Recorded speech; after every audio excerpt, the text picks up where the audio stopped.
Alright, hold on. I'm gonna work as fast as I can here.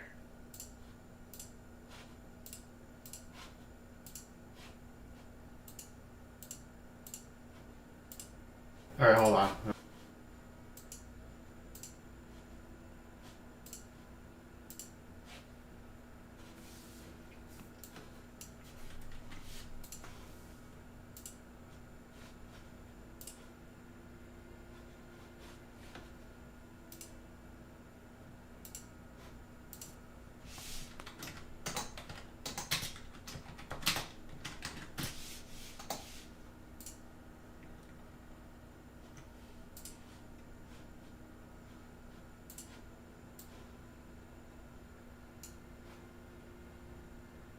Okay. There we go. Should I keep opening that up by accident? And then, you see.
I'll be with you all shortly here.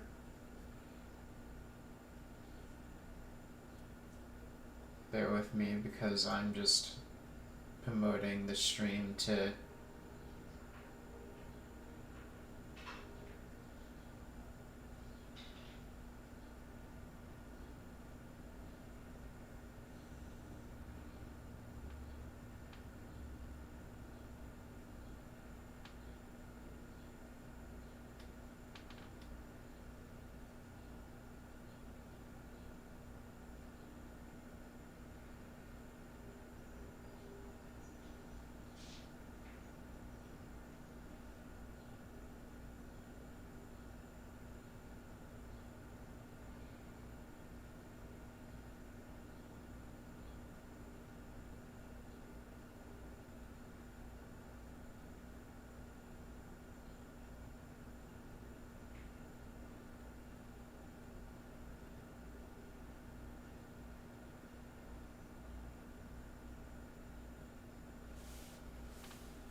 Okay. Welcome back to this very dumb experiment where you might have guessed it already. If you haven't, but hold on.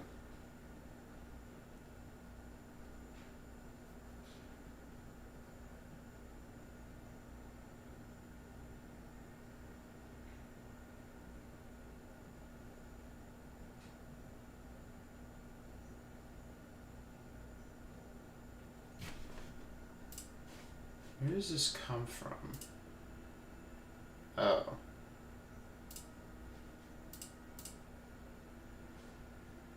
Oh, that's a notification that I already got.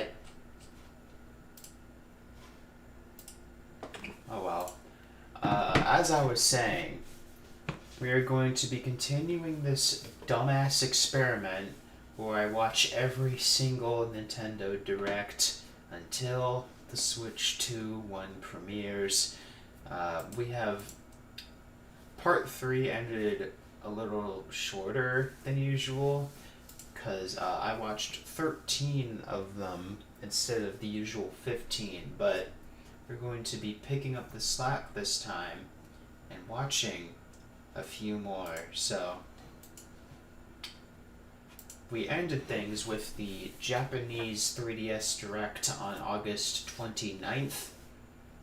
But here, we're going to be looking at the Bayonetta 2 Direct to start things off here. So let's, start things off here.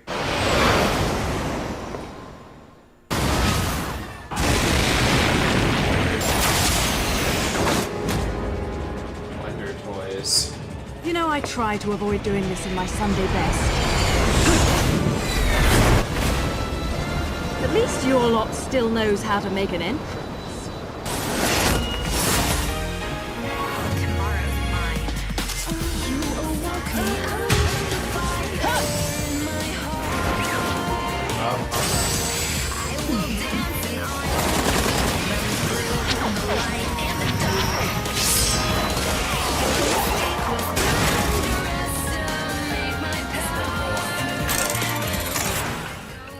Hello everyone, I'm Bayonetta 2 director Hashimoto from Platinum Games.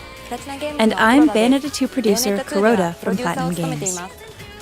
The game will release soon, so today we will deliver information about it directly to you. We're calling Bayonetta 2 a non-stop climax action game. We wanted to communicate a few things with this phrase, like the feeling of exhilaration you get from dismantling enemies in high-speed fights, or dodging attacks at the last second before countering, balancing tension building and tension releasing.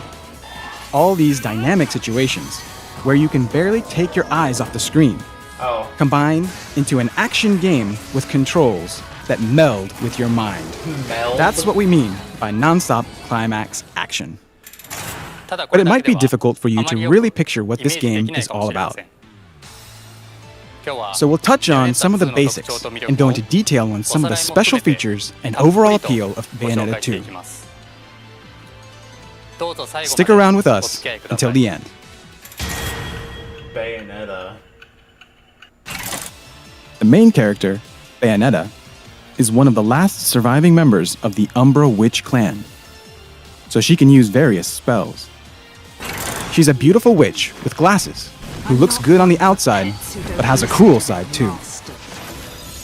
Her specialty is a form of martial arts called Bullet Arts that utilizes the 4 guns equipped to her feet and hands. Have you ever tried to shoot people by punching them?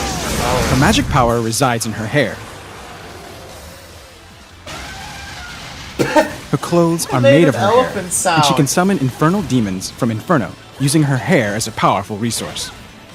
But she needs to use her magic for summoning, so as a result, her clothes occasionally peel off and reveal her sexy body. I'm afraid I don't have time to dance too long. She has a sense of humor, but she can also be very sadistic. She kills enemies without mercy, all the while with a smile on her face.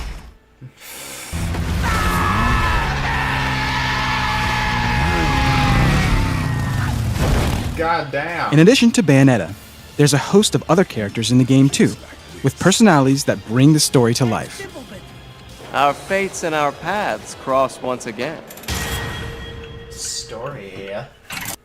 So let's talk about the story.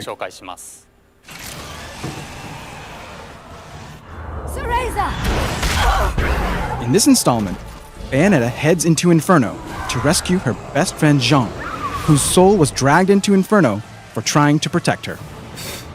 She just goes into hell. That's On the way there, badass. Bayonetta must face her arch-nemesis, angels, and vile hordes of demons as well. What Epic is battles will Bayonetta unfold, even about, not bro? only in the human world, but also in Paradiso and Inferno. And with characters like the mysterious and powerful boy Loki, I wonder what his name and the masked Lumen who appears wherever Bayonetta goes, the story will have some unexpected twists. John, I'm on my way. Just behave yourself for a bit longer. Can Bayonetta save her best friend's soul? That part's up to you. The Treehouse take. One thing I have always personally really liked about the Bayonetta games is that it's got this really rad lady as the protagonist. And she has to stop many different, I'd say, adversaries who she encounters along the way who want to control time, power, the other parts of heaven and hell. So this Does is that make sense? No, but who cares? This is Bayonetta, bitch. Anyway, hold on.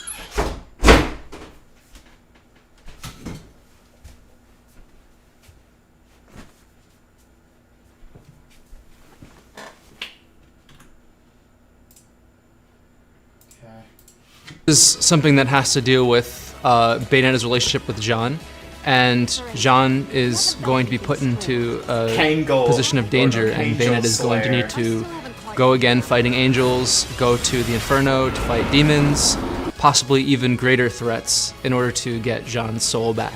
You might And say in the that it has a meantime, little she bit of gets paired something up for with everybody. this strange little child who she thinks she's helping, but maybe he's helping her, maybe he's against her. No one knows what's going on.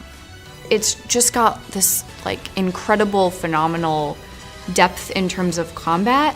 You get to kick a whole lot of butt, and it's really not all whole lot that of horribly butt. intimidating a game for someone who's new to this type of game, because you can't play it on an easier mode. Players who are interested in action games, over-the-top action, fighting games, stomping on your opponents, taunting them, it's just an amazing, fun, encompassing action game. I think any player who is familiar with lots of other technical third-person action games that relies on a lot of building combos, and also people who are just interested in like action games that they find challenging, God damn. would also do well to keep their eye on Bayonetta 2. As with the previous title, I worked on many of the designs of the angels and demons that appear in the game as Bayonetta's enemies. I designed the angels in the same manner as in the last game. They are godly, yet somehow evil-looking at the same time. His face is on the sword. Angels make up multiple levels of Paradiso's hierarchy, so I switched up the looks of the angels in each level of that hierarchy. They look like freaks of fucking nature. Also, demons appear in this title for the first time in the series. They are the residents of Inferno, where there is no order, and power means everything. To fully express their creepy, sinister looks, I use the concept of inorganic matter as a key part of their design, contrasting with angels who are more organic looking. There are way more enemy types than in the last game. Angels and demons attack Bayonetta in many unique ways. So please check them out in the game. Moves. Now, I would like to talk in more detail about Bayonetta's moves. Alright, hold on.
Alright.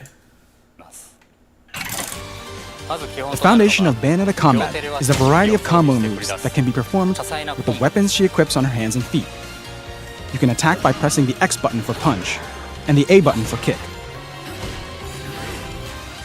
If you press and hold either button, you can start shooting in the same position. Continuously press the buttons to execute combo attacks. Depending on the button combination you press, you can execute various combos. Please try to find your favorite ones. Nice. There are so many different types of combos that you may end up executing an unexpectedly powerful combo as you keep experimenting. There's also something we like to call automatic mode that allows you to fight automatically by equipping the Immortal Marionette and pressing buttons. You can even play just by using the Wii U gamepad touchscreen. You can also enjoy this game casually through these modes. Many powerful enemies will stand in Bayonetta's way, but there's one important element that should give you an edge on the battlefield: the spell that controls time. Witch Time. Oh. Thank you for telling me. When you dodge an enemy attack at the very last second, this ability will be activated, allowing you to slow down time around you in a big way. But you must dodge the attack at the very last second to activate Witch Time. This requires some courage, but as a reward, you can create wide openings, making it easy to inflict more damage with your attacks. That is pretty convenient. As you attack and successfully execute Witch Time, you can charge up your magic power. The gauge on the top left is your magic gauge. Once you fill it up, you can activate some powerful attacks. For example, this is a torture attack. These were included in the last game, they reveal Bayonetta's sadistic side. Oh. She summons devices from the past that were used to torture ancient witches, and uses them on her enemies mercilessly. God damn. The device summoned will differ depending on the enemy, roast? so please try to punish a great variety of them. Another important feature is a powerful new magic attack we added to this installment, Umbran Climax. By releasing your accumulated magic power, you can temporarily enhance Bayonetta's attack power and attack range. While she's in this state, infernal demons will act more violently than during normal attacks. Torture attacks are better suited for fighting a single enemy with one powerful attack, and Umbran Climax is better against multiple enemies in a wide area. God damn. Weapons. Based on the number of enemies and their power levels, be tactful and utilize both your single-focused torture attack and your wide-range Umbran Climax. You can acquire a variety of weapons as you advance through the story. We offer many different types of weapons, from powerful, close-range weapons to weapons that are pretty powerful too, but create big openings. Additionally, depending on whether you equip them to your hands or to your feet, even the same weapon can create different combo attacks. I don't think I've ever seen the words. The game offers a combo great level in of this customization sentence. by letting you choose which weapon to equip on your hands and feet. So please try to find the best combination for your playstyle. You can also preset 2 sets of weapon combinations in advance and switch between them seamlessly during the battle. One's good for shooting. One's good for cutting. And one's good for burning things. Choose the fighting style that best suits you. The treehouse take. Again. From somebody who's played Bayonetta 1 as well, the inclusion of Umbran Climaxes is totally different too. Because somebody who's played Bayonetta 1 really only has so many choices available to them when thinking about how to approach a battle. With Bayonetta 2, even before going into the battle, the question also comes up, should I preserve my magic gauge? Because now you have the option to run around before conflicts, build up your magic gauge, knowing that you can have an Umbran Climax at the start of the battle, and completely wipe the floor with enemies that otherwise you wouldn't be able to, attack as quickly. Witch time is fantastic. It's very rewarding. At first, you kind of like, I'm dodging, I get it, I can do a little bit of combos here and there, but it's really good to actually be able to keep dodging and slowing down time and being able to see, okay, I have 5 seconds, I need to look to my left, to my right, I need to take this guy out first, I need to take this guy out next, here comes another attack, oh, this guy's shining, it's dodging, it's awesome. You're able to incorporate so much skill through just using that. And so, you're fighting and you're doing all these really cool combos and using witch time and basically just like dancing your way through this combat. And then you activate Umbran Climax and you're just like, boom, boom, boom, and you just like take out everything, even really big bosses, and it feels really cool to do it. And yet at the same time, they did a really good job of not making it feel too overpowered.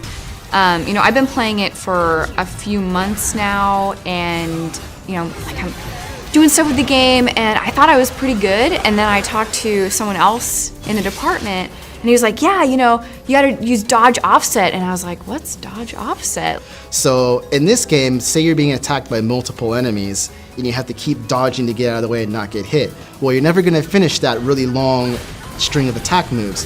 With dodge offset, you're allowed to actually keep dodging and continue that combination. It's very, very vital, and it makes the game much more rewarding in doing so. I like to have Take Mizuguchi, which is the huge hammer that she uses.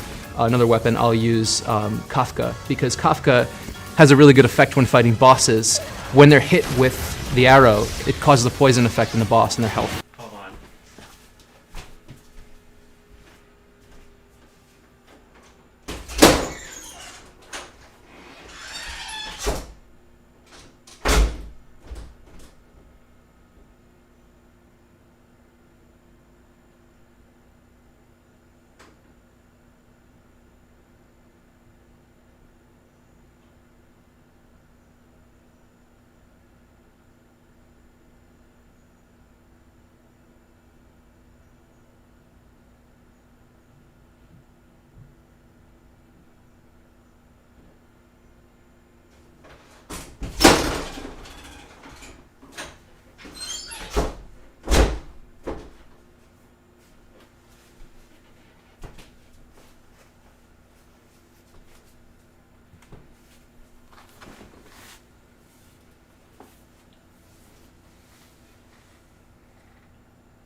Okay, let's keep going.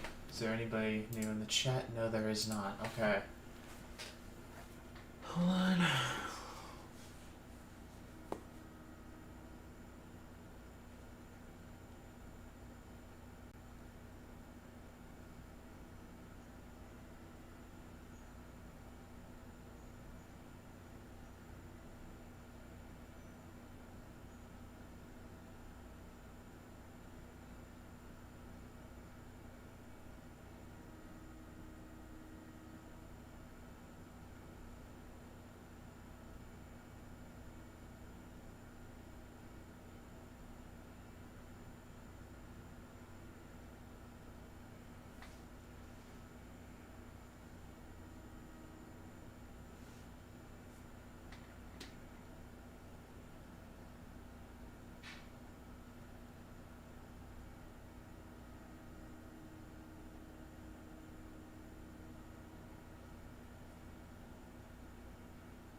Okay.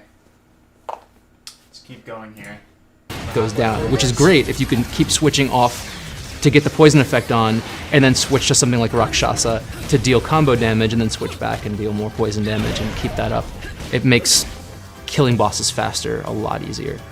Currently, my favorite combination of weapons would probably be using the Rakshasa, the swords, and the whips that you can attach to your feet. Both have different properties that you can really combine and use together. There's the standard Bayonetta combat is brought back with the addition of Umbran Climaxes, the addition of new weapons that behave in different ways and allow the player to attack in different ways and think of the battle in different ways. But on top of that, because this is a Platinum game, for those of us who have played the Wonderful 101 on Wii U, we know that there's the typical combat, but there are also these other sections that you can look forward to as well. Game modes. Next, let's talk about game modes. First, the main story mode. The story mode is divided into chapters and offers various stages.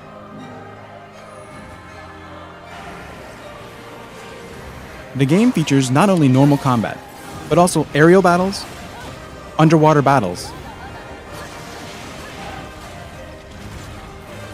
and battles while riding on vehicles. Which is the most metal shit I have ever heard in my You'll get a life. score at the end of each chapter based on the number of combos you've performed, your clear time, and the damage you've received, so the game motivates you to try out the same chapter repeatedly to get a better score. You got a platinum medal. If you're looking for a challenge, aim for the highest score, pure platinum.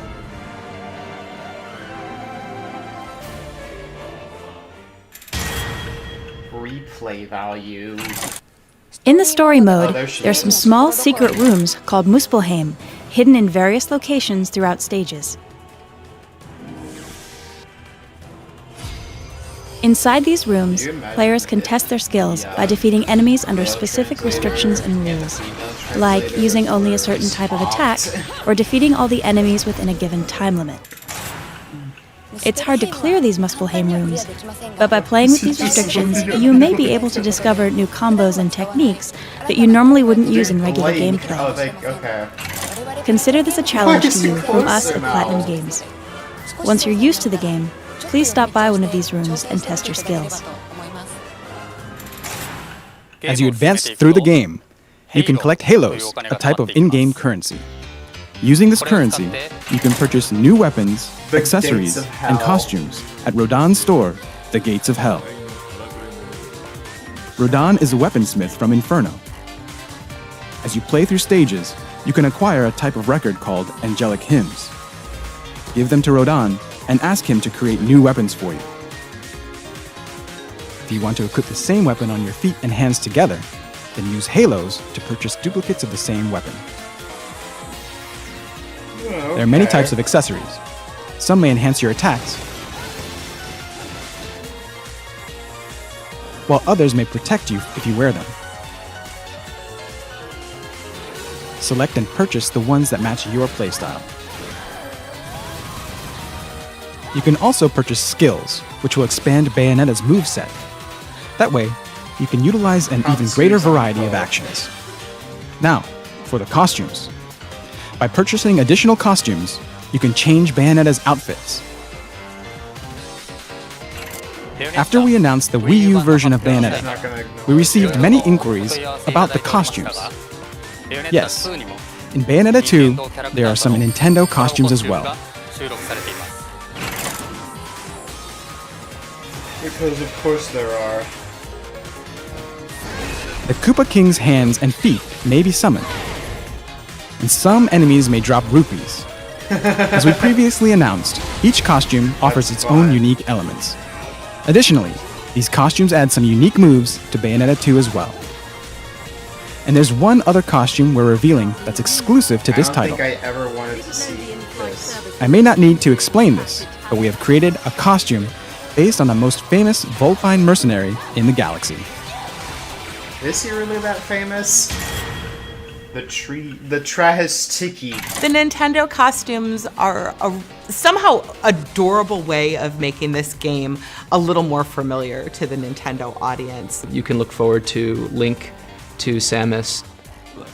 For this one, there is also a Fox McCloud costume, which is absolutely my favorite. I actually like that the little attention to detail that the R-Wings are Bayonetta's pistols and you actually lock on. I want to say like either that. Princess Peach or Princess Daisy are my favorite costumes because Bayonetta looks so wrong in them, and that's what's great about it. She is this huge, tall Amazonian woman who's wearing this like fluffy pink outfit or fluffy orange outfit. But then I also really like the Link costume. I'm a huge Legend of Zelda fan. And so not only is the Link costume cool because it's functional, you like pick up rupees, and when you find secrets, it does like the doo-doo-doo-doo-doo. So I think that combined with the thought of design that went into both the angels and the demons as enemy units shows a very distinct cleave between That's one a world that is Necronomicon. very well put together, that is very baroque, and another world that is very chaotic. The look of the game has many different features. You visit different parts of the world, so it has kind of like an old Rome or Italy feel to it. But on top of that, you're fighting angels and demons, which is something you really don't ever see. You don't really ever fight angels in a game before. So the monster design and the world design based off of Heaven and Inferno is really unique, I think, in that aspect. It is extremely satisfying to take down bosses. The game just goes to 11. And to give you an example, for Chapter 4, and that's where you battle the Masked Lumen himself, and then you take him on in this huge area where you have your monsters fight in the background, and then you take over as the monsters in a big boxing match. This type of action is something you would only really see in an end game of a regular action title. And it's only Chapter 4. Chapter 4. Tag Climax. Lastly, I would like to talk about our biggest challenge for this game, the online-only two-player co-op mode called Tag Climax.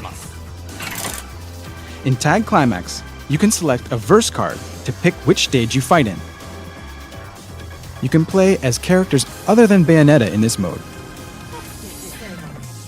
Each character has a unique style and set of abilities.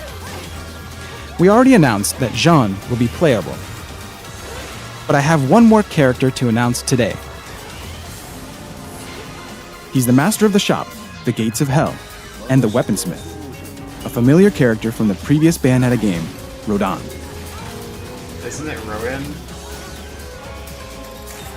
Tag Climax is not only a separate mode for online gameplay, it also lets you earn halos as rewards, which you can then use to purchase skills and weapons in the story mode.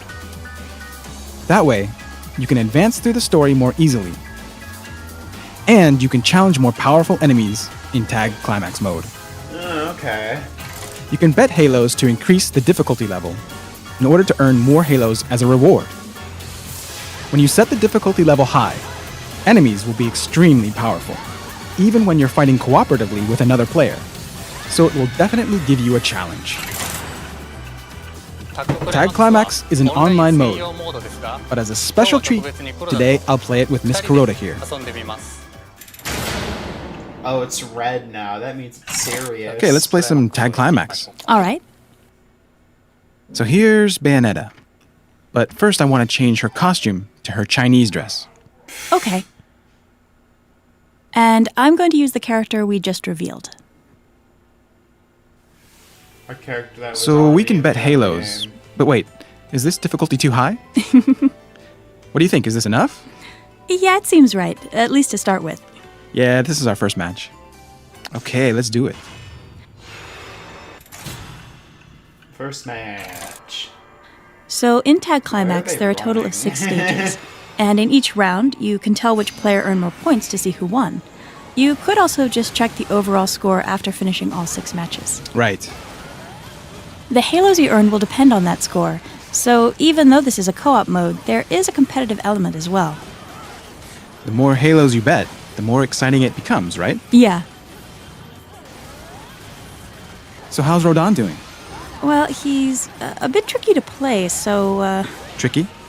well, his attacks feel very different from Bayonetta's. Of course. Yeah, it looks like his attack character. is more deliberate and powerful. So you're charging up your attacks, right? Oh, so he did defeat that enemy. Now who's the winner? Oh, I won! I lost. I'm a bit shocked. Second match. Now let's see. Ooh, you're betting that much? Should I? Why not? Okay, then I'll bet 4,000 halos. That means the enemies will be really tough. When playing Tag Climax, titles like director and producer become kind of meaningless. Exactly. Let's get serious and prove who's really better. Yes, let's do it. Oh, that was close.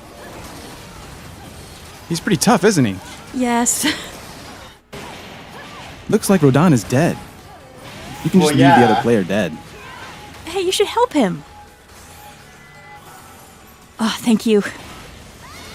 Oh, no, no, no. Ah, now I'm dead. What? Okay, wait. This just seems like a let's Rodon, play. revive me. Well, he doesn't have witch commentary. time, so it's kind of tough. But, yes, I did it. Ah, thank you.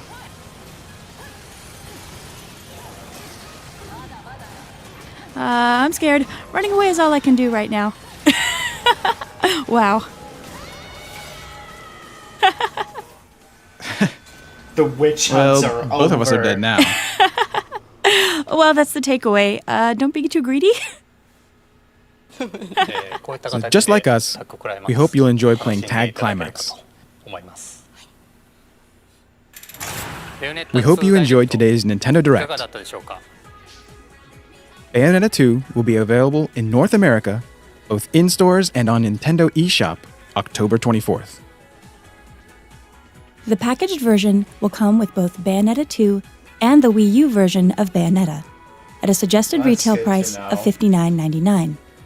When buying both games separately from the Nintendo eShop, a special discount will be applied during the purchase process, making your total for both games just $59.98.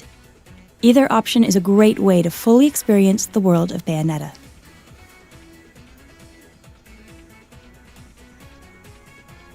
What's with I the hope this Direct piqued your interest in this non-stop climax action game. Please consider picking up this newest Bayonetta installment. Thank you for tuning in to this Nintendo Direct and sticking around until the end. Finally, we prepared a new trailer for you. Please take a look.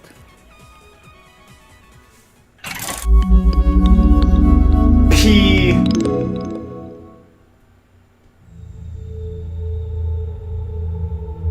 Another P. Very well then, Bayonetta. You shall be the first Umbral witch to die at my hands. I swear it on my honor as a Lumen Sage.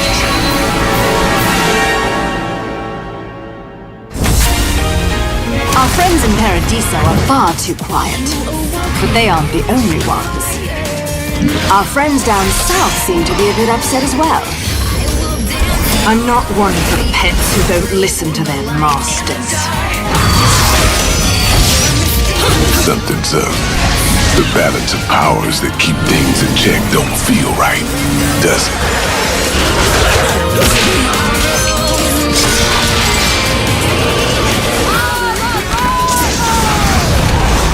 Jean's gonna wander Inferno suffering for eternity. Them some breaks. Cause I don't see no way of saving a soul lost in hell.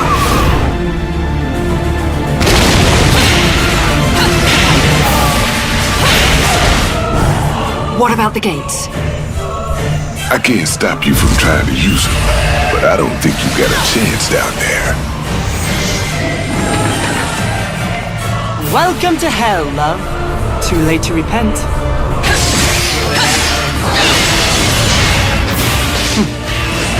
You know, love, you're probably the only person on the planet who says go to hell and means take me there.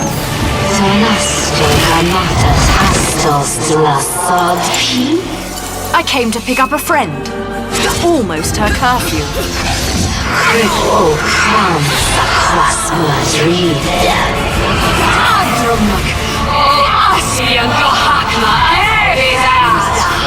John! Time's almost up. Bayonetta, you better start creating miracles.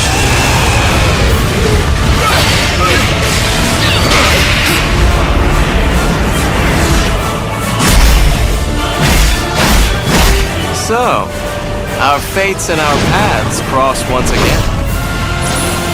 I'm remembering what I really am. Why must you keep interfering? That's my lie. If I didn't know any better, I'd say you were the most persistent stalker I've met yet.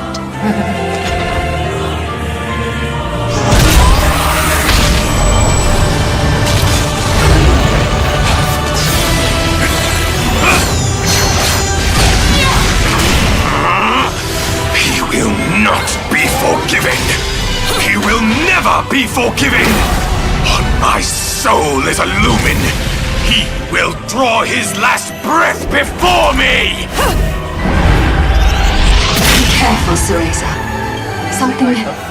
Something big is going to happen to our world.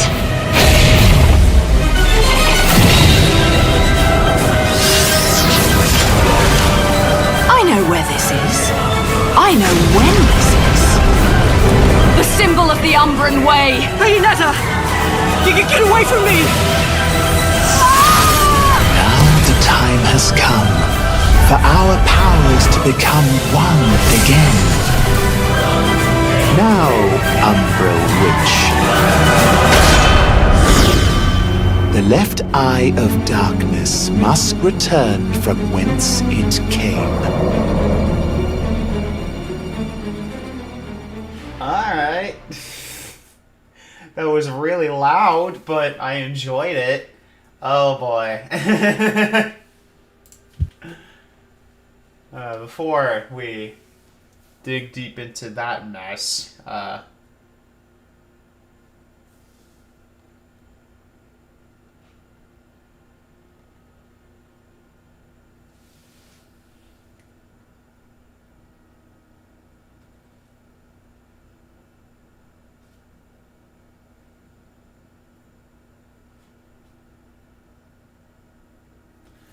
okay.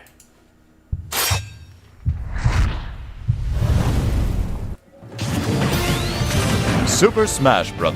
For Wii U is about to release. So I, the announcer, am here to detail some new features that can't be found in Super Smash Bros. For Nintendo 3DS. And Wii U. Super Smash Bros. For Wii U! 50-pack extravaganza! Yeah, this is the only time where he actually said the name of the game. Xander Mobus is probably my favorite announcer in the Smash series, in all honesty. The best part of the starting lineup is that you have more than 40 unique heroes to choose between right from the get-go. So compared to the Nintendo 3DS version, the Wii U game will have quite a few more fighters available the first time you play. Of course, since many fans love the way new fighters interrupt your game to challenge you, we've left some characters for you to unlock. You'll notice that the moveset of each fighter is the same between both versions. So those fighting techniques you've been polishing will still come in handy on the Wii U version. Resolution.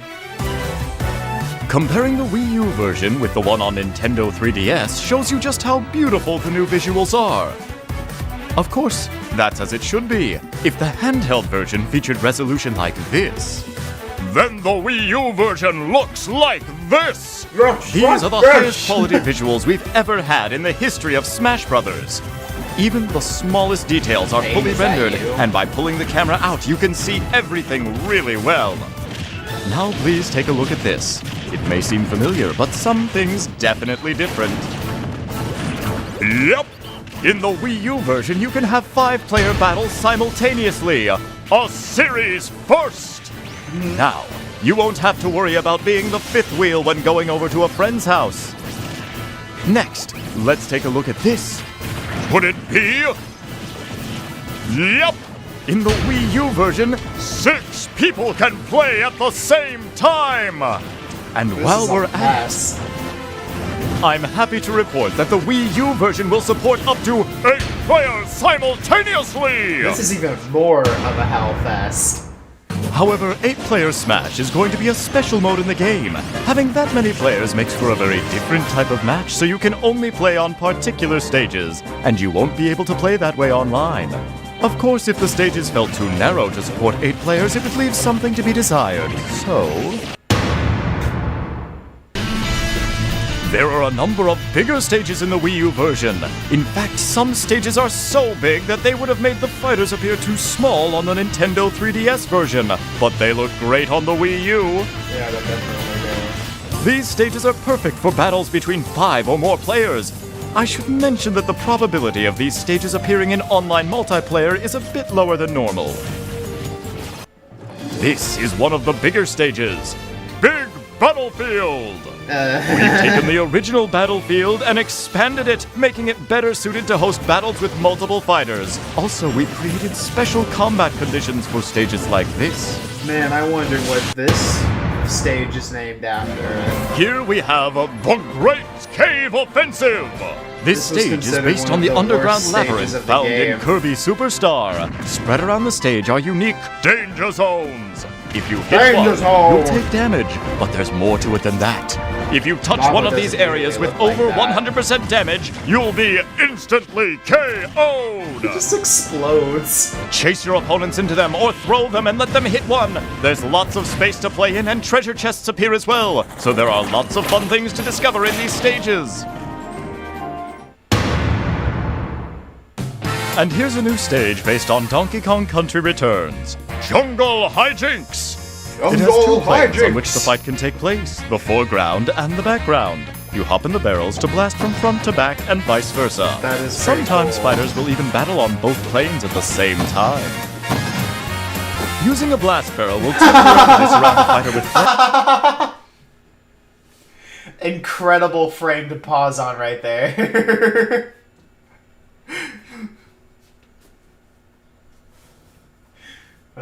Okay, hold on.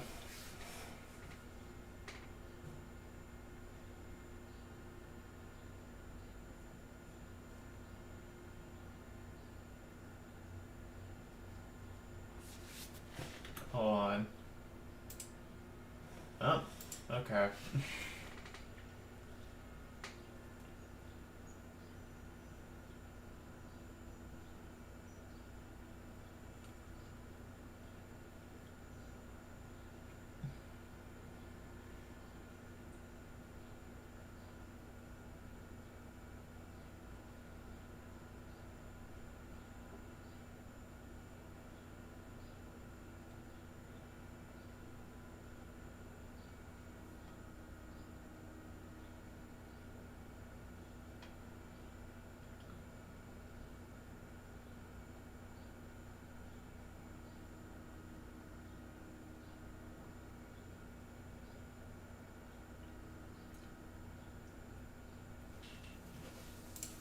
flames. Though you won't take any damage from it, using a barrel again in this state will lead to an explosion, so be careful! Also, to account for the width of the rear plane, fighters there will fly farther when hit. People As for the number of stages, there will be more in the Wii U version than in the 3DS version. I mean, yeah, obviously. The design of the stages is going to be very different between versions as well, so Smash battles will be enjoyable in different ways on each version. Now then, let's run through some full pictures of the stages.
There is one more special stage that won't be ready by the time we release the game. The name of the stage is going to be Miiverse! We'll gather up Miiverse posts about each fighter, then have these messages cheer on the fighters when they appear.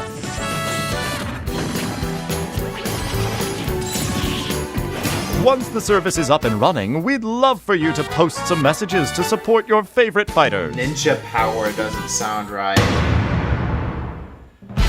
We're again going to have something like the Snake Codex from Brawl. This time they will happen in Palutena's temple.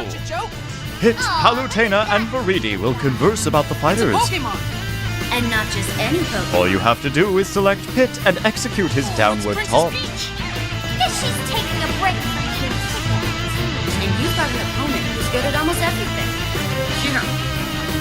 There may even be some special guests that appear.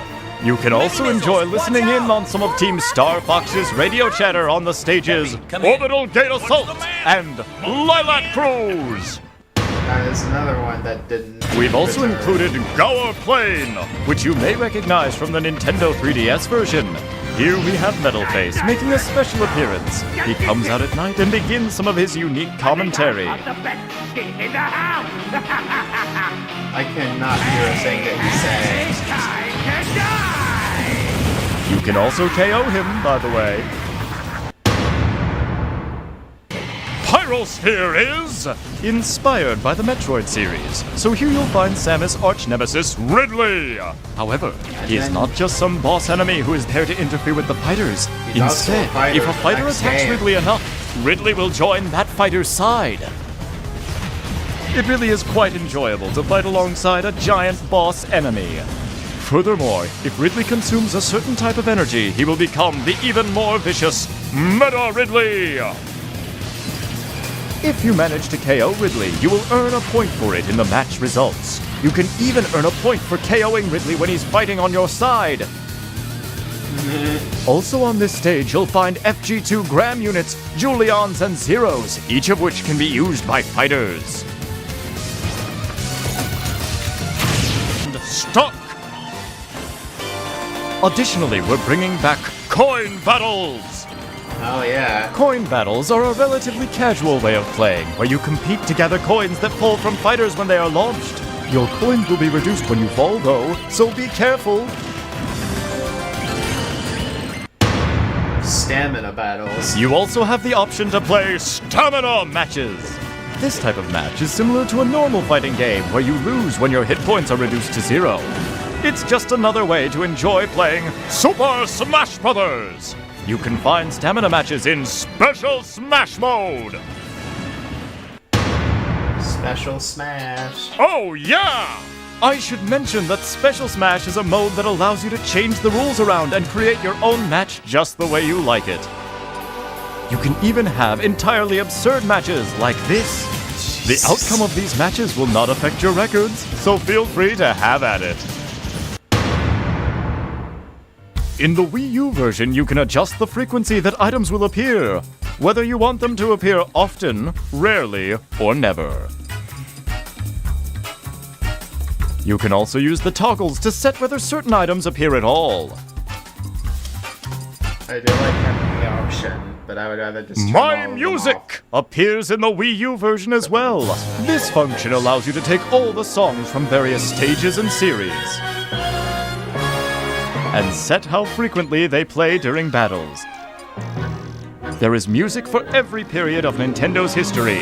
Smash Brothers is the only series that lets you find and play them all in one place. Man, I wonder where Pilot Wings... I wonder where Pilot Wings came from. Menu music. You can also use and change the basic menu music now. Choose whichever song you like. Tons of music. We of course have a good number of songs available in the Nintendo 3DS version. But there will be even more in the Wii U game. In fact, it's not even comparable. You won't find this much music in any other action game. These songs are all part of Nintendo's history, so for gamers, I think this is a must-have feature. I should add that almost all the music from the Nintendo 3DS version will be in the Wii U game too. That is pretty neat. Compassers. And with the increase in songs, comes an increase in composers! If we were to offer a game soundtrack including both the remixes of songs and the originals, it might be even pricier than the game itself. Kids. One way to collect music is by finding in-game CDs. 2D CDs. Grabbing one will add a song to your library. They occasionally appear while smashing! Or in other modes. Songs can also be received as rewards for completing challenges. In challenges, you must complete various tasks to fill out all of the spaces. For the Wii U version, the challenges section is all on one screen. You have to complete challenges to reveal additional spaces. Yeah, that makes sense. The content of each challenge is more rewarding and difficult than ever. Enjoy taking them on across a variety of modes. Classic. Classic mode has you fighting a series of battles until you reach the final showdown. This is pretty good on the But the 3DS. Wii U version will be very different from the Nintendo 3DS game. In fact, it's even In worse. the 3DS version, you were able to choose what path you took. But in the Wii U version, you will advance based on how well you survive. To do this, you'll have to rank among the winners of various battles, and you have to dominate the final match. You also have a rival and challengers to deal with, so there are plenty of random events that go down. You can change the difficulty by adjusting the intensity. Of course, the more difficult you make the game, the greater your reward. You can also make it less difficult than normal. By the way, we've made it so that you can play Classic Mode with 2 players. That is neat, but why would you Clear do the that mode in the and Wii U score version? some trophies together!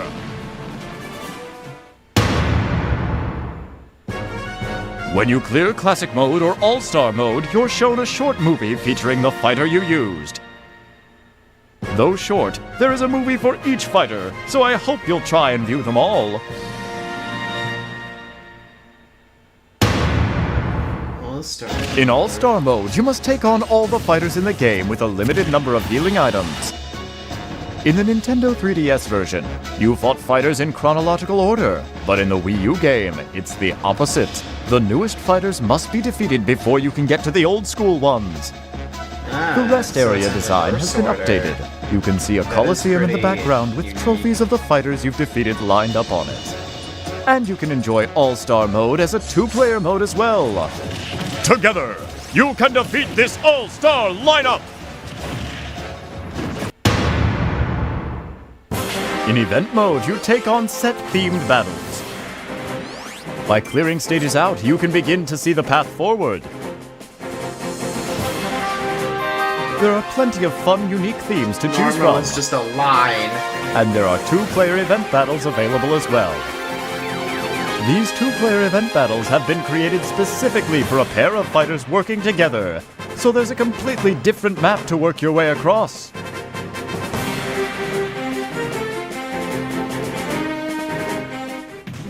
The impressive new mode Smash Run from the Nintendo 3DS version isn't on the Wii U game.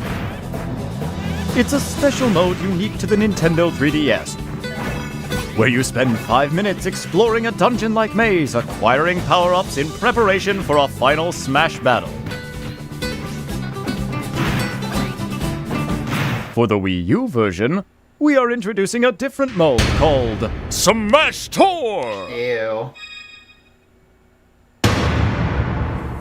Smash Tour is like a board game where you spin a wheel to advance around the map, using items and more as you wish. Up to 4 players can play at once! Instead of moving pieces around, you move Miis.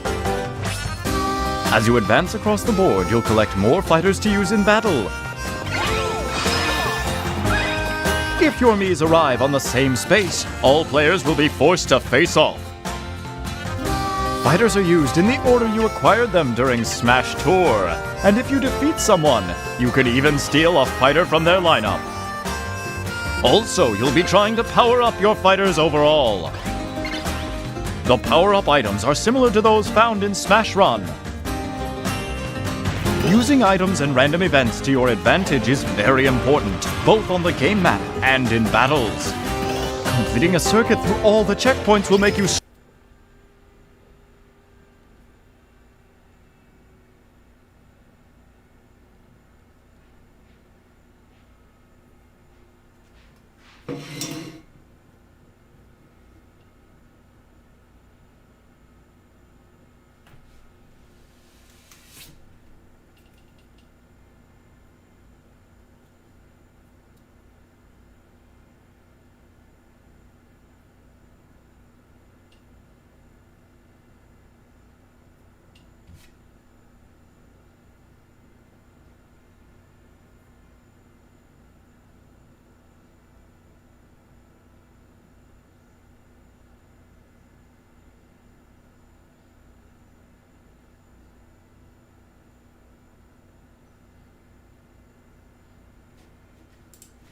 stronger too. Use events and items to your advantage and win the final showdown. Fighters in the last battle will, of course, be enhanced by all the power-ups their player has gained up to that point.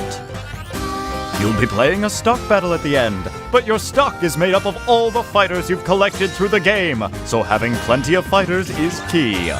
Many things can happen on the board during battles. Please look forward to playing the fighting party game, Smash Tour!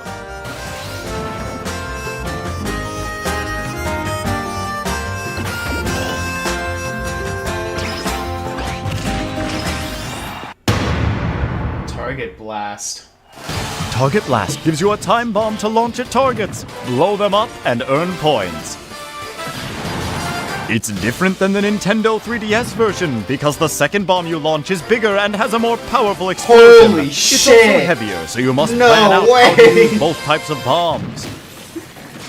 There are also going to be 3 types of stages. By the way, your scores here will affect your global smash power! Group Stadium. Multiplayer mode is now available in the stadium, even for Target Blast! In Target Blast, up to 4 players can play together by taking turns. Multi-Man Smash can be played by up to 4 players simultaneously, and Home Run Contest can be played as a 2-player co-op mode or by taking turns with up to 4 players.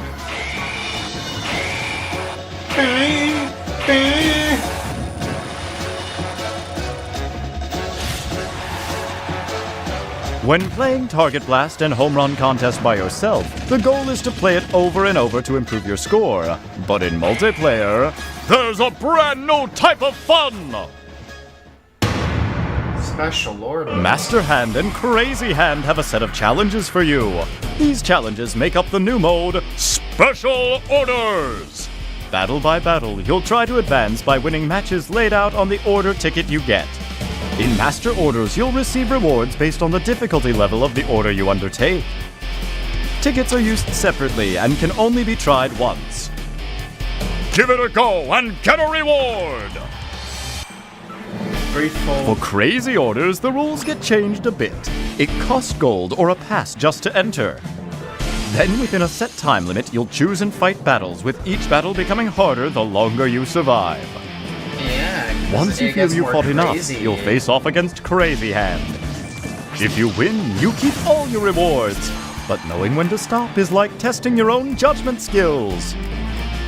Of course, since the risk is greater in Crazy Order, the mode can be that much more profitable. And don't forget, Master Hand is the final boss in Classic Mode! Master Fortress. Master Core! The mysterious villain also appeared in the Nintendo 3DS game, emerging from the Master Hand. It's wreathed in a jet black swarm and attacks fighters relentlessly. The form it takes is related to the mass of its swarm. Master Shadow, Master Edges, Master Beast, and Master Giant! However, in the Wii U version, there is a form Master Core can take that is much more massive. It's called Master Fortress! The Fortress form will only appear on higher intensity levels. I hope you can make it back alive. Controllers. One of the special new features in Smash Bros. For Wii U is the wide variety of controller options on offer. It has more controller options for players to choose from than any other Nintendo game. The Wii Remote Plus, the Nunchuck, the Wii U Gamepad, the Classic Controller, the Classic Controller Pro, the Wii U Pro Controller, Nintendo GameCube Controller, and finally, the Nintendo 3DS. You can also connect with each type of controller and customize the button settings.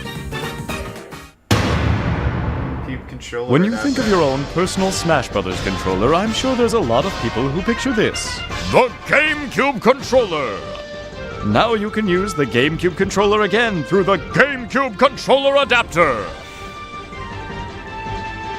We also plan on offering a Smash Bros. Original GameCube Controller. If you have the Nintendo 3DS version of the game, you can use the handheld to control your fighter in the Wii U version's Smash Mode. Choose Nintendo 3DS on the Wii U menu.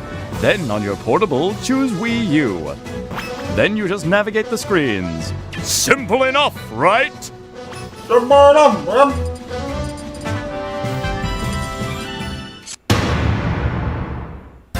You can bring the ultimate custom fighter you created on the Nintendo 3DS version to the Wii U game. Everything will be carried over. Even your equipment! As you can see, this includes Mii Fighters. Your costumes and hats will be there just like in the Nintendo 3DS version, only in high definition! There are more trophies in this one than ever before! In the Nintendo 3DS version, there were a lot of trophies from portable games. So for the Wii U game, there are a lot of trophies from home console games. You can get lost in the design so easily. As mentioned, there are even more trophies than in the already huge collection from the Nintendo 3DS game. And then there are the final Smash trophies with their exemplary craftsmanship. You can tell there's a lot you can express in the game that you just can't recreate in real life. You have to make it through All-Star mode with a fighter to get his or her final Smash trophy. For the trophies, we've designed a new set of trophy boxes. By collecting trophies, you'll be able to display them according to their theme. Completing each of the themes is sure to bring joy to every completionist's heart. Photo Studio. Photo Studio allows you to arrange figures like a diorama. Set up scenes and take just the right photos to show them off. You can snap a variety of trophies freely. So take tons of fun photos! Rush. If you want more trophies, the best way to get them is to play Trophy Rush. In the Wii U version, you can actually play with 2 players. By teaming up, things will definitely become easier, but you can also play competitively since each player's tally is on display. There are so many fighters to choose from that you can play around with 2,600 combinations! Good year. So, what kind of battles were the fighters from Smash Bros. Getting into in the past? Masterpieces. You can take a peek into their previous lives in the mode Masterpieces! These little games offer you a chance to play cut-down versions of their greatest hits. The startup is nice and quick. You can see the collection of titles here. Some of the games will have pre-installed save data, but when the time is up, it's game over! You can look at it as a sort of time trial mode, where you compete to see how far you can advance within the time limit. The Game Boy emulator, which was only used for Smash for Wii U, and nothing else.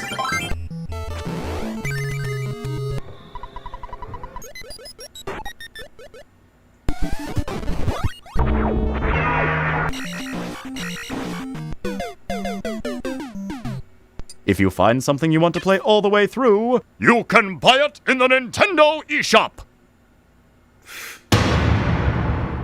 The 3D figures, Amiibo! Actually, the first Amiibo to go on sale will be those of the Smash Bros. Fighters. Once an Amiibo figure has been scanned, the fighter can join the battle as a figure player, or FP!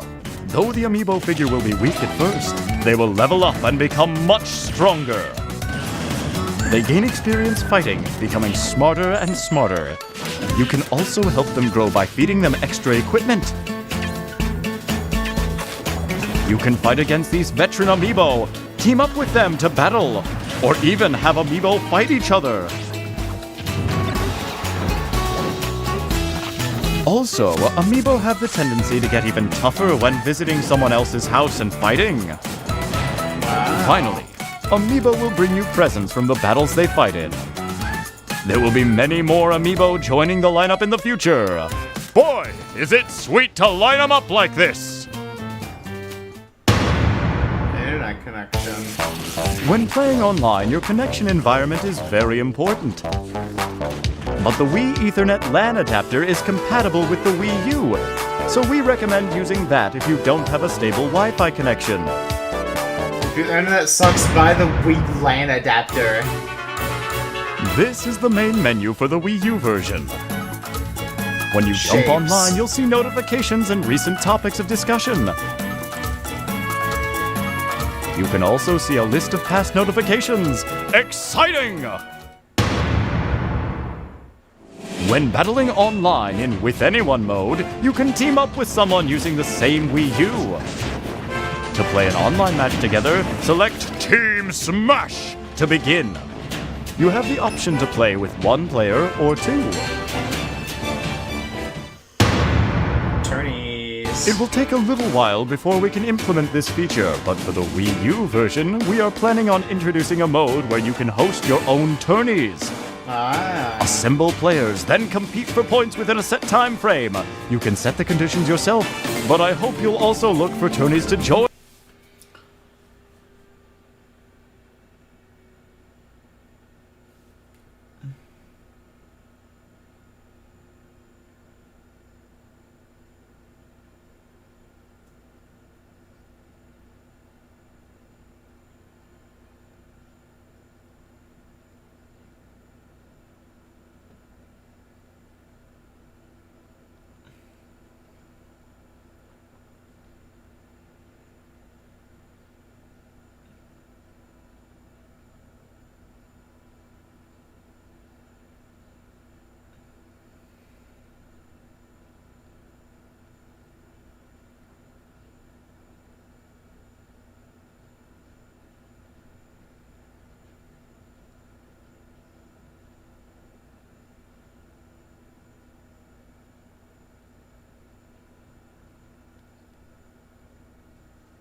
Oh. B's here again.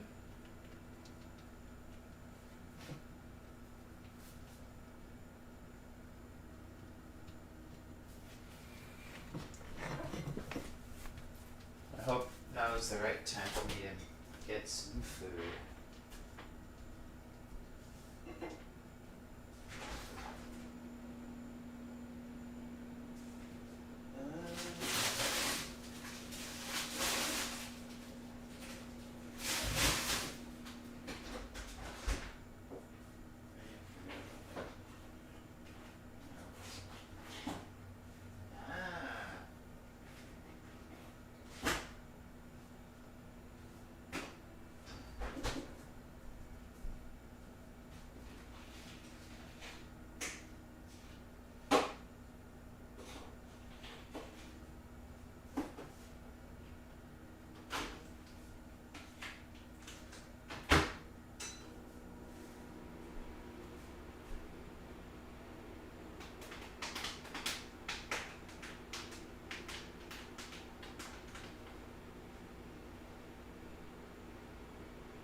Nobody's here. Oh, still.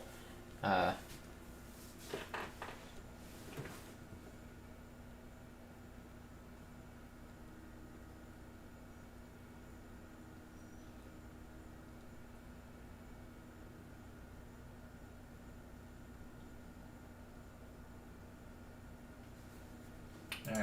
Join as well. What's more, we're going to have tournaments. Up to 64 players can fight in a battle for survival. After the matches have ended, you can also watch replays of each one. Alright, hold on once again, because I'm gonna get myself a drink.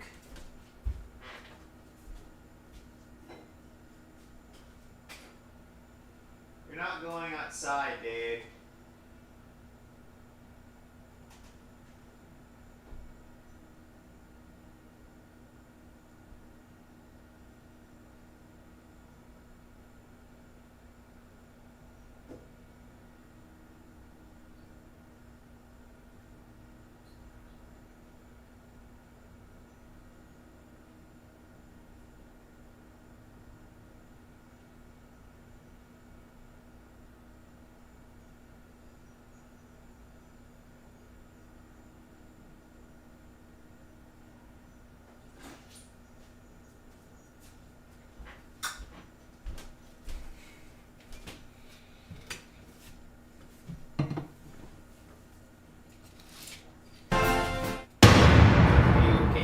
The gamepad screen will not only display the same visuals as what you see on your TV, it can also display information like the amount of damage each fighter has taken.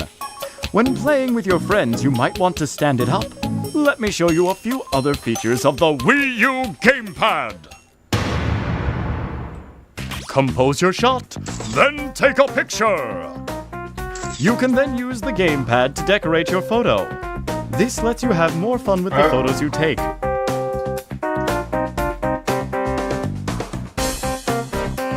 Following a future game update, you'll be— Shut up!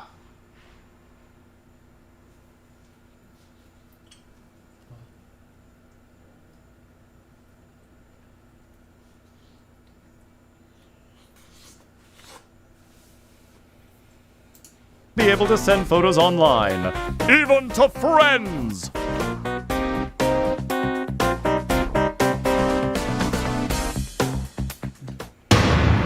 Wait. voice chat. On the gamepad, there's a microphone! Using it, you'll be able to talk with your friends. Let's do time.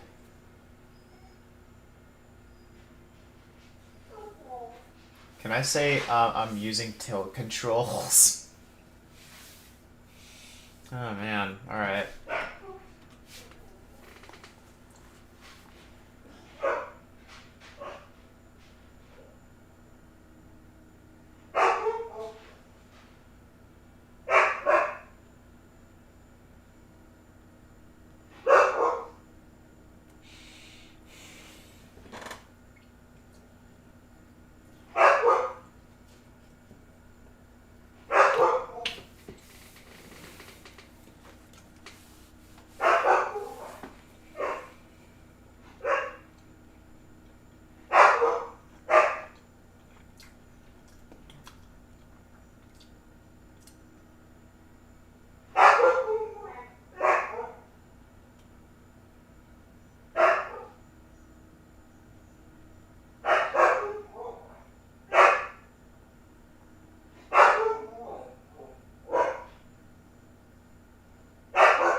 Yes, I hear you!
Alright. Here we go. Sounds good. After creating a match with your friends, go to the fighter selection screen or the results screen. If it looks like this, it means you have your mics on and you can talk to each other. Oh, God. While you're battling, in order to keep your connection as strong as possible, we've disabled voice chat. However, you can talk and compare strategies before you begin or during the results screen. Let's do it again. Let's do it the most interesting thing you can do with the gamepad in Smash Brothers is this! This is the last hurrah. Use your imagination to easily design stages! Create 2 points and make a straight line between them. Or press and hold while moving the stylus to draw freehand.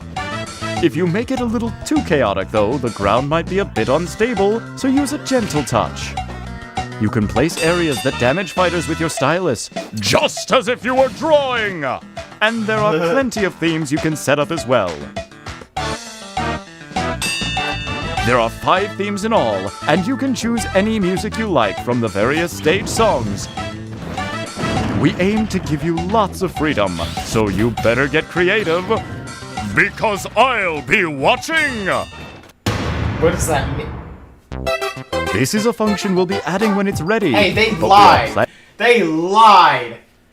They said 50 and it's 51! Those fucking liars! Planning on giving players the ability to share their photos, replays, Mii Fighters, and custom stages with friends. You can also post them online and share your creations with the world! Others.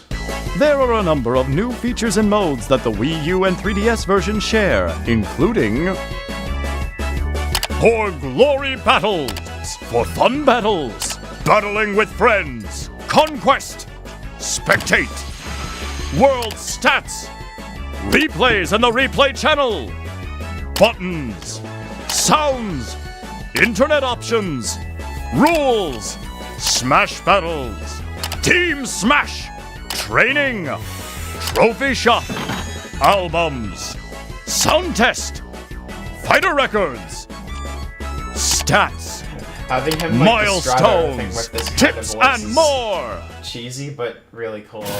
There's more content than ever before in Super Smash Bros. For Wii U, allowing you to play around and dive in deep. I hope you're excited for its release! Pretty sure everybody was. That was it? Oh! Oh, Jesus. Bowser Jr.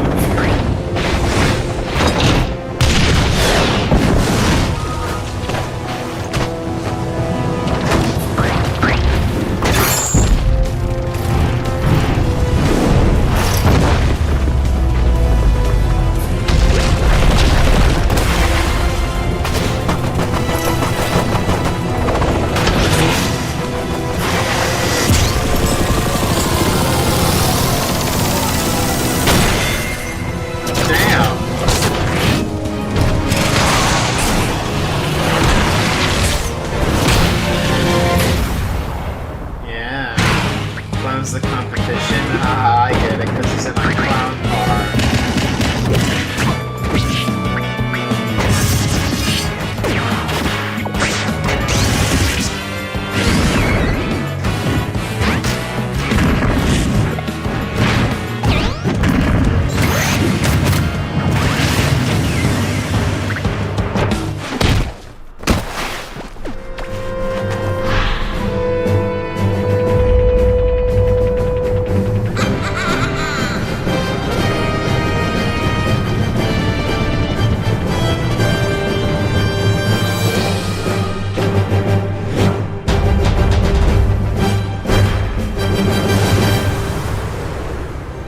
We're going to beat you to death.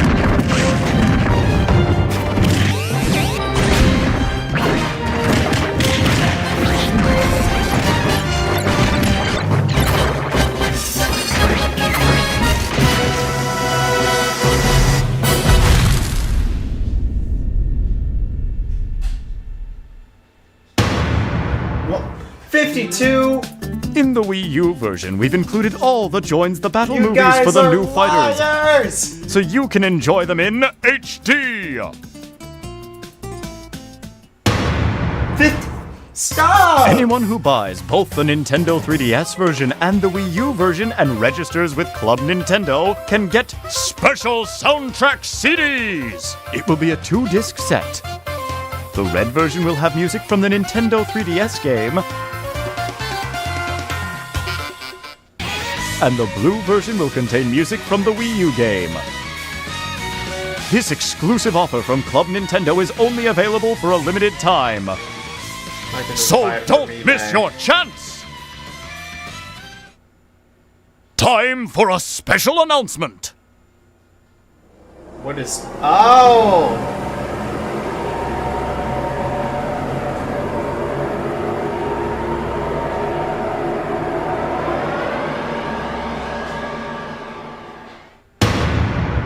Mewtwo is on the way. Mewtwo has joined the battle as a new fighter! Well, not really new. This special bonus fighter will be available to those of you who purchased both the Nintendo 3DS and the Wii U version of the game. It's a free download! However, Mewtwo is still in development. It takes a lot of work even to complete one fighter. This completion date is scheduled for spring of 2015. Please stay tuned! Super Smash Bros. For Wii U will be released in North America on November 21st. Okay, alright.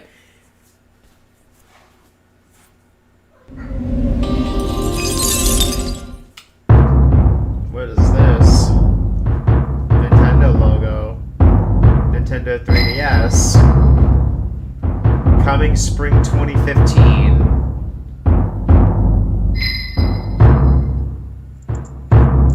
What is this?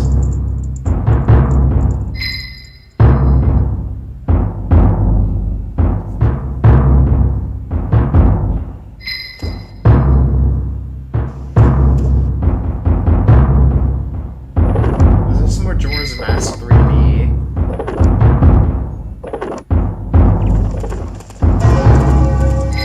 It is. Okay.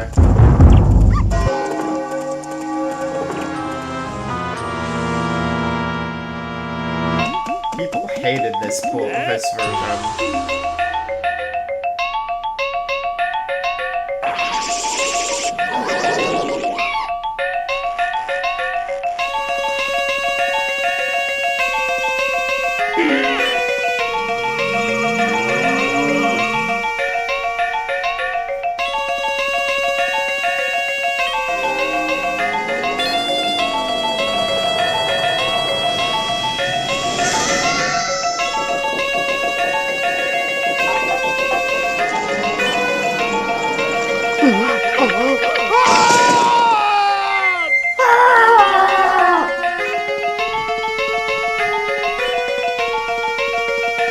Alright, you can stop zooming in. I know what it is now.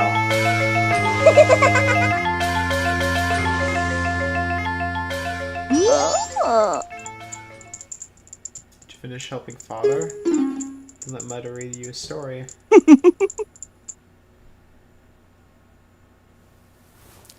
Hello everyone, I'm Satoru Iwata from Nintendo.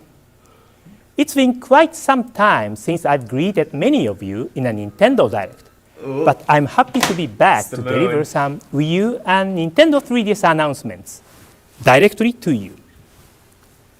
Something is on the way, and it isn't just the moon. The trailer you just saw is for the Nintendo 3DS remake of The Legend of Zelda Majora's Mask, which was originally released for the Nintendo 64 in the year 2000.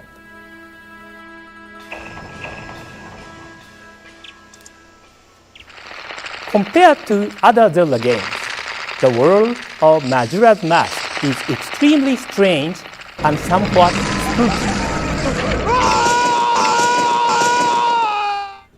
Set in a world doomed to destruction, you have just 3 days to traverse the land of Termina, save it from the brink of destruction, and bring hope to a cast of endearing characters trapped in the final hours of their lives. Coupled with challenging dungeons and a 3-day time limit, this dark departure from the Zelda formula must have left some intense and scary memories in players' minds.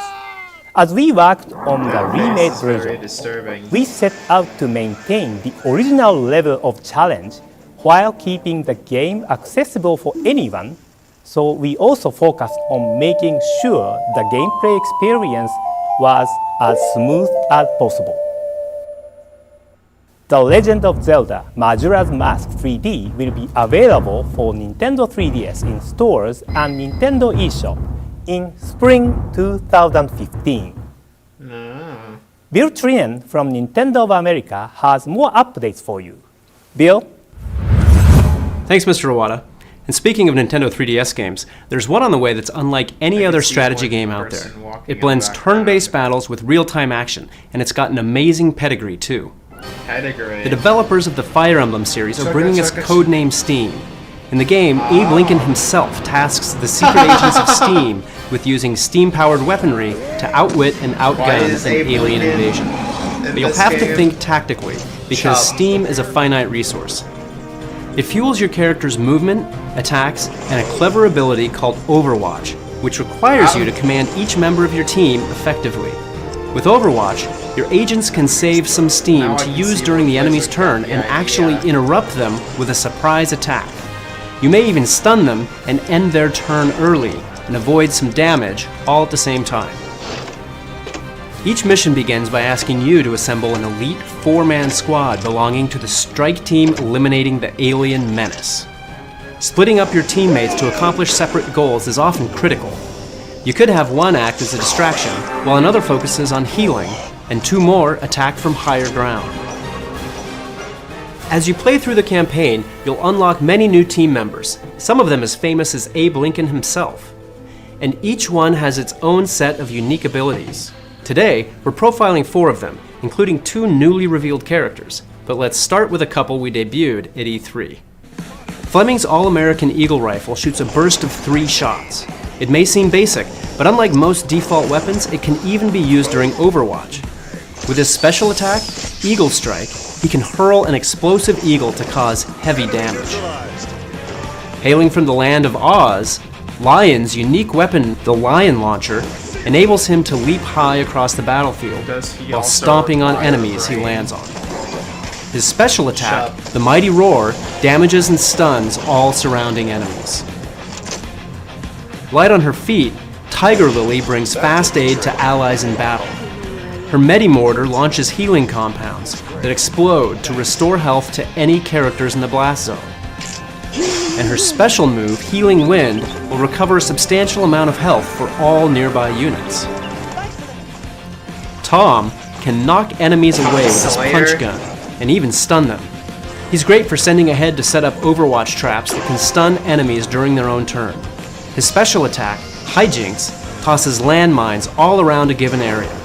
You'll have to use each character's weapon abilities wisely to succeed in battle. But you'll also have to use your environment to your advantage. Codename Steam is headed to store shelves and the Nintendo 3DS eShop in spring of 2015. The NES Remix series has already brought a whole lot of retro love to Wii U. It's made dozens of classic NES games feel fresh again by bringing plenty of exciting twists to classic gameplay across tons of rapid-fire challenges. And as you may know, the series is finally coming to Nintendo 3DS. Ultimate NES Remix contains the best... The people who made the NES Remix games said that they couldn't do this on the 3DS due to the fact that the remix things took up so much, power, and now it's here. Right here. Parts of the first 2 games, while adding some cool new stuff too, like the new Famicom Remix mode. This unlockable mode is exclusive to Nintendo 3DS, offering up additional challenges from the Japanese version of NES Remix. You may even notice some alternate sound effects too. There's also Speed Mario Bros., which contains the original Super Mario Bros. Game in its entirety, except with the movements of Mario, all the enemies, and even the music ramped up to super speed. But what really amps it all up are the new online leaderboards, a first in the series. Each challenge has its very own leaderboard, so you can compare your best time or top scores with others in your region on anything from the remix challenges to Speed Mario Bros. To Championship mode. And when you see a replay button on the best time leaderboard, you can watch a replay to study the gameplay of top players. Plus, every day a random challenge is selected. These daily challenges encourage you to check in daily, hone your gaming skills, and see how you stack up against others on the online leaderboards. Pure retro gaming bliss on the go. And for a limited time, when you buy Ultimate NES Remix at retail or on Nintendo eShop, you can get a Famicom theme from the theme shop on Nintendo 3DS. That looks really Ultimate cool. NES Remix for Nintendo 3DS comes to stores and the Nintendo eShop on December 5th. Next up is Captain Toad Treasure Tracker. In this game, the player controls Captain Toad and searches for treasure through a variety of mini-universes, all while rotating stages in various directions and heading toward the Power Star at the end. We've prepared a trailer that shows off a big chunk of the 70-plus stages in this highly detailed world. Have a look.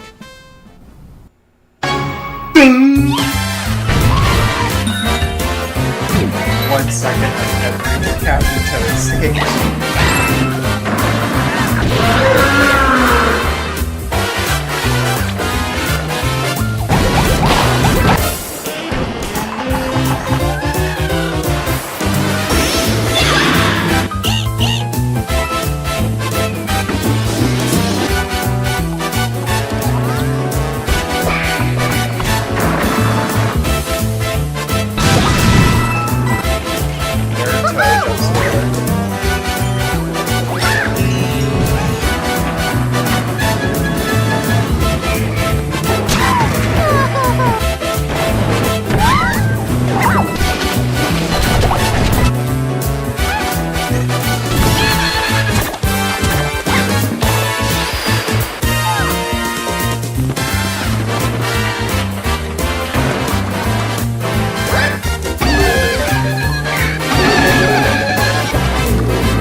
Nice. The stage you just saw has a challenge called Slipped Past All of the Shy Guys. By completing such challenges, you can unlock content. What kind of content? I hope players who pick it up discover just how much replay value it has.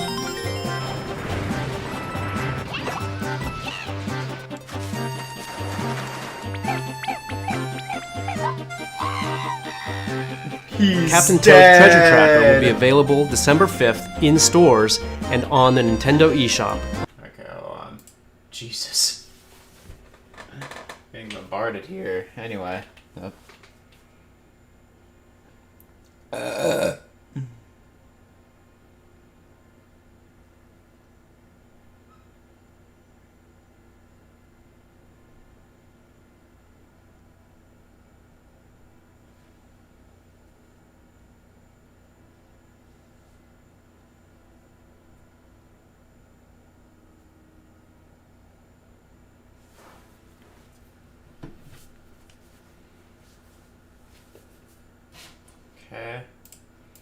On Wii U. Captain Toad Treasure Tracker is also one of the many titles you can now pre-order or purchase directly from Nintendo.com, even when you're away from your Wii U or Nintendo 3DS. Just hit the Buy Digital button on your PC or smart device to purchase. Once you purchase, you can redeem your code automatically. Your game will start downloading to your device right away.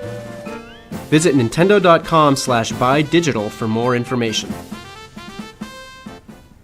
As you all know, Super Smash Bros. For Wii U releases on November 21st, and on that same day we're launching a whole new way to interact with your games.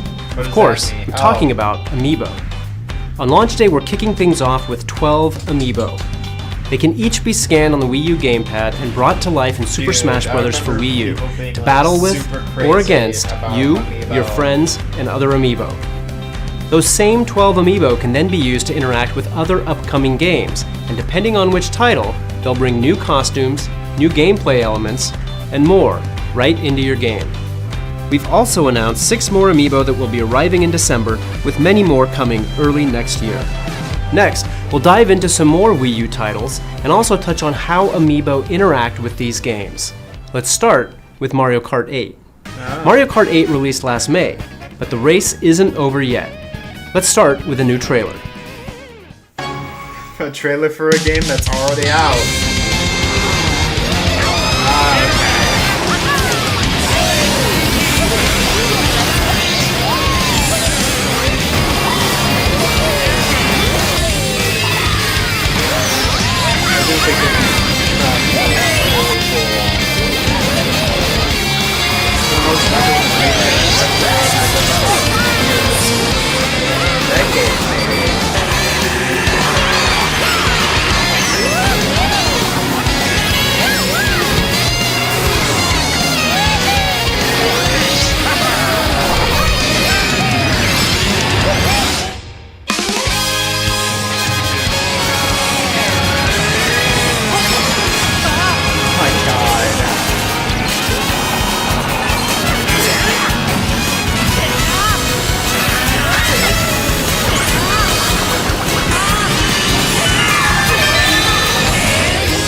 That was footage of the first pack of Mario Kart 8 DLC.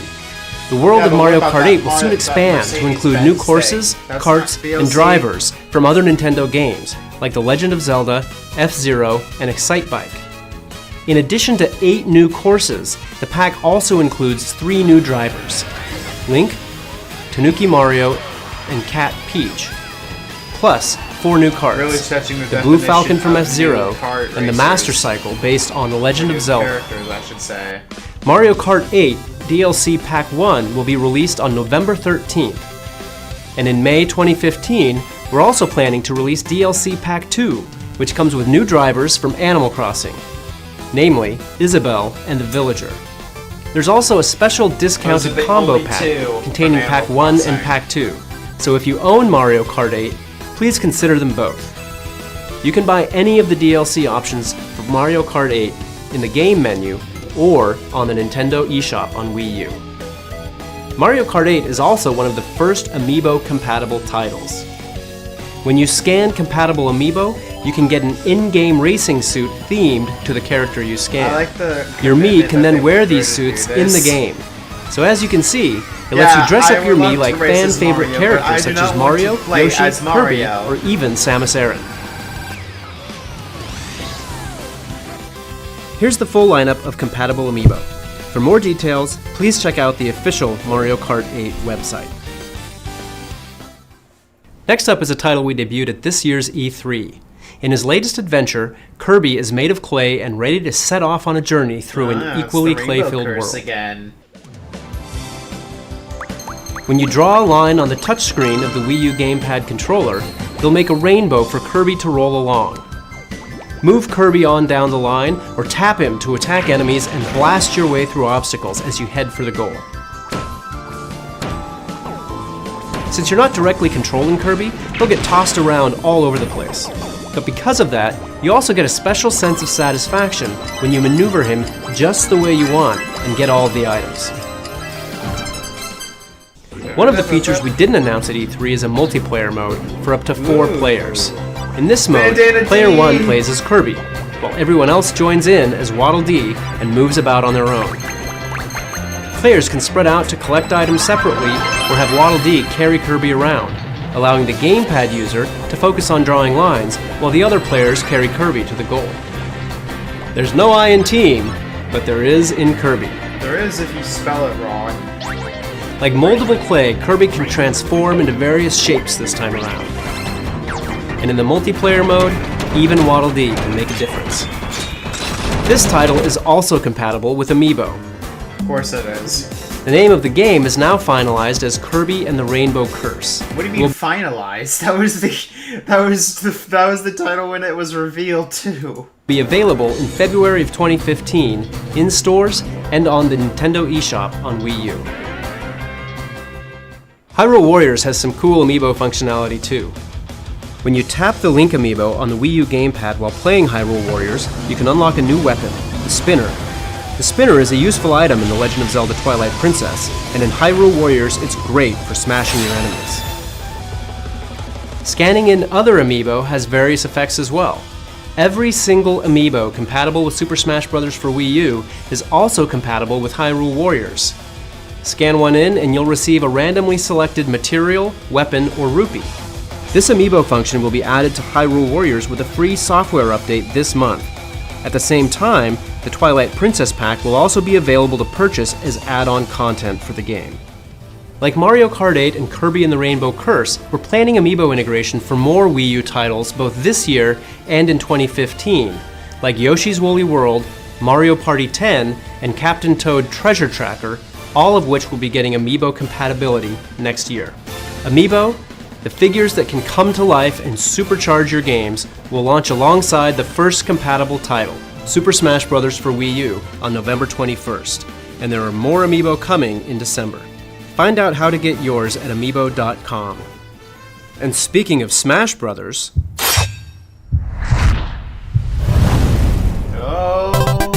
Oh, it's stuck. Oh yeah, okay.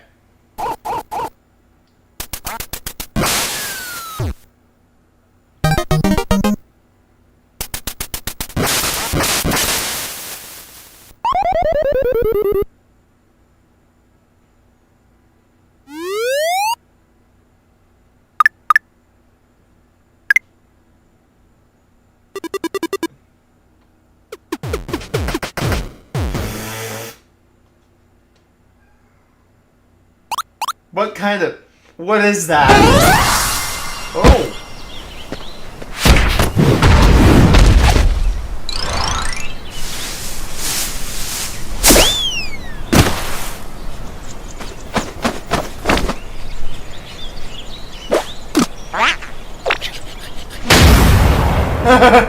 He got hit with the title.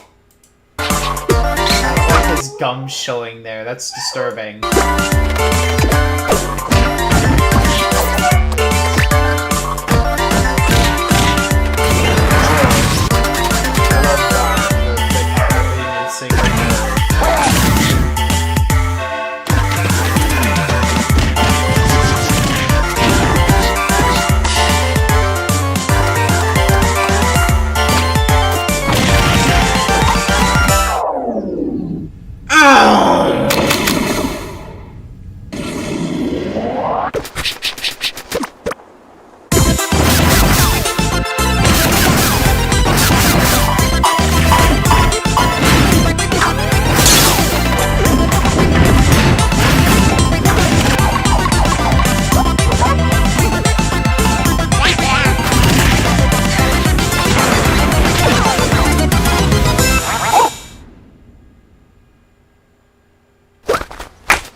Also for Wii, yeah, of course.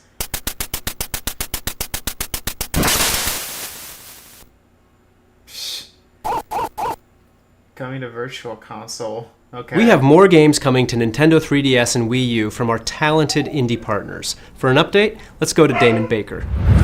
What's up, guys? Damon Baker here at the EMP in Seattle. To kick things off, I want to give a shout out to our wonderful Nindy community. That's a little pun, but it does illustrate how important and deeply connected the independent games community is to Nintendo. Independent developers are responsible for some of the most original and creative ideas in gaming, and we're proud to be a part of it. That's why I'm here at the EMP Museum, where indie games are about to take over. Nintendo is sponsoring the new Indie Game Revolution exhibit at EMP, featuring the most groundbreaking and creative work from the indie scene. You can hear stories from more than 40 independent game developers, designers, coders, composers, and critics, while experiencing firsthand how the indie community is pushing boundaries to deliver some of the best games out there, like Shovel Knight and The Swapper. But the EMP isn't the only place where we're spreading the Nindy love. We also recently hit up Indiecade in Los Angeles. Across Wii U and Nintendo 3DS, we had 15 digital games at the festival, 7 of which were first playable experiences for attendees. Additionally, we had 10 developers at our booth to show off their games, including Wii U exclusive Affordable Space Adventures as an Indiecade Award nominee. From Runbow to Sports Ball, fans had a blast checking out all the great games and tournaments, so be sure to tune in online after this Nintendo Direct for a full Indiecade recap and exclusive developer interviews. But what does this all mean for you? It means that along with all the great content already available on Nintendo eShop, Wii U and Nintendo 3DS have tons of awesome independent games on the way. Stuff like this, just to name a few. We're really excited about all the great exclusives and multi-platform. Let's see how many of them I actually heard about. No, yes.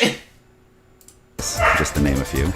We're really excited about all the great No. Oh, actually, yes. No, yes. No. exclusives and multi-platform Damn, I only know 2 titles games of coming to them. Nintendo eShop soon. So make sure you check it out. No, yes, no. Actually, yes, that one. And then, yes. On a regular basis to see what's new. But Nindy advocacy goes above and beyond traveling to events and eShop merchandising. We're one big family. That's why we worked with Choice Provisions to put a Commander Video trophy in Super Smash Bros. For Wii U. That trophy symbolizes our love for this gaming icon and the creativity that comes from our independent development partners. And in working with Atlus on the highly anticipated release of Persona Q, we collaborated on bringing a Persona Q Nintendo 3DS XL system to North America, celebrating the first Persona title on Nintendo platforms. It's a brand new Persona title created by the developers of both the Persona and Etrian Odyssey series. And for fans of customization, we'll be releasing Nintendo 3DS menu themes for both Shovel Knight and Sonic Boom. Speaking of Sonic, we'll be releasing the demo for Sonic Boom Shattered Crystal for Nintendo 3DS immediately after this Nintendo Direct. We even worked with Sega to create a Sonic Boom puzzle swap panel, so keep an eye out for it in your Mii Plaza. Up next, we have a special appearance by Mr. Miyamoto himself, but I leave you with one more third-party crossover. You've seen Mario and Luigi in catsuits, but I doubt you've ever seen anything like this before. Capcom. Is this the exact same thing? It is! That is the same thing that I saw in the Monster Hunter Direct.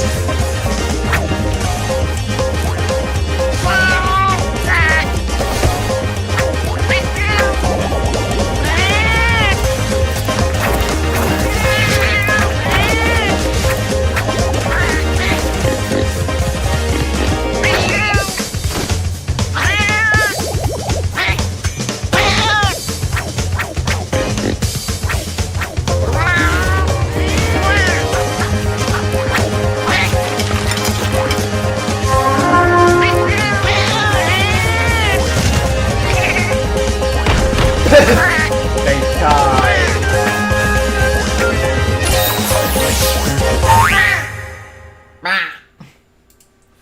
Okay, Monster Hunter World 1-1 time 999. I don't think it was ever that rewarding.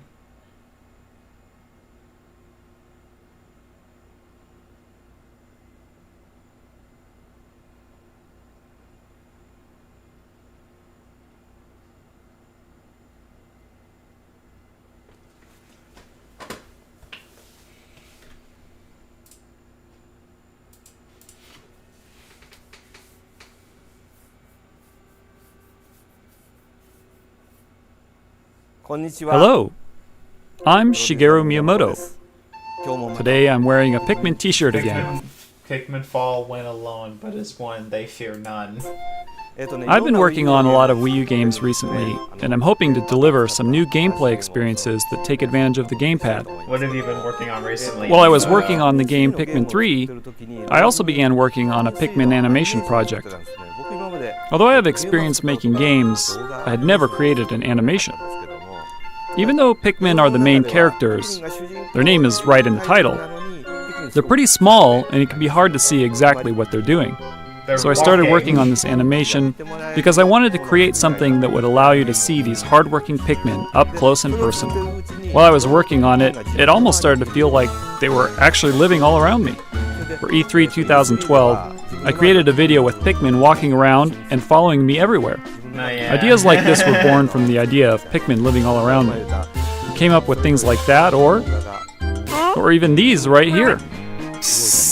And now, the animations I was working on are finally complete. They're very short in total, about 20 minutes long, and we debuted them at this year's Tokyo International Film Festival. It is really cool that they did this. After this Nintendo Direct, we'll release Pikmin short movies for purchase on Nintendo eShop, so you can watch too.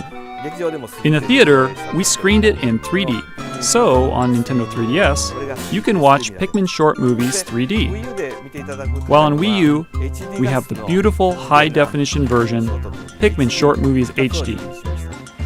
While working on these shorts, I used Flipnote Studio to create the storyboard. Oh! Hold on.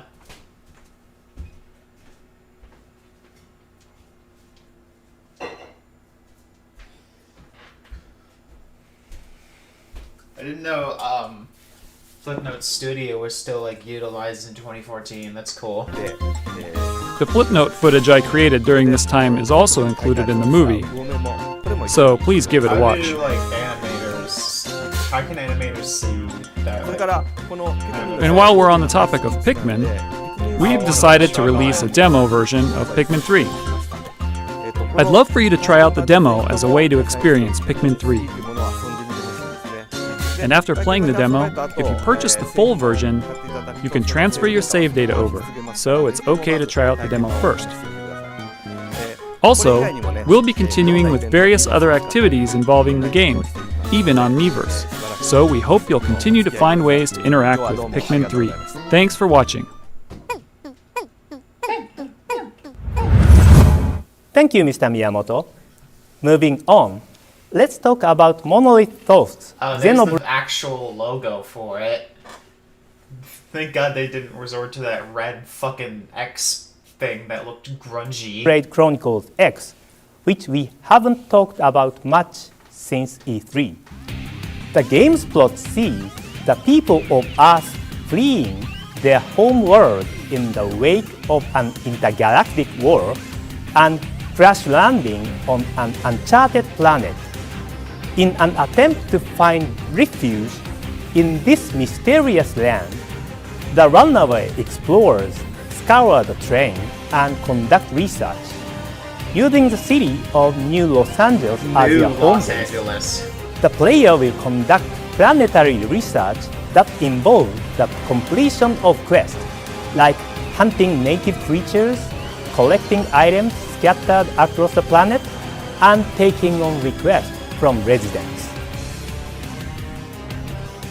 There's a wide array of these quests that will influence the survival of humanity. Some missions will further the main storyline, some will deepen your bond with friends, and others will have you doing small favors for locals. We are making this title a massive RPG with an even bigger world to explore than in Xenoblade Chronicles on Wii. The game offers various support features to aid the player in their adventure, like a gamepad navigation system, so that you can enjoy researching the planet stress-free. We are targeting a 2015 release for Xenoblade Chronicles X. No, that makes sense. The last title we are covering today is Splatoon, which we are updating you on for the first time since E3. We have a new trailer for you. Please take a look. Oh.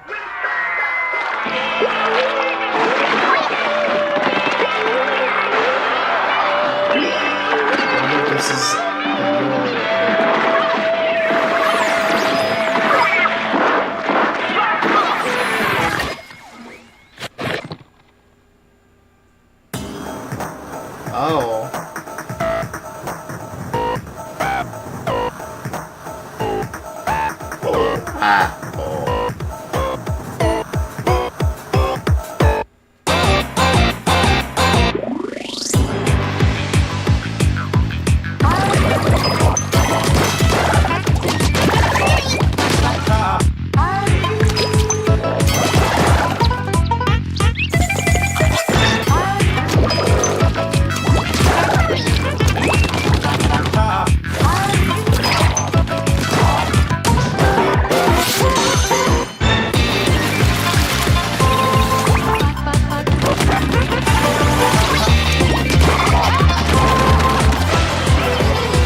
So, how did it look?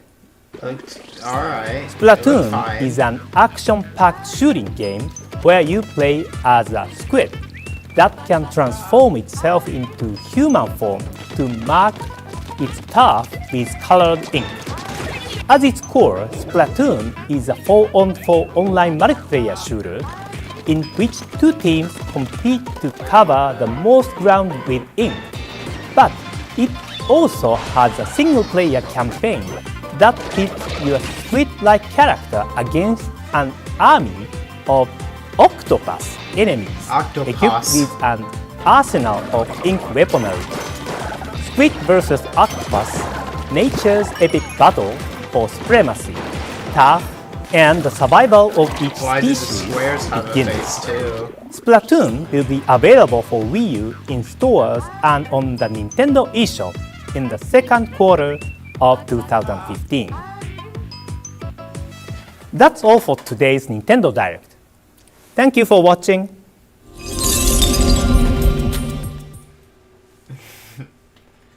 There's a cat under my desk, just trying to be cute.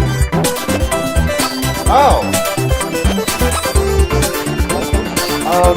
Okay, I guess this is the... That was the last one of 2015. Actually, no, 2014. Damn, there wasn't that much going on for 2014, was there? Huh. Okay. So we finally have like a new Nintendo Direct intro for 2015. Hello everyone, I'm Satoru Iwata from Nintendo. This is the first Nintendo Direct of 2015, and I would like to wish you all the best for this brand new year. First, please take a look at this video.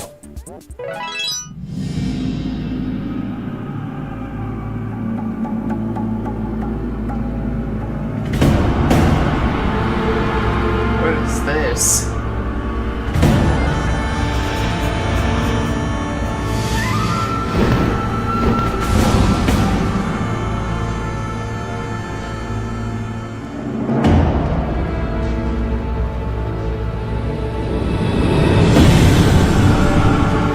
What the fuck?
have a title yet?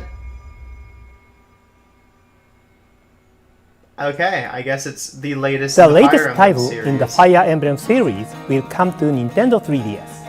I believe This this game is developed by the same team as Fire Emblem Awakening, and just like in that game, the character design for this new title will be by Mr. Kozaki Yusuke. However, the game content itself is completely new. Mr. Shin Kibayashi, a well-known comic book writer, joined the team to generate a unique atmosphere for this title. The Fire Emblem series has always asked players to make lots of small choices that affect the world as they know it, from conversation choices to battle tactics. In this new game, you will make even bigger choices, and the effect of these choices on the world will be greater than ever. It is a game that will include brand new challenges, the likes of which have never been seen in the series up until now. Next, I would like to talk about a puzzle game that has been very popular in Japan and is now coming to Europe and North America. Please take a look at this video. What could this be? Oh, I immediately recognize it from like the circles and shit. It's Puzzle and Dragons.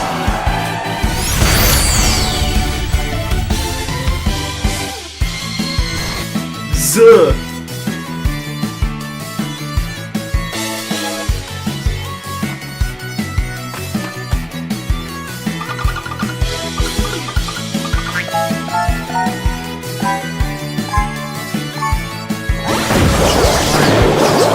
Like the first one and possibly the only one that ever came to North America. Oh! I remember playing the demo of this.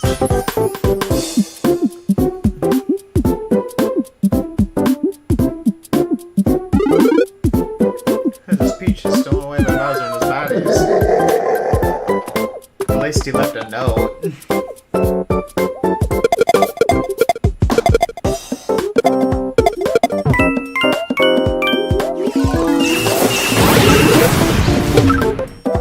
Okay, so it's just an RPG puzzle game thing.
Yeah.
Okay.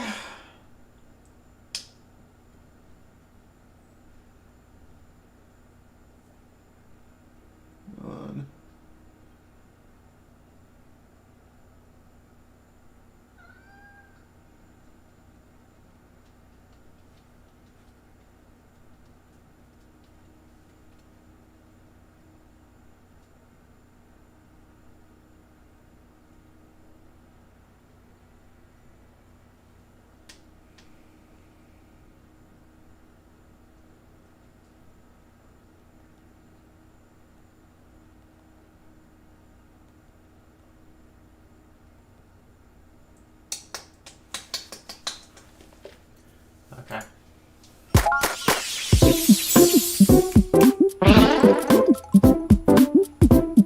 Stop messing with the green screen. May 2015. Puzzle and Dragons is a puzzle game series which features RPG and strategy elements. In this game, you can customize your party and go on adventures through dungeons. You will slide colorful orbs across the touchscreen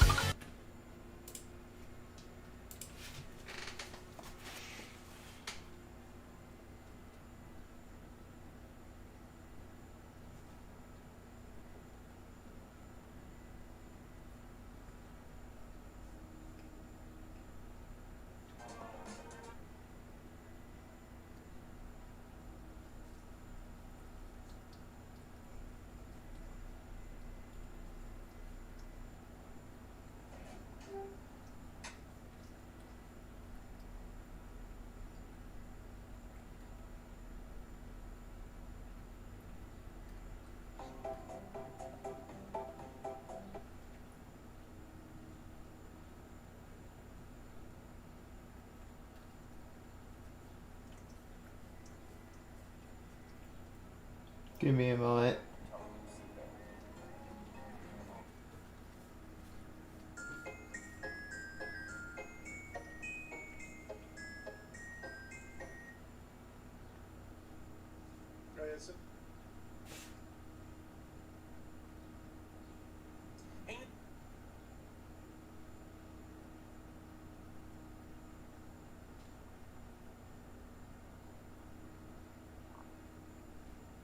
Okay. until 3 or more adjacent to attack 4. And in this Super Mario Bros. Edition, you play as Mario, questing through a familiar world to save Princess Peach from Bowser. You can form a party of beloved Mushroom Kingdom citizens like Mario, Luigi, and Toad, or even Bowser buddies like Koopa Troopa and Goomba. And they'll level up as they battle. Both the games you saw in the video, Puzzle & Dragons Z and Puzzle & Dragons Super Mario Bros. Edition, will be available as one package in May. Next, I would like to introduce a new game to you for the first time, Pokemon Shuffle. This puzzle game is available from Nintendo eShop, and you can start playing it for free. You make matches of the same 3 or more Pokemon to clear them from the screen and finish stages. In Pokemon Shuffle, there is a limit on how many moves you can make in each battle. You must deal damage effectively and reduce the HP of the wild Pokemon to 0 in the number of moves you have available to finish the stage. Each Pokemon has a type and level. You can battle more effectively by collecting many Pokemon and making them stronger. Some Pokemon Mega Evolve and are able to remove many other Pokemon from the screen in one go. In Pokemon Shuffle, you start with 5 hearts and you use 1 up every time you battle. Run out and you will need to wait before you can battle again. Over time, your hearts will build up and you'll be able to play again. I don't really care. You can also keep playing by using items obtained through regular 7. What the fuck?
Alright, I'm back. The gameplay or purchased with Nintendo eShop funds.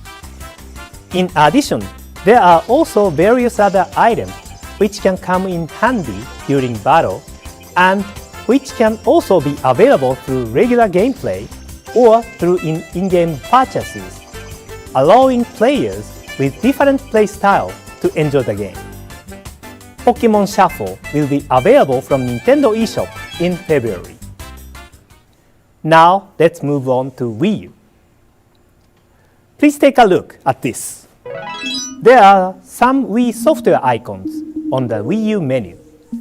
These icons are for Wii disc titles that have been reproduced as downloadable software for Wii U. And you can start each game directly from the Wii U menu without first going into Wii mode.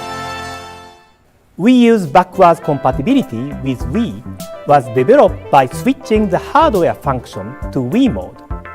Because of this, in the past, we couldn't distribute Wii Disc software for download on Wii U. Now that we can reproduce Wii Disc software on Wii U, we can make these titles available to download. And some of the Wii games that were compatible with Wii Classic controller can be played using only the Wii U gamepad too. The Wii console has an extensive software catalog, but Wii U owners may not have had the chance to play some Wii games, even if they were interested in playing them when those titles were first released. We hope these new possibilities will allow Wii U owners to enjoy these Wii games more easily. Hold on again.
Super Mario Galaxy 2 will be available shortly after this presentation.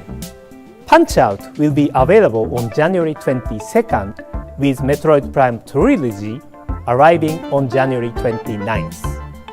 At launch, these three titles will be available for half price for 1 week after their release dates. We also plan to release more Wii titles on Nintendo eShop for Wii U. That's all from me. Let's pass it over to Bill Trinan from Nintendo of America for some more news. Thank you. Thank you, Mr. Iwata. Let's get things rolling with Kirby and the Rainbow Curse. In this clever Kirby game, guiding the mighty Puffball through treacherous stages isn't your only goal. There are tons of collectibles to find in every stage, including hidden treasure chests. Touch one to see what prize you get, like songs to listen to or in-game figurines. Some treasure chests are really hard to find, especially considering that you have a limited amount of ink to draw rainbow ropes with. If you run out, Kirby may find himself in a tight spot. Levels like Blue Sky Palace have no ground, so run out of ink and you'll meet an ill fate. But it's all worth it for those figurines. You can take in their glory from different angles in the figurine showcase. Hey, those kind of look like Amiibo. And speaking of, there's plenty to do with Amiibo in Kirby and the Rainbow Curse. Once per day, you can touch Select Amiibo to the Wii U gamepad controller to power up Kirby. Tapping the Kirby Amiibo to the gamepad will let you use his Star Dash whenever you want, without having to collect 100 stars like usual. Likewise, you can get a matching hat from the King DDD Amiibo, plus 6 health bars instead of the normal 4. And if you get the Meta Knight hat by using his Amiibo, your Kirby's tap dash speed will increase, allowing him to plow through weaker enemies.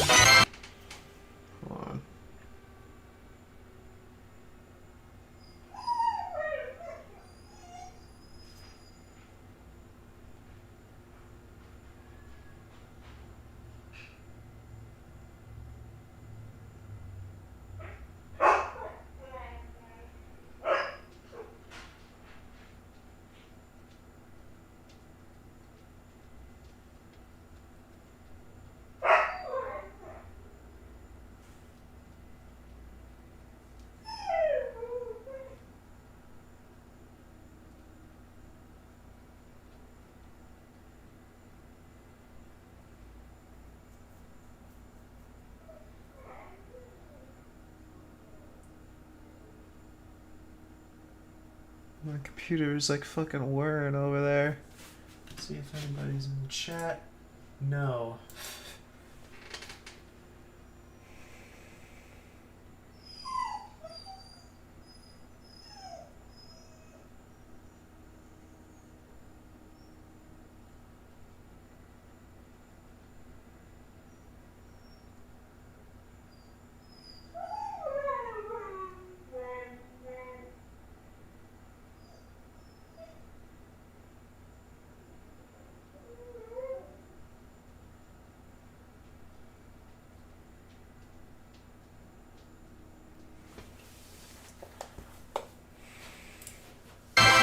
Kirby and the Rainbow Curse will roll onto store shelves and into the Nintendo eShop for Wii U on February 20th, 2015. While we're talking about Amiibo, the release of the next wave of Super Smash Bros. Amiibo is right around the corner. Look for 11 new Amiibo to hit store shelves in February. And I've got some exciting news. We're ready to announce a whole new wave of Super Smash Bros. Series Amiibo. Oh, shit. This next wave will include Robin and Lucina from Fire Emblem, Pac-Man, Wario, Ness from Earthbound, and Charizard. You'll start to see them appear in stores this spring. But Super Smash Bros. Isn't the only series that will receive Amiibo. I'm excited to announce that a new Super Mario series of Amiibo will say hello to the world on March 20th. This lineup includes Mario, Luigi, Peach, Yoshi, Bowser, and, for the first time, Toad. And they'll be launching alongside a new game that will take Amiibo to the next level. Mario Party 10. Ew! You may have noticed some of these characters also appeared in the Super Smash Bros. Series of Amiibo. Well, regardless which version of character you buy, they'll function exactly the same way. Check in at the address on screen as we update this list, so you can find out which Amiibo are compatible with which games. Mario Party 10 includes 3 different modes of Mario Party gameplay. The traditional party mode, the Bowser Party mode we introduced at E3, Only 10 minigames and a new mode called Amiibo Party. In this mode, you can touch a compatible Amiibo to the Wii U gamepad to use that Amiibo as a game piece while playing on a special board. To roll the dice, and the board is just a fucking square. So fucking stupid.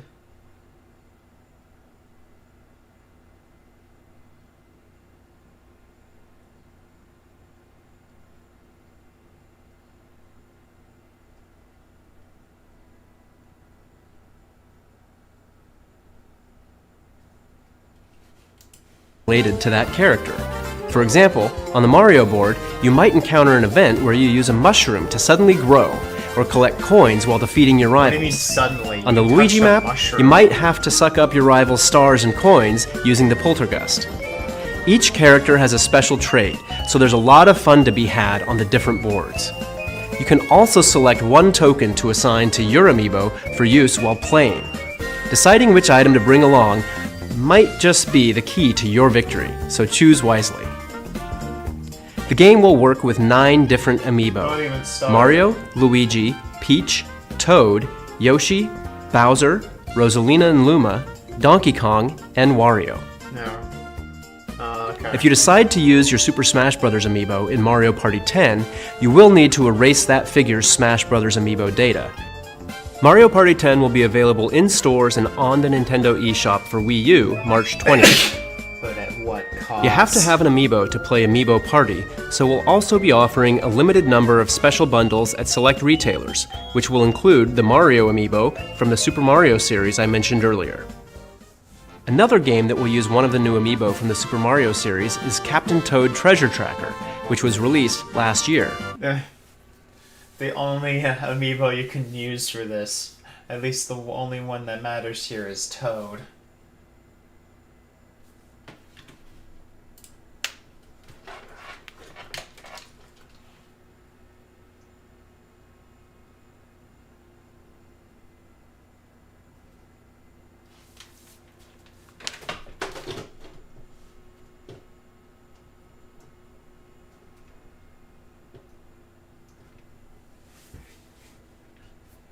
Alright, let's...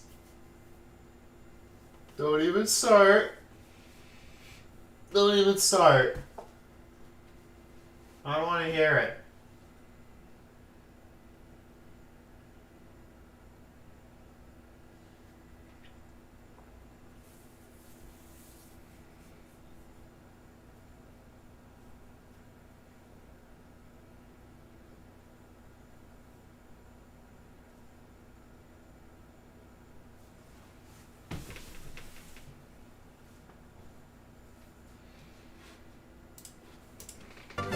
The Toad amiibo from the Super Mario Bros. Line will be compatible with that game. When you tap the Toad amiibo on your Wii U gamepad, Pixel Toad will appear in a stage and hide from the player, waiting to be found hide-and-seek style. An update will add this function to Captain Toad Treasure Tracker on March 20th, the same day the Toad amiibo becomes available. Next, let's switch over to another Wii U title coming in 2015, Splatoon.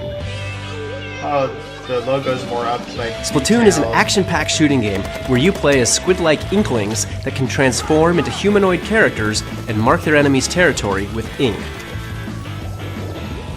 We've already announced a 4-on-4 online multiplayer mode and a single-player mode. But this time we'd like to tell you about the Inkling central hub that connects all the game modes together. When you first start up the game, you'll land in this plaza area. Inklings who are sent here via Miiverse will be walking around, and you can communicate with them. The tower you see right now is an important landmark. Enter the tower, and you can play the online multiplayer mode with other Inklings from around the world. You may have already noticed, but each Inkling is equipped with their own weapon and outfit. Equipment can be purchased at the shopping center with in-game money you earn by playing multiplayer mode. At the shopping center, there's a weapon shop run by a militaristic crab and a headgear shop where a shy sea anemone is working as a store clerk. There's also a clothing shop and a shoe shop. You can switch equipment you've purchased at any time in the plaza. For weapons, you select a set of 3 at a time. Your go-to weapon of choice for dealing with the most enemies is, of course, your main weapon. You'll also have a backup sub-weapon to help create diversions or block your enemy's path. And for special occasions, you'll have a weapon that can be charged up to inflict major damage, your special weapon. Depending on your setup, you'll have to adjust your strategy. You can also modify your character's stats, such as strength and speed, by choosing the right gear for your head, clothes, and shoes. Different players will respond to different styles of custom outfits, so if you want, you can focus on your looks rather than your strategy. You can also check out other Inklings outfits and equipment in the plaza too, so it's a good place to get inspired. Try entering a battle with new clothes and equipment. You may just discover a new way to fight. Splatoon will be available in stores and on the Nintendo eShop for Wii U this May. Thanks to Hyrule Warriors, Wii U owners are already fighting hordes of enemies as Link, Impa, Darunia, and tons of other beloved Zelda characters. But there's another Zelda game on the way to Nintendo 3DS, The Legend of Zelda Majora's Mask 3D. So in honor of that game, we have some new downloadable content on the way for Hyrule Warriors. Tingle is ready for action. Just be glad he's on your side. His main weapon is his balloons, but he'll also attack enemies with a giant wallet full of rupees, his Kululimpa dance, and even a fatal kiss of death. As for young Link, his main weapon is the Kokiri sword, but he also comes equipped with the Fierce Didi's mask, allowing him to briefly transform and unleash powerful special attacks. Both of these characters are included in the Majora's Mask pack, which... I wonder what that's named after. Yeah, hold on.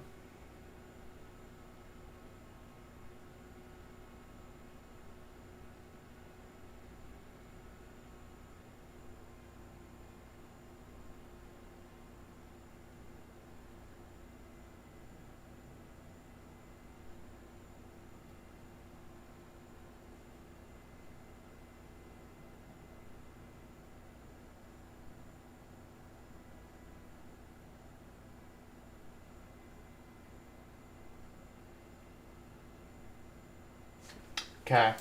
Also comes with a new Adventure Mode map and 3 additional costumes when it becomes available on February 5th.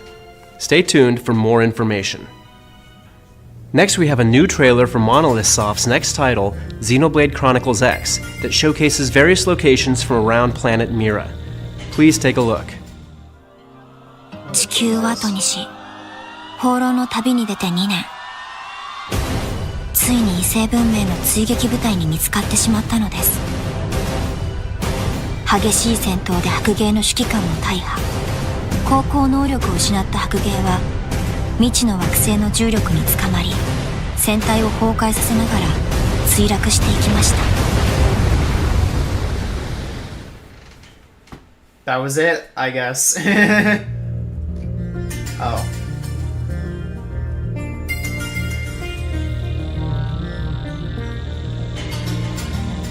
Dude. It looks gorgeous, even like now.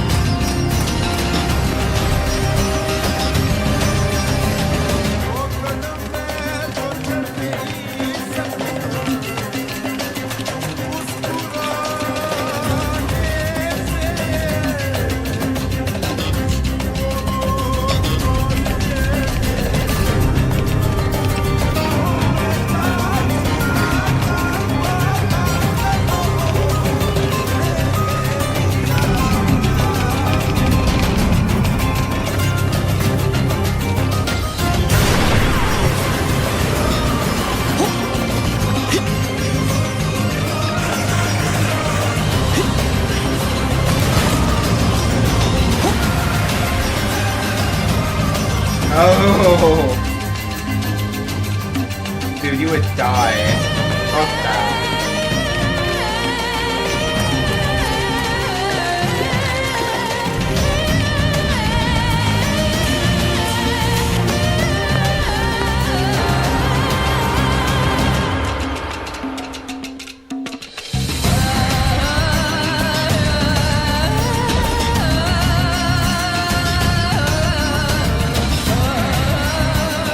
こうして地球人類最後の一人を仲間に迎えた私たちは、惑星ミラで生きていく決意を固めました。Okay. Stay tuned for more information on Xenoblade Chronicles X in the near future. At last year's E3, we announced a new game for Wii U. Its name, Mario vs. Donkey Kong Tipping Stars, is centered on an important new feature. Now, there's a new way to enjoy the puzzling, toy-guiding touch gameplay that fans love. Exactly the same. As with previous games in the series, you can create your own levels and then share them with other players online. But now, you can reward the people who make your favorite levels using the all-new tipping system. As you beat levels, you can earn up to 3 stars based on your performance. Then you can cash in those stars to earn new parts for level creation. So if you like a level someone built, tip them some stars sometime. That way, they'll be able to create even more imaginative levels using the stars you tip them. For the first time, alongside the Wii U game, we'll also be releasing the game on Nintendo 3DS. Both of these download titles will be available for purchase directly from the Nintendo eShop, and we plan on giving anyone who buys the Wii U game a free download code for the game on Nintendo 3DS, and vice versa. So now you can play the game on your system of choice, or even share levels between versions of the game through Miiverse, which is built directly into the game. Mario vs. Donkey Kong Tipping Stars is available exclusively through the Nintendo eShop on Wii U and Nintendo 3DS, March 5th. Now, here's a quick look at some great games coming to Wii U and Nintendo 3DS from some of our development partners. Wii U 専用タイトルとして新しいプロジェクトを立ち上げました。4人で協力しながら様々な世界観のマップを攻略していくアクションゲームです。罠を解除しながら敵を蹴散らして、お宝を強奪してくるというのが基本的なゲームルールになります。ゲーム自体は基本的に無料で、制限なく遊ぶことができます。Wii U がインターネットにつながっていれば誰でもプレイすることが可能です。タイトル名や、発売日などはお伝えできませんが、仮称プロジェクトトレジャーという名前で、絶賛開発中です。ぜひ楽しみに待っててください。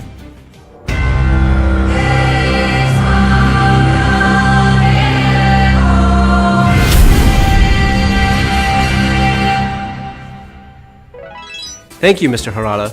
This title is being developed exclusively for Wii U.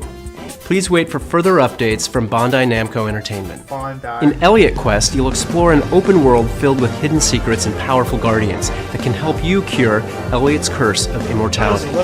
Adventure through dungeons as you collect abilities and spells while questing to defeat 16 unique bosses and unlock multiple endings. With the unique and innovative gameplay and beautiful puzzles, Bleck delighted the press, the players, and many judges, scoring itself international prizes. It's a game about imagination, curiosity, and experimenting that has even been exhibited in museums. And now on Wii U, you'll be able to immerse yourself in a meditative game of Bleck on your TV or off-screen with the gamepad. It's all about bringing your paintings and your imagination to life with a touch of your finger. With its cartoon graphics and touch controls, Citizens of Earth has a modern look and feel, but at heart, it's a retro Japanese-style RPG from Eden Industries and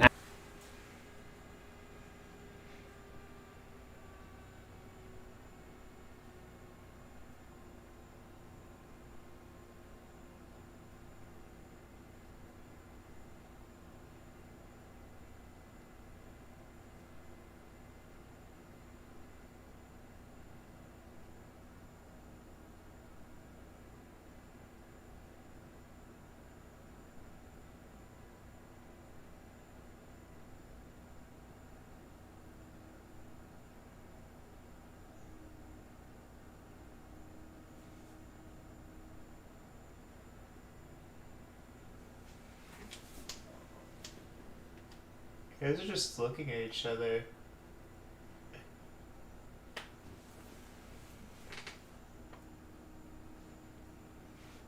Hold on.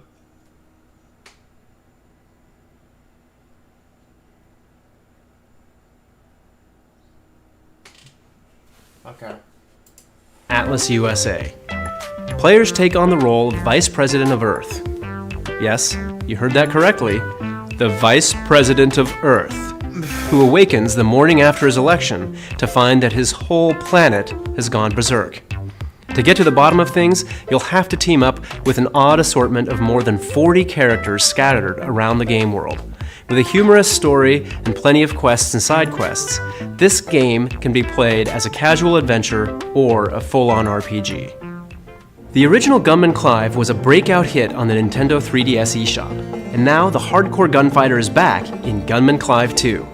This time there are 4 playable characters to choose between, each with their own unique abilities, plus more bosses, more levels, and yes, more colors.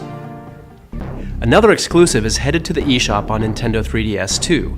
New episodes of Moon Chronicles will continue Renegade Kid's sci-fi first-person adventure. The 3 remaining episodes in Major Kane's Lunar Journey will be released on the same day for download, giving fans the opportunity to experience the entire season without delay. Players can purchase the new content individually as separate episodes or choose to go for the Season Pass, which contains all 3 remaining episodes for a lower price. Starting this month, Sega will be releasing a new batch of 3D classics for Nintendo 3DS. The first new 3D remake will be 3D Afterburner 2, followed by 3D Fantasy Zone, 3D Outrun, 3D Fantasy Zone 2, and 3D Thunderblade. Each game will deliver a full all of them have like different things, or like some of them have widescreen, some of them don't, some of them have 3D, some of them don't, and like fledged vintage arcade experience, recreating the environment down to the mechanical sound of an arcade machine. From Atlas and Spike Chunsoft comes a Nintendo 3DS exclusive that blends the gameplay of 2 dungeon crawlers to create an RPG experience like no other. Etrian Mystery Dungeon gives players the freedom to create their own eclectic party of heroes like in the Etrian Odyssey series, and then take that party on a near-infinite dungeon-exploring, loot-hunting quest, just like in the Mystery Dungeon series. Story of Seasons is the rebirth of the Bokujo Monogatari series that has sold close to 10 million units worldwide by charming gamers around the globe with its fun combination of farming and life simulation. The latest entry is all about connecting with other lands across the game world or with other players online, a first for the series. And with the introduction of a new safari area, players will now have access to many new exotic animals, such as penguins, elephants, and camels. But, of course, the beloved farming and relationship-building gameplay you love will make a return when the game comes exclusively to the Nintendo eShop on Nintendo 3DS. We've got Reggie coming up next with a special announcement. But first, let's dig into one more Nintendo 3DS title. A new entry in the Fossil Fighters series is stomping your way. So get ready to hop in your own custom vehicle and explore the full 3D world of Fossil Fighters Frontier, filled with buried fossils just waiting to be dug up. Any fossil you find can be revived as a Vivisaur and then pitted against other Vivisaurs in massive reptile rumbles of prehistoric proportions. 2 players can team up to battle each other's Vivisaurs online in tournaments to determine a reigning champion, or up to 6 players locally. 3 friends can also team up online to explore the world together, dig up fossils, and battle as allies against rogue Vivisaurs. And for those who feel their Vivisaur team is ready for the fires of battle, head over to the new Fossil Stadium, an arena where you can enter tournaments, refine your skills, and see how your team stacks up against the rest. The game Fossil Fighters Frontier is coming to life March 20th of 2015, in stores and on the Nintendo eShop. All right, that's it for now. Let's pass it over to Reggie. Thanks, Bill. In March of 2011, Nintendo 3DS launched in the Americas, and later on it was joined by Nintendo 3DS XL and Nintendo 2DS. This family of handheld systems has been home to a varied and robust lineup of games, from the new titles in the Super Mario, Zelda, and Animal Crossing series, to games like Kid Icarus Uprising, Fire Emblem Awakening, Star Fox 64 3D, and a whole lot more. Today, we'd like to share with you our plans for the future of Nintendo 3DS in the Americas by introducing you to the newest member of the Nintendo 3DS family. It'll continue to play all of the titles I just mentioned, as well as many new games that are still on the way. Please take a look. Okay, it is. Ooh, it's red now. It's blood. Weird music.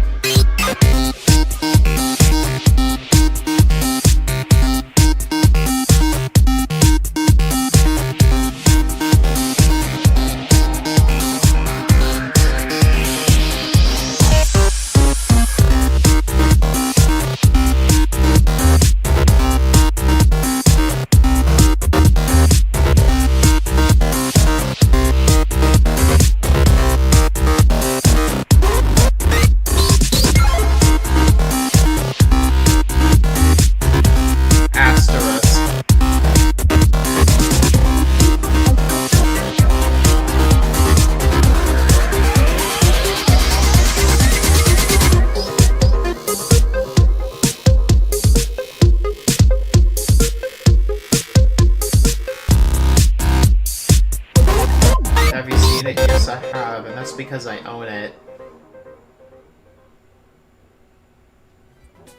The new Nintendo 3DS XL system will release in North America on February 13th, 2015.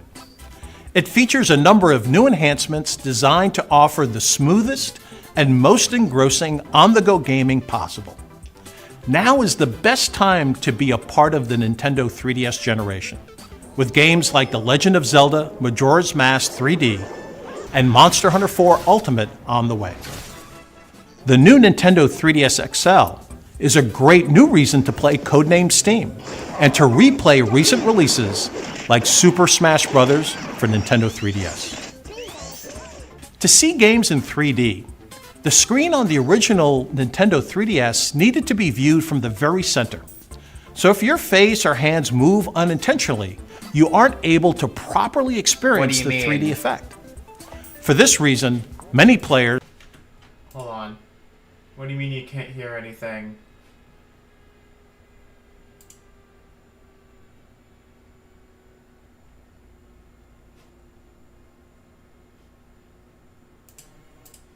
Is this better?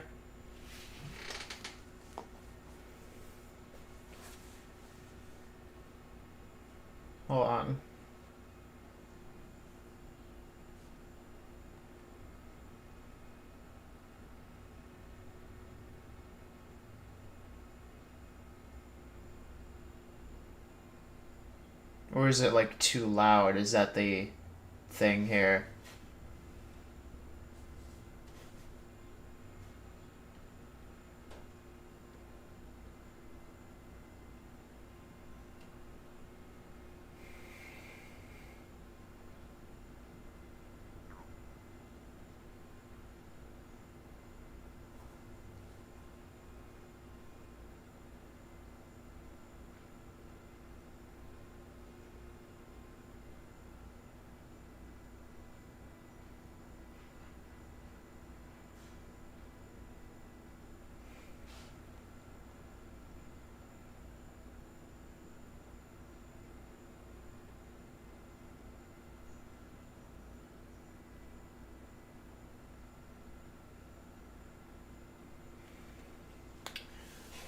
I don't know. Let's see if it does anything in the stream. I almost fucking clicked this. I don't want to.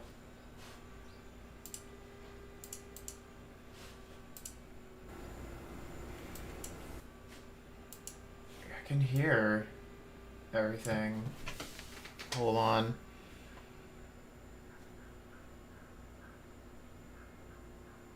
Oh. Okay. Simply turn the 3D off. But that's about to change, because new Nintendo 3DS XL offers brand new, super stable, face tracking 3D technology. Its inward-facing camera actually tracks the position of your face as you play games, dynamically adjusting the 3D sweet spot to ensure stable viewing at a wider angle. Even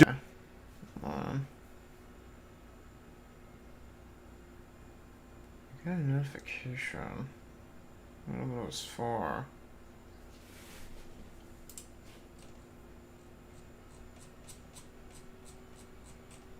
Oh.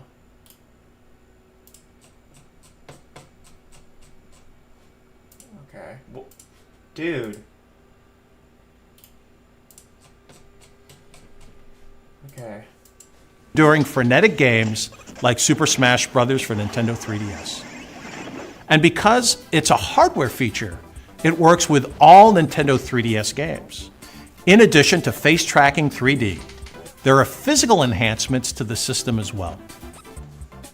The big new addition is the C-Stick. Although it may look like a small button, it can detect subtle analog input from players and allows for intuitive control. Now you can enjoy the improved control in compatible games without the need for special accessories. So for example, in Super Smash Bros. For Nintendo 3DS, the C-Stick allows you to execute smash attacks with ease. You can also enjoy using the C-Stick with previously released Circle Pad Pro compatible titles like Steel Diver Sub Wars, Resident Evil Revelations, and more. The processing power of the new Nintendo 3DS XL has also seen a boost compared to the previous model. And this power is for more than just super stable face tracking 3D technology. It also makes the entire system run smoother, speeding up the home menu and its related applications like the internet browser and Mii Maker, while speeding up boot up times for games like Super Smash Bros. For Nintendo 3DS and Monster Hunter 4 Ultimate. The enhanced processing power will also be available to developers who wish to use it to power future games as well. Hidden beneath the touchscreen, you'll find another new feature that you may be familiar with from Wii U. It's called Near Field Communication, or NFC for short. This wireless form of communication allows new Nintendo 3DS XL to interact with Amiibo figures. After an update planned for February, Super Smash Bros. For Nintendo 3DS will be the first Amiibo-compatible title when played on new Nintendo 3DS XL. You'll be able to power up your Super Smash Bros. Series Amiibo on the go with all the gear you've already unlocked in the game, just by tapping your Amiibo to the touchscreen. New Nintendo 3DS XL also has a slightly longer battery life than previous models. and will now automatically adjust the brightness of the screens based on lighting conditions. So you can enjoy playing comfortably while also saving battery life.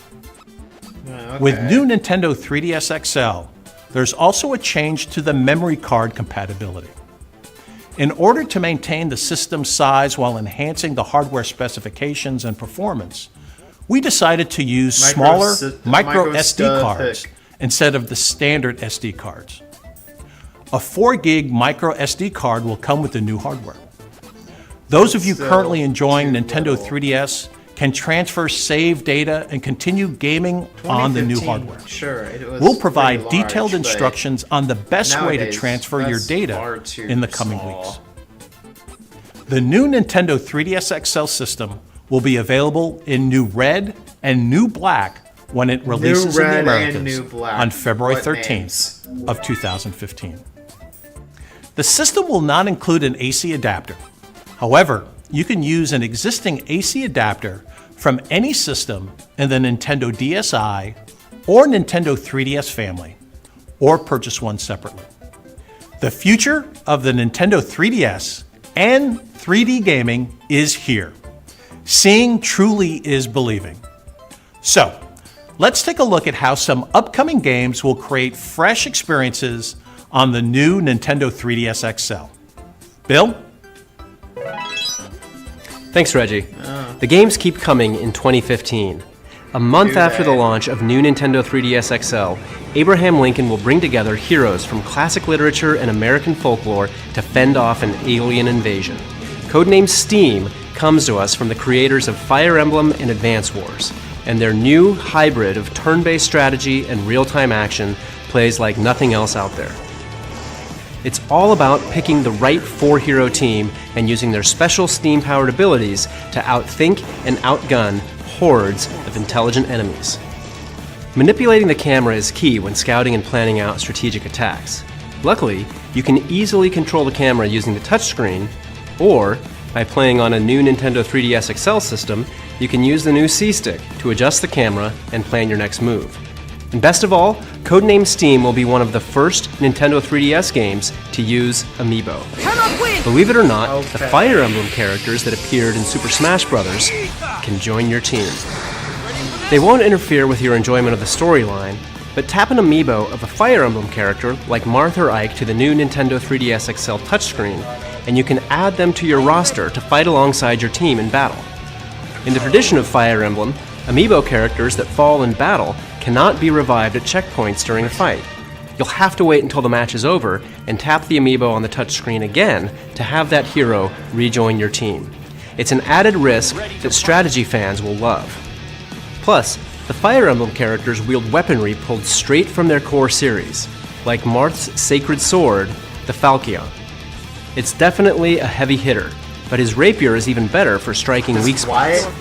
And his special, the Lodestar, deals a substantial amount of damage for all nearby units.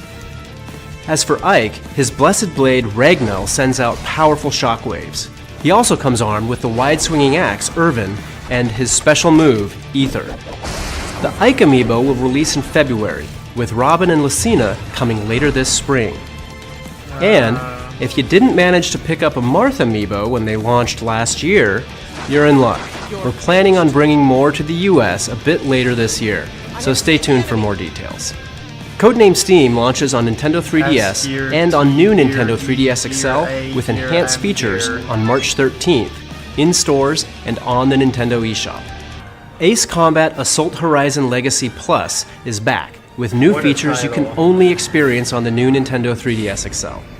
With the improved 3D view, players will feel like they're in the middle of a heart-pounding dogfight from the cockpit of an ultra-realistic aircraft. And by utilizing the added C-Stick and the ZR and ZL buttons, they'll now have total control over the skies. The developers have also collaborated with Nintendo to provide special aircraft skins that can be unlocked in-game or by using select Amiibo figures. The latest in air combat will be available in stores or on the Nintendo 3DS eShop starting February 13th. Next, I have some follow-up information about the new Nintendo 3DS XL exclusive version of Xenoblade Chronicles, which we announced for Japan last August. It's a remake of the original Wii game, designed to make full use of the new Nintendo 3DS XL hardware.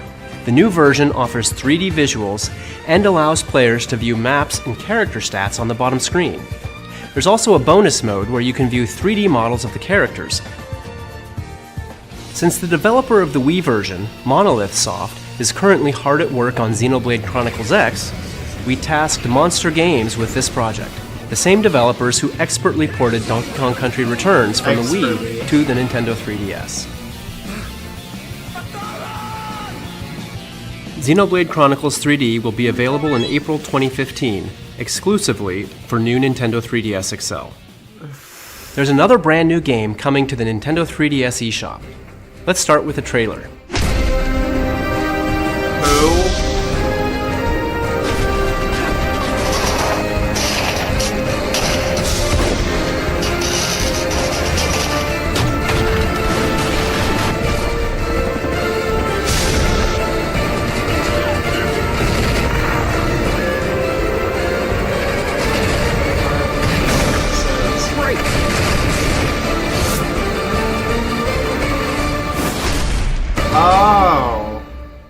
Created by a small team of 3 talented indie developers called VD Dev, Ironfall will bring fast-paced shooting action straight to your handheld. The game is perfectly suited for using the C-Stick on new Nintendo 3DS XL. It may just give you the edge you need to fight off the invasion. It can also be played on any Nintendo 3DS or 2DS system. Look out for Ironfall on the Nintendo 3DS eShop soon. We are pleased to announce today that Monster Hunter 4 Ultimate will receive a special edition new Nintendo 3DS XL hardware bundle in North America and Europe. This bundle will be available alongside the launch of the new Nintendo 3DS XL on February 13th, exclusively at GameStop. We'll now pass things over to executive producer Ryozo Tsujimoto from Capcom to tell us a little bit more about Monster Hunter 4 Ultimate. はい、ご紹介ありがとうございます。今回このモンスターハンター4アルティメイトのですね、オリジナルデザインのニューニンテンドー 3DS をですね、皆様にお届けできるのを大変嬉しく思っております。本タイトルですけど、もちろんニューニンテンドー 3DS に対応しておりまして、C スティック、こちらの方はですね、クエスト中のカメラ操作で使っていただけます。ぜひこの 3D でこのモンスターハンター4アルティメイト遊んでいただきたいと思います。モンスターハンターとはですね、皆さんプレイヤーの方がですね、1人のハンターとなっていただいて、さまざまなモンスターを狩猟していただく、皆さんで最大4人まで協力プレイをすることができます。力を合わせて、巨大なモンスターを狩っていく、ここの楽しみっていうのも味わっていただけます。武器の方で全14種類の武器ジャンルから選んでいくことができます。皆様のプレイヤーのスタイルに合った武器を選んでいただいてプレイしていただけたらと思っております。そしてですね、もちろんシングルプレイの方とマルチプレイの方、両方プレイできるようになっておりまして、シングルで繰り広げられるストーリー、こちらの方も用意させていただいておりますし、みんなで持ち寄って遊ぶローカル通信プレイ、インターネット経由で遠く離れた方でも遊べるインターネット通信プレイ、こちらも両方対応しております。ここで皆様に一つお知らせがあります。モンスターハンター4アルティメイトのですね、体験版を配信させていただきたいと考えております。武器ジャンルの全14種、こちらを全て使っていただくことが可能となっております。でマルチプレイの方もローカル通信プレイ、インターネット通信プレイ、これ両方遊んでいただくことが可能になっております。モンスターハンターを初めてプレイされる方も多いと思いますので、そういう方でもですね、このモンスターハンターの遊び方を分かっていただけるような内容で今回体験版考えておりますので、ぜひまだですね、モンスターハンターをプレイされてないという方もダウンロードしてこの体験版の方をプレイしていただけたらと思っております。最後になりましたが、このモンスターハンターのですね、すれ違いパネル、皆様に提供させていただきたいと思ってますので、期待しておいてください。このモンスターハンター4アルティメイト、任天堂 3DS、任天堂 2DS、ニュー任天堂 3DS で2月の13日に発売を予定しておりますので、皆さんぜひプレイしてみてください。ありがとうございました。Thank you, Tsujimoto-san. Let's finish with a title we announced in our last Nintendo Direct. Love it or fear it, The Legend of Zelda Majora's Mask 3D is an emotional experience. And with new Nintendo 3DS XL, you'll be even more immersed in this classic gaming world thanks to its face-tracking 3D technology. Another improvement to the original that you can only experience on this new system is full 360-degree camera control. Simply slide your finger on the C-stick to peer around the corners and take in the scenery. We've also finalized the release date. The Legend of Zelda Majora's Mask 3D will be available on February 13th of 2015. I remember Nintendo being very mysterious about this game's release. When Ocarina of Time 3D came out, people were asking about Majora's Mask 3D, and then they were like, "Oh, we've never thought about that. Maybe we could do that. That's a good idea." And Zelda fans, if you pre-order Codename Steam at GameStop, you'll receive a Majora's Mask pin at the time of pickup while supplies last. What does that have to do with Codename Steam? February 13th? That sounds familiar, doesn't it? Well, it should, because it's also the same day that new Nintendo 3DS XL becomes available. And what better way to celebrate a dual release than with something like this? Ew. Introducing new Nintendo 3DS XL, Majora's Mask style. The definitive way to play what is arguably the most fascinating Zelda game ever made, and just one of the few different options when the system launches on February 13th. Well, that's it from me today. Thanks for watching. That needed to be purple or something, because I always associate purple with Majora's Mask.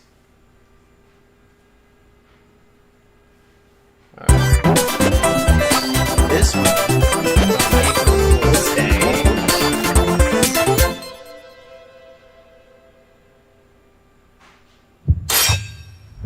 Oh, it's starting things off real strong here. What is this?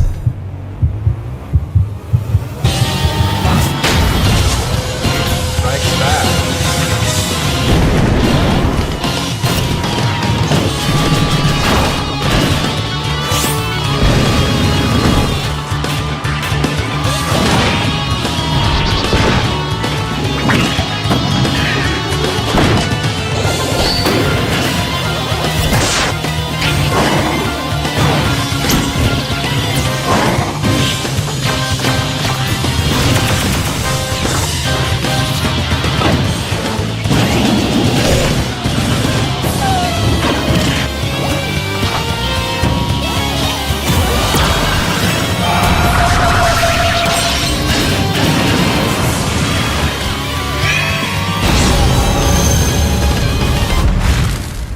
Flashbanged us.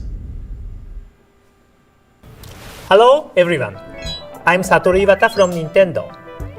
What you just saw is a new challenger video for Super Smash Bros.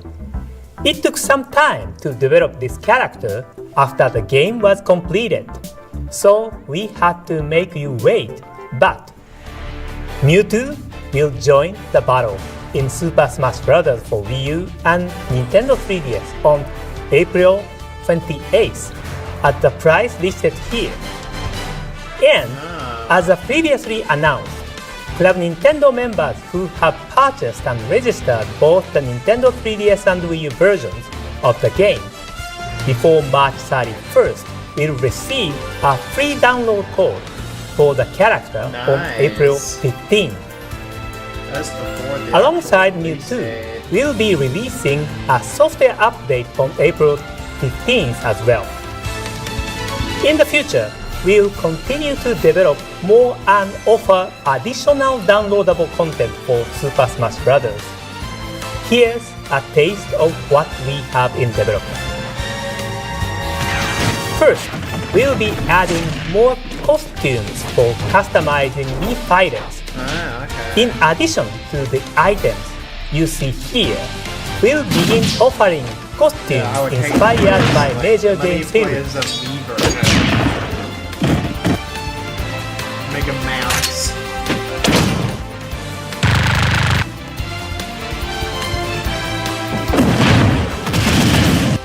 For the first wave of crossover items, we've created outfits inspired by X and Proto Man from Capcom's Mega Man series.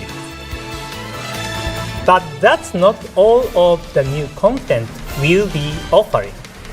Please take a look at this. Oh, another one. Really?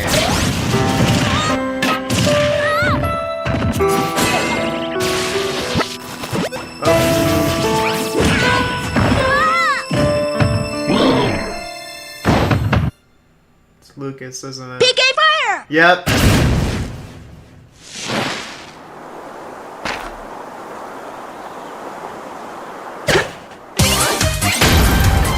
Comes out of nowhere. This is the most representation of what we will ever get.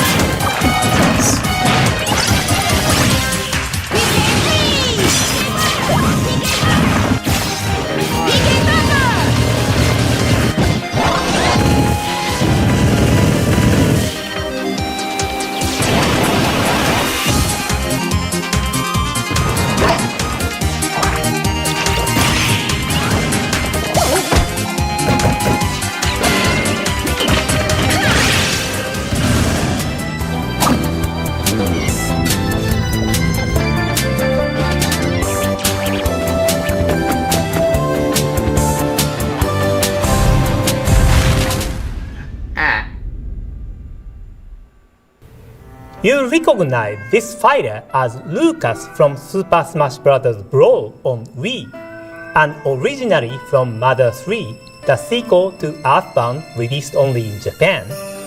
We've heard your request and we've decided to offer Lucas as a downloadable content.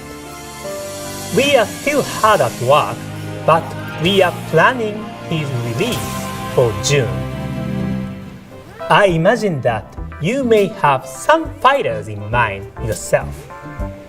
Can you think of anyone you'd like to see fight against characters like Mario or Link in Super Smash Bros.? Well, after discussing it with Smash Bros. Director Masahiro Sakurai, we've decided to open the new Smash Bros. Fighter Battle on the Smash Bros. Microsite after this I do Nintendo like that Direct. they did this.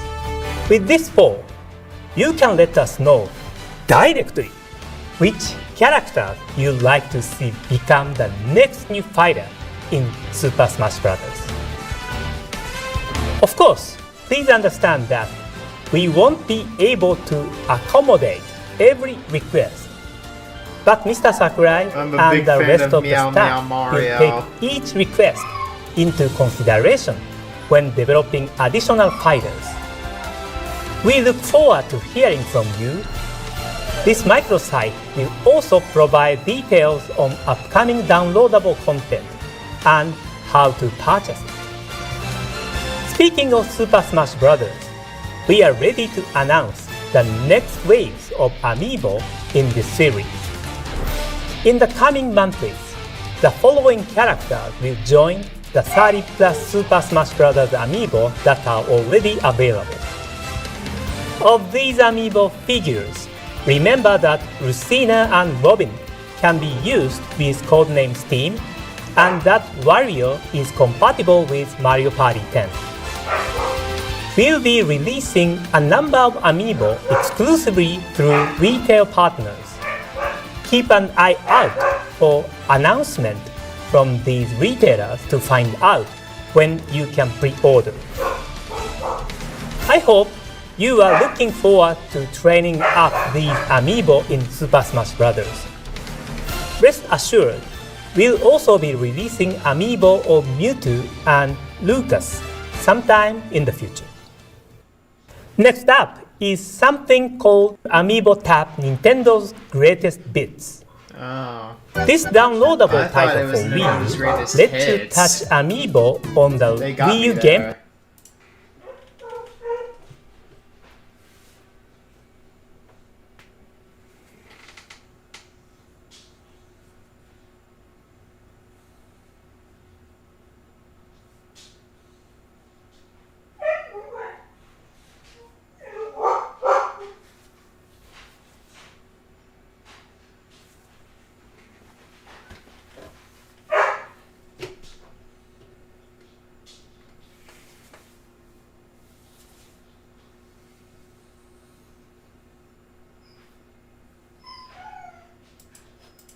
Pad to unlock gameplay highlights from select NES and Super NES titles. Each This is demo the is SNES limited to remix 3 minutes, that we never so actually you can't got. experience the entire game. But you can tap an amiibo to the gamepad multiple times to switch out which scene is highlighted. That way, you can sample a variety of scenes. The games assigned to the amiibo you use are not predetermined. Instead, titles are randomly assigned when you scan your amiibo of choice for the first time. So in that way, it's like a box of chocolates. You never know what you are going to get. As you can see, there will be many classics to sample. So try scanning different amiibo. It's sort of like swapping game cartridges on an old NES or Super NES. Amiibo Tap Nintendo's Greatest Hits will release on the Nintendo eShop this spring as a free download. Very Next, convenient. please take a look at this.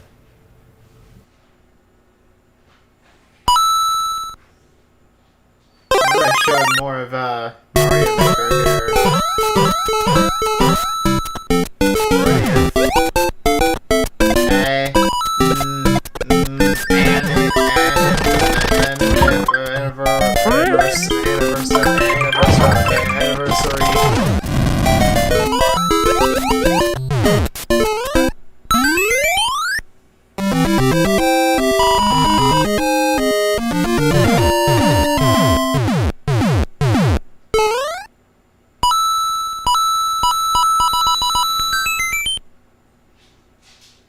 What you just saw was a 30th anniversary commemoration video created with the Wii U game Mario Maker. That's right. Still just called Mario It's been Maker. 30 years since the launch of the original Super Mario Bros. Game on the NES in 1985.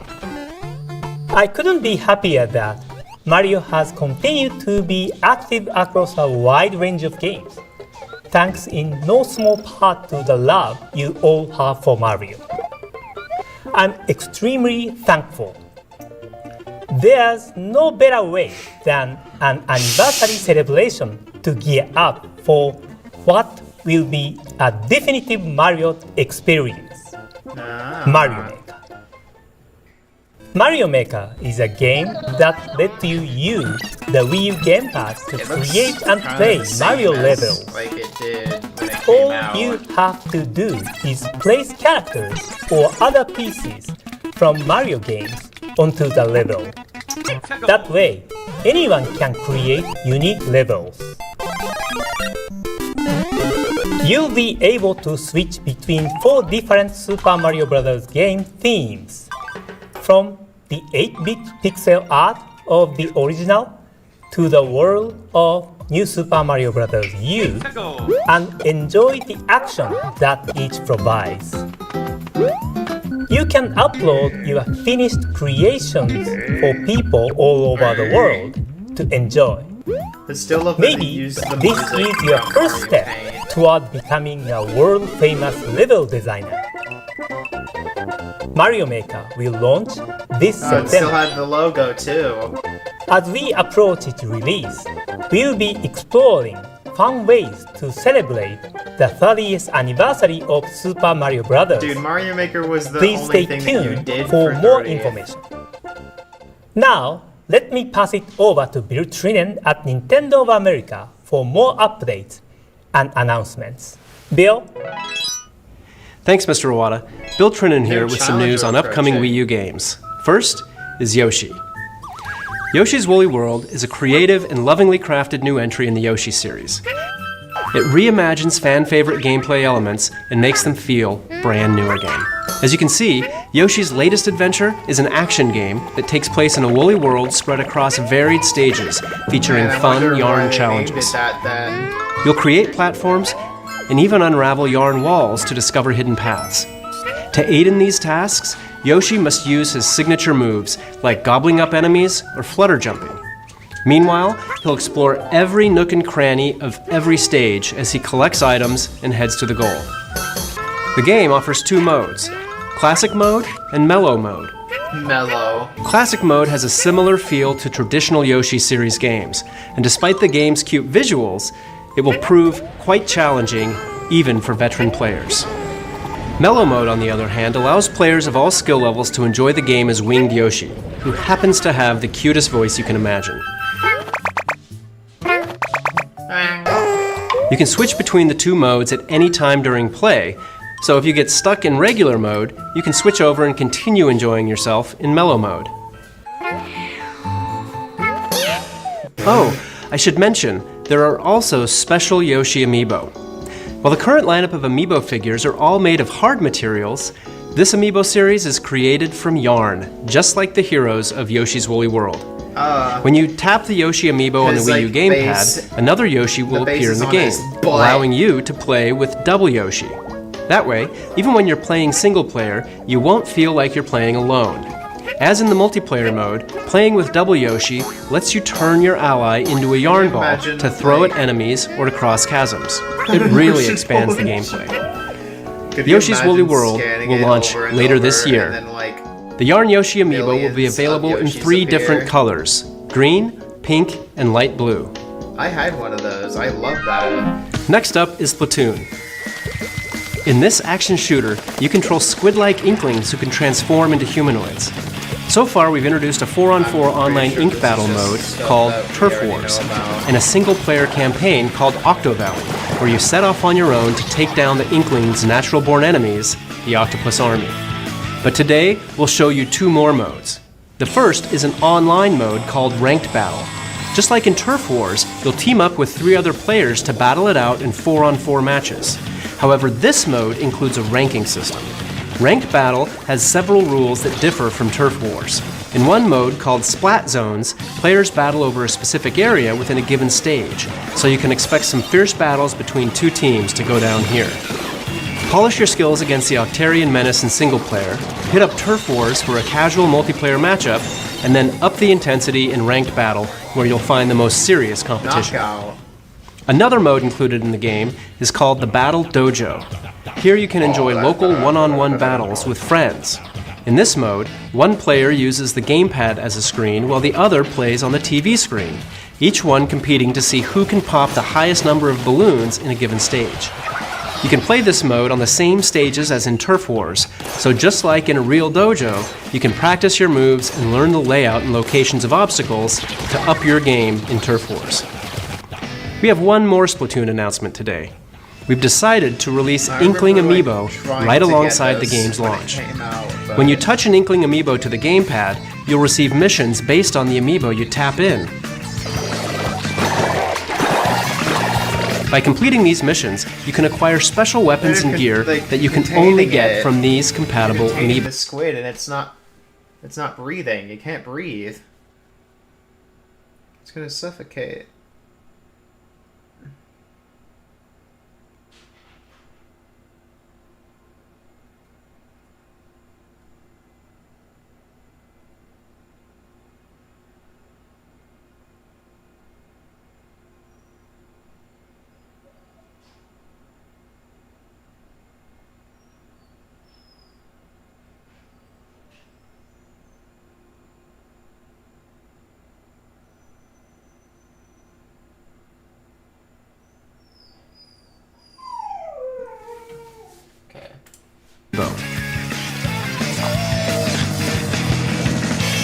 The Splatoon series of Amiibo will be available in a single pack including an Inkling Girl, an Inkling Boy, and an Inkling Squid on May 29th when Splatoon launches.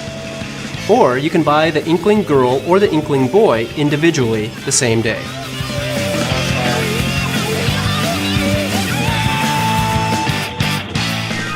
Moving along, I'm happy to announce that we'll be adding Nintendo 64 and Nintendo DS games to our Wii U Virtual Console. Nintendo 64 games look like butt on Wii U Virtual Console. And the Nintendo DS was fine. I believe I played through like the entirety of WarioWare Touched via DS Virtual Console service. When playing Nintendo DS Virtual Console games, your TV monitor and Wii U gamepad will provide multiple dual screen layout options to maximize your enjoyment. Some games will use your TV monitor as the main screen, while others will use both screens as one connected screen. No matter what type of Nintendo DS game you're playing, you can select a layout that best suits that title. For Nintendo 64 Virtual Console titles, you can select from one of 3 different control schemes and then configure specific buttons to your liking, or to better match the layout of the Nintendo 64 controller. And yes, if a particular game supported the Rumble Pack on Nintendo 64, the Wii U gamepad will be ready to rumble accordingly. And of course, both Nintendo DS and Nintendo 64 games can be played on the Wii U gamepad screen as well. Keep in mind that the Wii U Virtual Console versions of Nintendo 64 games you've already purchased on Wii and transferred to Wii U will be available at the special discounted price of $2 each. Yoshi's Island DS will be released immediately after this announcement, as will the Nintendo 64 game, Super Mario 64. The following titles will also be available soon. Next, let's hear from Damon Baker, who's got some updates on upcoming indie titles. Thanks, Bill. There's a lot of great stuff headed to the Nintendo eShop, so let's get right into it. Coming to Wii U this May, Adventures of Pip is a puzzle platformer set in a retro-inspired 32-bit world. Pip is the unlikeliest digital underdog, a single pixel able to absorb the pixels of his defeated enemies to evolve into 3 different forms. Skillfully switch between each form while exploring 5 dangerous worlds to overthrow the evil Skeleton Queen.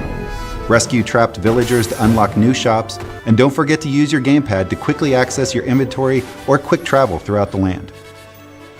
Octodad Dadliest Catch is a game all about deception, not to mention destruction, and of course, dadliness, also known as fatherhood. In this one, you play as a dapper octopus masquerading as a human, and as such, you'll have to master simple everyday tasks made difficult by your unwieldy tentacles, all while keeping your cephalopodin nature a secret from your unsuspecting human family. I do want to play this eventually. There's even a ridiculously silly co-op mode where up to 4 players each control a different tentacle. Collect neckties and learn about Octodad's secret life when Octodad Dadliest Catch flops his way onto Wii U this summer. The Mutant Mudds are back on Wii U and Nintendo 3DS, ready to soil the land in the sequel to the acclaimed original.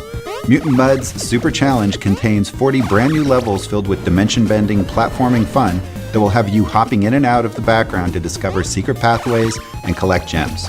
Be prepared to bring your platforming skills because the challenge has been cranked up a notch. Best of all, if you buy the game on Nintendo 3DS, you can download it on Wii U for free and vice versa. And if you own the original, a loyalty discount will also be offered.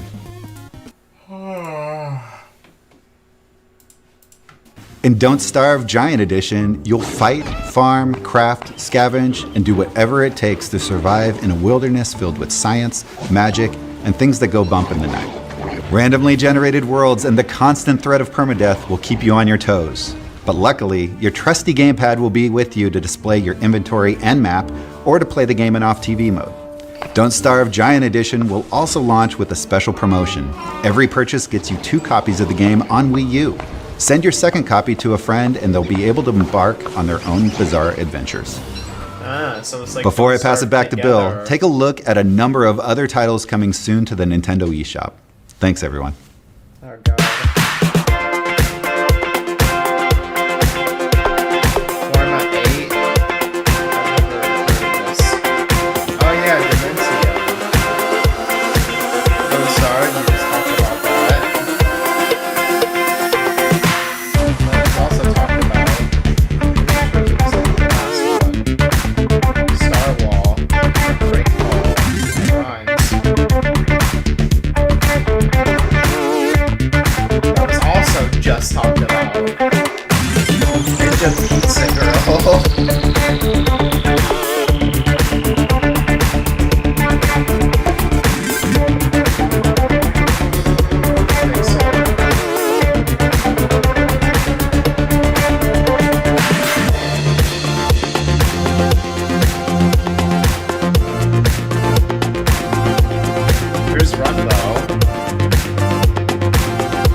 For this next bit, let's start with the trailer. What is... Oh, Atlas, okay. Is this Persona Q? Nintendo. Oh, wait, is this Shin Megami Tensei Crossfire Emblem? Oh, yes it is.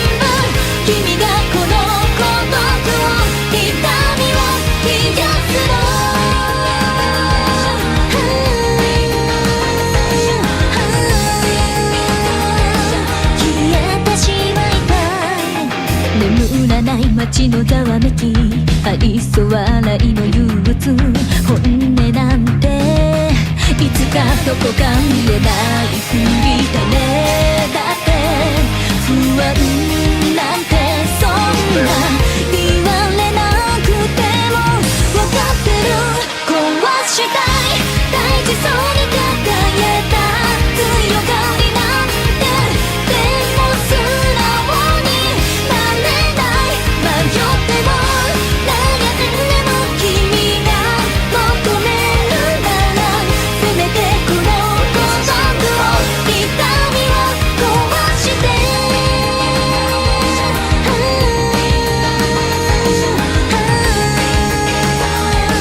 生まれ変わりたい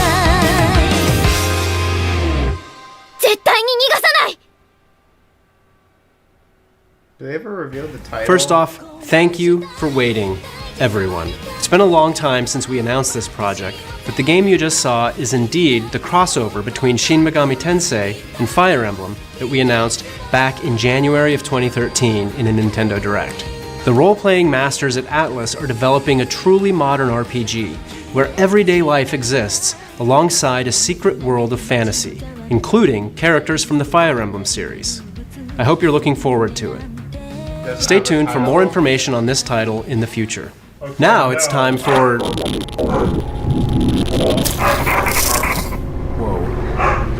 As I was saying, now it's time for a new Wii U title that fans have been clamoring for.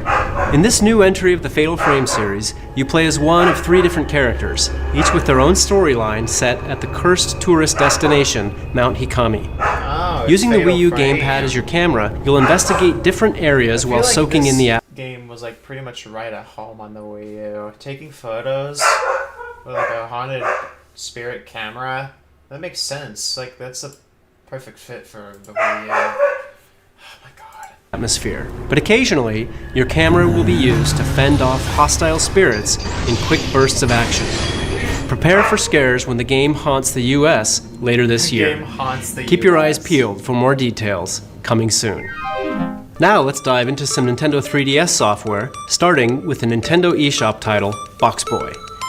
It's a charming puzzler from the platforming masters at HAL Laboratory, the developers of the Kirby series. Across the game's black and white world, you'll discover a wealth of mysteries just begging to be solved.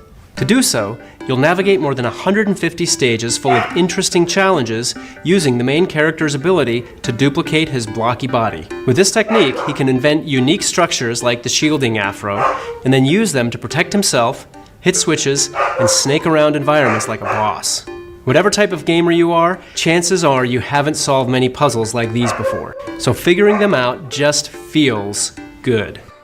And so does parading around in the block costumes you'll unlock along the way.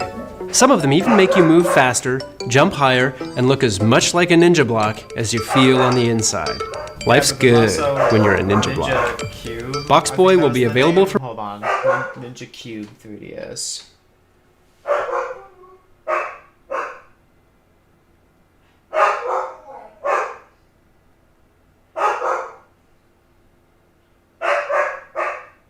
Oh, Cubic Ninja. Okay.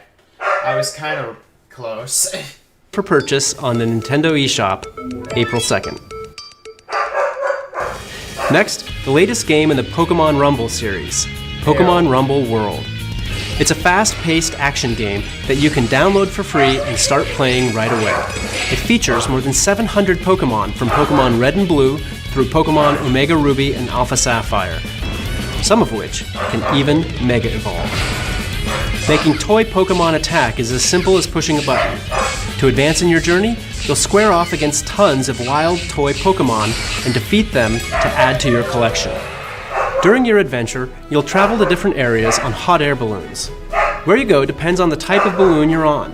As you play, you'll acquire different balloons using items called Pokédiamonds, allowing you to reach more distant areas where you'll encounter new crops of wild toy Pokemon. There are other ways Pokédiamonds aid you during gameplay. You can get Pokédiamonds when you beat certain stages or even via Street Pass. Or you can purchase them through the Nintendo eShop using funds from your account, which you can access at a shop in Castletown, your adventurer's home base. Pokemon Rumble World will be free to download starting on April 8th through the eShop on Nintendo 3DS. If you love Mario, RPGs, or puzzle games, then the future is looking bright, because 2 brand new full-length RPGs are headed your way in a single package. Puzzle & Dragons Z plus Puzzle & Dragons Super Mario Bros. Edition. Alright, hold on. Because my fucking dog won't shut the hell up, so I will be back.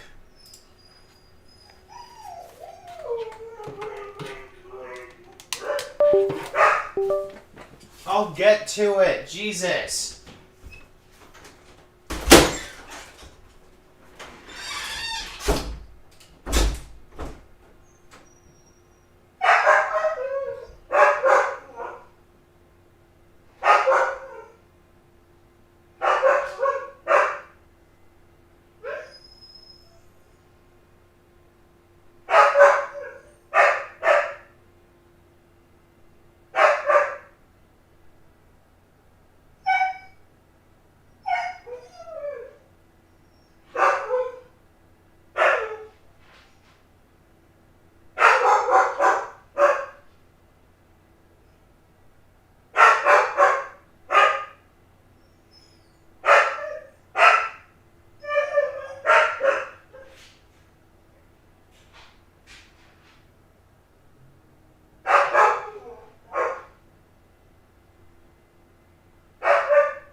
I am back.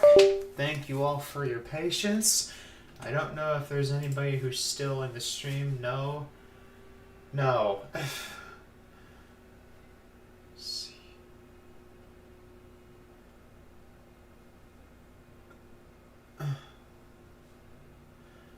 Alright. Let's keep going here. Packs in 2 unique games at a great price. Each game is its own separate adventure with completely different stories, characters, and gameplay twists. Puzzle & Dragons Super Mario Bros. Edition begins with Princess Peach being kidnapped by Bowser. To rescue her this time, Mario and Luigi must take the Koopa King down by crafting the perfect team of his own minions. In battle, you attack enemies by dragging elemental orbs around the playfield to create matches of 3 or more for greater damage. Chain 5 or more orbs and you'll unleash a group attack on multiple enemies. Picking the right team is paramount. You'll choose a leader like Mario or even Boo Luigi, each of which has a passive skill that is used automatically. Boo Luigi! Companions have skills too, only theirs are activated manually after a certain number of turns have passed. To gain new skills, your companions can transform, which also increases their level cap. Items like the Super Mushroom or Goomba Coin cause transformations to occur, like a red Koopa Troopa riding on a Cheep Cheep. And that's just one game included in this package. The other half of your purchase nets you Puzzle & Dragons Z, which weaves a whole separate tale that sees you joining an ancient dragon research organization known as the Rangers. On your quest to save the world, you encounter more than 250 monsters, each of which can serve as your team leader, providing you with tons of strategic options. And by using chips gathered from defeated monsters, you can even evolve your monsters into new forms. With these evolutions come new skills, higher level caps, and different stats. Puzzle & Dragons Z plus Puzzle & Dragons Super Mario Bros. Edition will claw its way to store shelves May 22nd, but you can pre-order it beginning today on Nintendo.com. If you can't wait that long, Puzzle & Dragons Super Mario Bros. Edition will have a demo available April 30th on the Nintendo 3DS eShop, so feel free to try it out. For a really in-depth look at the game and what makes it so compelling, make sure to check out the new video on our YouTube channel that goes up today. Our next title is Attack on Titan: Humanity in Chains from Atlus. What is In this this? fast-paced action game, you play as characters from the popular manga and anime series. As an elite member of the Scout Regiment, you can experience the feeling of bringing down a Titan on your own or with friends in the local or online 4-player co-op mode, complete with rankings and leaderboards. The game also supports the C-Stick on the new Nintendo 3DS XL for smoother camera control. Finally, to inspire you to join the Scout Regiment when the game releases, the first 2 episodes of the Attack on Titan anime are now available in Nintendo eShop. Attack on Titan: Humanity in Chains will be available in May, only on the Nintendo eShop. The recently released turn-based action strategy game, codenamed Steam, is already challenging players with the depth of strategy you'd expect from our friends at Intelligent Systems. But if you haven't had the chance to try it yourself, feel free to download the demo. It's currently available on the Nintendo eShop. And remember that if you have a new Nintendo 3DS XL, you can tap compatible Fire Emblem amiibo like Marth on the NFC touchpoint to add that character to your roster, fantasy weaponry and all. If you weren't able to get a hold of a Marth amiibo, don't worry. We'll be releasing more Marth amiibo in May, so stay in the loop and don't miss your second chance. Okay. In related So this is news, when they, there's an like, update on the way to address Codename Steam stuff. that will improve the player's experience, allowing you to speed up enemy turns by pressing a fast forward button. Specific details will be announced on our social media channels soon. In honor of literature's most famous trickster, we're starting an online public tournament called Hijinks, named for Tom Sawyer himself. This deathmatch tournament will run from today until April 5th. So if you want to participate, follow these steps to see how you stack up to the best of the best. There will be more tournaments in the future, so stay tuned.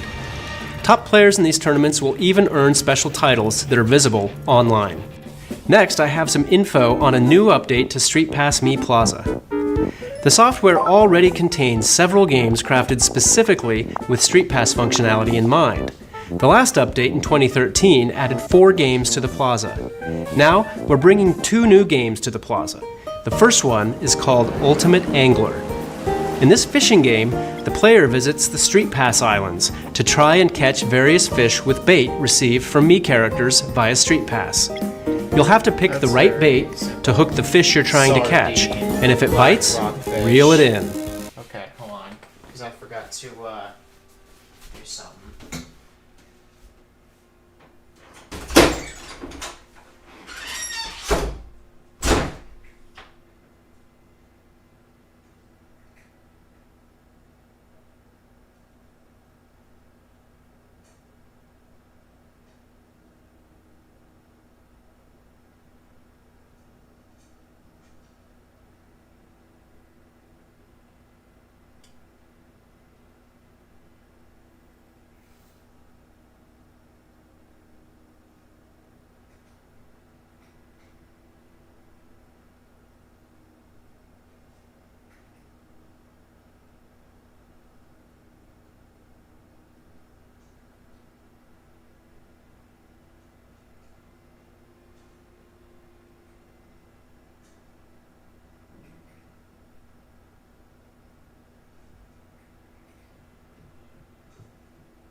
There are over 150 fish scattered across the islands, not to mention several legendary monsters.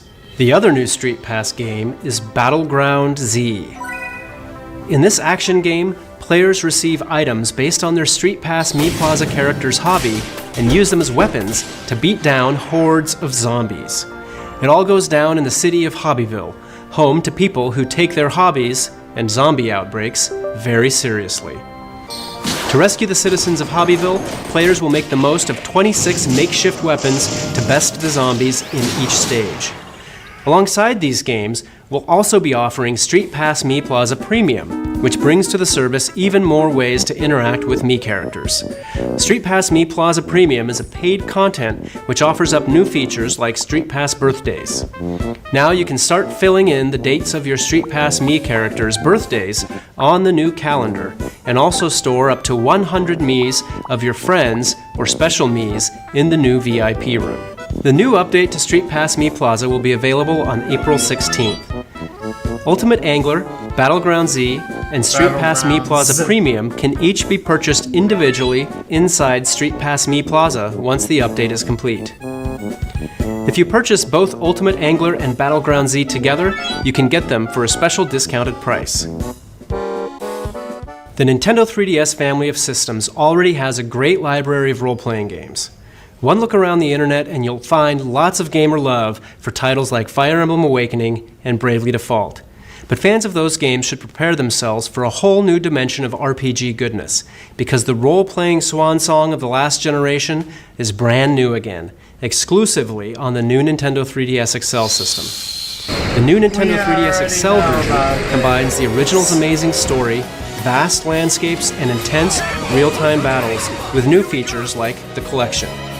Here you can view 3D animated models and listen to the entire soundtrack, even with your system closed. It's time for the world debut of a new trailer for Xenoblade Chronicles 3D. Enjoy.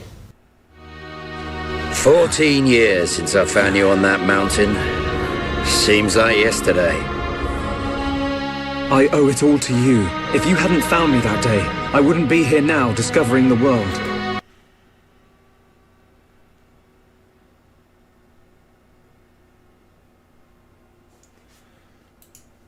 Now I think about it, that was when I found the Monado as well. This might be crazy talk, but maybe you and the Monado are part of some higher plan.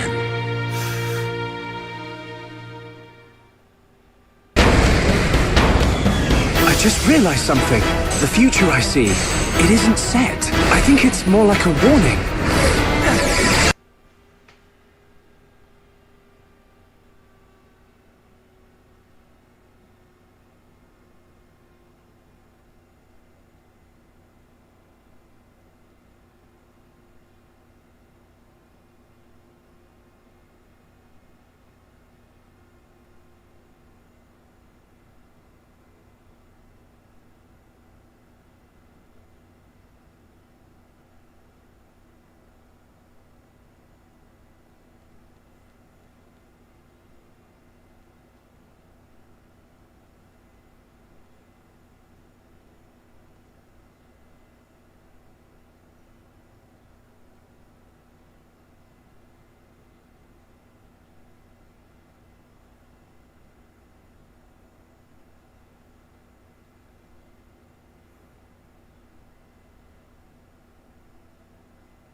Okay.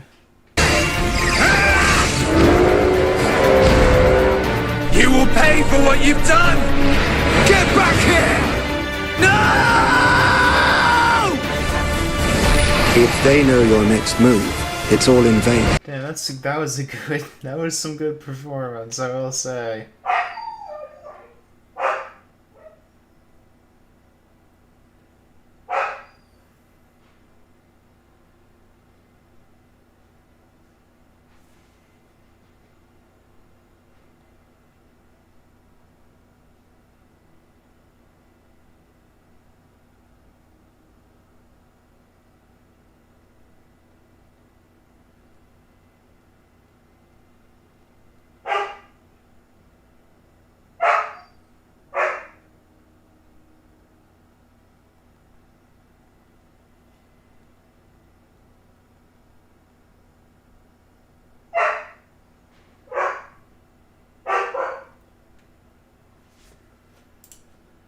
It can't be!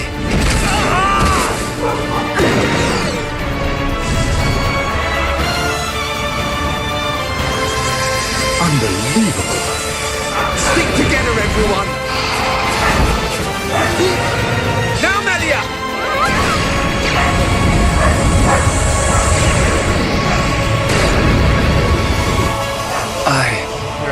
I control it. By the light of the Monado, I will stop them.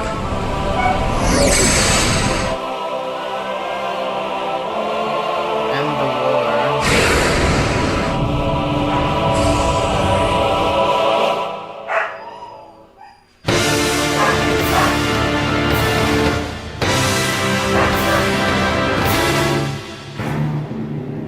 April 10th, 2015. For Nintendo 3DS. Alright. Let's move on to the new Fire Emblem game for Nintendo 3DS, which we announced in the last Nintendo Direct. As in Fire Emblem Awakening, hold on.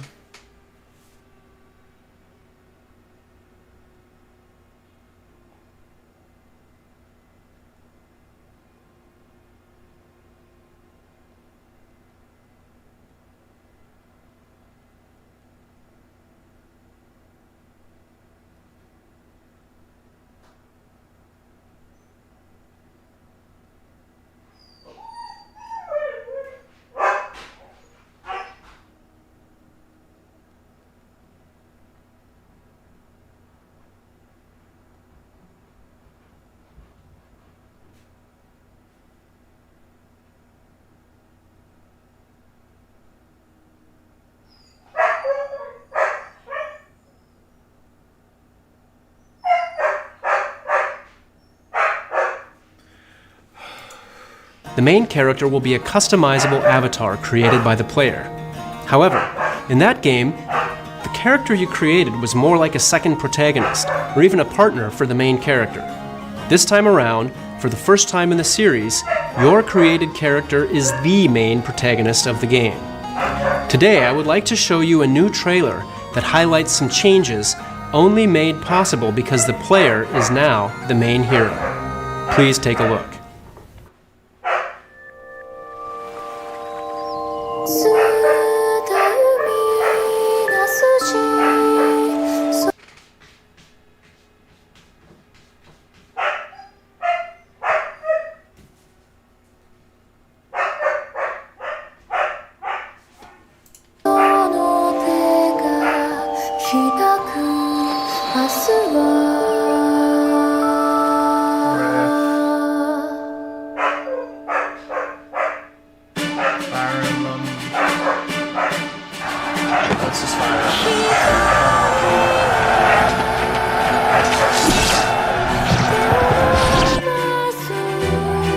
Okay, so it is Birthright and Conquest.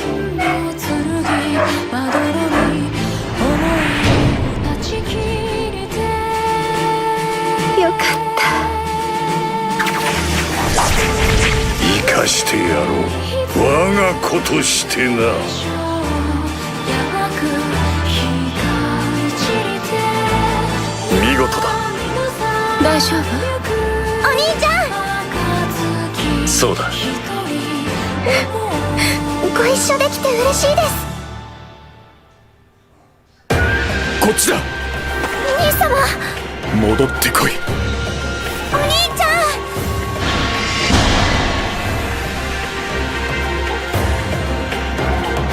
ん。裏切り者め、かかってこい。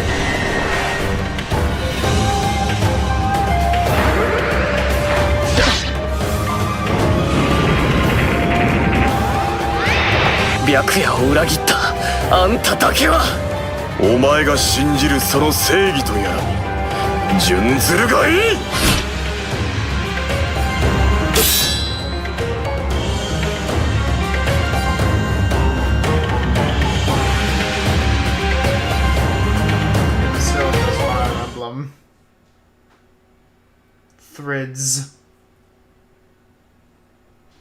There are two kingdoms at war, the peace-loving Hoshido and the glory-seeking Nor. It's up to the player to decide which side to take. As always, there are two sides to every story, and in this game, the path you choose ultimately decides your character's fate. No matter what, the world and characters will be the same, but depending on the decision you make, the storyline, battles, and outcomes will be drastically different. On the Hoshido side, you'll experience a more traditional path as you work together with your allies to fend off Norian invaders. Because this path story is more similar to past Fire Emblem games, it's a bit more accessible, even for newcomers. On the other hand, if you choose the Nor, you'll be forced to revolutionize an unruly kingdom from the inside, so the story will be slightly more complex, and the difficulty will be more challenging. The new Fire Emblem for Nintendo 3DS is planned for a 2016 release in North America. Stay tuned for more information in the future. You may have heard something about these cards I'm holding. Well, we're finally ready to show our hand. These cards feature characters from the Animal Crossing series, and you can use these cards in a brand new Nintendo 3DS game called Animal Crossing Happy Home Designer. The game offers you a unique way to interact with your favorite animals from the series without doing chores. This is a pretty good concept. It's all about the home decorating and design aspects of Animal Crossing. In fact, animals will request the player to design a house for them, one that fits their rather specific tastes. Then, it's up to the player to furnish and decorate their homes and meet the animals' request by designing them a home that suits their sense of style. That's where the cards come in. They're a new, more portable form of amiibo that doesn't require a figure. If you have an Animal Crossing series amiibo card, you can tap it in to design a room for the animal on the card. After designing their room, you can scan additional amiibo cards to invite other animals to come visit their house, and then kick back and watch them have fun together or snap a photo. In other words, amiibo cards let you experience a different side of the Animal Crossing world than you normally see in the core series. The Animal Crossing series amiibo cards and the game Animal Crossing Happy Home Designer will be released this fall. We will also release an NFC reader-writer accessory on the same day as Animal Crossing Happy Home Designer. That way, you can scan amiibo on regular Nintendo 3DS and Nintendo 2DS systems as well. We have a couple more announcements to make on an existing title that Mr. Iwata will cover. See you next time. Hello again. For today's final game, I have some new information about downloadable content for Mario Kart 8.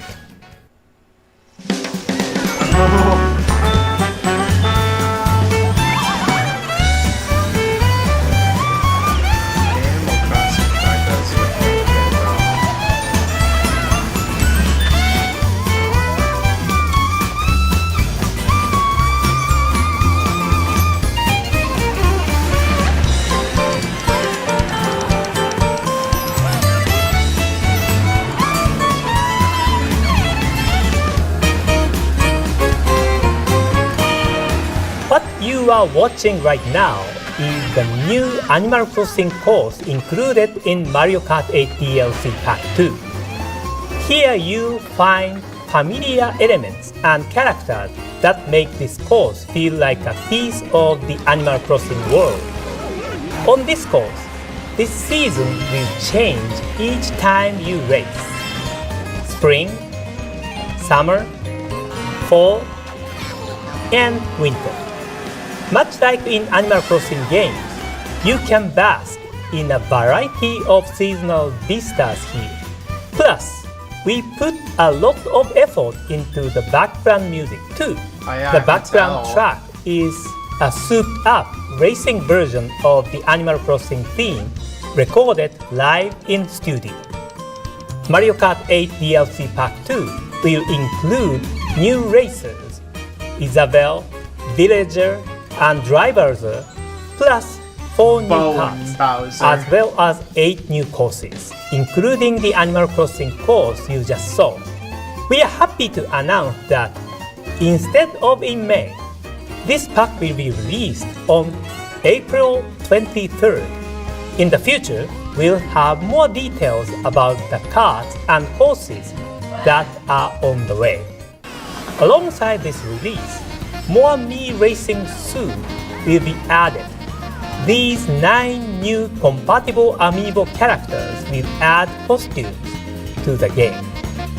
Please try on your favorite one and enjoy racing in style.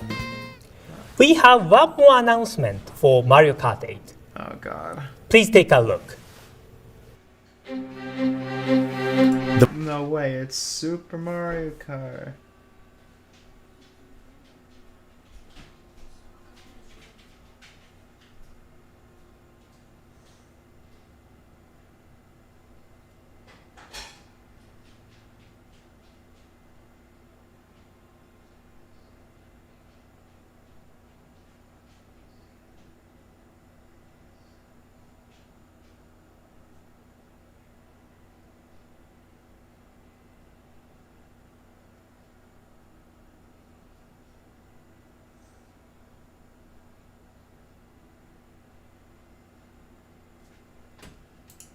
The Mario Kart series has been a part of many gamers' lives for over 20 years, ever since the debut of Super Mario Kart for the Super Nintendo Entertainment System in 1992. Each entry in the series has featured gameplay that appeals to kids and adults alike by offering 3 main racing classes.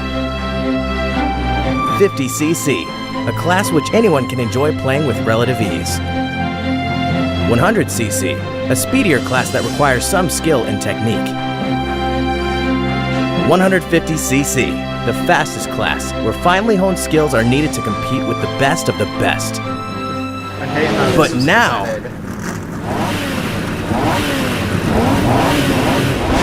200cc is here. This was very broken.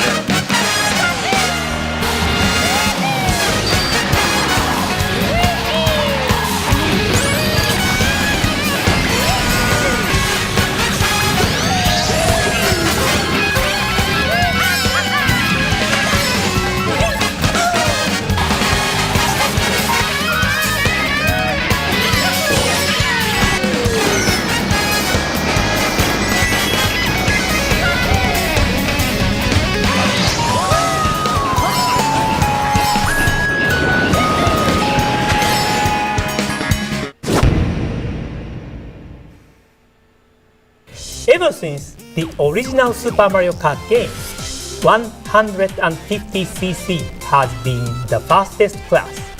But now, we are introducing you to a whole new level, the 200cc class.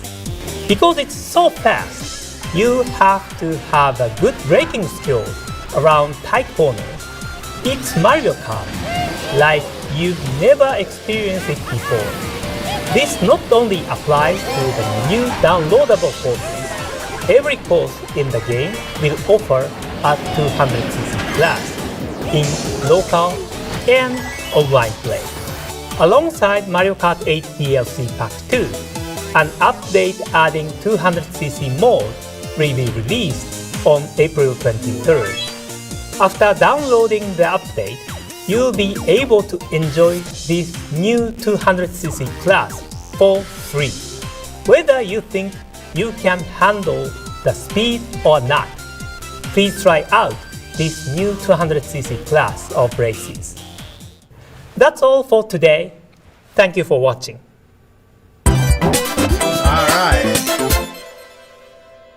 for today.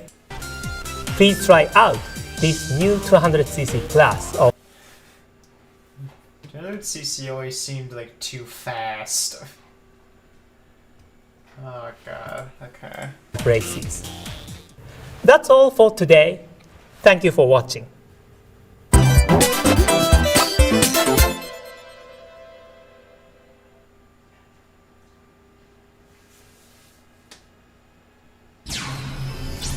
Greetings, Bill Trinan here, and welcome to the planet Mira.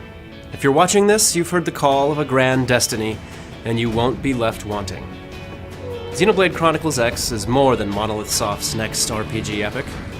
It's a bold, open-world adventure from Nintendo that will appeal to anyone yearning to embark on a thrilling journey with their Wii U.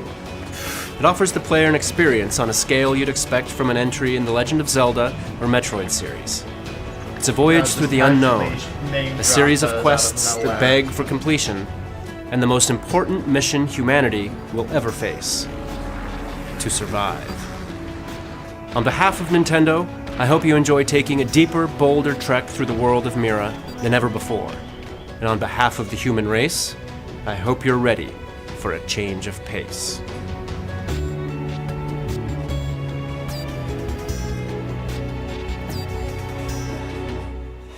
Moon. 2 years ago, the unthinkable became reality. Humanity has fallen, and planet Earth is no more, wiped from existence during a war between two alien races. Yet a small glimmer of hope remains. Against all odds, mankind has survived Earth's extinction, taking to the stars aboard a colossal spaceship called the White Whale. But the alien threat persists, pursuing the refugees across the galaxy to the area of space surrounding the distant planet Mira. There, the last bastion of humanity, the White Whale, is damaged in battle and torn apart in the atmosphere as it's pulled to the surface by the planet's gravity well. It's been 2 months since that day. What remains of the human race has been forced to accept their losses and learn to call this dangerous, uncharted alien world home.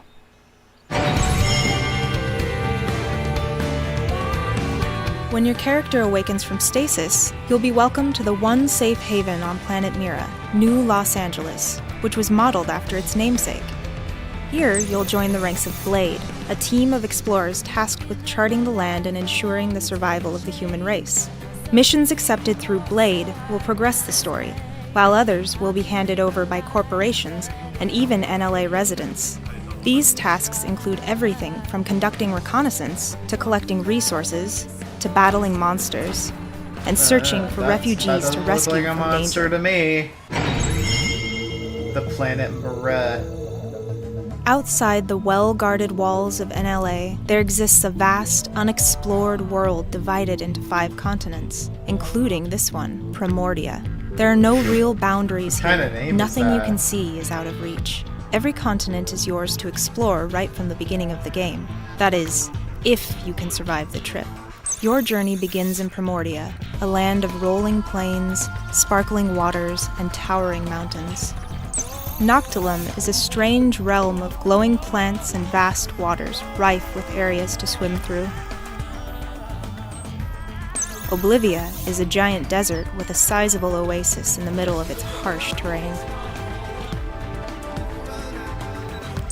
Sylvalum is a dry tundra with deep canyons and abstract rock formations. And finally, there's Cauldros, a lava-soaked fire it looks pit like a cauldron. fueled by a massive volcano and littered with ancient architecture of unknown origin.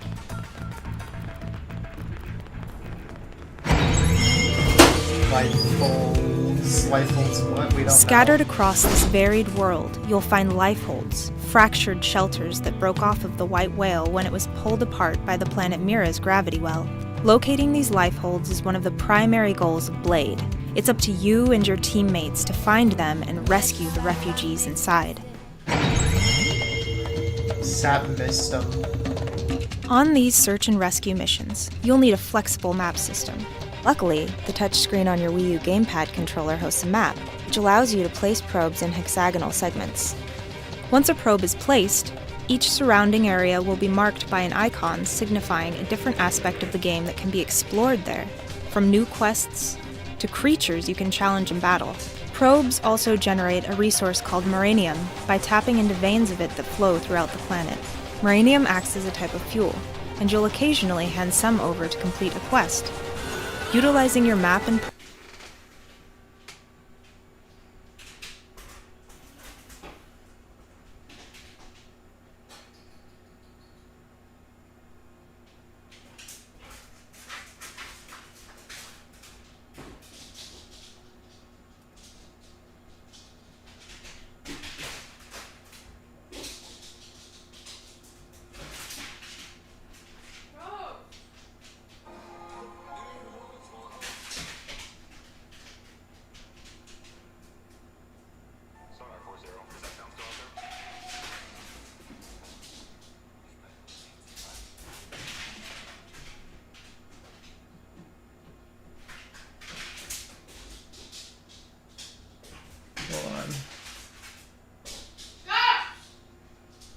The hell is he doing?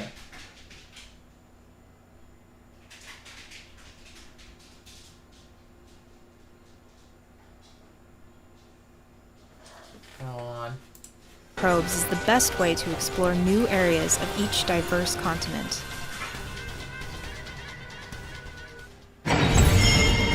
Platris.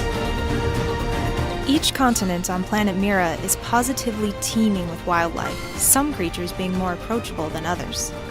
These monsters may go about their business without provocation, or they may decide to gang up and launch a surprise attack on you and your party. In other words, you'll want to pick your fights carefully, as well as your strategic withdrawals.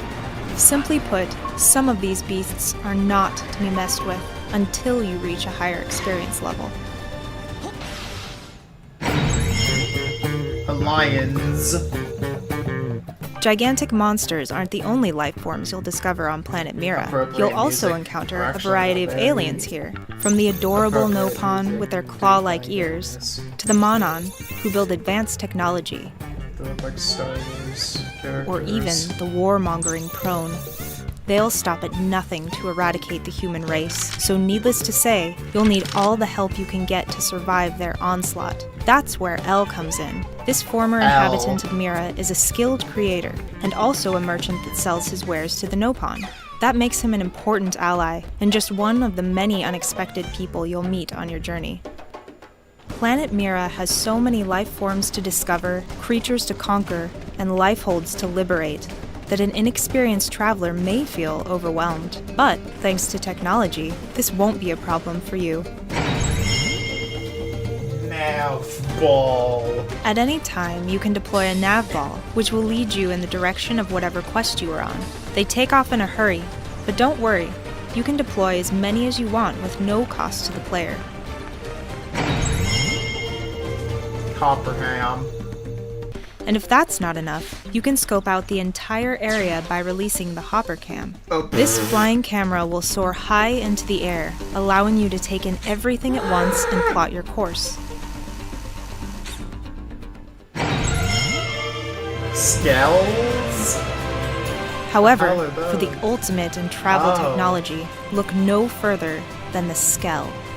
Nothing compares to the rush you'll feel as you tear the open skies in half in your flying mech.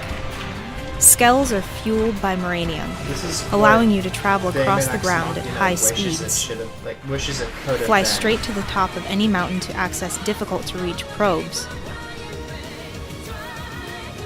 or to discover hidden caves filled with secrets.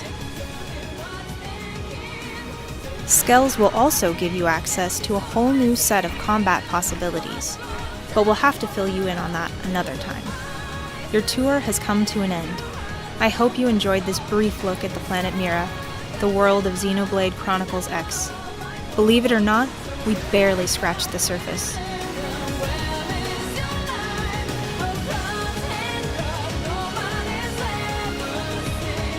I do want to play this. Actually, no, I just want to play a Xenoblade game in general. I'm convinced.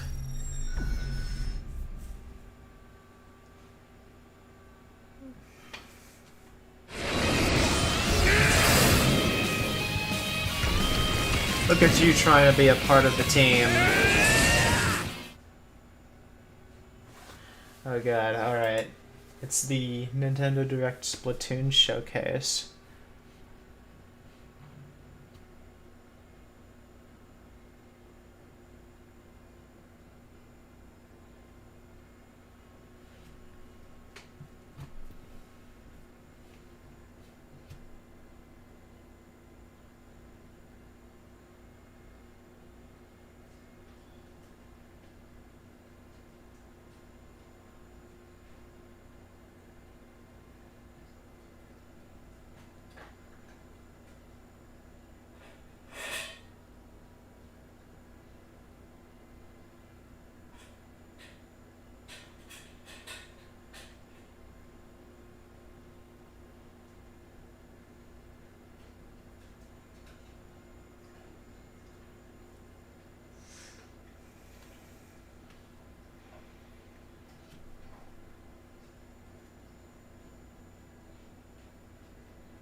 Oh! On May 2nd, 2015, On May 2nd, 2015, the Squid Research Lab introduced a gathering scientific experts to a new breed of squid. Today, the world will hear their exciting findings in a series of video records, or records, or whatever.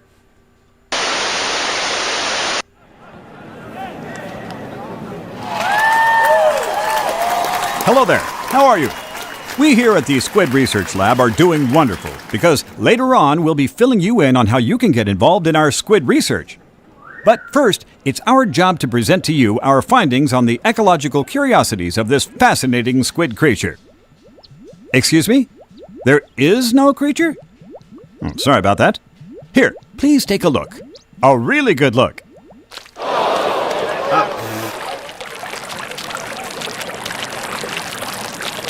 See? A little squiddy.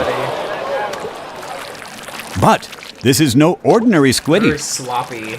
This particular squid can in fact transform into a humanoid. Eureka indeed! In squid form, they can dive into and become one with their ink, while in human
humanoid form, they can utilize various tools to cover their turf with it.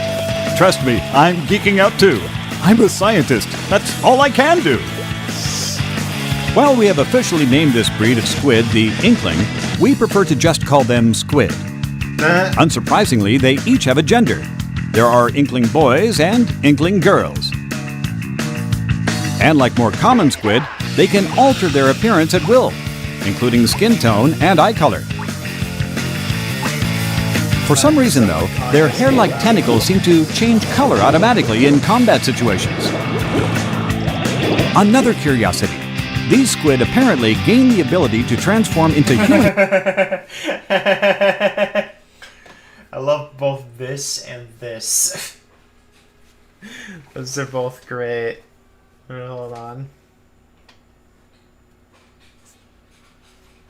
Form at the age of 14. In this bipedal form, their stubby legs move relatively slowly. But as a squid, they can swim through ink at high speeds. It's hardly worth comparing. They swim at nearly twice their running speed. This affects jumping too. The height they jump is equal in both forms. However, if they build momentum before jumping, their distance will significantly increase. Despite everything I know of gravity, matter, and science in general, they can also swim up walls when submerged in ink.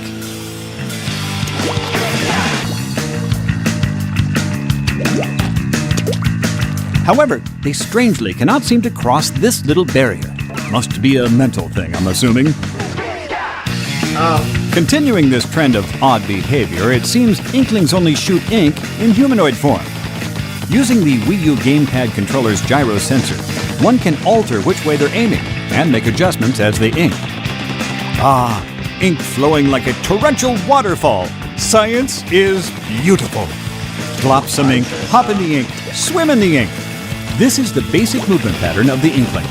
We barely dipped into this creature's odd behavior patterns. Let's dive a little deeper into this titillating batch of scientific goodness. One unique Inkling habit is to protect its habitat. Oh, the humanity, or the squididity. Inklings refer to this goopy, garish scene as a turf war. They split up into 2 teams of 4 Inklings each. Then, they fight. Why? To claim their turf, or at least to cover more of it than the other team in 3 minutes' time. Their weapons of choice? Anything that dishes out massive inkage. That sounds wrong. When their 3 minutes are up, the victor is determined by a mysterious cat beast named Judd. A cat named Judd who judges turf wars. Oh, science, how you amuse me. As does this curious limitation. Inklings can only swim freely in their own team's ink, even in squid form. Once they've stepped foot in enemy territory, they'll get stuck in their ink like a bear in a honey bath, except it's far less pleasant. In fact, Inklings are so susceptible to foreign ink, getting hit by enough of it will cause them to spontaneously burst. It won't earn them any bonus points, but popping enemies will extend their turf. Luckily, once they pop, they don't stop. Instead, they'll respawn, like allowing them to super jump. Tap on a teammate's icon on the Wii U gamepad map, and an Inkling will super jump to that location. This allows them to quickly get back into the action, right to the front lines of battle, or to support an ally deep in enemy territory. However, I've also heard that less aggressive squid may prefer hiding from others and focusing on covering territory to increase their turf. Hide and go ink. It's a sound strategy. Points are awarded for performance in a match, and points are currency for use in game. That's not all, pupils. Your points also determine how fast you level up. Fascinating. Squid are all about happening events, especially turf wars. And here are a few spots you'll find them. This strange location is called Urchin Underpass. Here, several areas are divided by concrete walls, so the clever Inkling will memorize the shape of the path between these areas. Squid should especially watch out for the path connected to the center plaza. It gets messy there. Next, we'll examine Salt Spray Rig. How many have I watched so far? Seven. Okay. This danger zone is known for the large chasm between its high and low areas. Both teams will surely attempt to claim the large area on top to earn a victory from above. That said, if they're not paying attention to the lower area, the opposing team may turn the tides of battle covertly. Blackbelly Skate Park contains many wide open areas, so the battle takes place all over the map.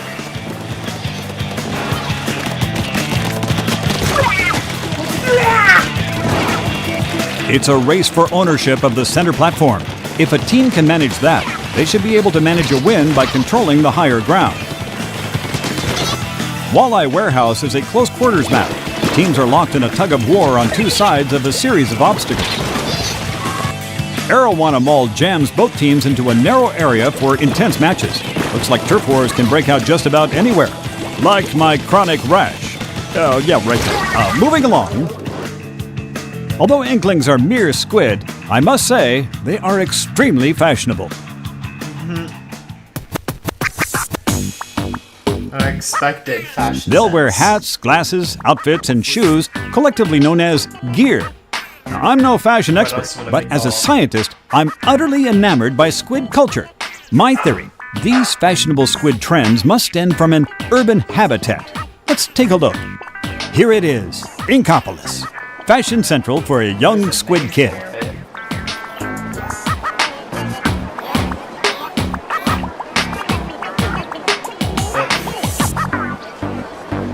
Inkopolis is home to various shops, like a weapon shop and a clothing shop, each one owned and operated by a charismatic shopkeeper. Now, take a look at that tower in the middle. The shopping area next to it is called Booyah Base. Booyah Base. Here, each shopkeeper represents a different section of marine life.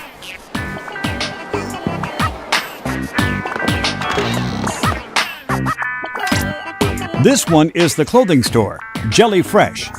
It's a specialty shop for tops. The store clerk, Jalonzo, has a unique speech pattern. That is a But name. he's popular with the squid kids, so I guess that makes him hip. Maybe that's why he wears a different t-shirt every day. He's got a rep to protect.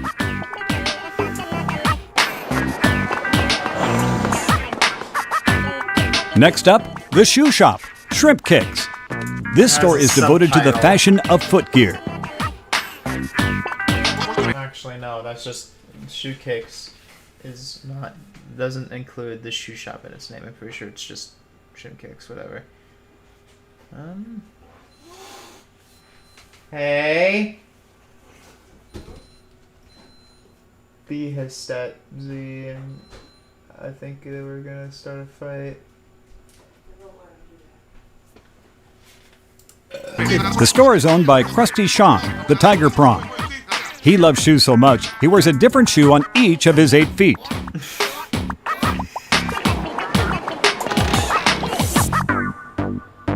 Here's the headgear shop, Cooler Heads.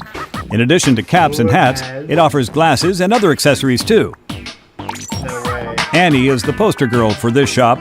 She's a bit timid, but she has a huge following. A bunch of fan squid, if you ask me. Oh, and that's Mo. He sure has a sharp personality. He's a fish. He's not sharp. And finally, this is the weapon shop. Minion.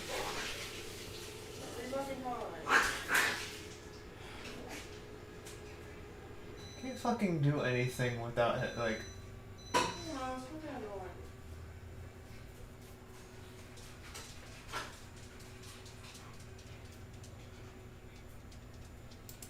Ammo Nights. The store owner is Sheldon.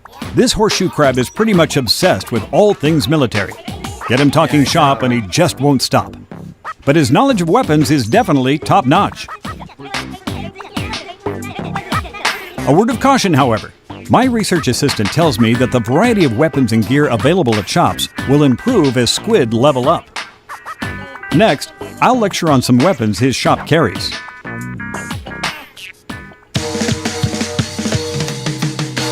There appear to be 3 major types of ink-based weaponry.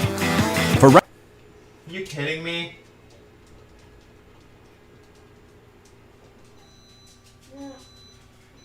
Quit! What is he doing? Mocha pissed over here and he thought he had to do it too. What happened to all the towels?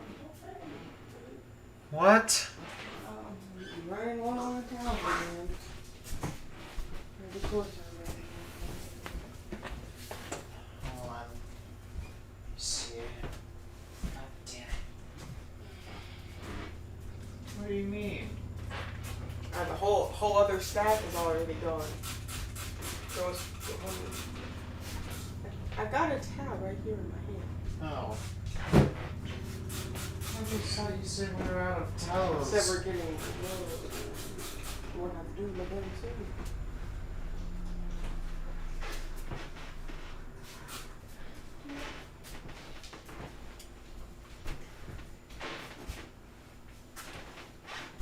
Stop!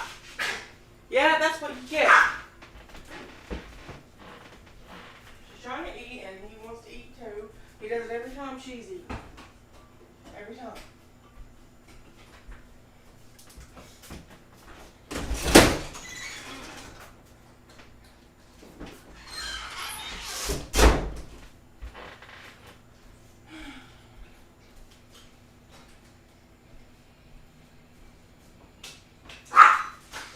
He's not even doing anything!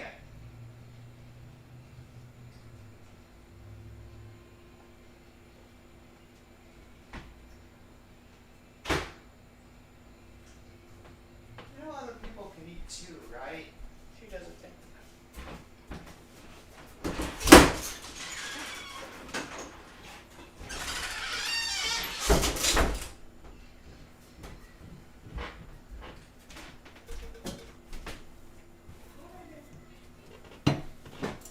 Rapid fire inking, look no further than the shooter. For long distance.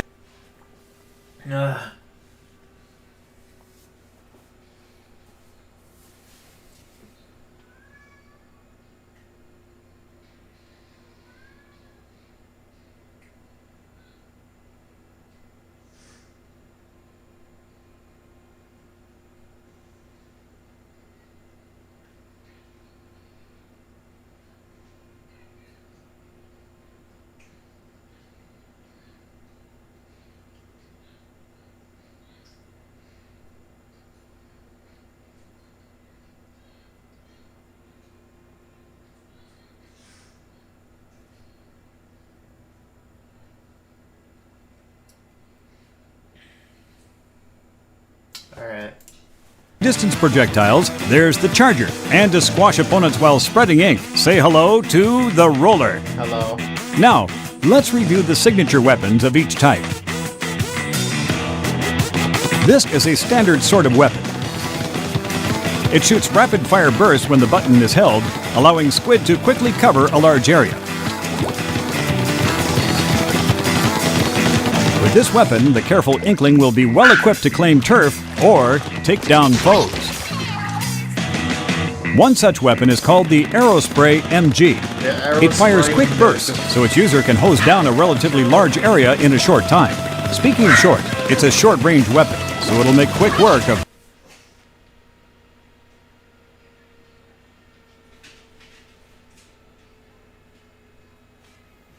nearby targets. Next, I'll show you the Jet Squelcher. It has the longest firing range in the shooter category, making it a fairly effective sniping tool. The last shooter of the day is the Blaster. It shoots bullets that explode into ink.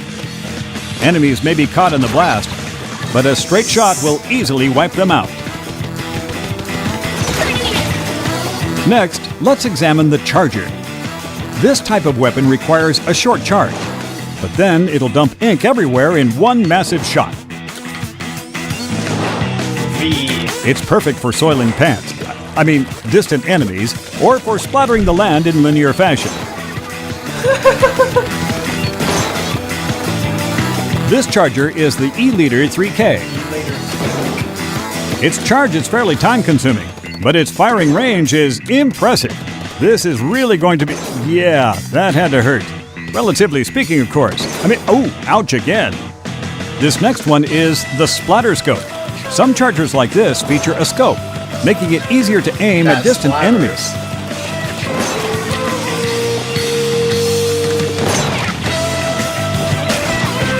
Last, but definitely not least, the Roller is a great weapon for advancing forward while marking turf and steamrolling opponents. Shake the roller, and it will spread ink all over, splooshing any foe in an Inkling's perimeter. Sploosh. The Dynamo Roller is a prime example. It's a tank of a roller that chugs along slowly while deflecting incoming fire when shaken.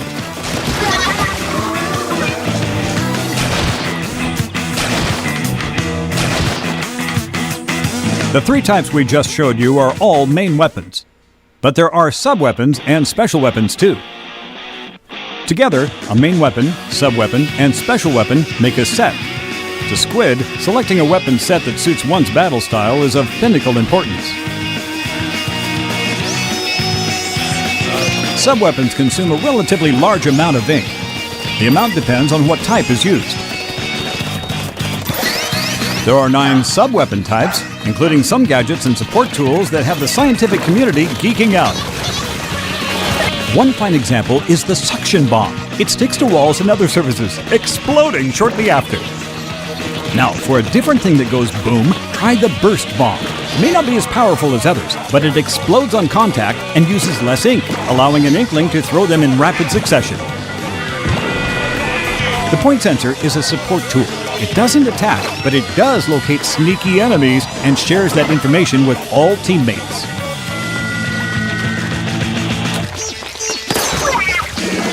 The ink mine is another type of sub-weapon. It's invisible to opponents when it's on the ground, detonating after a certain amount of time, or automatically when enemies pass by. The Squid Beacon is handy too. Set one down and teammates can super jump straight to it. Super jump. And finally, the Disruptor doesn't damage rival Squid, but it will slow them down a bit and lower their abilities as well. Special weapons are perhaps the most intriguing of all. They can only be used after filling up a gauge by covering the ground with ink.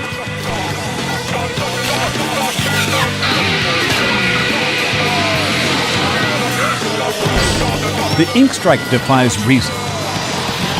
Touch a location on the Wii U gamepad map, and a rocket will be shot there, creating a fearsome ink tornado.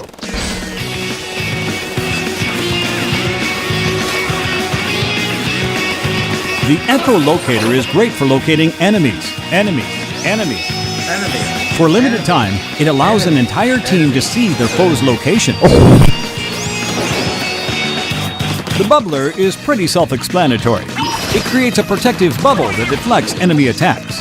Get near a teammate, and they'll get bubbled too. And finally, the Kraken can turn an Inkling into a giant invincible squid. For a while anyway. So, let's see. A main weapon, a sub-weapon, and a special weapon. It seems Squid always go into a turf war with a set of these weapon types. But Squid battling proficiency isn't just about weapons. Let's take a look at the area outside Booyah Base to find out more. Booyah Inklings Base. like to gather here because they're drawn to happening events. These particular squid are other players encountered online or via Miiverse. Stop looking at me. But if Inklings are one thing, it's fashionable. They've developed several brands of couture and enjoy mixing and matching styles to create their own unique look. Studying the different types of gear squid use offers some fascinating insight into their strategies. If a squid sees something they like, it can be special ordered.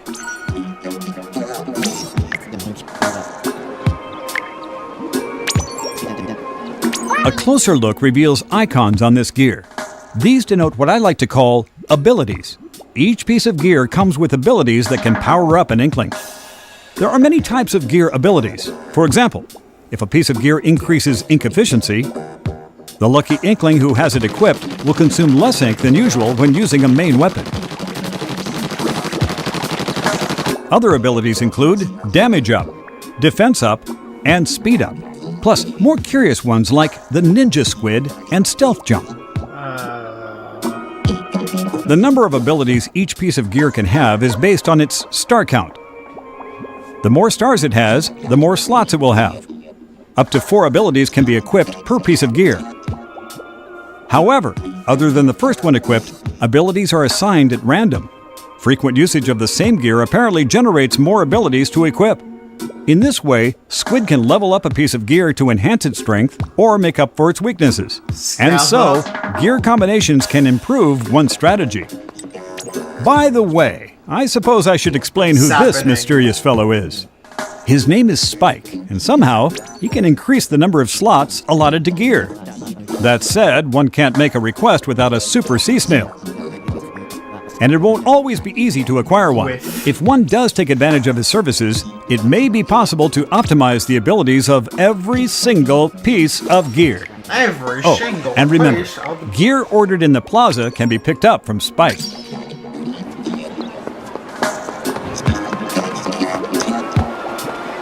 Wait, did you see that?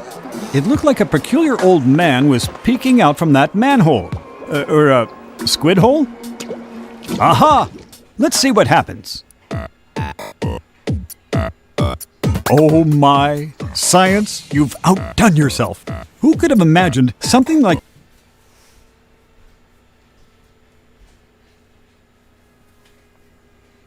this existed underneath Inkopolis?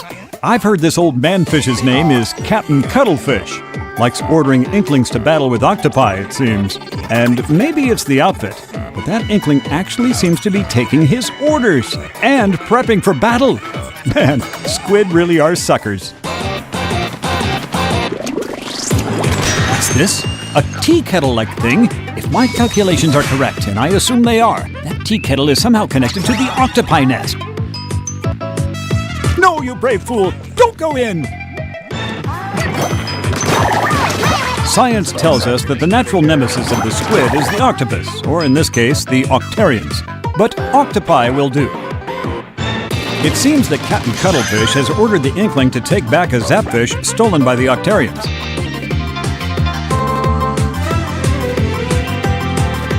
There are many types of these octopi, and they'll use whatever arms necessary to stop the inklings.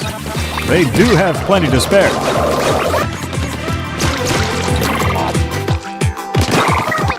Just look at all those gadgets and gizmos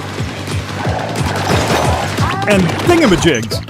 To survive it, inklings must shoot ink in human form and use their squiddy navigation prowess to circumvent them. Sneaky little suckers. I hate that sound.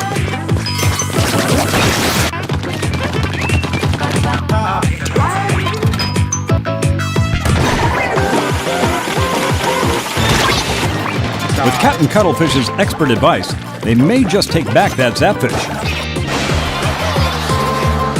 Depending on their location, some octopi may move like squid when they attack. Or they may be a bit more powerful. Worse, gigantic weaponized squid boss, anyone? No. My research indicates that items can occasionally be found in the middle of an area. For instance, this armor increases an inkling's durability.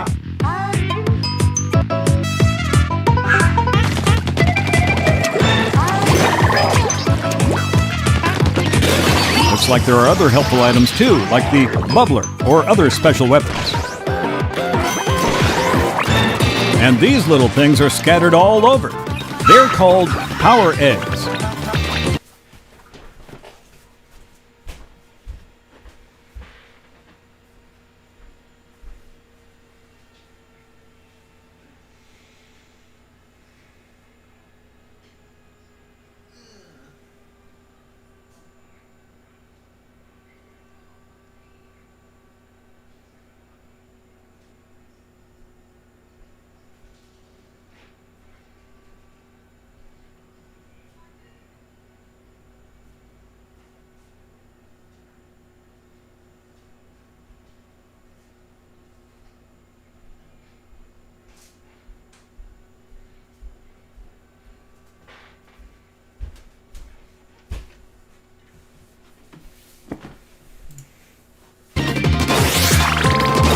Apparently, power eggs power up your weaponry.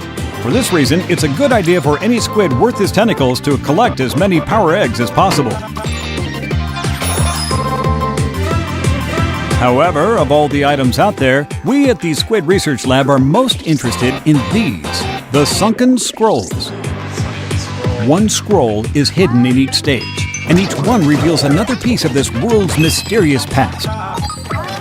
As I've stated previously, squid are all about big events. The Squid Research Lab proudly presents a live performance by the Squid Sisters. The Squid Sisters are a new hit group comprised of Callie and Marie. They're the hottest stars in the Inkling world.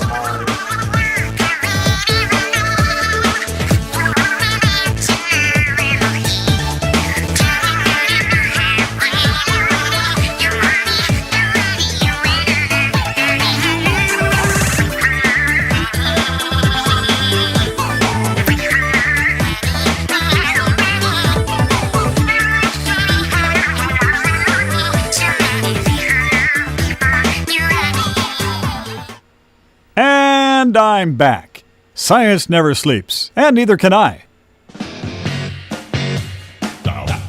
Right now, you're looking at the second floor of Inkopolis Tower. It's the Battle Dojo. Here, Inklings can compete in local multiplayer skirmishes, play against friends casually, and practice to perfect one's skills for online battles. The goal? Elementary. To deflate the most balloons and egos. 1 point is awarded per pop balloon. But taking damage will subtract some points. Points earned during the last minute are doubled. That way, underdog stories are abundant, as are total stompings. In this mode, one player uses the gamepad, while another plays on the TV screen using a different input device, like the Wii U Pro controller. After earning their tentacles in Battle Dojo, a confident squid may want to swim onto the World Wide Web to battle against opponents from all over the place. Look no further than Inkopolis Tower to enter such an online battle. There are two types of online battles, regular battle and ranked battle. Regular battle refers to the turf wars, which are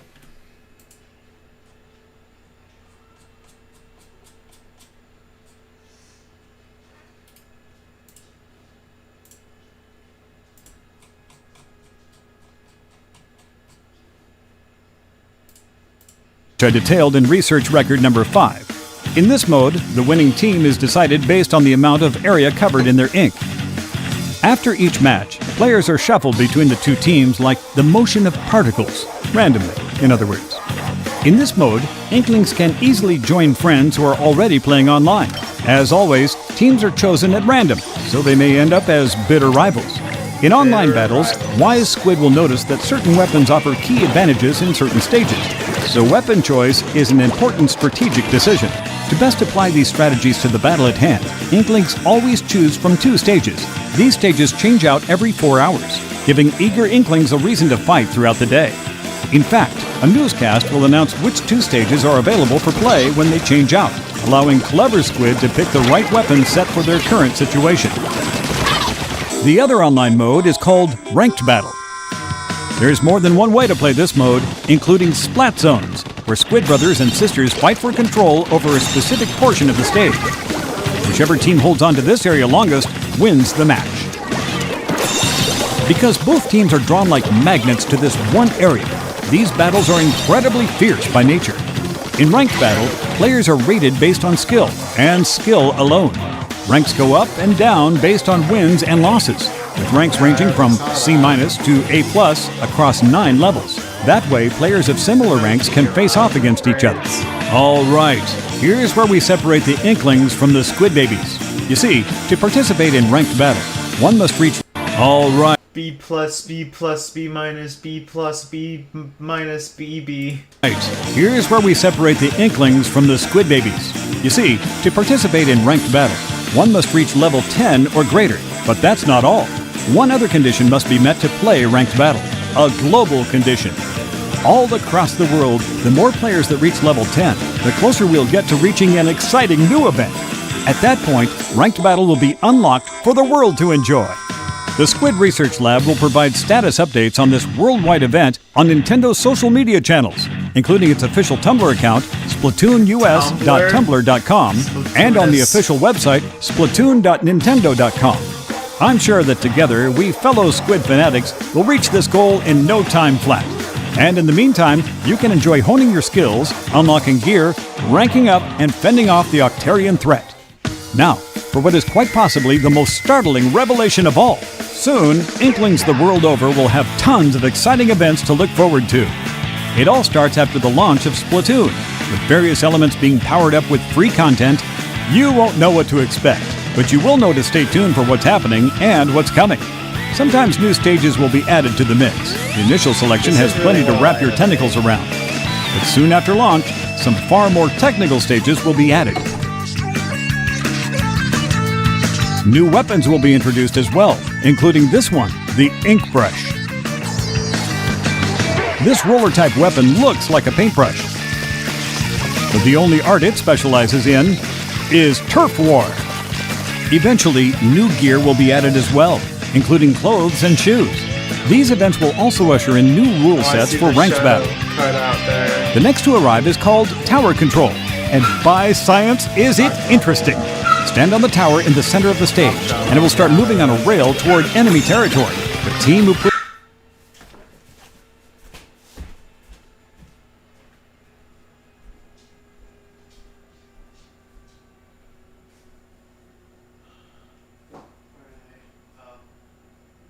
Put that shit out.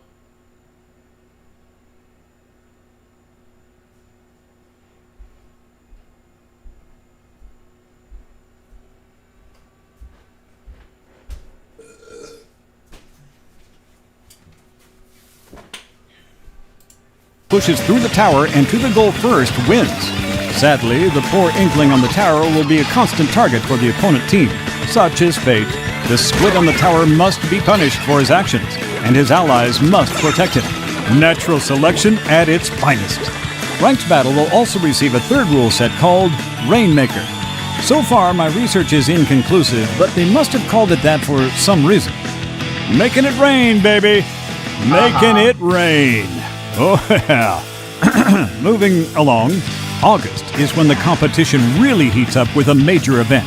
This new event will add in 2 additional matchmaking options as more and more players master the strategies, weapons, and stages of turf war and ranked battle. The first allows 4 friends to team up and search online for another team to battle against. And the second option will gather 8 friends together to wage custom online battles, enabling players to choose any stage and any rule set they want. This will be perfect for settling old scores or starting up new rivalries with seasoned squid buddies. Sounds tasty. As you can see, there are tons of exciting events coming post-launch. Squiddy games. Squid game. It's my understanding that the fun doesn't end here. At the corner of this plaza, we've discovered a classic arcade machine. Let's take a look. Squid Jump. Eureka! This 8-bit style, oh, the nostalgia. This game within a game is called Squid Jump. Oh, the cover art is even based on the click.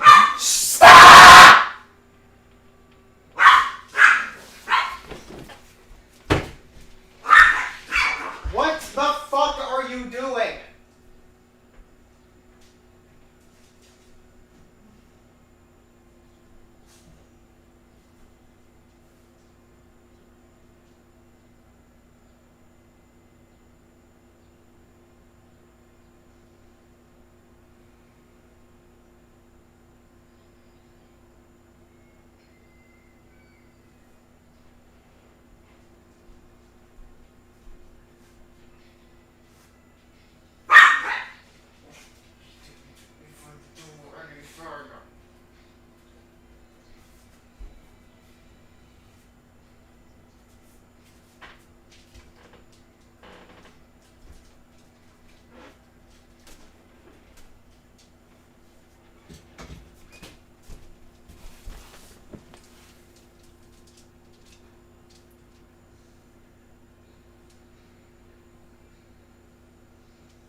It's a simplistic minigame where all you have to do is jump your way to the top, but it can be quite exciting to go for a high score. It's a fun diversion for any squid waiting to be matched for an online battle. Speaking of fun, here's another way to play. That's right, Amiibo! There's an Inkling girl, an Inkling boy,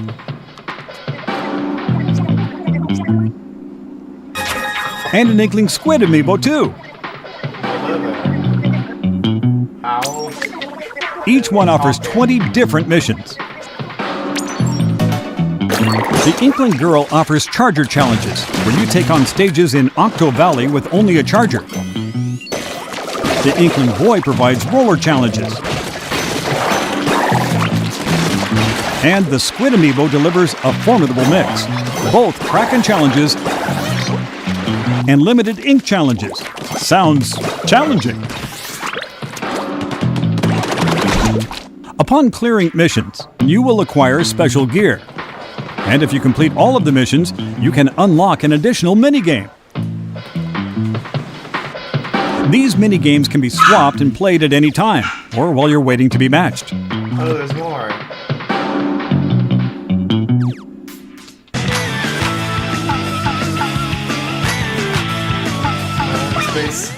Oh, I almost forgot to divulge the most scientifically relevant portion of my reports.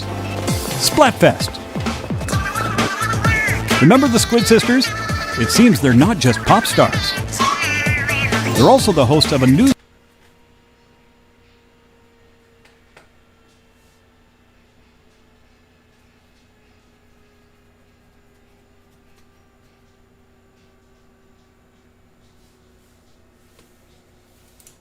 program that announces events that add in new maps and break battle-related news, including Splatfests. Splatfests are very special events that happen in Inkopolis, where players all across the Americas will be divided into two teams. Players ally themselves with one of these two teams and battle it out. When the ink settles, the winning side will be determined based on the results. Splatfests have their own ranking system, separate from Ranked Battle, based on the player's total points earned during Splatfest. Your final ranking at the end of the Splatfest may earn you that special item we mentioned earlier, the Super Sea Snail. For this, you can ask Spike to enhance your gear. The first Splatfest will take place from Saturday, June 20th at 6 a.m. through Sunday, June 21st at 6 a.m. Pacific Time. The theme is, which do you like better, cats or dogs? Squid is not an acceptable response, sadly. The real question is, are you Team Cat or Team Dog? If you belong to the winning side, you'll be rewarded with a Super Sea Snail.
Remember, Splatfest happens on an irregular basis, so stay tuned. Well, it seems we're reaching the point where the human mind simply cannot handle any more squid-related info. However, I expect you all would like to know how you can conduct your own research. So I have one more major announcement. Thank you. Thank you very much. The Splatoon Global Test Fire is happening. Nintendo is holding a special event, a global celebration for science that will give players a taste of the action before Splatoon releases. After this announcement, we'll release a free demo version of this Splatoon Global Test Fire on Wii U. This software will allow you to test fire Splatoon globally at these specific dates and times. Speaking of, during this event, Nintendo will be hosting a live stream where staff from the Treehouse will play the game. But they're not the only ones playing. Researchers from our lab will join the battle wearing a lab coat costume. So if you see one of us in your match, it might be me. So take it easy.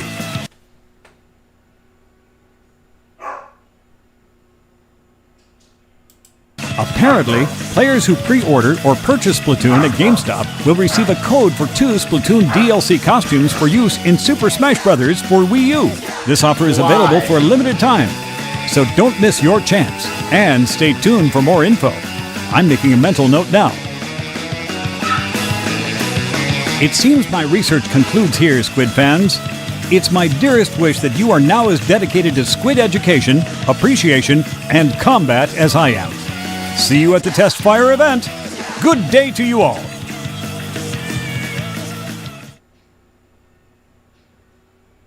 No, it's the micro now. Just like my...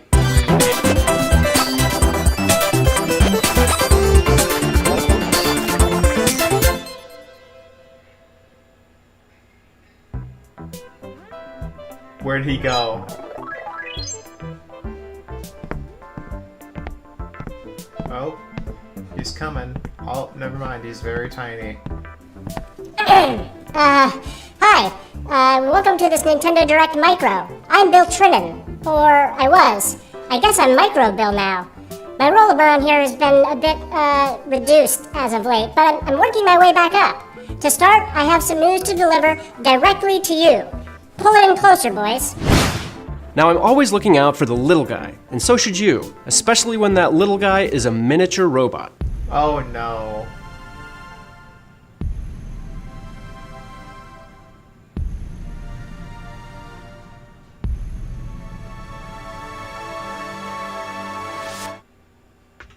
That's right. You're looking at a brand new Chibi Robo game that's currently in development for Nintendo 3DS.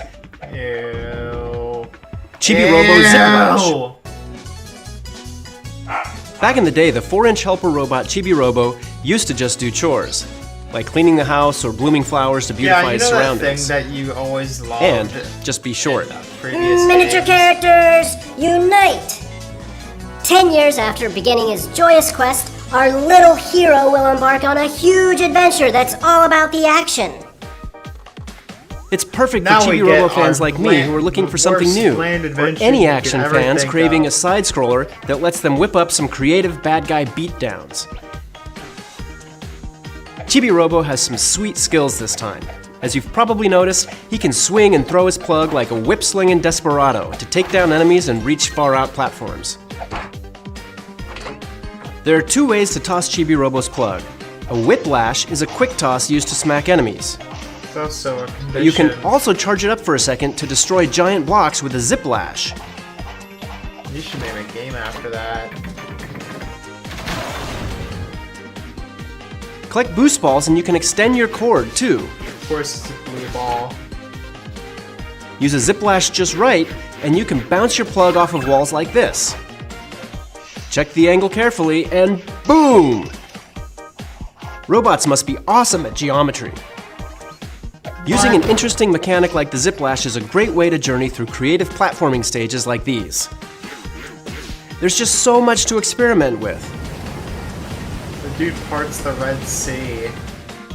And speaking of experiments, Nintendo has created a Chibi Robo Amiibo that will be available exclusively as part of a Chibi Robo Ziplash bundle. You see, during any stage, you can tap this Chibi Robo Amiibo to transform into Super Chibi Robo. His speed and plug tossing distance is crazy impressive. And when you beat a stage, your score can be saved to your Chibi Robo Amiibo to level it up. Based on this level, you can acquire a variety of in-game items, but we'll touch on that later. We plan to incorporate more Amiibo functionality too, so stay tuned. Chibi Robo Ziplash will whip up some platforming magic this October. Next, I'd like to announce another Nintendo 3DS game, Dr. Mario Miracle Cure. Nobody likes viruses, but everyone likes to bust them. Match 4 colored capsules or viruses to wipe them out in classic Dr. Mario style. Enjoy the ever-popular Virus Buster, on the 3DS. Or even play with L-shaped capsules in Dr. Luigi. Now on Nintendo 3DS, the tried-and-true gameplay of Dr. Mario feels brand new again, thanks in part to a new item called a Miracle Cure. These cure-alls will appear when you fill up the gauge on the side of the bottle. Some actually erase capsules and viruses of the matching color, wipe out entire rows or columns, and even eradicate surrounding capsules and viruses. In the multiplayer mode, there are also other new in-game medicines you can use to interrupt your opponent during the gameplay. They may reverse your opponent's controls, speed up their drop rate, or prohibit them from rotating capsules. Purists shouldn't worry though. You can of course turn these miracle cures on or off whenever you want. But by harnessing their curative powers, you're much more likely to mount a comeback, which can really make matches exciting. In addition to the local and global online multiplayer modes, there's download play too. So even with just one game downloaded, you can enjoy 2-player battle mode with a friend. Plus, Virus Buster mode offers a match 3 multiplayer battle mode, not to mention a new co-op mode that will team you up with another doctor to delete viruses together. Wow. Dr. Mario Miracle Cure is available for pre-purchase on device beginning today and will launch exclusively on the Nintendo eShop June 11th of 2015. Now, let's take a little peek at a great big adventure on Nintendo 3DS. Pokémon Super Mystery Dungeon is the latest installment in the Pokémon Mystery Dungeon series. One day, the main character is suddenly turned into a Pokémon and transported to a land inhabited only by Pokémon. There, they must help solve the problems of other Pokémon while making new friends along the way. To do so, they'll embark on a grand adventure to explore mystery dungeons and bond with Pokémon to save the world. So like in addition to the 20 Pokémon you can choose to Mystery become Dungeon and the game. Pokémon you pick as your partner, the rest of the 720 Pokémon out there are all accounted for, including both legendary and mythical Pokémon. This game is the ultimate version of the Pokémon Mystery Dungeon series, with ever-changing dungeons, all known Pokémon, and much, much more. There will always be an adventure waiting for you every time you play. Pokémon Super Mystery Dungeon will be here this winter. Now for a pair of new games, one for Nintendo 3DS and one for Wii U. What better way to celebrate the Olympic Games than with a fresh spin on the Mario and Sonic series? Introducing Mario and Sonic at the Rio 2016 Olympic Games. Obviously, it's set in beautiful Rio de Janeiro, Brazil, where the next Olympic Games will be held in August of 2016. Rio is actually pretty cool that time of year, but with Mario and Sonic there, the competition will really heat things up. In addition to events like the 100 meters, rhythmic gymnastics, and table tennis, these titles will include additional events, including Brazil's most popular sport, soccer, or perhaps football, whatever you want to call it. Depending which version strikes your fancy, you can play some exclusive sports. The Wii U version will include Rugby Sevens in honor of its inclusion in the Olympics this year. As for the Nintendo 3DS version, for the first time in 112 years, golf is coming back as an Olympic sport. Who do you think has the longer drive, Mario or Sonic? These answers and more await you, so please stay tuned. We'll have more to say on the game in the future. Next up, a short little update on a cool new weapon coming to Splatoon. Recognize this? The Zapper. It's time to get pumped, because current and soon-to-be Splatoon owners are about to bust out a brand new weapon, the NZAP 85. This rapid-fire shooter has some impressive ink efficiency, and while it isn't all that powerful, it does a great job of quickly charging up the Echolocator special weapon. It also comes with splat bombs, so you can claim a whole lot of turf in not a lot of time. I'm also excited to announce the next free new map. It's called Port Mackerel, and it'll have you rethinking your strategies in some really interesting ways. Best of all, this free new weapon and map is launching today, June 1st. That's right, today at 7 p.m. Pacific Time. We're happy to announce that because so many people who played Splatoon over the weekend reached level 10, ranked battles will be available for play starting today, June 1st at 7 p.m. Pacific. The response to Splatoon has been amazing, and we hope to see many more of you online in both turf battles and ranked battles soon. How am I gonna do this?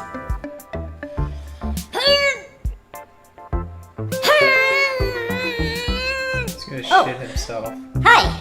I was just saying hello to this pencil here. There has to be an easier way to create art. Oh, I know! In 2013, we released Art Academy's Sketchpad. With this software, plenty of talented artists have created a wide array of art using the Wii U gamepad controller and shared those creations over Miiverse. To feed your creativity, I'm happy to announce Art Academy Home Studio, an expanded and updated experience that will include a new variety of lessons, 360-degree landscapes to draw inspiration from, and a brand new way to share your creative process with your friends. For the first time ever, Art Academy Home Studio will allow fellow art enthusiasts to upload a time-lapse video of the painting's creation to YouTube. Plus, some all-new lessons are packed in that may just teach some budding painters anything from simple how-tos to a variety of real-world painting techniques. Art Academy Home Studio is now available for pre-purchase and launches exclusively in the Nintendo eShop on Wii U on June 25th. In a past Nintendo Direct, we announced Project Treasure, a 4-player co-op action game for Wii U from Bandai Namco Entertainment. We haven't shown off any footage from that game yet. But as of today, you can check out our YouTube channel for a debut gameplay trailer. Okay, before we get back to the game announcements, let's take a second to talk E3. This year at the show, we'll be focusing on going into depth and detail on a variety of games for Wii U and Nintendo 3DS that will be launching in 2015 and early 2016. But there will also be a little something called the Nintendo World Championships! And I'm excited to reveal one of the game's contestants and viewers should prepare for. It's a secret to everybody. Mark your calendars because the Nintendo World Championships is set to begin at 3 p.m. Pacific Time, with a pre-show broadcast kicking off the day's activities prior to the tournament. But of course, the Nintendo World Championships won't be the only thing happening with Nintendo at E3. You can get a look at what we've got going on behind the scenes on Periscope and Snapchat, where we just launched new channels. Don't forget to follow us at Nintendo America. Wait, did you guys call this a micro direct just for little old me? Must have, because there are still a couple more announcements to get to. Let's start with a trailer for a relatively little experience. Hope you like it. Livix. You've watched Livix. Oh, is this like... I didn't know that.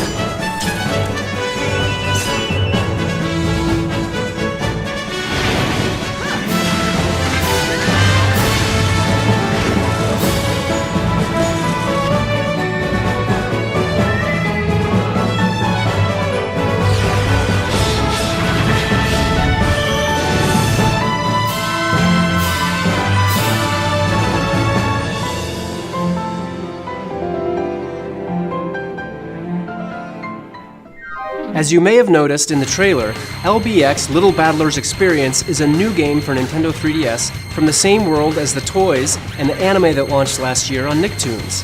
The series is scheduled to return in the fall, right in time for the game to launch. The whole franchise revolves around the idea of palm-sized robots called LBX that kids battle against each other in arenas made of a special type of fortified cardboard. When the main character Van gets his hands on a secret prototype LBX, he and his friends must save the world from the rise of an evil faction called the New Dawn Razors. Luckily, they'll be packing exactly the type of heat they'll need for any situation. LBX are incredibly customizable. Across the game world, you can discover more than 130 LBX models and more than 4,000 parts to customize them with. In fact, their heads, torsos, legs, arms, CPUs, and batteries can all be customized individually to create some truly unique robots. You can also choose 2 weapons per LBX from 9 different weapon types and switch between them in battle.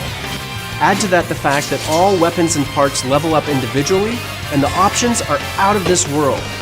It would be really cool to get together with some friends and see the tons of different combinations you can all come up with. Yeah, but who would And do the that game for has your this back game? on that front.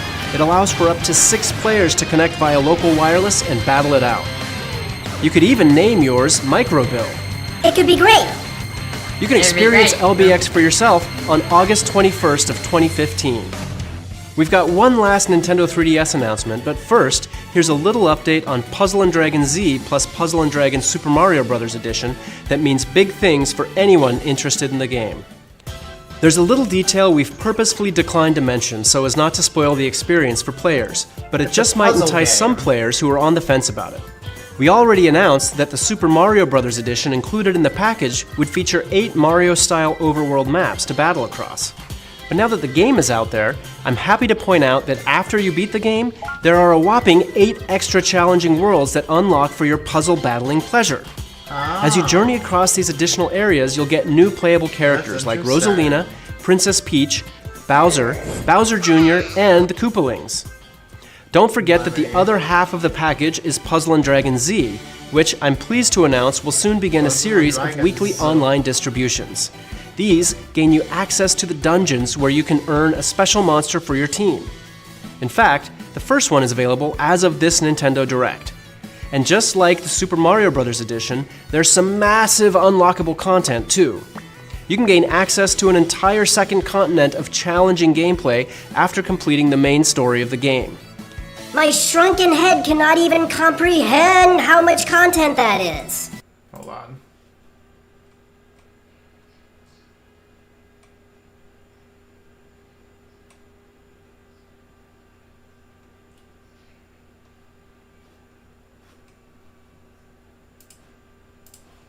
For more information on the upcoming online distributions and other tips, please visit the game's official microsite.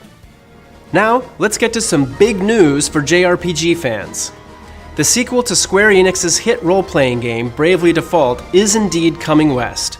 The first game was a fan favorite of RPG lovers, and this new title brings back everything fans of the original loved, along with a brand new story and a new protagonist. While you can easily jump into this sequel without touching the original game,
Back. See if there's anybody new in the chat. No, there is not. Okay. Those who played the first one can look forward to catching up with some returning characters, as well as a few big surprises the developers have in store for us. Some time has passed since the events of Bravely Default, and a lot has changed, bringing about plenty of new dangers to encounter. Agnes Oblige, a familiar face from the first game, has been kidnapped, and it's up to our hero, Yu, to save her. Yu, the main character, is a fearless knight in the service of Agnes, and you, the player, will be joining him on a grand adventure where the battles are deeper than ever. And that is nothing to sneeze at. This series is known for its highly strategic battles already. Dare to risk everything in battle again and again when this new title launches in 2016. Well, everyone, it seems our video today was a little short. Hopefully, I'll be back to my normal size before E3. If I can ever get off this desk. Hey, there's somebody in here, you know.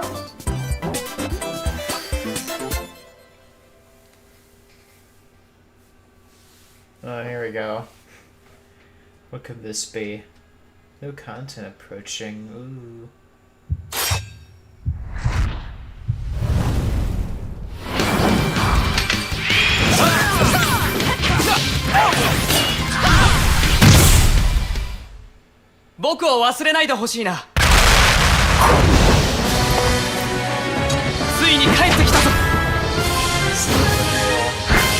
These are boys. Boys fights boys.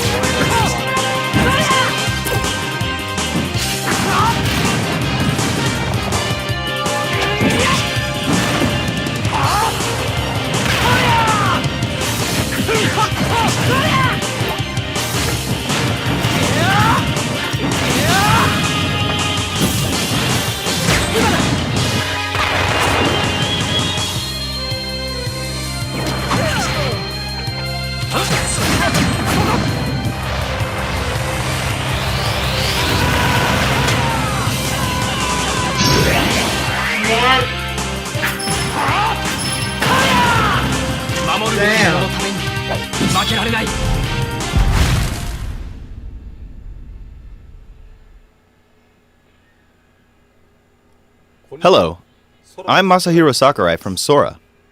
Let's cut right to the chase. I love the Namco speaker.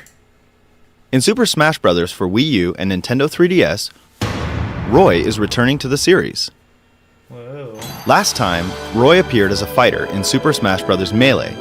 Unlike Marth, Roy's sword is stronger at its base, so you'll want to keep your opponents close when using him. With enhanced strength, he's significantly more powerful now than he was in Super Smash Bros. Melee. His design received an overhaul too. His original look has been updated to look more in line with the times. In Melee, he didn't have a final smash, but this time he'll deliver a devastating sword blow in a move straight out of Fire Emblem. He'll be made available alongside the revival of Lucas. Roy's back from Super Smash Bros. Melee, and Lucas returns from Super Smash Bros. Brawl. Yeah. Of the many fighters from past versions, I hope fans are happy to have back these two that were particularly popular. Here's the price information for each. Same price. Next, some new Mii Fighter costumes. Get ready for some unexpected titles. Oh god.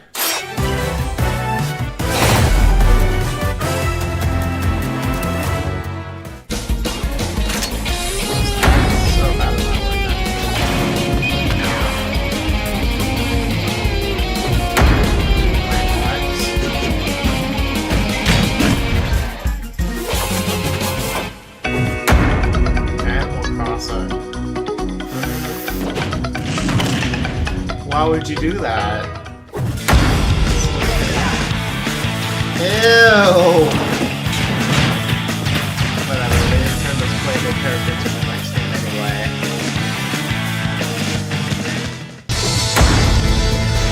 Virtual fighter.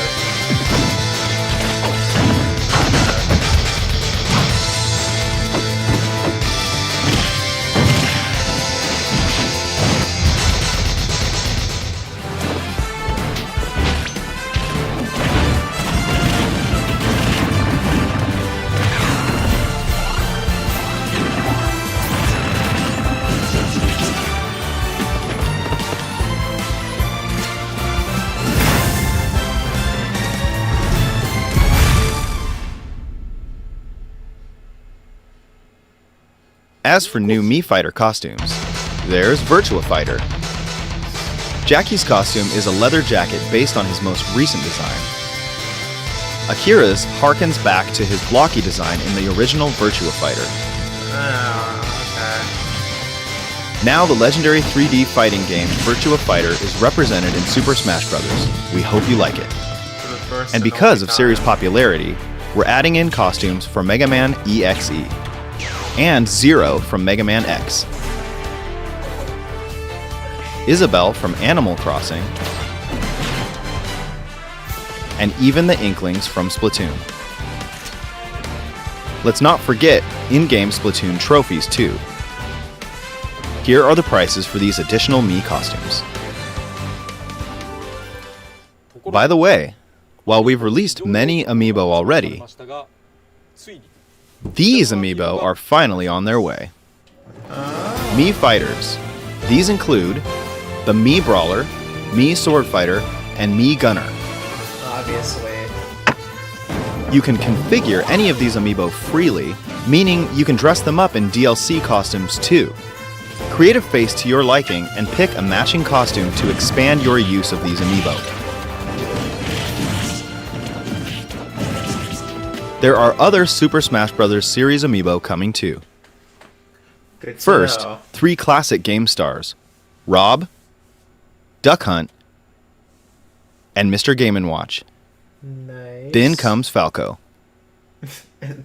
As you can see, Mr. Game & Watch is flat, and he comes with a number of different poses you can swap out. All these amiibo figures will be available this September. Honestly.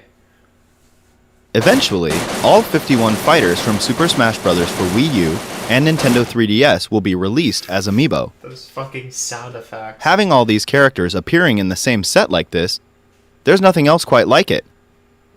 Of course, you can level them up one by one. Mewtwo and Lucas amiibo will be released as well. You can check for more details and release dates on the official amiibo site. And finally, we're releasing more stages. Brings back memories, doesn't it? This is Dreamland. It's a Kirby stage from the original Super Smash Bros. Game on Nintendo 64. We've intentionally replicated the original style, but we did renew certain parts. Of course, this stage also has an Omega form. We've recreated this stage for both the Wii U and Nintendo 3DS versions. The price is listed right here. $2. I don't think we can add too many more stages, but we're planning a couple more from the original Super Smash Bros. Game. Here's a little taste.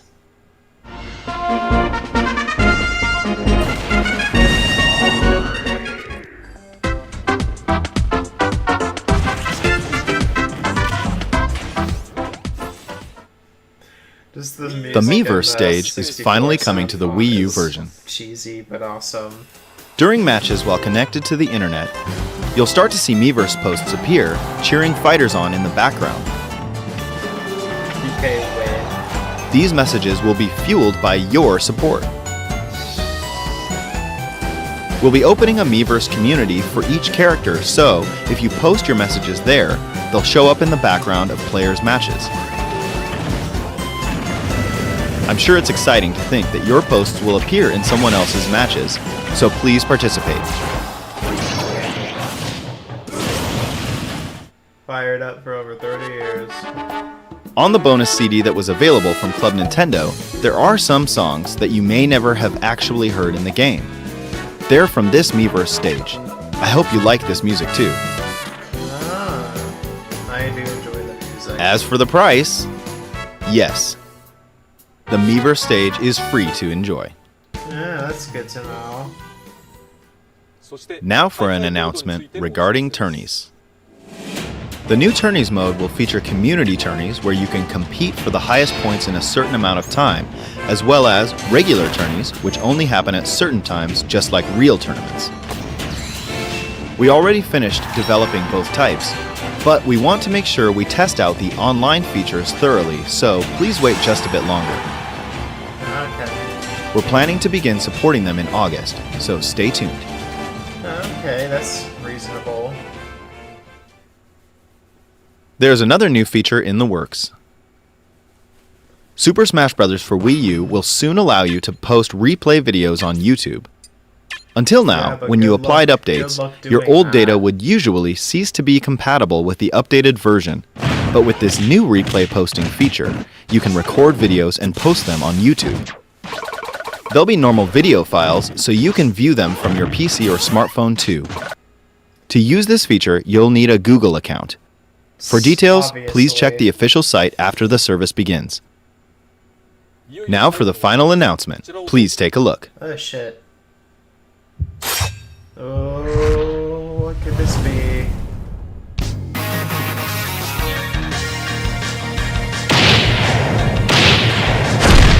I'm looking for a challenge.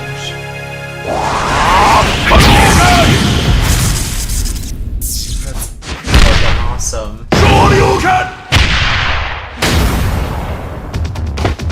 So this is Smash. Come on.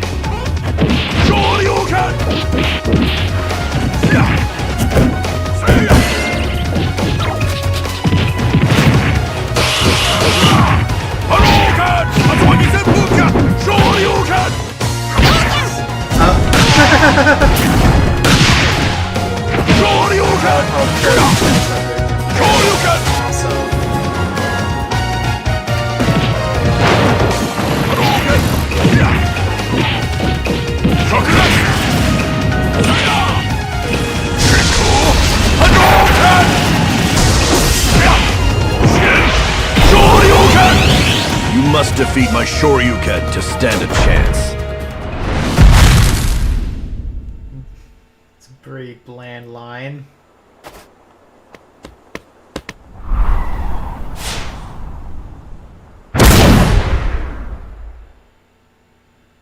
Okay. Thank you for waiting. Ryu of the Street Fighter series joins the fight. He arrives in Super Smash Bros. Seeking powerful opponents. He's being created to most closely resemble his Street Fighter II form. In that game, there were 6 buttons, but Smash focuses on 2. Yet somehow, he'll have a wide range of moves at his disposal. Even his low attacks have light, medium, and heavy versions. That's because the move you activate depends on whether you tap the button or press and hold the button. You can use completely different moves from light to heavy by holding the button longer. Rapidly tap the button to chain attacks or hold it longer for a strong attack. This is important when using Ryu. You even have a weak side attack or a strong side attack. You can use familiar Street Fighter moves too. Collarbone Breaker is a great shield breaking move, and Jodan Sokuto Geri is a move from Street Fighter III. In general, Ryu is geared toward dealing out combo attacks. Some of these combos appear in Street Fighter games, and there are some new ones too. Nice.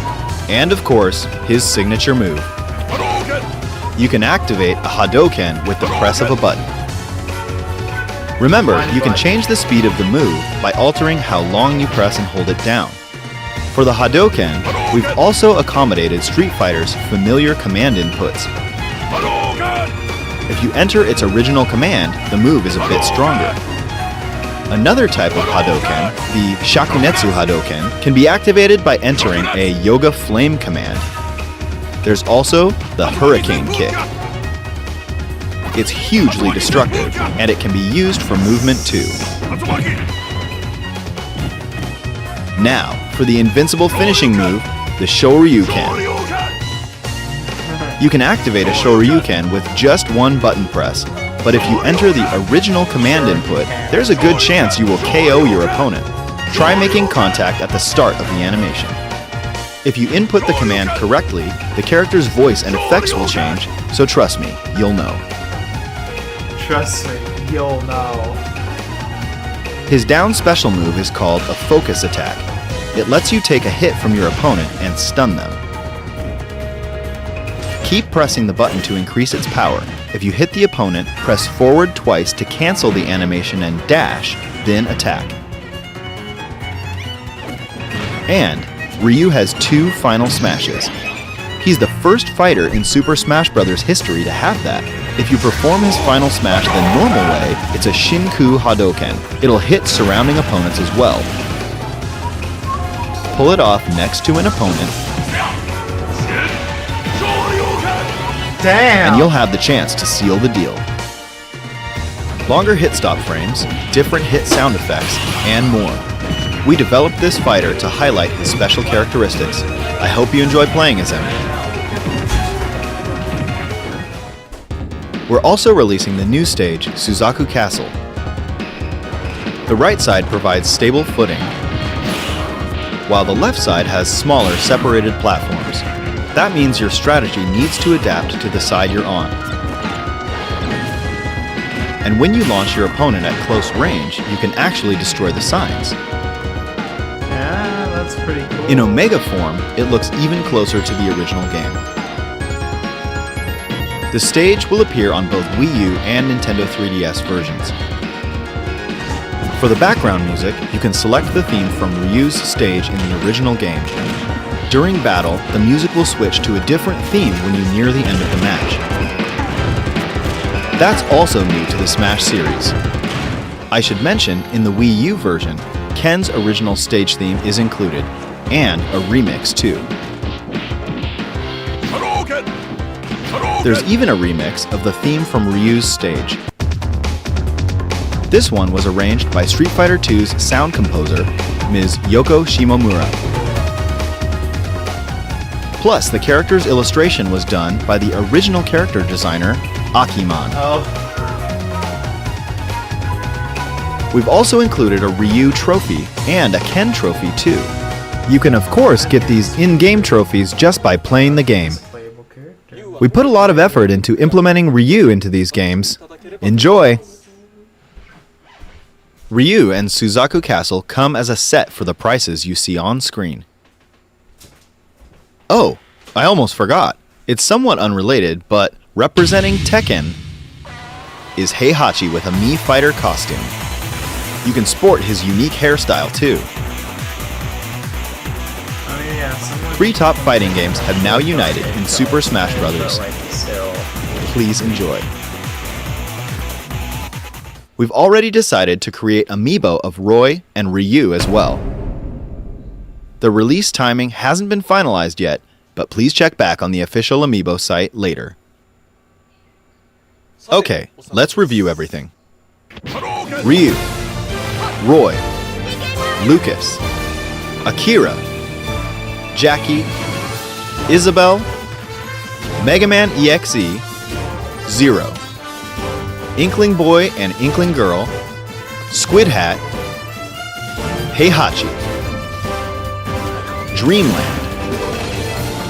the Miiverse stage, Suzaku Castle, Omega Form stages, the bonus trophies, Ryu, Ken, Roy, Lucas, and Splatoon. You can also get these special trophies by completing All-Star mode. Ah, nice. All of these are already available for you to download. Please check the in-game notifications or the official site for more details. That's all for this Super Smash Bros. New Content Approaching video presentation for June 14th, 2015.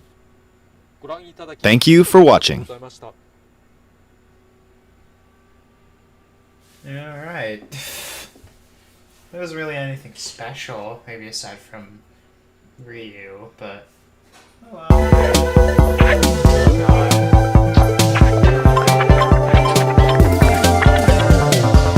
Won't be anything like the 2014 one.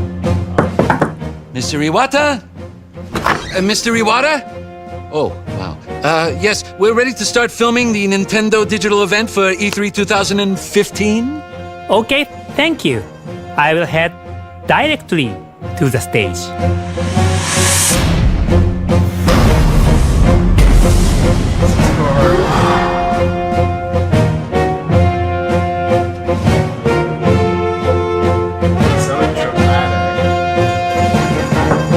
Reggie, are you ready for the digital event?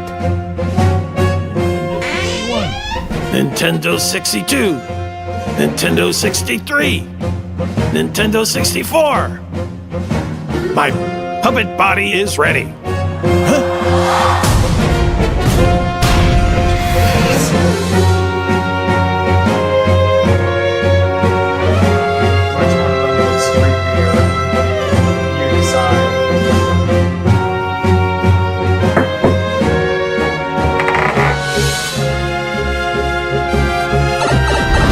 I'm here.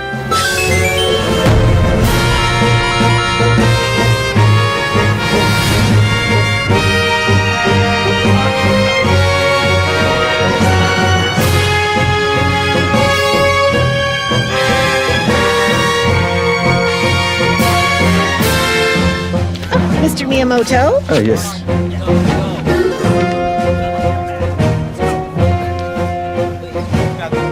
Okay, ready whenever you are, gentlemen. I just have to remember my words.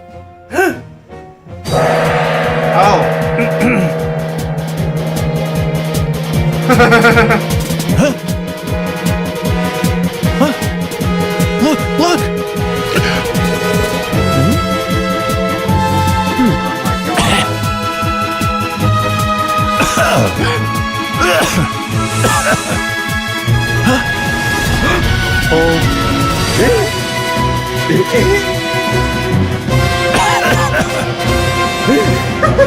What is happening?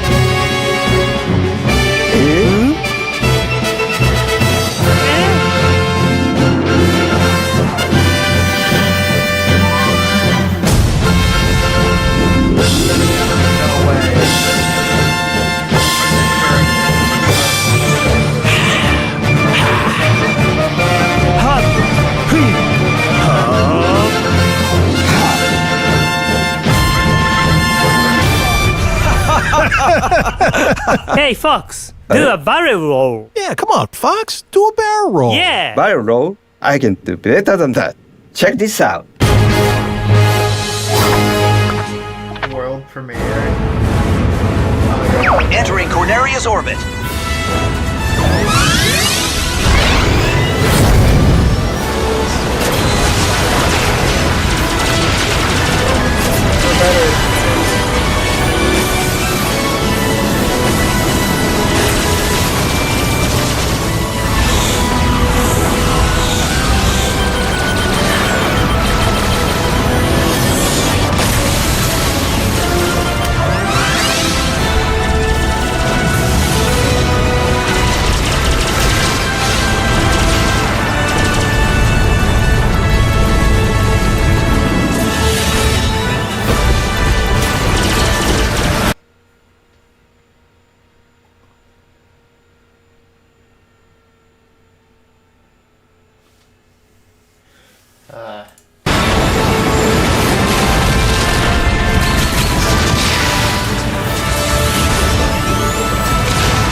Switching to all range mode.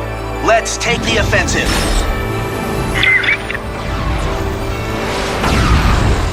Do a barrel roll. That sounded bad. That's not the release date. Developer story. I live right by the Fushimi Inari Shrine. I've had a relation with this shrine since I was a child. Because of that, I felt that I was always protected, as if it's my guardian angel. When I was a child, there was a TV show about fighter planes called Thunderbirds. That inspired me to make a game that had cinematic elements, with each character having a distinct personality and their own drama.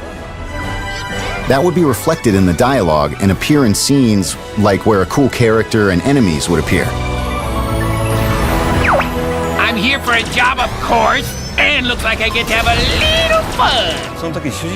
When it came to talking about details regarding how to make the main characters look and feel, we talked about all sorts of types of people. But ever since I was in school, I drew comics with caricaturized humanoid animals. and decided that the characters in this game should be based off animals. I then talked about it with Imamura-san, the designer, and we thought about the fox image. Then I thought, let's try making a fox the main character. We're entering Corneria City now.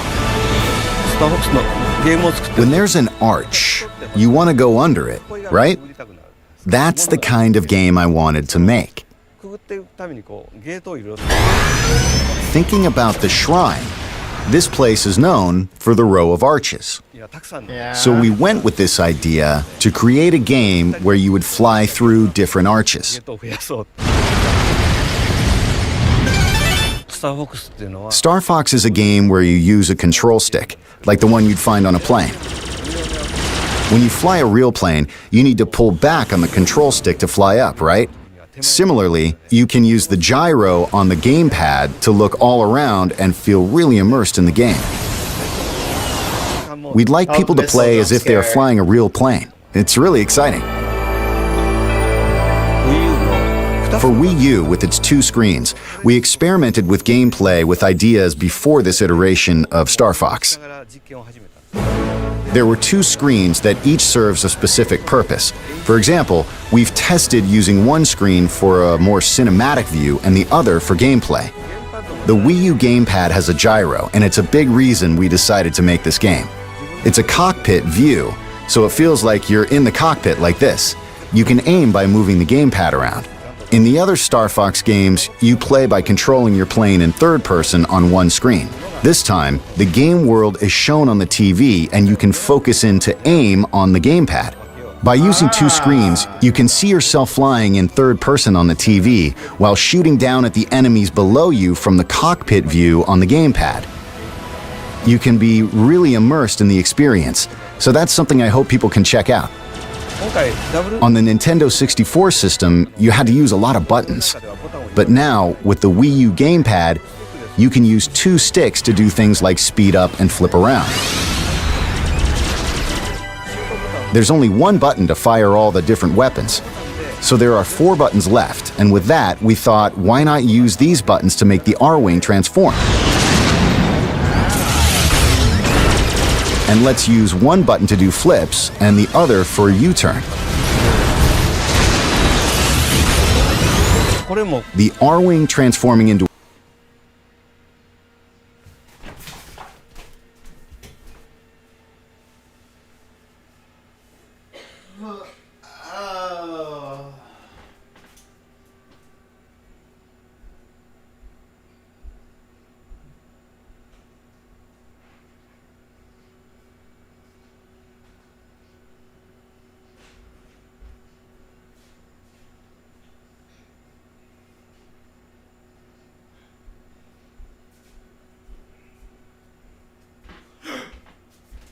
Okay.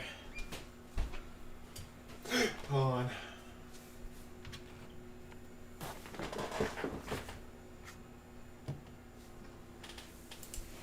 to a walker, that was in Star Fox 2.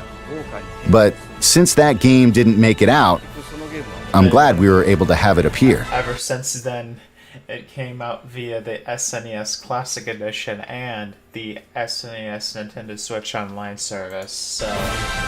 The R-Wing transformation mechanic actually looks like it makes a lot of sense. There's the Landmaster, and also the Gyro Wing, which adds a lot of breadth to gameplay.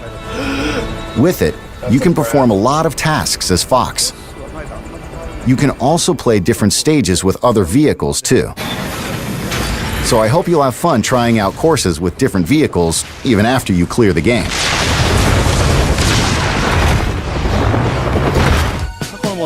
We've rebuilt the game using ideas from the past, but it's not a Part 4 or Part 5.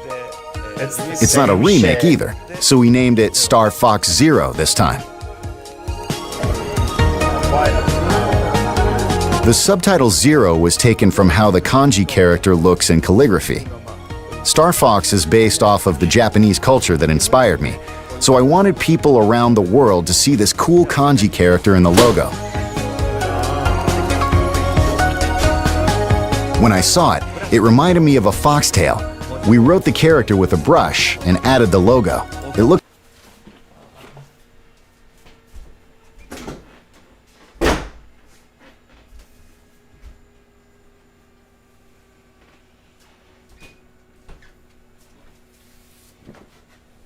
cool.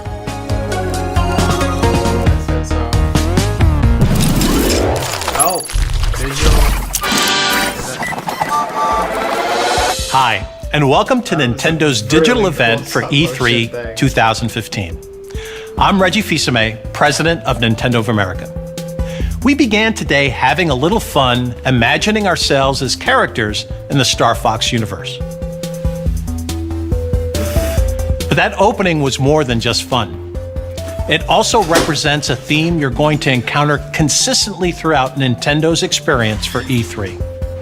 That theme is transformation. Hold on. I keep taking breaks this time. Alright. Back. Recently, Mr. Iwata has made several announcements on how Nintendo itself is being transformed, with expansion to Universal theme parks, mobile devices, and our new dedicated game platform, codenamed NX, which we'll tell you more about. Oh my god, they're talking about this day. Wow.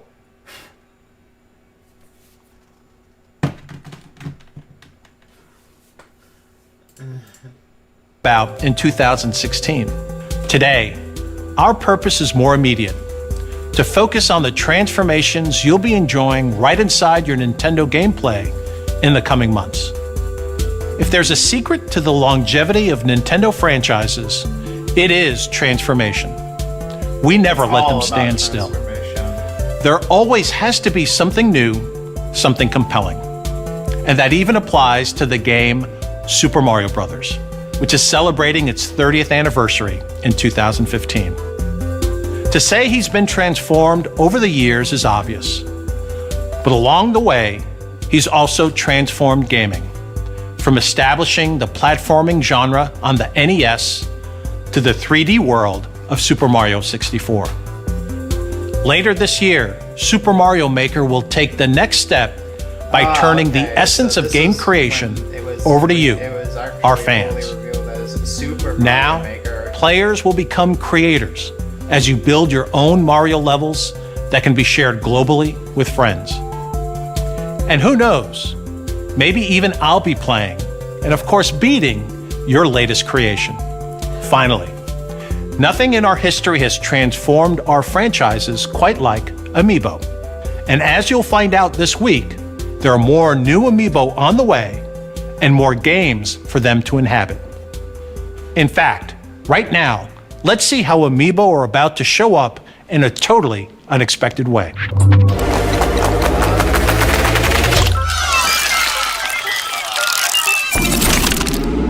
Oh, it's the logo. So at this year's Nintendo digital event, the team put me right to work. So I'm pleased to be here with Karthik Bala from the Vicarious Vision studio at Activision. And Karthik, we've got some great news to share. Yeah, so the hallmark of the Skylanders franchise has always been deliver brand new innovation and the highest quality game experience. For the first time, we're bringing a whole new toy category to life. We're bringing vehicles to life this year with our new game, Skylanders Superchargers, and really blending it to this epic vehicle adventure. But there's more to it, right? We've got 2 unexpected guest stars. So introducing turbocharged Donkey Kong and his vehicle, the Barrel Blaster. We also have Bowser. This is Hammer Slam Bowser, and his vehicle, the Clown Cruiser. Bowser is always my favorite. I don't know why people say that I look like Bowser and at times act like Bowser. As you're playing as these figures, as you have the various vehicles, what happens? So they have complete move sets and upgrade trees of powers and abilities, some of which are natural, things that you would expect, like Donkey Kong throwing barrels and Bowser slamming down his hammer, but also really unexpected moves that harken back to elements of lore within the 30 years of history of these characters. What else can these figures do. If you put the figure on a Skylanders portal, they act as a Skylander, but you can twist the base and switch it to Amiibo, and it can be used as an Amiibo in another Nintendo game. So again, these characters, these vehicles, only playable on Nintendo. So as you go through this collaboration with Nintendo, a company that is very protective of its franchises, that always likes to have total control, what was that like in terms of working with us to bring these fabulous experiences to life? We're such big like Nintendo fanboys, and I think we may have been a little too cautious at first. We wanted to have a form of Bowser where he became really big, and we pitched the idea of using Giga Bowser, and this is when the Nintendo team said, no, do something different, something new, and we created Magma Bowser, right? Who's never been seen before, and his fire breath just becomes this insane flamethrower. We wanted to set the Koopa on fire, and they said use dry bones. Right. And so like dry bones, and they said, well, here's all the material for dry bones, and it was just building on top of that, and we just didn't we didn't think that we were going to get away with all of this stuff. Karthik, thank you so much for sharing this information, and throughout the entire week we're going to be sharing more and more information. You and your team are going to grace us at Nintendo Treehouse Live, and there's going to be a lot more information to share. I'm super excited. Fantastic. Thank you. I wonder what's next. Star. Torwada's just accepting it. Oh, okay.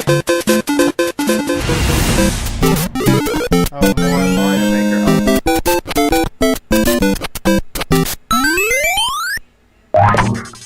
First look. Oh, Triforce Hero. But 1 euro isn't enough.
Wow.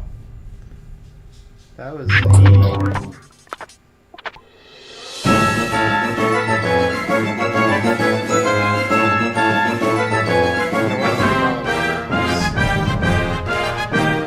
Hello, I'm Aonuma, the producer of Zelda. Today, I would like to talk about The Legend of Zelda: Triforce Heroes, the latest Nintendo 3DS Zelda game. I have the game's director, Shikata, here to introduce it with me.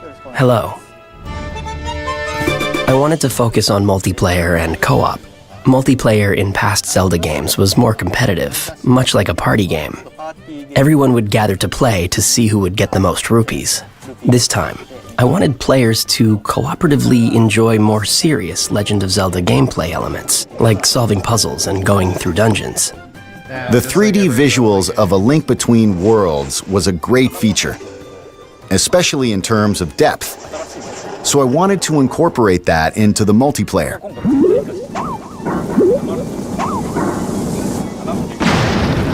So that's why we came up with the totem mechanic. Co-op was fully realized with the totem mechanic.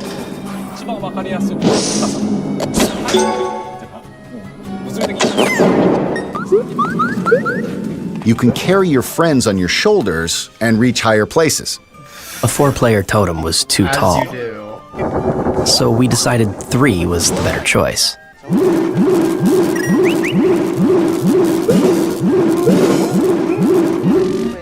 For single player, there are supporting doll-like characters. There are 2 of them, and you can beat a level by switching between Link and these 2 dolls. The story starts in a kingdom that is just full of fashion-savvy people. Then, we find out something has happened, so the king is looking for a hero who could help. So different players are each claiming to be the hero, and so it begins. Using items to defeat enemies and conquering dungeons is a familiar staple from other Zelda games. So it should appeal to fans of the series. This time, there's also a fashion element, where you collect items to create new outfits with new abilities. By buying and equipping these different clothes, your abilities change. So the same courses will offer different experiences depending on what you wear.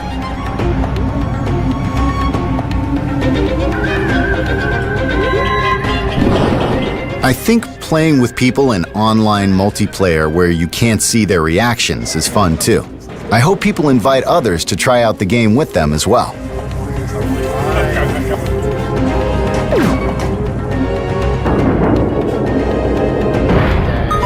When playing in multiplayer, we frequently hear Mr. Aonuma yelling excitedly about the game. I have the loudest voice on the team.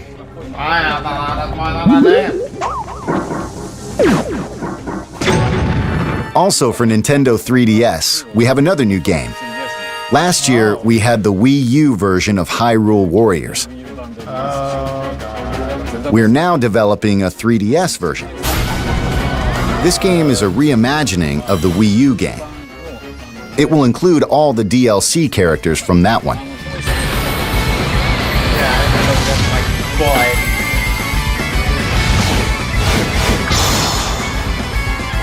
We are also adding additional characters and stages from The Legend of Zelda: The Wind Waker to expand the gameplay.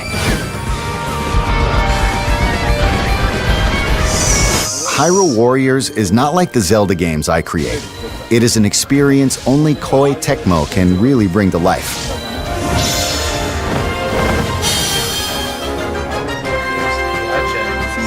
I hope you will enjoy Hyrule Warriors Legends, as well as The Legend of Zelda Triforce Heroes on Nintendo 3DS. First look.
Wow. Hyrule Warriors Legend. I thought you were first quarter of 2016. Breathe. Hey.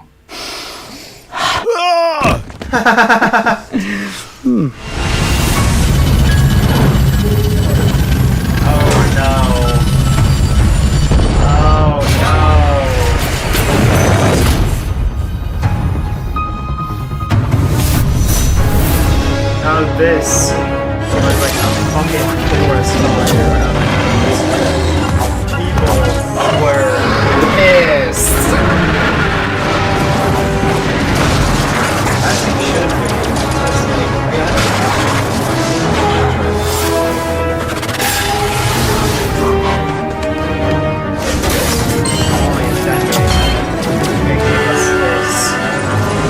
Let's get on first-person shooter.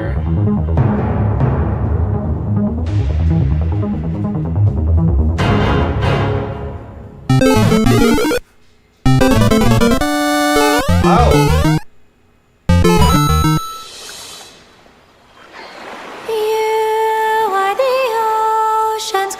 Oh, that was a good logo transition. To seek life beyond the shore, just out of there's the Yet the waters ever change, flowing like time. The path is yours to try. You are my child now. That audio was really clear. Now, once and for all, no more games. To the death. Here I come! I'll show you! I won't surrender! Now pay for your betrayal! Don't look at me, please. There is only one punishment. The sentence is death. Try to be at peace.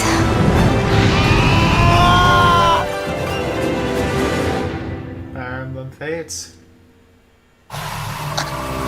Kill me if you want, but do it as yourself. Oh. Onegai, Shida! What? Oh. It's,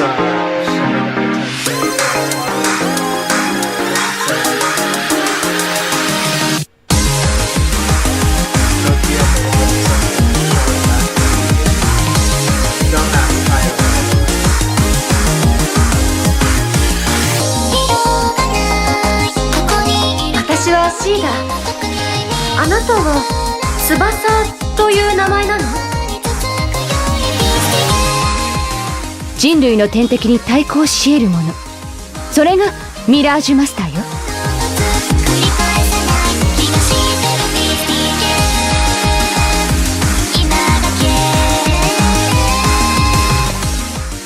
今の翼の歌声ならきっと届く。だから歌うんだ、翼。行こう、我が友いつきよ。I forget how many I've watched so far.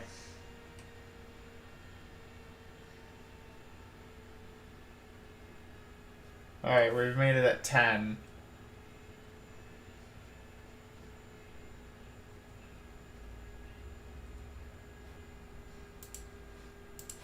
Oribe Tsubasa, 17歳です。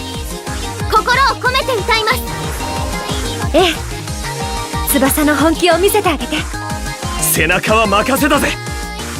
かけるぞ、誰よりも早く。ロードのマスターが現れた。ついに始まるのね。私の出番ね。努力、才能よ。どうしたの？お姉さんに何か用かしら？きっとお兄ちゃんたちなら大丈夫。頑張って。Character design toy 8.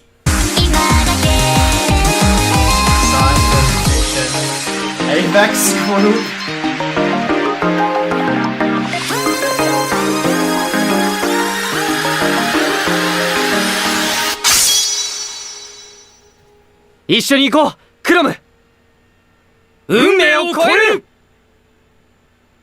Yeah, so that was Tokyo Mirage Session Sharp FE. Weird ass title. Banana. Banana.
time to shut up.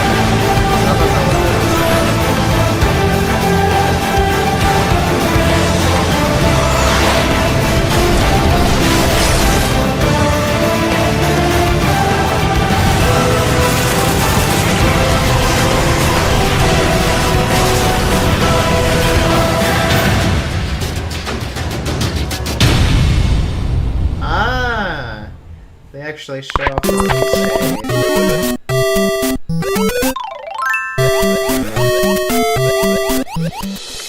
Oh, she's gonna drown! Hi, welcome to Duck Songs.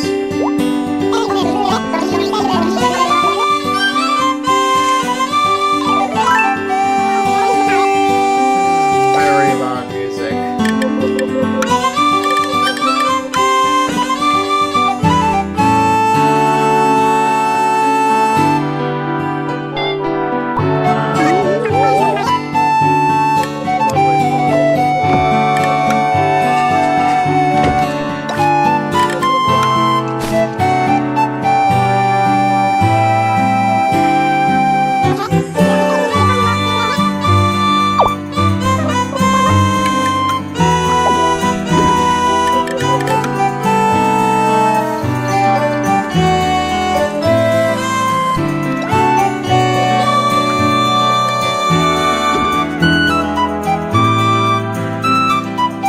No, you can't sleep in the class, Isabel.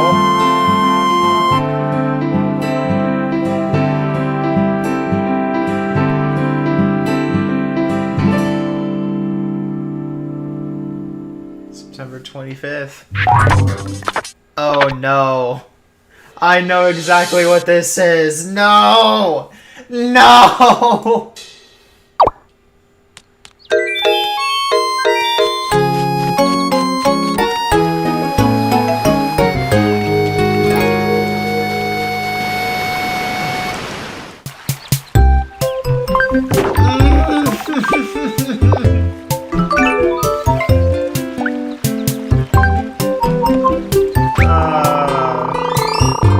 Man, this is the greatest. This is like the best direct for people to get upset over. No, it's not technically a direct, but still. The fact that they showed that, like, Isabel being scanned into the Wii U's NFC thing really just, like, cements how absolutely horrendous this reveal and the concept of the game was.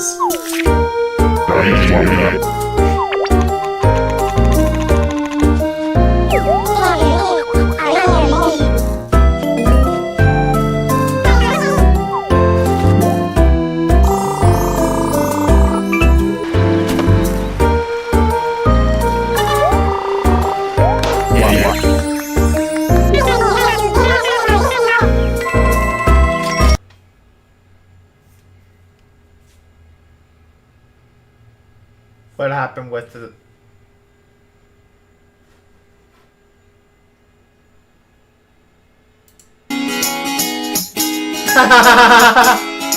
It stopped! It froze for a second. I thought my video was buffering. Oh no! I think Nintendo knew what they were getting themselves into there and then proceeded to not show any more of Animal Crossing Amiibo Festival. Good riddance.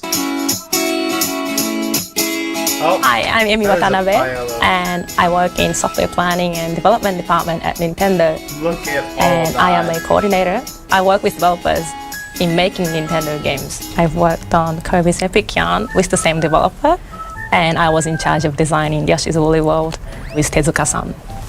Working with Tezuka-san is very inspirational. He is the leader of this project. At the same time, he has the perspectives of the player. So he has both elements, the leader and the player. At first, I decided to make some Yarn Yoshi just for fun because I'm not a programmer or an artist, so I wasn't able to make something in the actual game. And the development team was really working hard. So I thought to myself, well, is there anything that I can do in some way to help this game? I went home and got some yarn and I decided to make my very first yarn Yoshi. When I brought it back to the office, the smiles on the face of my colleagues really struck me. There was this proposal made at Nintendo saying that maybe for a game like this, a plushie amiibo would be more fun to have because it goes well with the vibe of the game. And when I heard that, I fell in love with that idea and decided to make more Yarn Yoshi prototypes. Yoshi himself is made of yarn. The shape of his body transforms into different shapes. So he turns into like a propeller when you jump, and he turns into a mallet when he does the ground pound. But also the world itself is in yarn and fabrics and lots of textiles. We have places in the game where you can unravel, and you can also knit platforms. And in this game, the enemies are made of yarn as well. So when Yoshi swallows them, they turn into little yarn balls instead of eggs. Well, most of all, we want the game to be fun. Yoshi's Woolly World provides plenty of challenge if you try to go for 100% completion. But also we wanted to have lots and lots of people enjoy the game, and those lots of people have different expectations on the difficulty of the game. And for us, what's so special about Yoshi games is that the difficulty level is all up to the player, because if you just want to have fun, you can just run through the levels. If you think you're a more advanced player, you can set the challenge a little higher by collecting lots of items, and that provides plenty of challenge in this game. We are very confident that the game provides both the challenge and the fun. Its co-op mode is designed so that the user can decide how they want to play with their friend. So you can either cooperate with your friend, you can help each other out, you can swallow the other Yoshi, turn him into a yarn ball, and then throw it to high areas so that the other Yoshi can reach that area. So you can do a little bit of a competition with your friend, you can be a little mean. If you have an amiibo, and if you use it in Yoshi's Woolly World, then Yoshi's design turns into that amiibo character. Hey!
Hey!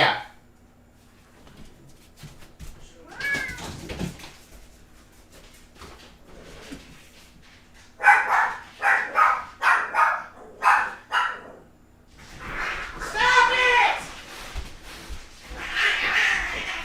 Hey!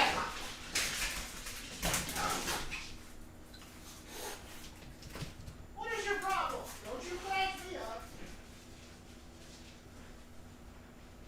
Ghost! What the fuck is your deal? Why are you fighting? I apologize for that.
So for example, if you have a Mario amiibo, you can get a Mario Yoshi, which is a Yoshi in Mario pattern, in Mario design. So if you have an amiibo at home, maybe you can have fun trying out different characters. I really like how they did this because this probably requires so much like attention to detail and a lot of time to make. So in this game, when we turned Pucci into Yarn, he was really cute. So that's why we decided to have him again in this game. He barks when there's an important item around you. So he's a quite useful companion to have. Even after you clear the level, it's really fun to go back, revisit that level because there's always something that you missed out on. You always find something new. It would be great if you can collect all the items in one go, but that is quite challenging. So I hope people can enjoy playing the same level over and over again. Most of all, I want people to feel happy when playing this game. they did accomplish that goal very well.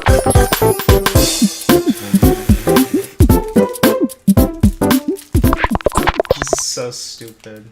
Oh god. Level 5. Oh yeah. Grab that good guy.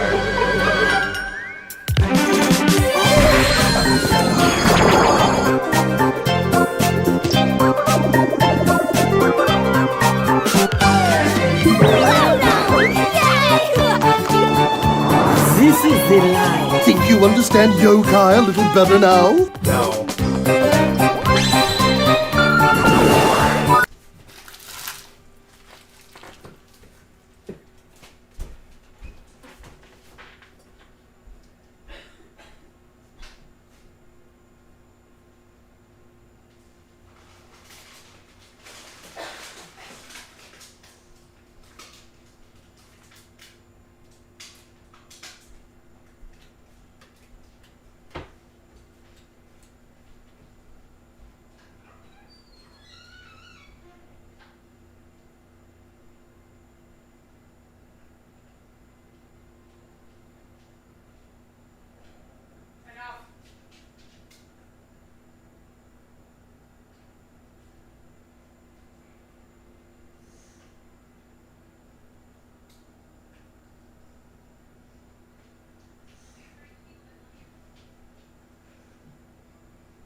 That's a huge silence.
Developer story.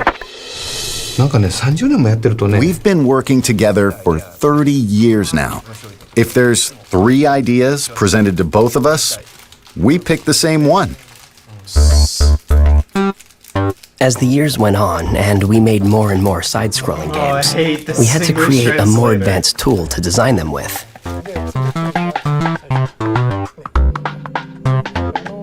This became the basis of Super Mario Maker. The tool got so good that the more we worked with it, the more we realized we could also turn it into something everyone could enjoy.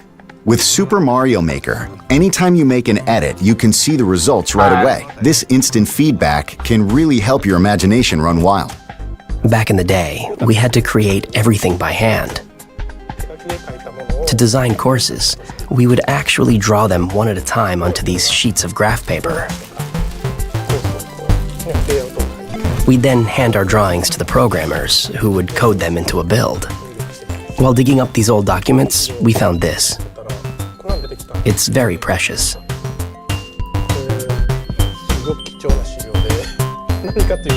When we first thought of the idea of Super Mario Brothers, we had a concept of land, air, and sea. By land, by air, by sea. See this old sketch of Mario throwing fireballs from a moving cloud? You can now do that in Super Mario Maker. You can even control where the cloud flies. Yeah. It's all coming full circle. In the old days, when we needed to fix or change part of the course, it would get really messy if we tried to edit the original drawing. So we'd put this see-through paper on top to make edits. Okay. A lot of things might look familiar, but you can combine various elements from the different games to create entirely new stuff. Like stacking different enemies on top of each other to make a huge tower, and then putting a bullet bill on top. 敵だけじゃなくていろんな敵をセットして You can even put things we've never placed underwater. Right, there are some enemies that don't normally appear underwater, like Goombas. When you put one underwater in Super Mario Maker, it will swim like a small shrimp. Small shrimp. Mario can even take on the appearance of other characters. Tap a compatible amiibo, like Wii Fit Trainer, and Mario can turn into Wii Fit Trainer when he gets a mystery mushroom. It's called Costume Mario. We have a lot of these planned. To celebrate Super Mario's 30th anniversary, we're releasing an 8-bit amiibo. When you use it, your Mario in-game is going to appear a bit bigger. The amiibo itself is pretty big too, to reflect the effect in the game. There's also a Super Mario Maker booklet. The booklet has a lot of sample courses. It's really fun just looking at them, as if this is what would happen if you design the world of Mario in real life. Most times, I start by making a course I want to play, which is usually like a 2-1 or 2-2.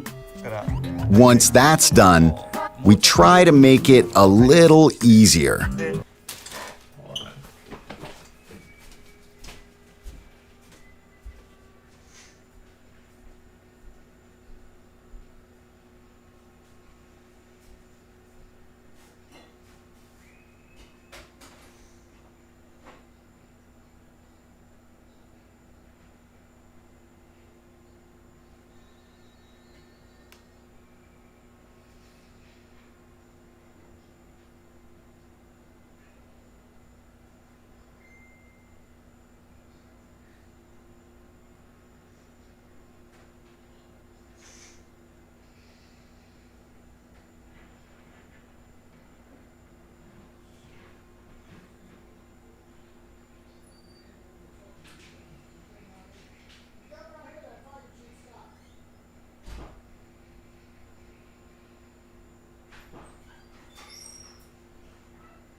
let's keep moving.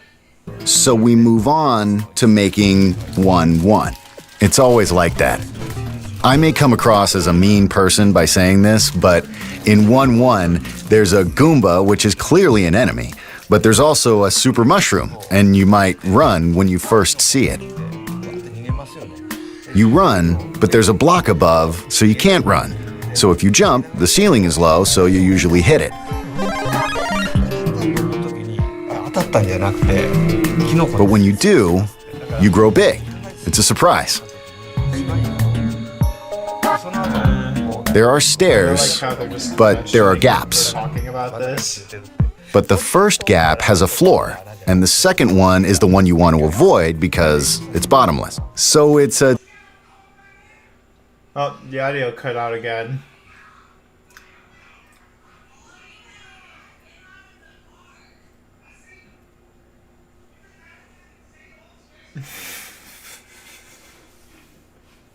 Fall into it because they can't make it. It's like game design training software. Try it if you want to get into game design.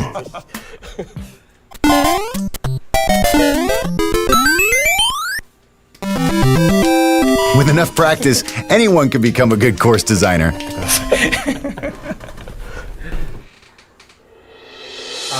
Earlier I said that Nintendo's experience for E3 is all about transformation.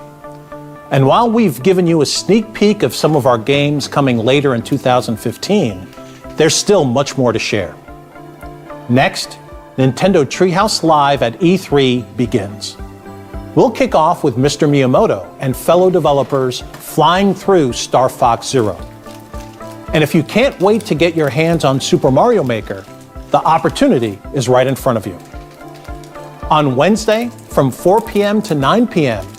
and Saturday from noon until 5 p.m. local time, you can walk into any of more than 100 Best Buy stores in the US and Canada and experience the game for yourself firsthand. You can find the details of all of our activities this week at e3.nintendo.com. To close, as anyone transforms, be it a person or a company, it's good to reflect on where you've been to help guide where you go next. Over the past 30 years, more than 1 billion people around the world have played a Nintendo game. And most of them have played as gaming's biggest star, Mario. From the music, to the costumes, to the characters, Super Mario isn't just Nintendo's mascot. There's a little piece of him and certainly memories of his adventures inside all of us. The audio sounds crunchy.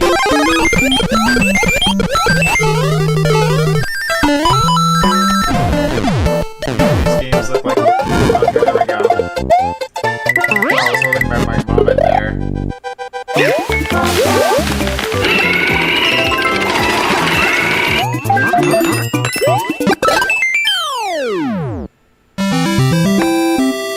Oh yeah, Mario time!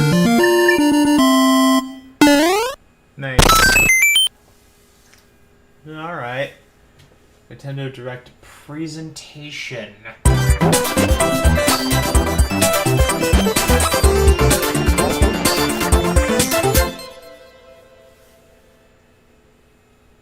Hi everyone, Reggie here from Nintendo. Welcome back to our first Nintendo Direct since the passing of late Nintendo president Satoru Iwata. Oh my god. We appreciate all your kind messages. We'll continue to deliver information about our games and franchises directly to you. Thank you for your support. Those really hit the same way. Today, we'll be taking a look at what's in store for Wii U and Nintendo 3DS as we approach the new year and as we look beyond into early 2016. First, let's jump ahead for a look at a key title coming in 2016. It may look a little familiar.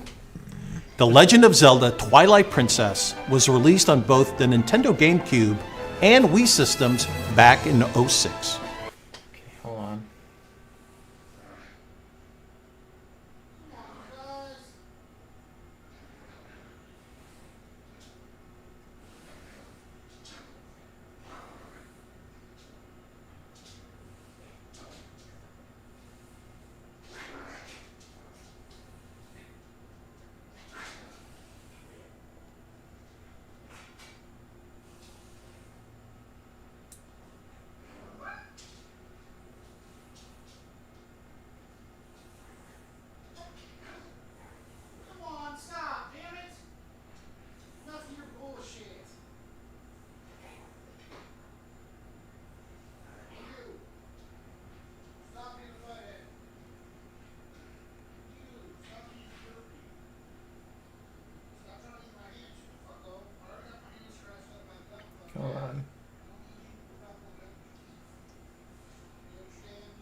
brought a friend along with me. And now, it's making a grand return on Wii U as The Legend of Zelda Twilight Princess HD. Please take a look.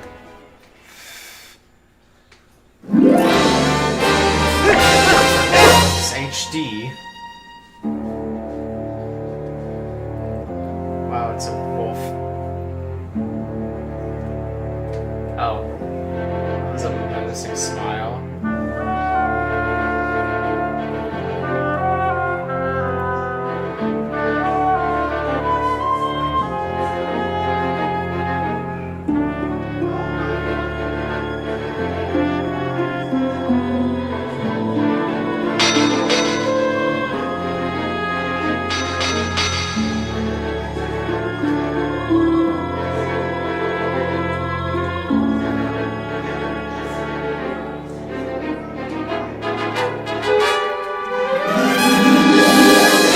The enhanced visuals shine a new light on the memorable characters and detailed scenery, immersing you in the game world like never before. The team supporting development at Tantalus in Australia has a great track record with ports, but it's more than a prettier version of the same game. To make this game even more enjoyable, we've decided to create a new amiibo figure. And here it is, Wolf Link. Wow, that looks great, actually. In addition to Wolf Link, the game is compatible with these 5 other amiibo from the Super Smash Bros. Series as well. There's some other new features too, but we'll touch on those later. A bundle containing the game, The Legend of Zelda Twilight Princess HD, and the Wolf Link figure will be released on March 4th, 2016. Pre-orders go up today. We're offering the game's official soundtrack as a pre-order bonus. Nice. 2016 marks the 30th anniversary of the Legend of Zelda series. We hope anyone who's ever donned the green cap will enjoy The Legend of Zelda Twilight Princess HD and the brand new Zelda game headed to Wii U. Oh my god. There it is. Nope, still not it. In fact, some data saved to the Wolf Link amiibo in Twilight Princess HD will be carried over to the new Zelda game on Wii U. With me. We're working hard on the new Zelda game for Wii U because we want it to live up to your expectations and 30 years of Zelda goodness. Let me pass it over to Bill for some more updates. Thanks, Reggie. While we wait for Zelda's big year in 2016, I'll be playing a lot more of The Legend of Zelda Triforce Heroes, which just released last month. We're currently working on a free update for the game that adds a new area called the Den of Trials. Imagine this, if regular dungeons have 4 stages, the Den of Trials has a whopping 30+ stages. And unless you and your team defeat every enemy in a stage, you won't be able to move on to the next one. In other words, you're in for a real challenge here, my heroic friends. Luckily, there are checkpoints sprinkled throughout the Den of Trials, so use that to your advantage, and see if you can complete all the new stages. We're also adding in 2 new outfits, Linebeck's uniform, which will let you see inside of treasure chests before you open them, and the Fierce Deity armor. This will increase your attack power, and you'll shoot beams in 4 directions. Both outfits are powerful options that provide additional strategic depth for both the main game and the Den of Trials. This free update for The Legend of Zelda Triforce Heroes will release on December 2nd.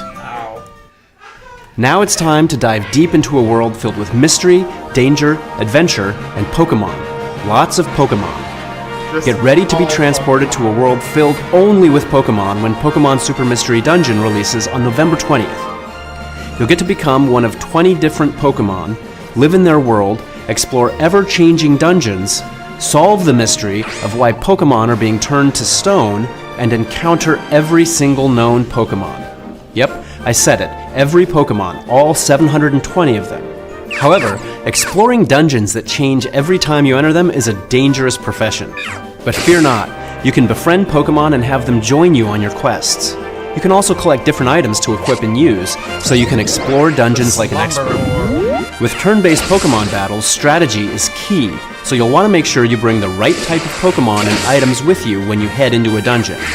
Or else, you'll end up sending out a rescue request to your friends, asking them to come save you. With the new Connection Orb, a giant galaxy-like map that connects you with other Pokemon and gives you new quests to complete, you'll befriend Pokemon and conquer dungeons in no time at all. You'll even get to battle alongside legendary and mythical Pokemon, and combine the moves of your team to unleash attacks that will knock out even the mightiest Pokemon foe. Also included with the game is a free Pokemon Super Mystery Dungeon Nintendo 3DS theme available for a limited time. It's always good to load up a game in style. Pokemon Super Mystery Dungeon arrives on November 20th. Now, a couple Wii U game updates coming in 2015. There's new content headed to Splatoon, and we've prepared a video to showcase it. Oh. Please take a look. What is this then?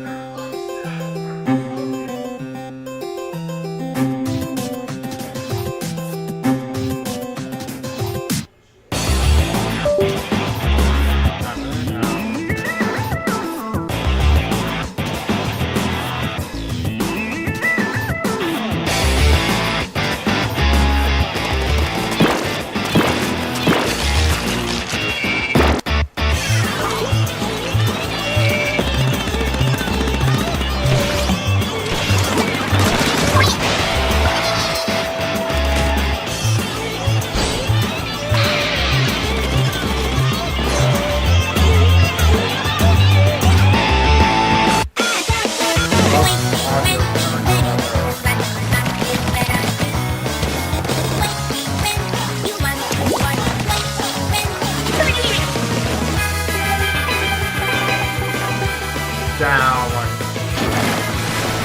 No, but those are going up.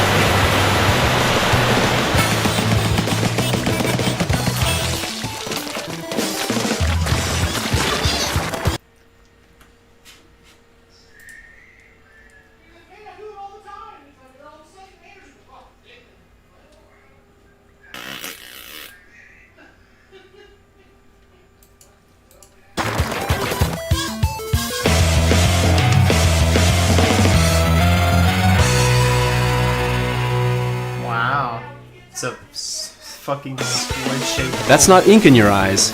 You just got your first look at some new stages and equipment we're adding with future updates. Museum de Alfonsino features 5 revolving obstacles in the center of the stage. The key to victory? Working all the angles these obstacles provide.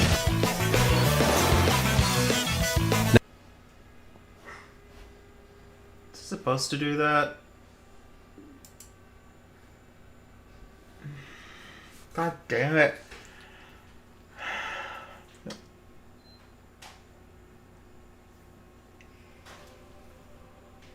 I just, like, put it off of full screen. Why is it buffering like that?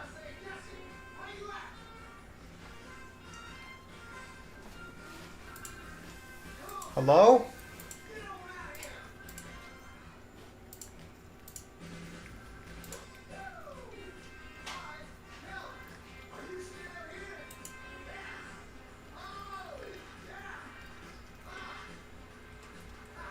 Okay.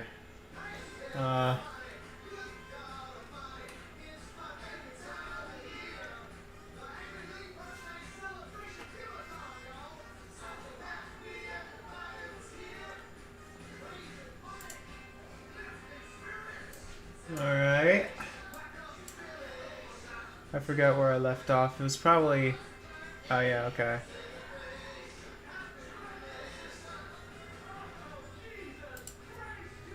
The key to victory?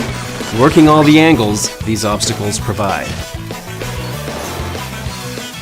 Now it is a museum, so many infamous paintings and artifacts from the Squid World are on display. And here's another new stage, Mahi Mahi Resort.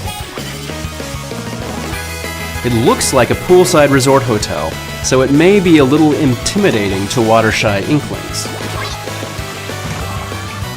However, in the latter half of the match, the water level drops, exposing more turf for the hosing. That'll make it tough to tell which team will win, right up until the very last second. Did I say an update was coming in the future? Well, the future is now. An update will be available today at 5 p.m. Pacific Time, with over 40 new pieces of gear, including more winter items and some slick bandanas. And the new stage, Museum d'Alfonsino, will be added tomorrow at 6 p.m. Pacific Time. Splatoon will continue to offer more updates, at least until next January. These updates will include new stages, gear, and adjustments to the gameplay balance. As of this update, we've added new multiplayer modes like Rainmaker and Tower Control, 8 new maps, 27 new weapons, and more than 80 new pieces of gear, along with team matchmaking and private matches, all at no additional charge. And with the launch of the Splatnet website, you can now track progress and stats for you and your friends. The competition in Splatoon is as hot and exciting as ever. And to show you just how hot the competition can be, we're going to be holding an official Nintendo Treehouse Splatoon tournament this December, and we're going to live stream it on our official Twitch and YouTube channels, as well as live.nintendo.com. The tournament will feature teams made up entirely of Nintendo Treehouse staff, and will introduce a variety of potential options for tournament rules, as well as details on how to set up your own tournaments, both locally and online.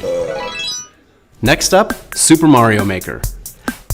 A recent update introduced checkpoint flags and status-dependent power-up options, which made course creation easier. So far, more than 3.3 million courses are available to play globally. Damn! Every day we see a variety of new levels, from tricky obstacle courses, to extreme challenges, to visually striking courses as well. It's amazing to see, but with so many to choose from, some players are finding it difficult to pick which courses they want to play. So, we've decided to release a new portal site that you can access on the go. It will offer a more robust search function than the one found in-game. I think I've used This portal site will let you search for particular types of courses on your PC browser or smartphone. You can filter them using prefix tags for things like full auto, sound-based, or time attack levels. If you're out and about and find an interesting course, you can register it as one of your favorites, then go home and find it flagged for you to play in Super Mario Maker. Basically, this lets you find the right courses faster, so you can have more fun. It's planned for December, so stay tuned for more details in the coming weeks.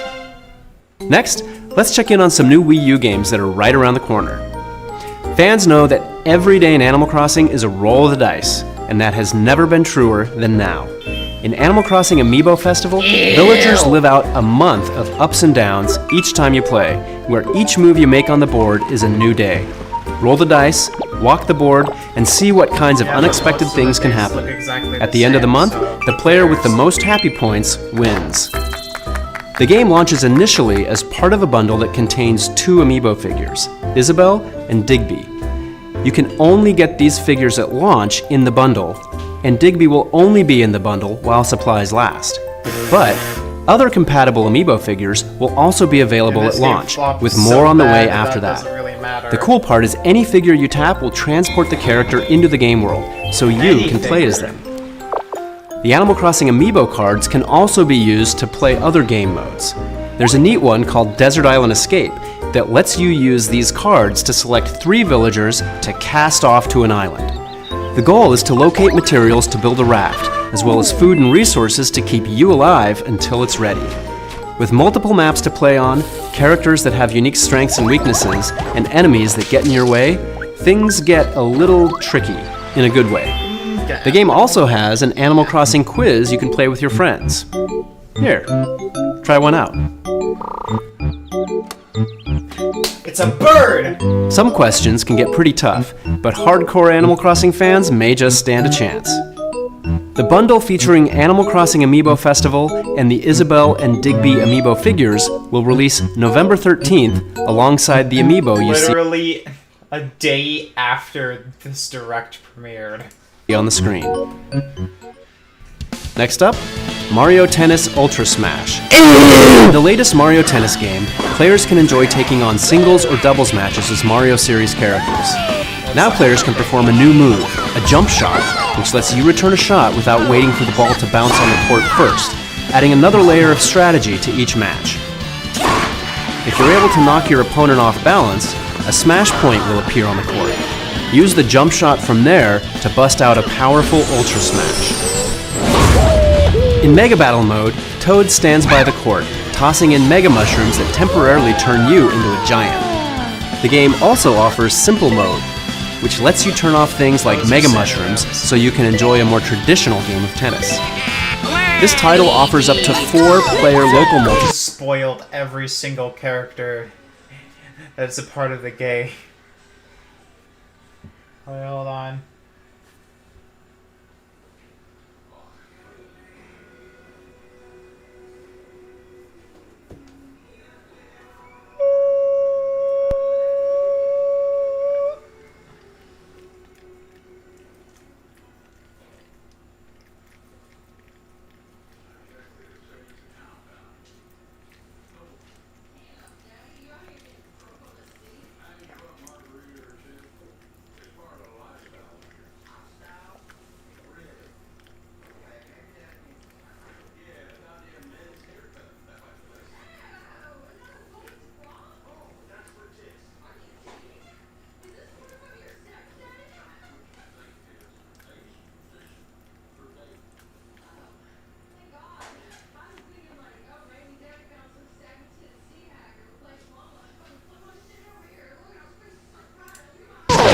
as well as online multiplayer, so you can meet up at the court with anyone around the world in 2 separate online modes. You can play standard, simple, or mega battle matches in ranked mode or in casual mode. Mario Tennis Ultra Smash is also compatible with Amiibo. In the single-player mode Knockout Challenge, players can tap an Amiibo figure to team up with that character. The more you win, the more powerful your next opponent will be. Luckily, your Amiibo partner will have your back. After the match, tap your Amiibo again to save the character's play experience and even change their stats through the Amiibo menu. Have your Amiibo focus on quick moves, powerful shots, you name it. This Amiibo player can be used as a partner in online doubles matches as well, so team up and challenge rivals from around the globe together. Mario Tennis Ultra Smash is arriving on November 20th, 2015. In 22 days, the Earth will be no more.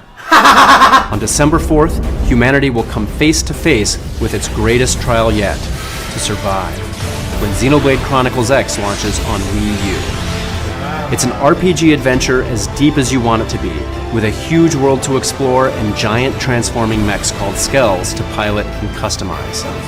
The game combines the open world exploration and deep immersion of Western RPGs with the stylish visuals and action-packed combat of Japanese RPGs. In fact, anyone looking to embark on an immense journey should be interested in this one. Zelda fans, Metroid fans, I'm looking at you. For those of you purchasing a physical version of the game, there are 4 free high-speed data loading packs you can start downloading today that will speed up loading times for you. These aren't required, but they will greatly improve your gameplay experience. We recommend you download at least the basic pack. Which reminds me, you can also go to the Nintendo eShop today to pre-purchase and pre-load the digital version of Xenoblade Chronicles X. This version doesn't require the data packs because they are built into the digital version. The holidays are fast approaching, so in the remaining days, prepare for your journey across the stars and out to Planet Mira by checking out our video series, Xenoblade Chronicles X Survival Guide. You can find it on our YouTube channel. Xenoblade Chronicles X is arriving on December 4th. Let's switch things up by taking a look at some Nintendo eShop exclusive digital offerings. First up is a Nintendo 3DS title that was released on the eShop a couple of days ago. Nintendo Badge Arcade is a new free-to-start game available exclusively on the Nintendo eShop for Nintendo 3DS. It's a fun crane machine game that earns you Nintendo badges, which you can use to customize your Nintendo 3DS home menu like never before. The best part? It's free to start. When you first download the game, you get 5 free chances to play with the badge catcher. Wow. Then, you can head to the practice catcher, giving you 5 chances to test your skills per day. Or, you can purchase additional paid plays from the Nintendo eShop, so you can get those badges and decorate your home menu.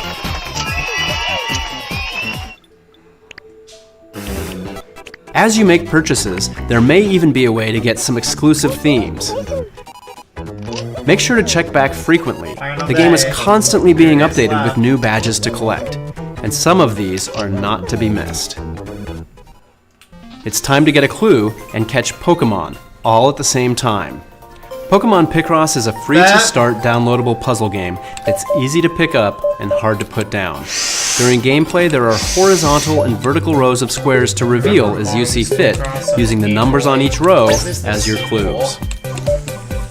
Slowly, you'll begin to reveal a Pokemon picture. Add a captured Pokemon to your party, and you can use its support skill while you play. You can get Picrites in the game, which can be used to solve puzzles more effectively. You can also purchase Picrites on the Nintendo eShop. With more than 300 stages and every Mega Evolved Pokemon, along with legendary and mythical Pokemon, there are tons of reasons to take a break from your job or studies to solve a puzzle or two. The free-to-start game Pokemon Picross will launch in early December exclusively in the Nintendo eShop for Nintendo 3DS. There are some great Nindies titles on the way, just in time for the holiday season. Let's see what's up. SteamWorld Heist is a side-scrolling turn-based strategy shooter that's all about boarding, looting, and shooting through enemy spaceships. Also, you can upgrade your ragtag crew of steam-powered robots with unique abilities, weapons, and even stylish hats. Hold on.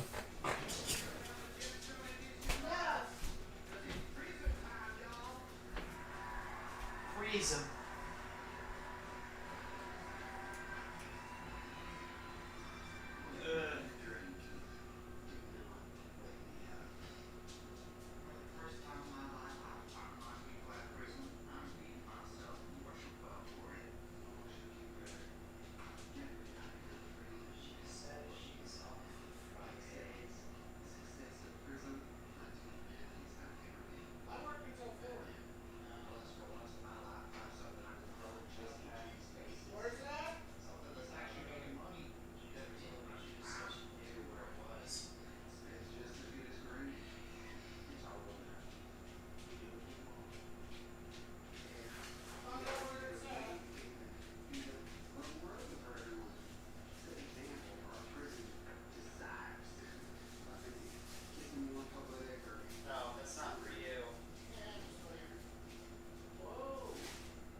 It's all about skill.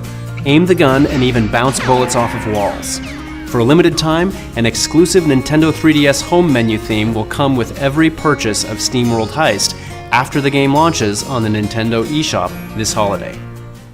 It's almost here. With non-stop adrenaline-pumping action at 60 frames per second, Fast Racing Neo may just be the fastest racing game you've ever experienced. Try to master the phase-switching gameplay to reach hypersonic speed in a sizable single-player campaign. Or race 7 other players online and face off with friends in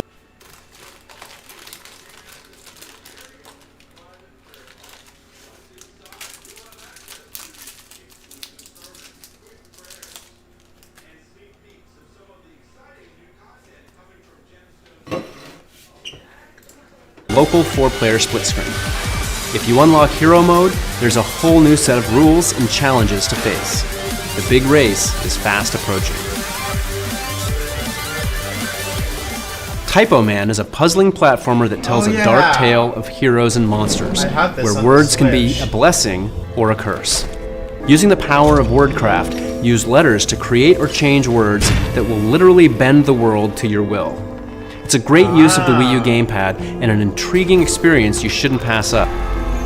To see more games like these, check out the Nintendo eShop frequently throughout the rest of the year.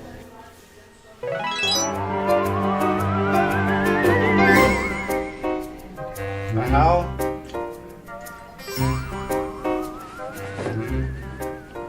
Well. Downs.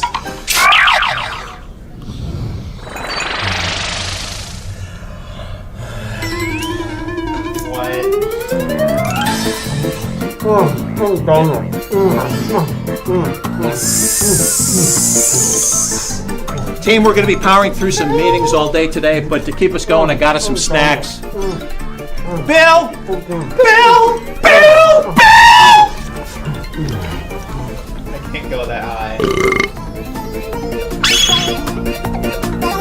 Oh, it's another Yokai Watch day. Yokai is why.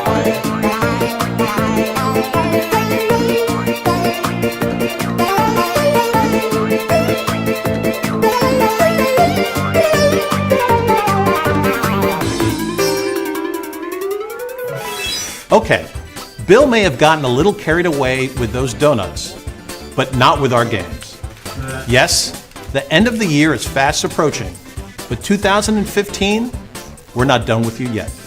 In recent weeks, we've seen great titles like Animal Crossing Happy Home Designer, The Legend of Zelda Triforce Heroes, and Yokai Watch launch on Nintendo 3DS.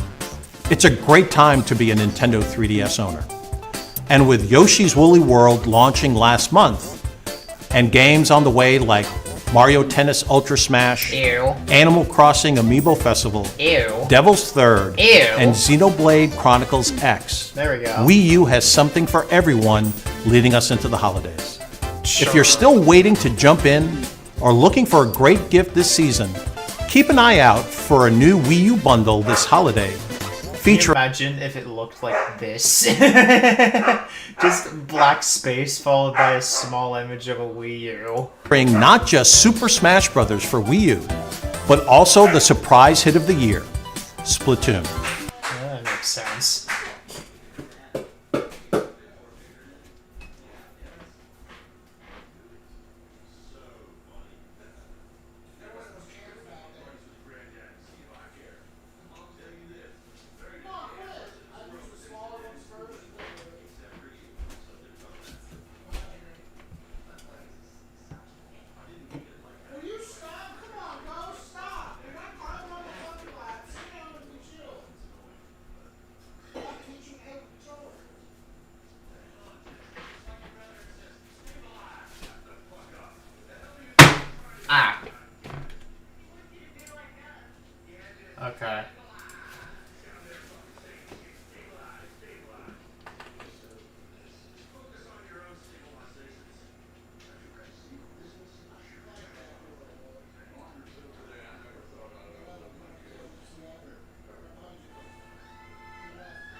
Also, be on the lookout for some great deals on the original Nintendo.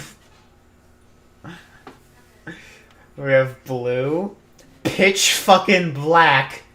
It's black as the void, and then red. Nintendo 3DS XL system. Here we come. Get your game face on for Pokken Tournament, an all-new Pokemon fighting game for Wii U. Pokken Tournament is a new game created in collaboration between the Pokemon Company and Bandai Namco Entertainment, the producers of Tekken, a legendary fighting series celebrating its 20th anniversary this year. Thanks to this dream development tag team, you can now see Pokemon characters brought to life in a way you've never seen before. With the push of a button, you can instantly unleash the full power of your Pokemon in all of its glory.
Monday, Wednesday, Thursday, Saturday, Sunday.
Hold on.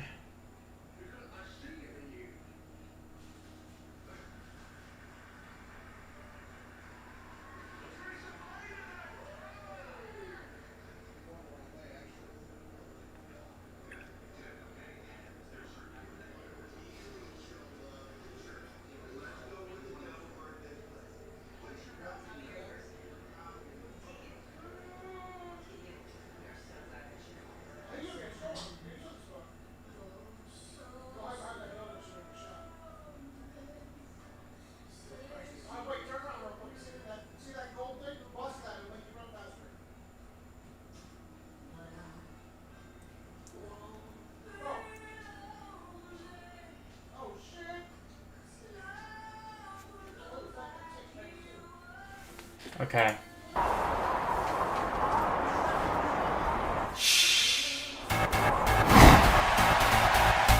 Where did he come from?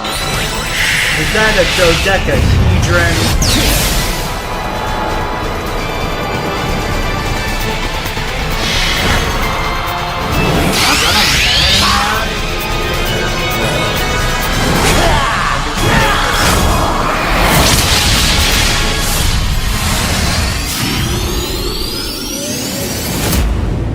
That was really loud. As a bonus, an amiibo card that unlocks Shadow Mewtwo will be offered.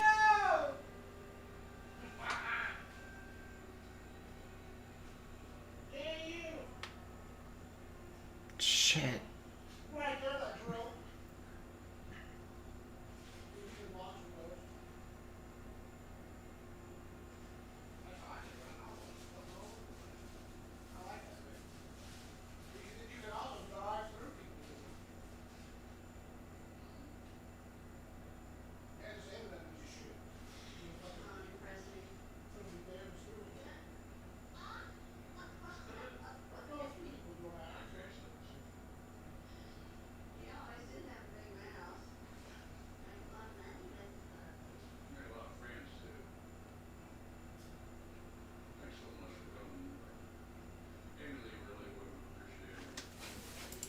in the first production run.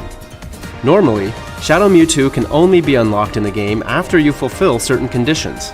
But when you scan the Shadow Mewtwo amiibo card on the gamepad, you can start using Shadow Mewtwo right away. Pokken Tournament will be released spring of 2016. Ah, good deal. Don't know why it's called In our next Pokken, game, though. the sky is not the limit.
Jesus, that was really loud. Once again, mercenaries Fox, Falco, Slippy, and Peppy must unite as Team Star Fox and board their R-Wings to save the galaxy. Vehicles are so critical to the game, you could practically call them members of the Star Fox team. Let's start by taking a look at the series' famous fighter jet, Fox's main machine, the R-Wing. Its extremely high level of maneuverability makes barrel rolls and somersaults a breeze. And now, the R-Wing can transform into its new two-legged walker form to pick off ground-based enemies. On the flip side, the Landmaster tank is a ground vehicle with slight mid-air capabilities. It can lock on to 3 different targets simultaneously and inflict serious damage. It can also transform into a new flying form, the Gravmaster, to expand its offensive options. Last but not least, the Gyro Wing. It's especially useful in stealth situations, when it's important to sneak into enemy territory. When the coast is clear, drop in the helper robot, Direct Eye, to hack into terminals and more. When piloting these machines, the player has 2 screens at their disposal, the TV screen and the gamepad screen. While the TV screen displays the craft the player is currently controlling, the gamepad screen will display a cockpit view. Like a real pilot, the player will have to track not only what's in front of them, but all around them as well. Tilting the gamepad even allows you to aim and shoot in a different direction than you're flying. Master the controls to destroy your enemies gracefully and go for a high score. You know Falco would. Previously, we announced that the launch date for this title was delayed, but now we have a new launch date ready to announce. Star Fox Zero will be released on April 22nd, 2016. Now, let's jump right back into the Nintendo 3DS and the latest installment of the Mario & Luigi series. Or the Paper Mario series. Or both, I guess. Mario and Luigi team up with a new friend, Paper Mario, to explore the Mushroom Kingdom. As you might expect, Paper Mario can do some pretty cool paper tricks thanks to his svelte paper body. He can sneak through narrow cracks, turn into a paper airplane to haul around his corporeal counterparts, copy himself to attack enemies, and so on. There's plenty of 3-bro co-op action too, from trio actions to trio attacks. Did I mention epic papercraft event battles? Well, now I did. In Mario & Luigi RPGs, battles typically consist of a lot of jumping and hammer whacking. This time though, a new element called Battle Card has also been added. Why? Battle cards have various effects. They can power up attacks, damage enemies, increase your coin haul, or even lower your foe's experience level. Using Amiibo, you can create a corresponding character card in the game. Character cards have more powerful effects than the battle cards. Here are the 6 Amiibo that are compatible with the game. You may notice that some of the card designs are based on past Mario games, like Super Mario Bros. And Mario Kart. If you're like me, you'll have to have them all. Mario & Luigi Paper Jam will be released on January 22nd, 2016. Up next, a new game for Nintendo 3DS, Final Fantasy Explorers from Square Enix. Wasn't this Prepare to explore an island filled with mystical crystals in the first Final Fantasy action RPG on Nintendo 3DS.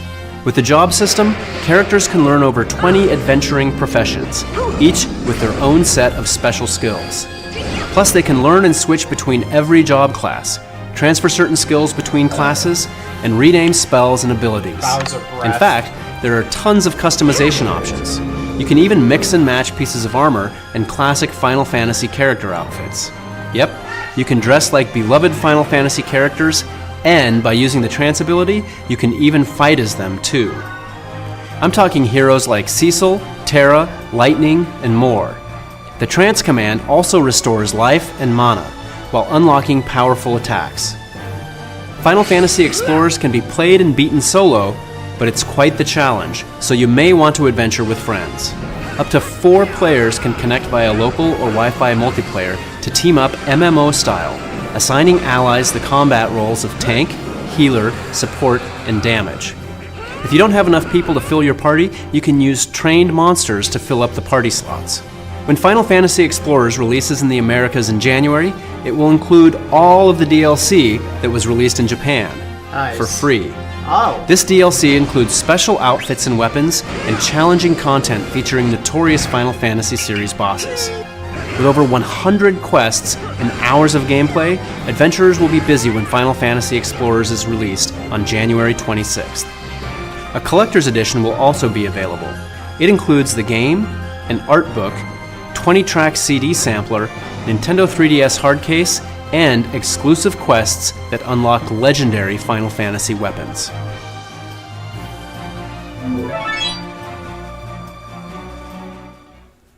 Another RPG is on its way to Nintendo 3DS, and it isn't just another RPG. I'm talking about Fire Emblem Fates for Nintendo 3DS. It combines the tactical gameplay, memorable characters, and complex storylines the series is known for, while also innovating in each of these areas. Fans have been dying to know their options for getting their hands on the game. So, here's how. You can start by purchasing either of the 2 main games, Fire Emblem Fates Birthright or Fire Emblem Fates Conquest, either at retail locations or via download on the Nintendo eShop. They're each a complete story and a complete game, but playing both will show you 2 different sides of one brutal conflict. If you buy one game, you can get the other as a download for a reduced cost.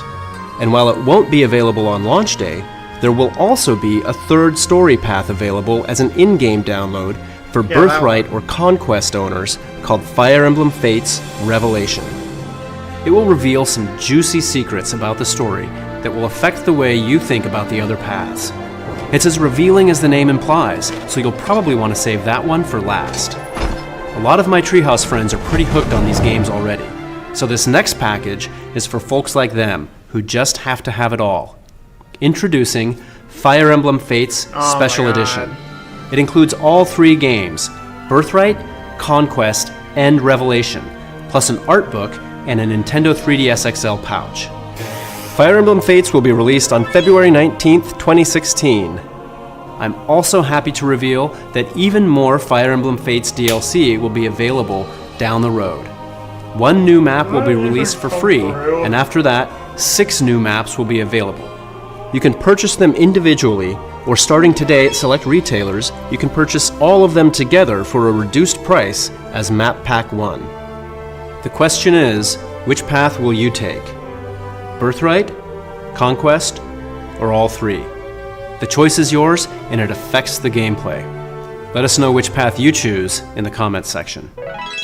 Next up is Mega Man Legacy Collection from Capcom, a celebration of the 8-bit roots of Capcom's iconic Blue Bomber. Yeah, this was on the 3DS. Power up with dozens of cool weapons in the series and take on the evil genius Dr. Wily and his army of robots gone haywire in this collection of the first 6 action platformers that started it all. The new museum mode contains a comprehensive collection of production art and original concept sketches, plus more than 100 Nintendo 3DS exclusive items, a mega treat for any fan of Mega Man and video game history.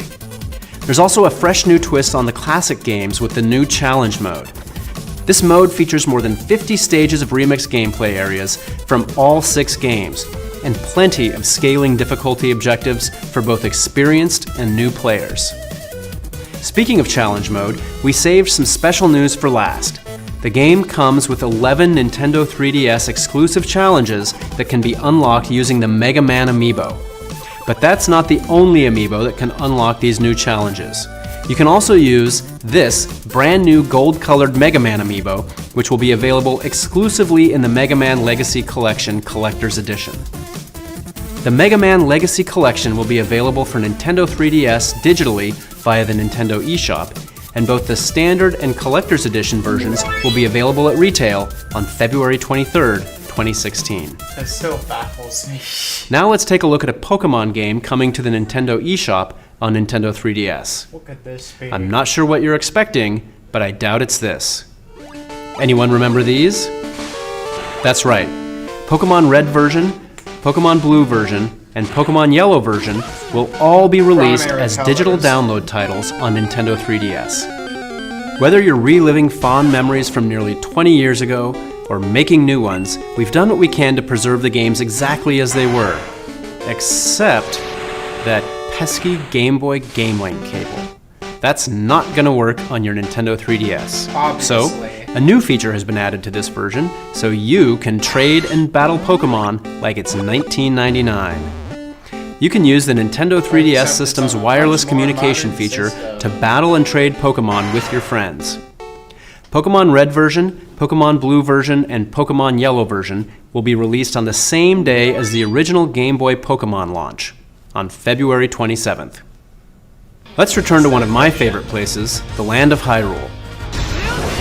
Hyrule Warriors was unleashed on Wii U last year, offering players an exciting new adventure featuring Zelda characters. Now that game is coming to a Nintendo 3DS near you as Hyrule Warriors Legends, and it's bringing some new content with it. This time, Tetra, Toon Link, and the King of Hyrule from The Legend of Zelda: The Wind Waker will join the Skull Kid from Majora's Mask on the battlefield. There's an original character too, named Linkle. She looks quite familiar. Linkle is a girl who lives in a small village filled with Cuckoos. She's a dual-wielding crossbow hunter who can take down enemies coming at her from all directions. Her jumpy, energetic nature brings something special to the battlefield. She'll kick an enemy when they're down without losing her grip on her crossbows. If Link's famous signature move is called a spin attack, maybe we should call Winkle's a spin kick. Hyrule Warriors Legends will be released on March 25th, 2016. For a limited time, an original Nintendo 3DS home menu theme will also be included. Our RPG lineup continues to strengthen on Nintendo 3DS, including games we haven't touched on today like Bravely Second Endlayer coming in spring 2016. There's another series we'd like to discuss today, though, that Nintendo has been proud to support throughout the years. I'm happy to finally announce that Dragon Quest VII: Fragments of the Forgotten Past is also coming to Nintendo 3DS in 2016. In this huge RPG, explore the past to uncover the secrets of a much-changed world by collecting stone shards and defeating evil along the way.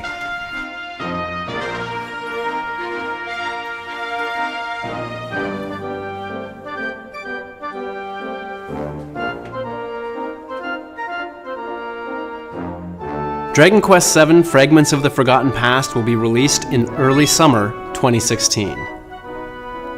Am I missing something? Fear not. Dragon Quest VIII: Journey of the Cursed King will also be released in 2016, so get ready to embark on another epic adventure on your Nintendo 3DS. I know many of you have been waiting for these exciting announcements, so thank you for your patience. We've got one more update saved for last, but first, a quick rundown of some Wii U and Nintendo 3DS games coming from our development partners in 2016. Shoot your way through dangerous alien hives with up to 3 friends or on your own. Wii U exclusive features include a super handy gamepad mini-map, plus amiibo support for compatible figures that unlock bonus challenges and treasures. With Kerbal Space Program, build a spacecraft worthy of journeying to the stars. Get an internal view on the Wii U gamepad and tilt it to steer. Then watch your ship soar on your TV. Just don't kill everyone aboard. In the latest side-scroller from Keiji Inafune, shoot and dash through 12 challenging stages and dozens of missions as the hero Beck. Face off against your 8 mighty brethren and steal their powers to unlock new transformations. You can even team up with a friend in the 2-player online co-op challenge, or throw down with them in race battle mode. Get ready to play as and unlock more than 100 Marvel characters that have never appeared in a LEGO game before, from the superheroes and supervillains of the movies to the classic Avengers characters of the comics. The fight is on. Form teams of classic and current characters from Capcom, Sega, and Bandai Namco games while engaging iconic enemies in strategic turn-based battles.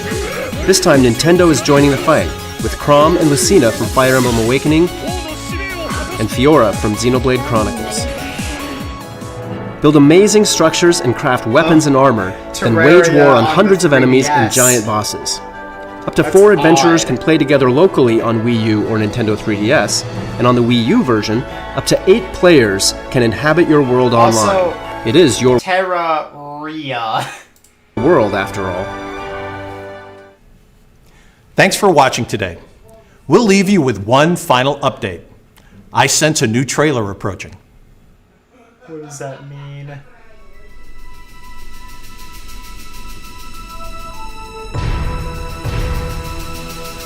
What the hell could this be?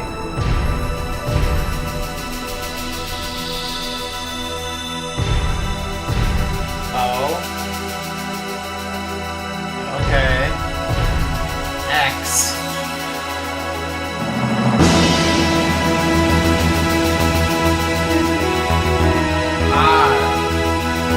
I know exactly what this is now.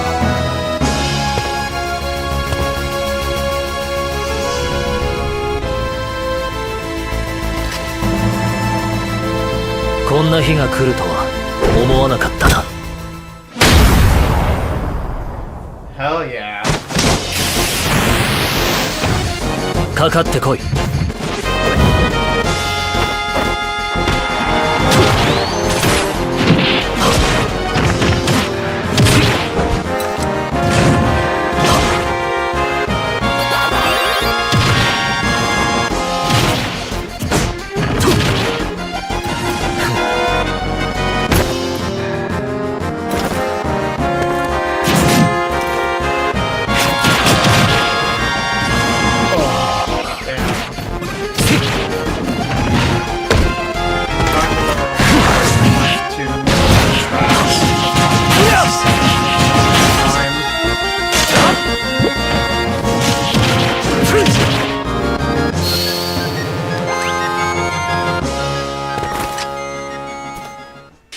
限界を超える。うりゃ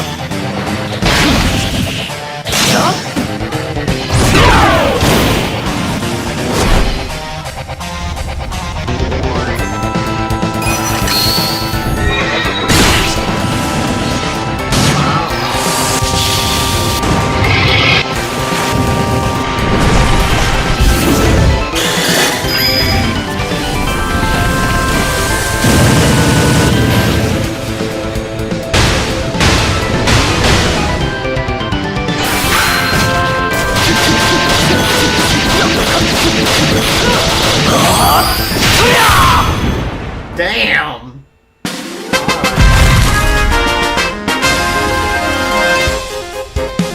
なんだかチョコボ臭いな。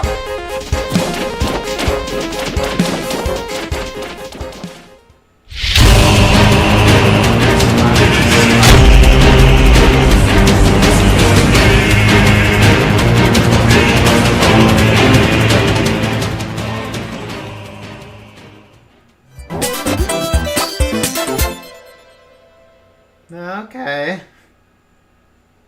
Final video presentation. That is a Times New Roman font if I've ever seen it. This way! Big brother? He's my brother! What? We're your family.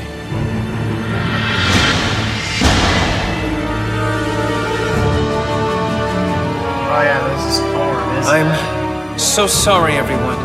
I feel like I have no choice but to...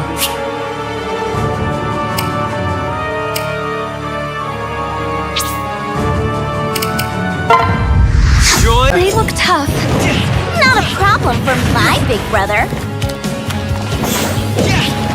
The voice actors are really committed to this. The Yato blade is taking on a form I've Is never that a seen. fucking sword Ooh, chainsaw? that looks painful. He's using Dragon Fang! The power of the first dragons. Wow, he's really mastered it, hasn't he? What did you expect? Are those warriors of the Outrealms? Not to worry.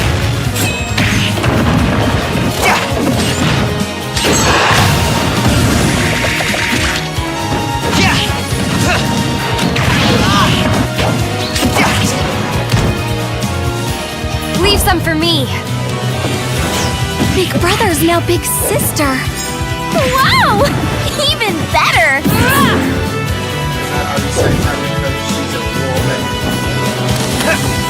I've decided.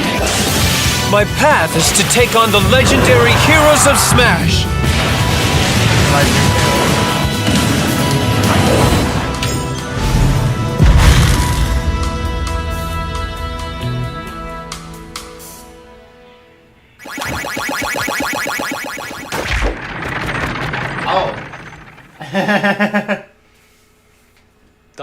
I'm Masahiro Sakurai from Sora Limited, the director of Super Smash Bros. Thank you for waiting. This will be the last video presentation of Super Smash Bros. For Nintendo 3DS and Wii U. I hope you'll enjoy this finale. The main character from Fire Emblem Fates, Corrin, will be joining the fight. As we developed new fighters, we thought to include someone from this upcoming game. That's how we decided to begin production on Corrin. It's been a while since the new Fire Emblem title launched in Japan, but we're now just a couple months away from launching it in the rest of the world, so you'll get a chance to become familiar with Corrin before you play the game. As with Wii Fit Trainer and Robin, you can choose to play as a male or female version of Corrin. Both perform exactly the same, so it's all up to personal preference. You may notice the sword in Corrin's hand. It's the final form of the weapon Yato, called Omega Yato. However, that is not his primary way of fighting. Corrin has the blood of a dragon in his veins, and this lets him transform. This ability allows him to pull off attacks that no other fighter can. He's capable of changing entirely into a dragon, but some of his moves transform. I bet that fucking hurts. Only some parts of his body. His side smash attack has tremendous reach. The tip of this attack is especially powerful, so consider how far you are from your opponent when you use it. When using back air attacks, Corrin briefly sprouts wings. He moves forward when his wings appear, which may just give you the extra boost you need when recovering. After activating a head changes in appearance. Corrin's standard special can be charged up by pressing and holding the B button, the Dragon Fang Shot. If you land it, your opponent will be paralyzed for a bit. After firing, but in the pause menu. Sorry.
the transformed hand can also bite a nearby opponent. This follow-up attack can also be charged by holding the B button. This combo deals a lot of damage and can really launch a foe. Corrin's side special is a jump followed by a low thrust to the side, the Dragon Lunge. But this is not just a simple thrust. If you can stick your weapon in the ground successfully, you can remain hanging where you are. You can even pin your foe in place with this move. After pinning them, you can use a front kick, back kick, jump, or cancel. Pin your opponent, then decide what to do based on the situation. The up special puts Corrin's wings to work. Dragon Ascent. At full wingspan, Corrin has a wide attack range.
You can control the angle for a wider attack too. Use it wisely. Corrin's down special attack is Counter Surge. It's a counter move familiar to fans of the Fire Emblem fighters. One big difference is a visual one, the dragon transformation. Look carefully and you can see that the opponent's attack doesn't reach you. Other differences include being able to launch opponents upward and attack left and right equally. Corrin's final smash is Torrential Roar. You can pull in several nearby opponents with a whirl of water and then finish them off all at once. God damn. There is no exclusive stage for this new fighter. What about new music then, you say? Yes, if you purchase Corrin for the Wii U version, you can get 2 additional music tracks for free. The first one is the Fire Emblem Fates theme song, Lost in Thoughts All Alone. It includes vocals. The other is a remixed version of the same song we played in the new Challenger video earlier. Both songs will be added to the existing Fire Emblem stages, so you can adjust the odds of them playing in My Music. In the Nintendo 3DS version, as a special bonus, we added trophies of Ryoma and Xander from Fire Emblem Fates.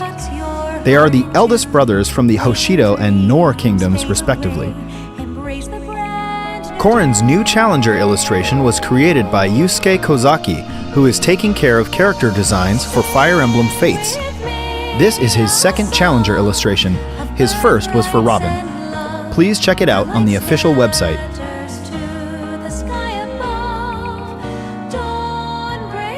We're targeting a February 2016 release for Corrin. We will announce the exact date later on the official website.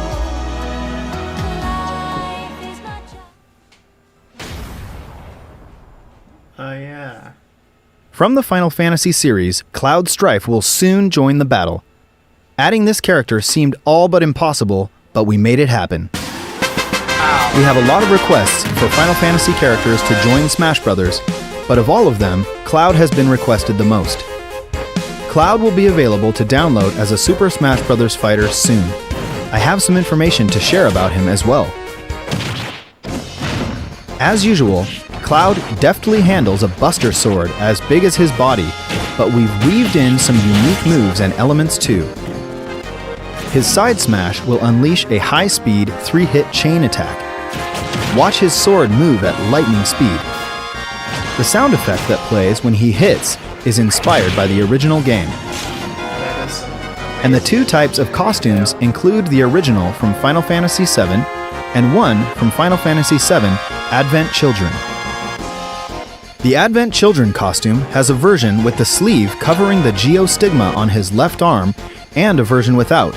Such detail! Such detail, and it's a sleeve. An especially unique feature to this fighter is his limit break. A limit gauge will fill up as you receive damage or attack opponents. It's similar to Little Mac's KO gauge, but it isn't normally visible. However, you can charge up the limit gauge with Cloud's down special attack while checking in on this meter. When the gauge is maxed out, his limit break will be activated. This will surround Cloud in a blue aura, slightly increasing his stats. And, for one use only, each of his special attacks will be replaced with limit break versions. Cloud's standard special is Blade Beam. This is a wave bullet that moves along the ground and it has a wide attack range. You can use it in the air as well, but it's more powerful on the ground. The limit break version of this special attack leads to a combo hit and a stronger launch. His side special is Cross Slash. It's Cloud's specialized sword move. By pressing the button 3 times when hitting an opponent, you can complete the Japanese word Kyo. It has high attack power, but if the opponent uses their shield, it will create an opening for them to attack just before you finish the combo. Be careful.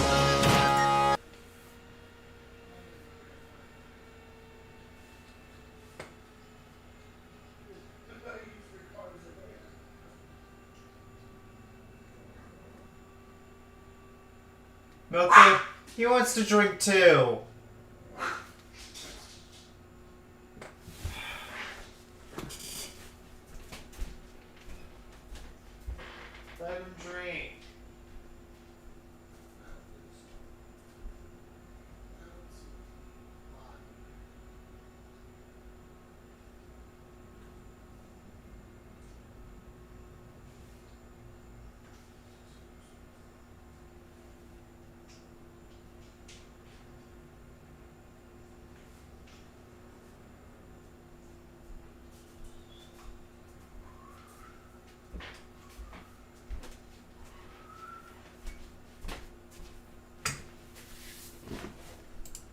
In addition to the damage, the Limit Break version has more launch power. The up special is Climb Hazard. Strike the opponent, ascend, then press the button again to fall and strike at high speed. Damn. When recovering, make sure not to press the button a second time. The Limit Break version climbs much higher. The extra height is especially useful when recovering rather than attacking. Sometimes you'll want to save the Limit Break for later, but get launched before you can actually use it. Often you end up having no choice but to use Limit Break to recover.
Okay.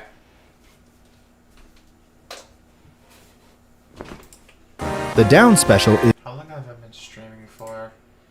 8 hours? Jesus. Okay. is Limit Charge. With this move, you can manually charge the limit gauge. However, when the limit gauge is fully charged, the down special becomes a completely different move called Finishing Touch. Green again. This move only causes 1% damage, but its launch power is extremely strong. Fighters who've accumulated a certain amount of damage better watch out. And of course, his final smash is Omni Slash. Perform a special combo attack on the opponent, then crush them completely with this move. Cloud had to have this move, am I right?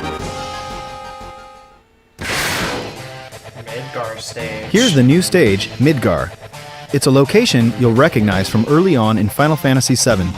Both the Mako reactor and the Shinra building can be seen here. It definitely has that cyberpunk feel. Here, summon materia will appear, and the fighter who acquires it will be able to use summons.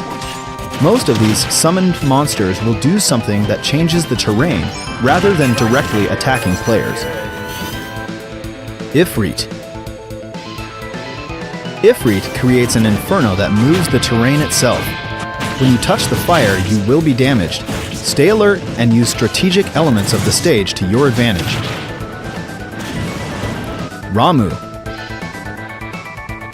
Ramu manipulates floating terrain by attacking with lightning. You can pass through platforms that are charged with electricity, but you'll take damage. Only the fighter who summoned him will remain unharmed. Odin. Odin can cut the stage in half with a single slice. You can avoid this attack, but if you don't, expect to be instantly KO'd. Dude, my fucking got slashed. The split in the stage is a good place to perform a meteor smash. Make sure you don't get caught in the middle when the stage comes back together. Leviathan. Leviathan floods the stage with water, which flows from right to left. The difference between Midgar and other stages with rapid currents is that if you're swept away by water, the fighter who summoned Leviathan will get points. Bahamut Zero. From high above, Bahamut Zero fires a devastating attack. It's an area of effect attack, and the flare will continue for a while, so the fighter who summoned him should try to force opponents into the blast. Whoever collected the summon materia will get a point for any fighters launched to their doom by summons. Try to get as much summon materia as you can. We created Cloud and the Midgar stage for the Nintendo 3DS version as well. Of course, you can summon in that version too. Cloud's new Challenger artwork was created by Tetsuya Nomura himself. I really appreciate that Mr. Nomura, who did the original design, also created the illustrations this time. It looks It's really rare to see Nintendo characters in this style, and it's groundbreaking that a fight between Link and Cloud has been officially drawn. Cloud will become available for purchase within hours of this presentation. Nice, okay.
Once distribution has begun, you may experience some wait times due to high server demand.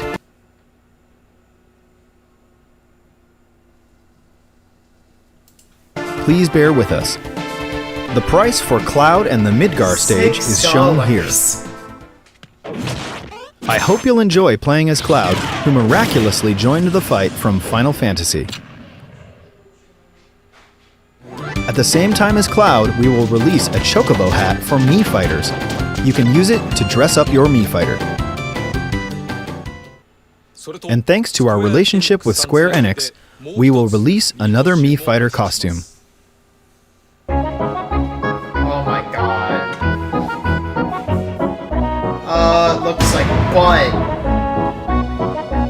From Super Mario RPG Legend of the Seven Stars, we're adding a Geno Mii fighter outfit. Like the Mii Gunner, Geno shoots from a gun on his arm, so it's a natural fit. Legitimately, and I don't think. Since this is our last presentation, here are the final Mii fighter costumes.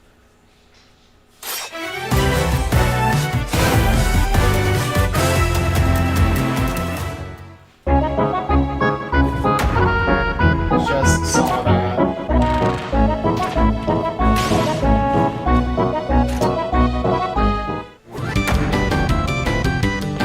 We just saw that too.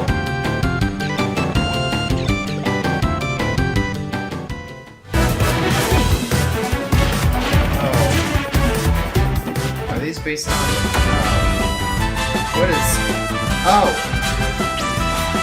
Sir's Masonic Castle.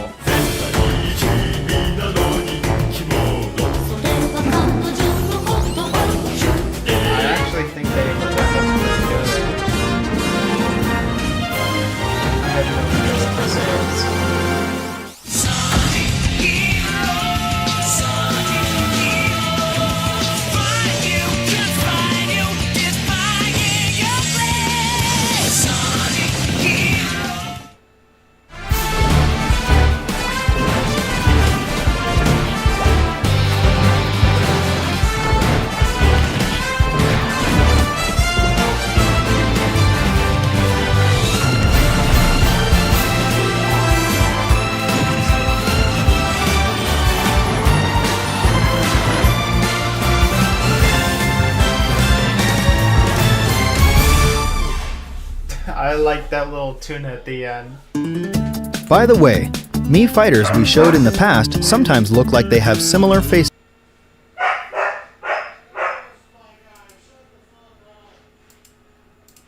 want to play that thing at the end.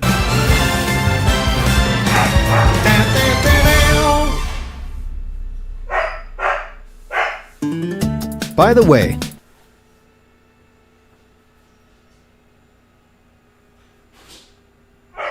Ghost!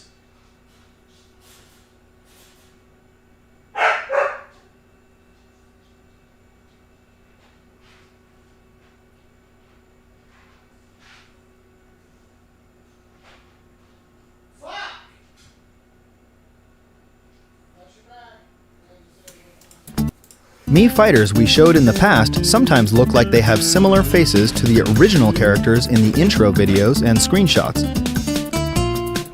On the official website, we have QR code patterns for some of these characters. If you download the Mii characters through these, you can quickly create pretty solid look-alike fighters. So please use them if you're interested.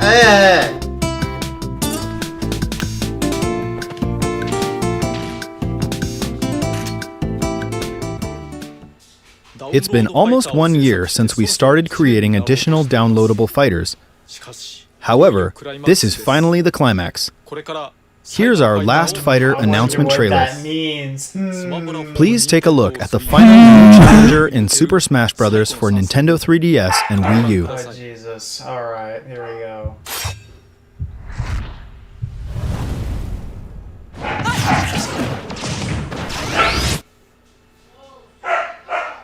Ghost!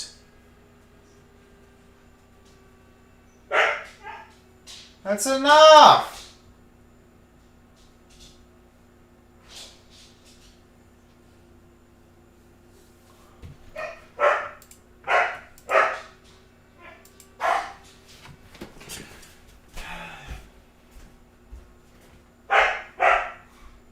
Literally what?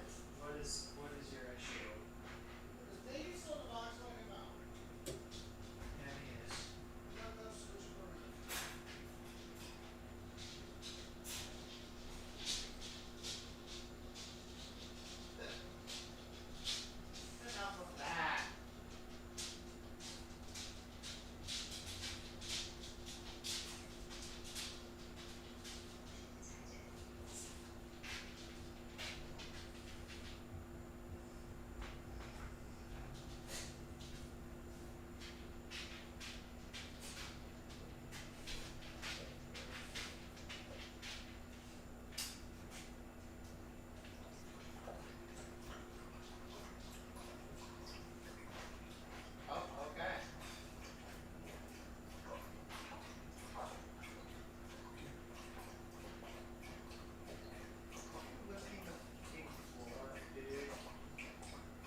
Don't get careless, Pit. A challenger approaches. Oh, Jesus. Huh? Oh, another angel. Must have missed one. Oh.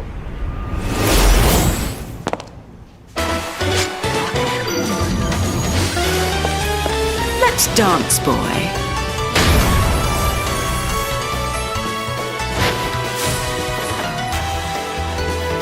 Who is that, Lady Palutena?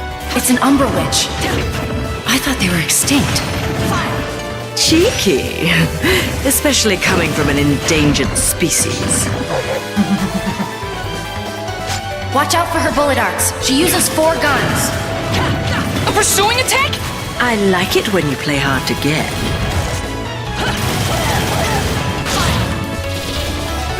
Wow, they're huge! Her Wicked Weaves attack summon the limbs of demons. Gotcha. So close. The time! It's witch time. Witches can control time itself. Is that all you've got? Hair. Oh. If you need to learn how to talk to a lady, ask your mum.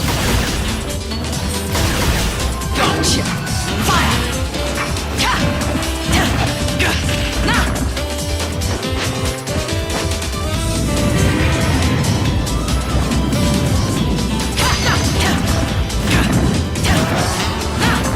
Don't tell me you're done already. She's so tough! Don't be such a wimp. Almost. Time for the best part. Smashing! That's Gamora. She can also summon huge demons. With elephant growls. Or no, elephant Enough talk, goddess. Don't mess with a witch.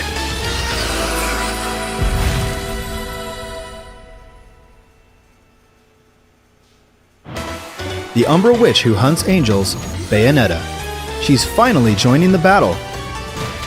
We've been asking for your opinion on the Super Smash Bros. Fighter ballot, and Bayonetta was the #1 choice in Europe. In North America, she was among the top 5. This ranking includes even fighters from previous games in the series. Among the negotiable and realizable characters, Bayonetta was the overall #1 choice worldwide. In Super Smash Bros., Bayonetta is a fighter with many characteristics based on the original games. The more you learn to control her, the more you can feel that she moves like the character in the original games. Did he wear glasses just so First of all, she is a combo fighter, and not just weak attacks. Even her strong side attacks, front air attacks, and so on can land multiple hits. However, her combos are a bit slow to start. This is also similar to the original games. Each special move can strike multiple times, so you should be able to perform some very elegant aerial combo attacks, Bayonetta style. Bayonetta style. I mean, yeah. After an attack, press and hold the button to continue attacking with her guns. This is programmed into almost all of Bayonetta's moves, so you can fire even in the middle of combo attacks. However, the shots themselves won't slow enemies down, so you have to watch out for counterattacks. Bayonetta is equipped with 4 guns, one on each of her hands and feet, so she can shoot whether she's punching or kicking. It's possible to inflict additional damage to opponents at a distance, or steal points by hitting a fighter who's about to be knocked off the stage. The guns from Bayonetta 2 are called Love is Blue, and the guns from the original Bayonetta are called Scarborough Fair. All 4 guns in each set have different names. Here's her Wicked Weaves.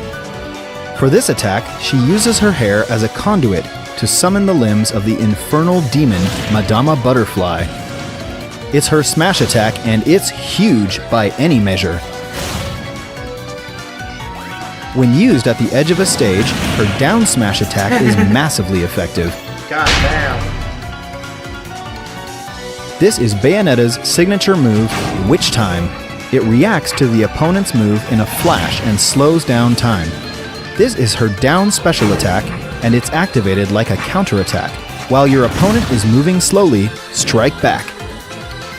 We can't make the entire game slow down every time she uses Witch Time, so instead, it only slows down the opponent you're countering. The length of slowdown time is determined by several factors. The higher the opponent's accumulated damage, the longer the effect. But if you use it repeatedly, its effect will be shorter.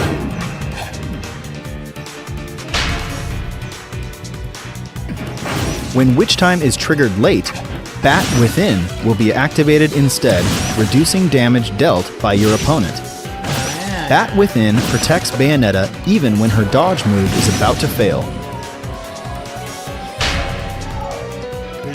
Many of her signature visual effects appear as well, adding a bit of flashiness to brawls. When she lands, butterflies appear.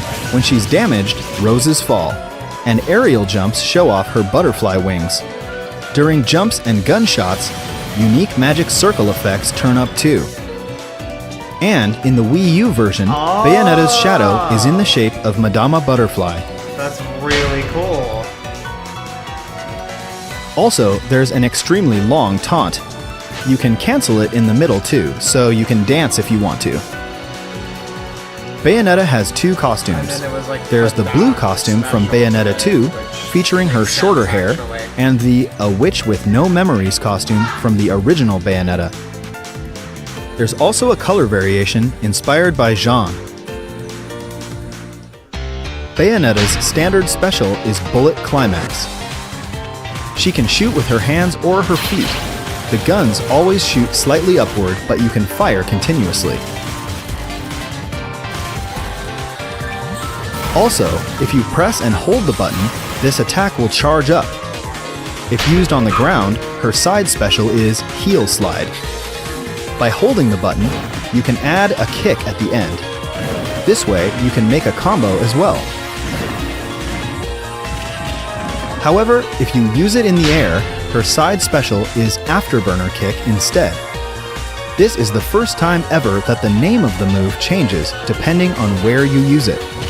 If you hit your opponent in the air with Afterburner Kick, you can then strike with another one. Also, if you use the Afterburner Kick after pressing down, then you can angle it diagonally downward. Let's just say, if you often use Ryu's traditional Hadoken command, it should be easy to do. This can also be used as a starting point of a combo. Her up special is called Witch Twist. This special attack takes you skyward, but you can move immediately after you've activated it, and you can use it once again mid-jump. If you keep holding the button, you can shoot too. Try holding the button to rack up more damage. When recovering, use Witch Twist, then jump, and Witch Twist again on top of that. You can even add in airborne combos and an Afterburner Kick after using Witch Twist too. However, the more moves you add, the larger the opening you'll leave when you finally land, so be careful. Fierce combos like this are more than possible. If you're on the receiving end, try to fend them off. Her final smash is Infernal Climax. The way this move activates is also very unique. First, Witch Time goes into effect and the entire screen slows down. The climax gauge will be displayed, which means it's time to damage opponents to fill up the gauge.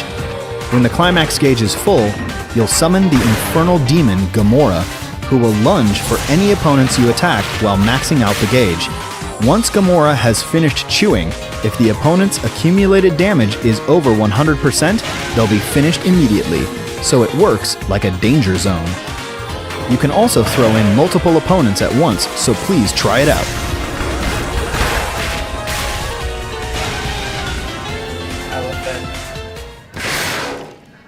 Umbra Clock Tower. There's also a Bayonetta stage, Umbra Clock Tower. We've recreated this extremely memorable and iconic opening scene from the original Bayonetta, the Falling Clock Tower. Basically, it's a flat platform, but moving platforms run right next to it just to mix things up. If you want to win, utilize the terrain well. In the middle of a match, once you enter the alternate world Purgatorio, you'll see an army of angels, and once you pass it, you won't see them anymore. Angels like Inspired and Fortitudo have guest appearances as well. For the Wii U version, we picked some memorable songs from both the original and Bayonetta 2. There are also songs arranged specifically for Super Smash Bros. We hope you enjoy them. In addition to Bayonetta, we created Jean, Rodin, and Cereza trophies as well. If you purchase and download Bayonetta in Super Smash Bros., you'll get them all. Bayonetta's new challenger illustration was created by Bayonetta development team member Eiji Funahashi. It's an impressive work showcasing the fight between light and dark, so take some time to soak in all the details on the official website. I do love all of the work. Bayonetta's inclusion is another dream come true type of situation. We'll need a little more time, so please be patient until she is released. Just like Corrin, we're targeting a February 2016 release for Bayonetta and the Umbra Clock Tower stage. Once it's finalized, we will announce the exact release date on the official website. And now we have some news about Amiibo. Amiibo of Ryu, Roy, and Rob, with his Famicom colors, will be released on March 18th, 2016. Please stay tuned for retailer and pre-order information. And we can also confirm Amiibo production for the 3 fighters that we covered today: Cloud, Corrin, and Bayonetta. Each of them will have Amiibo figures. Their release dates are still to be determined. Please wait for further information.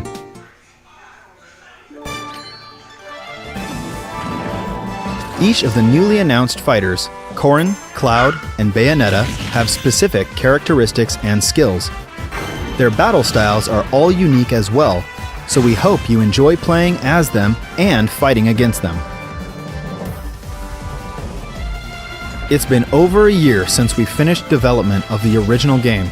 We've continued to develop new fighters and stages, and it's created a huge volume of content. The total number of fighters is 58.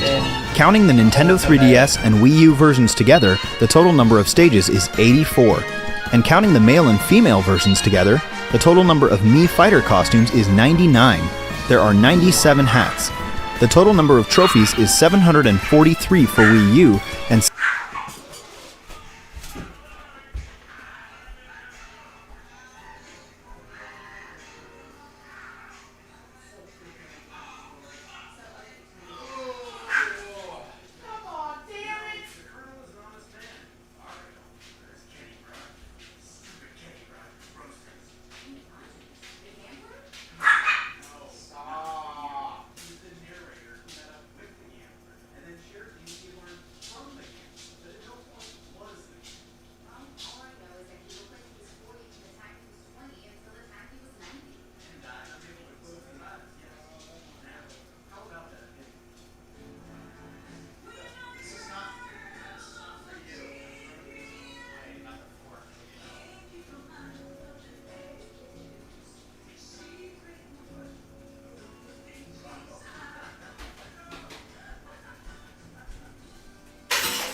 Christ, that's a lot of trophies.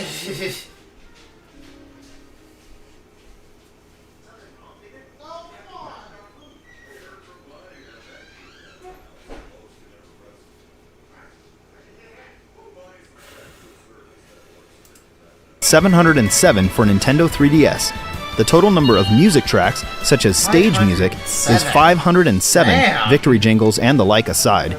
I believe these are record high numbers for a competitive action game.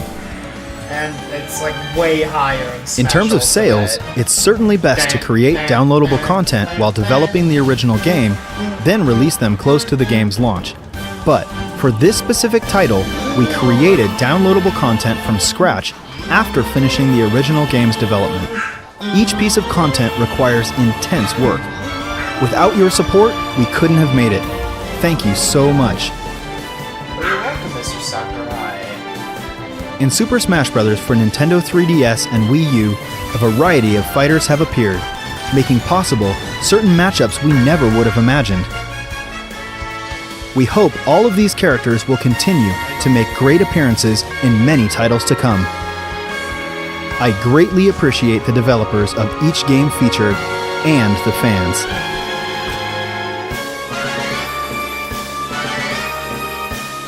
And with that, I thank you. Congratulations!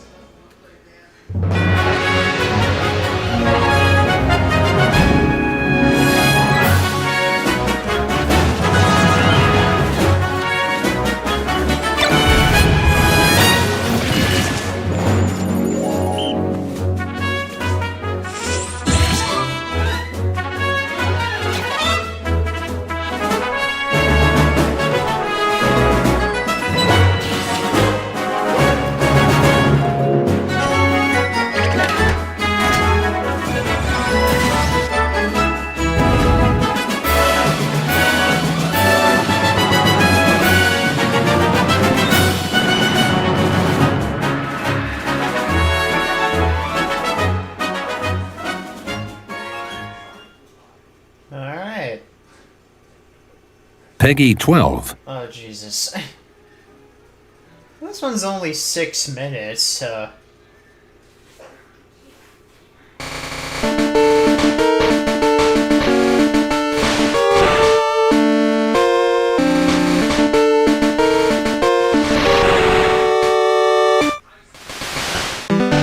Oh, that's actually really cool to see. I'm pretty sure they had to, like, make this, like, by hand or something. But I really, like, appreciate the attention to detail there. Hold on.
back. Actually, no, because I'm gonna grab something else.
Gus?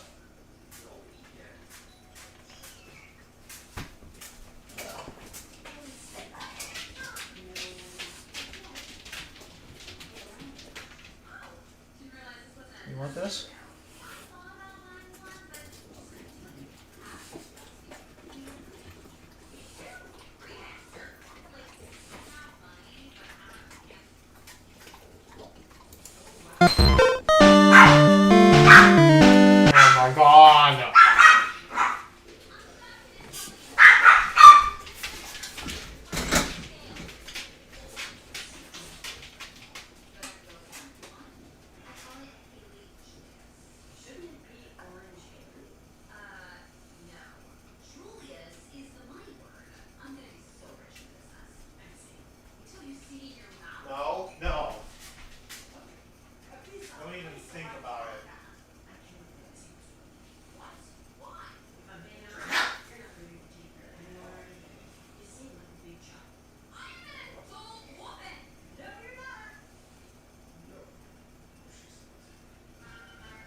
Is this where they reveal Pokemon Sun and Moon, even though it was leaked before? 皆さんこんばんは。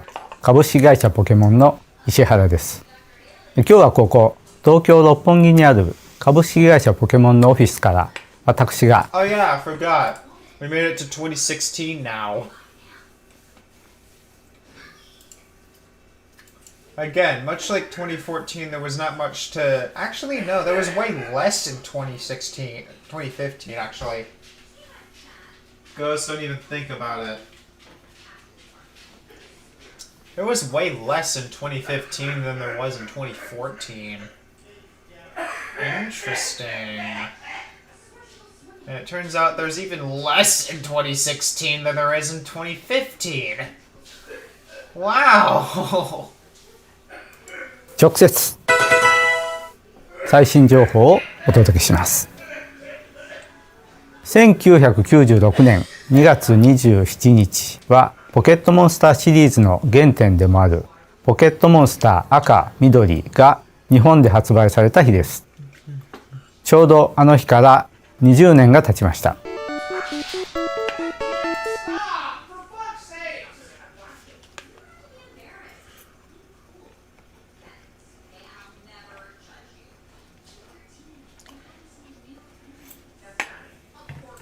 ゲームボーイ用ソフト赤緑でポケモンはモノクロの画面にドット絵で表現されていましたが、ハードの進化を経て任天堂 3DS では色鮮やかな 3D グラフィックで描かれたポケモンと冒険することができるようになりました。誕生から20年を迎えた記念すべき今日、皆さんには特別に映像をご用意しました。こちらをご覧ください。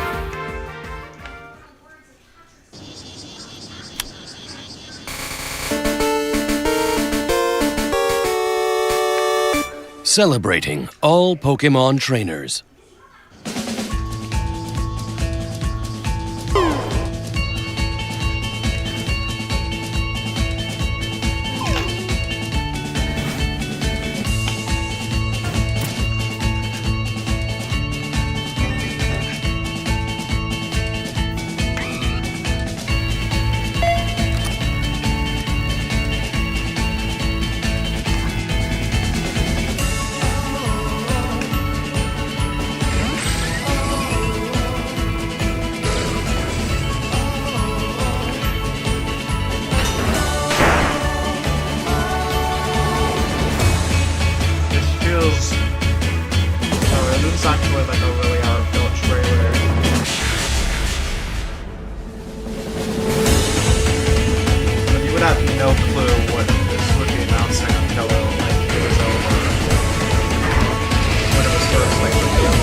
...1999, 2002, 2006, 2010, 2013, and in 2016.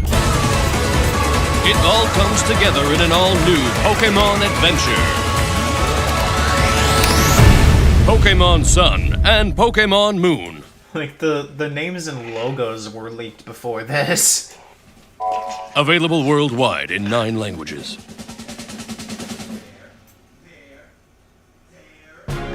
ご覧いただいた通り、完全新作ポケットモンスターサン、ポケットモンスタームーンを 3DS 用ソフトとして2016年世界で発売します。ポケットモンスター X、Y、オメガルビー、アルファサファイアはご覧の7つから言語を選択して遊ぶことができました。ポケットモンスターサン、ムーンではもっと多くの皆さんに遊んでいただけるよう中国語の繁体字、簡体字にも対応することにしました。本作ではプレイ開始時にご覧の9つの言語からプレイする言語を選ぶことができるようになります。ポケモンを通して世界中の多くの皆さんがそれぞれの言語の壁を越え交流をしていただけることを願っています。またつい先ほどから任天堂 3DS のバーチャルコンソール版ポケットモンスター赤、緑、青、ピカチュウの配信が開始されました。ポケットモンスターシリーズは任天堂のハードとともに進化し続けています。実は任天堂のハードとともに進化し続けています。ソフト同士での通信方法も通信ケーブルからワイヤレス通信へ、そしてインターネット通信を使ったものへと進化しています。ゲームボーイアドバンス以降は遊ぶハードが変わっても前のシリーズで捕まえたポケモンを次のシリーズへ連れていく仕組みを実現してきました。ただ唯一ゲームボーイだけは通信の問題がどうしても解決できず、他のハードにポケモンを連れていくことができませんでした。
Alright.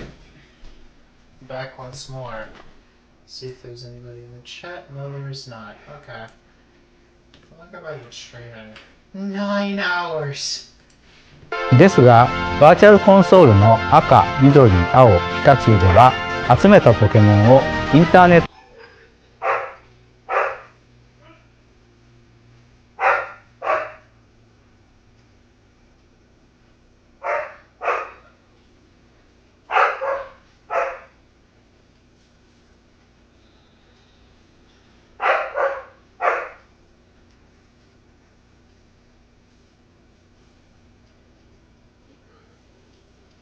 Done.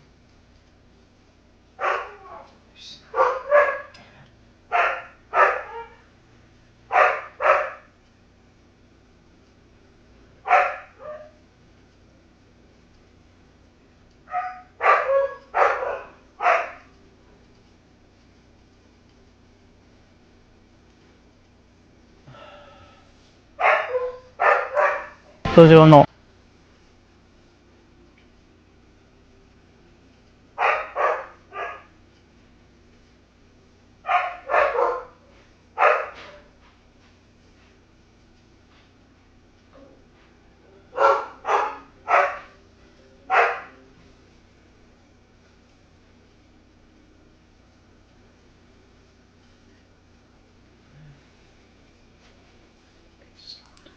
ポケモンバンクを利用して最新作のポケットモンスターサン、ムーンへ連れて行けるように対応します。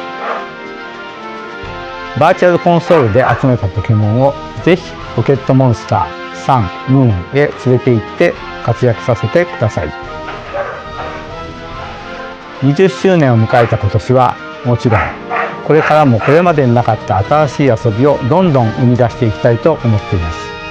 ぜひ楽しみにしていてください。ご覧いただきありがとうございました。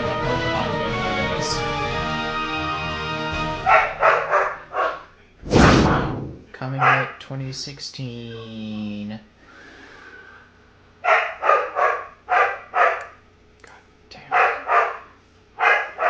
Alright, so this next one, actually these next two, are coming in from different languages once again, so... Wait, captions are disabled? Oh no! Hold on. Jesus Christ, dude.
Yes.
shirt or did you get some pulled out?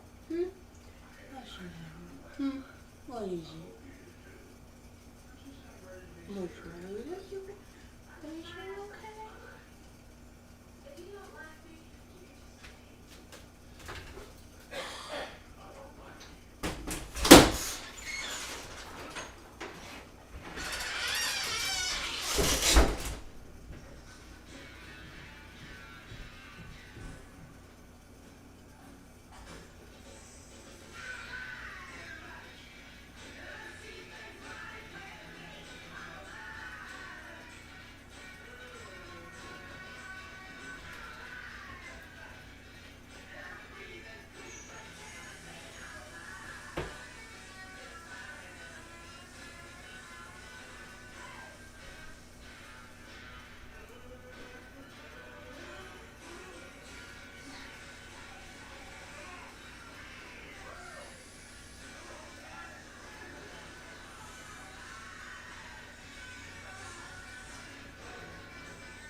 I'm back.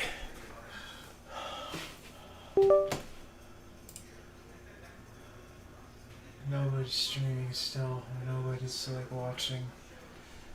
Okay. You know what?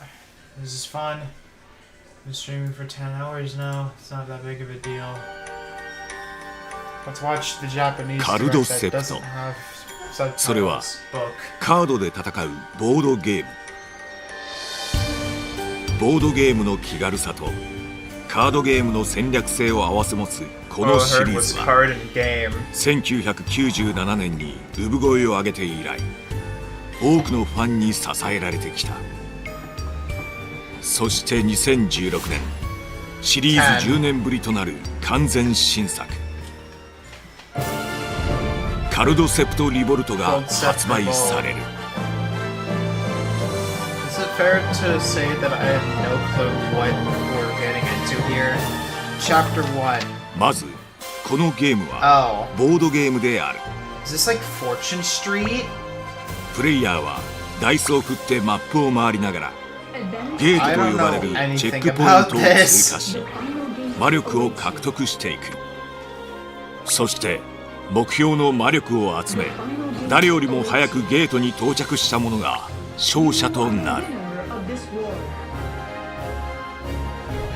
そしてこのゲームはカードゲームでもある。登場するカードは400種類以上。クリーチャー、アイテム、スペルの3種類がある。これらのカードを組み合わせた50枚のブックを組みバトルへ挑む。このブックを作るところから戦いは始まっている。ダイスがもたらすボードゲームの運要素とカードゲームの戦略性、この2つの要素が融合した運を実力でねじ伏せる知的戦略ゲーム、それがカルドセプトだ。それではカルドセプトリボルトについて直接ご紹介しよう。物語の舞台は高い城壁によって固く閉ざされた町セレファス。この町では伯爵クラネスによって人々の自由が奪われ魔力でカードを操る力を持つセプターが迫害を受けていた。主人公アレンはこの町で記憶を失い倒れていたところをフリーバッツのメンバーによって助けられる。フリーバッツのメンバーは美しく優しいリーダーアリシ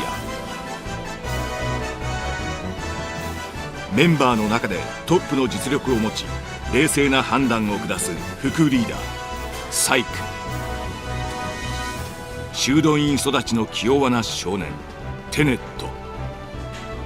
I don't know. 仲間思いだが人見知りな水と地のカードを得意とするユマ。無邪気で人懐っこく火と風のカードが得意なゲン。そしてフリーバッツの前には伯爵配下のセプターたちが待ち受ける。徘徊処刑人の異名を持つ残虐なセプターゾンクス。幻術、催眠術が得意な女セプターヒュプノ。雇われセプターナイトホーク。主人公アレンは記憶を取り戻すことができるのか。フリーバッツはセレファスの町から脱出することができるのであろうか。He's screaming. I don't know for what reason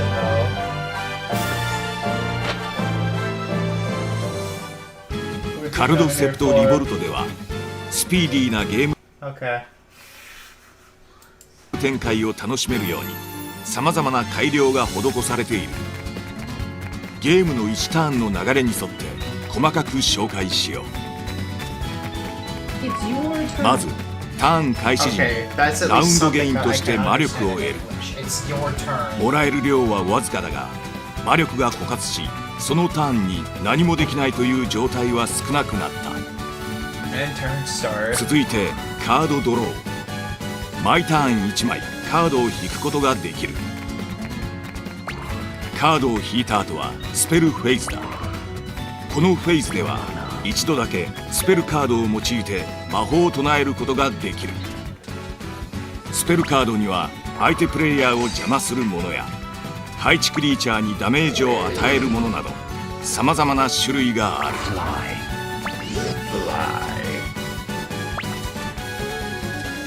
また本作からは秘術というコマンドが登場した。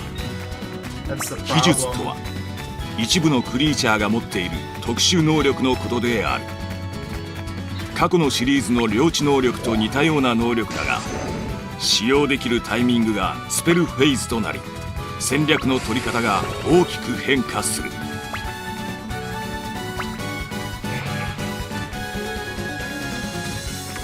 スペルフェイズが終了したらいよいよダイスを振る。カルドセプトリボルトでは通常ダイスは2つになった。1から5が書かれたダイスを2つ振り、その合計分マスを進むことができる。注目はこのマークの目。この目は1つでは0と扱われるが、2つ揃うとなんと12となる。一気に12マスも進むことができれば相手を引き離し大きくリードを取ることができるだろう。ちなみに本作では橋で止まることがなくなり、足止めによるプレイ時間の遅延がなくなった。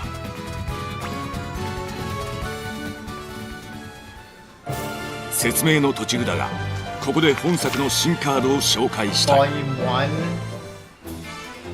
Elven Archer。まずまずの基本性能を持つ銃剣クリーチャー。しかも敵クリーチャーに10ダメージを与える秘術を持つ。Ironmonger。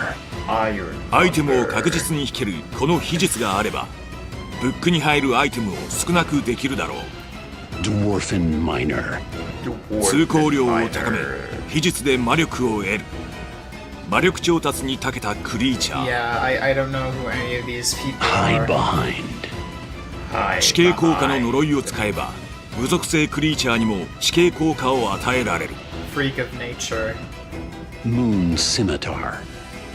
たとえ相手を倒せなくても通行料を払わなくて済む。安心して侵略できる便利な武器だ。Drill Lance。地形効果を無視して本体に攻撃できる武器。高レベル領地への侵略で絶大な力を発揮する。Remission。周回経路を短縮できるスペル。ルートの構成によっては大幅に周回が楽になる。Charging Step。自分に使って丸く補給、敵に使って歩みを止める。いろいろな使い方ができるスペルだ。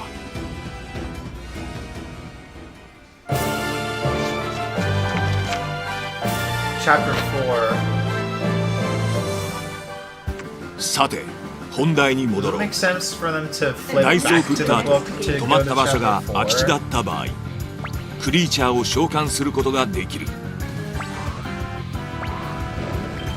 クリーチャーを召喚した土地は自分の領地となる。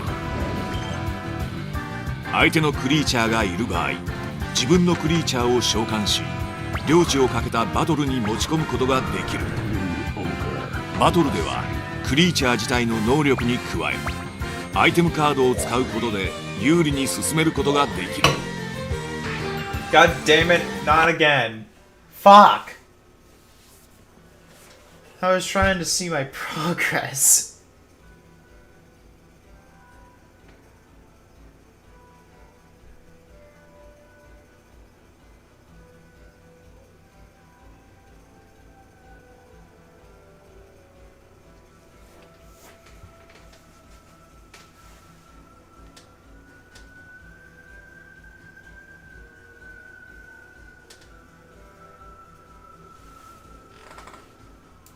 相手がどのアイテムを使ってくるのか、対する自分はどのアイテムで応戦するのか、相手の考えを読み取る推理力と冷静な判断力が不可欠となる。バトルに勝利すれば土地はあなたのもの。大逆転も夢ではない。ちなみに本作では下画面で相手の持っているカードを確認できるようになり、相手の手札を覚える必要がなくなった。 Hey, look, I get those colors. It's like Uno, or, you know, those. 土地には属性というものがあり、同じ属性の土地を複数個持つことで土地同士が連鎖し価値が上昇する。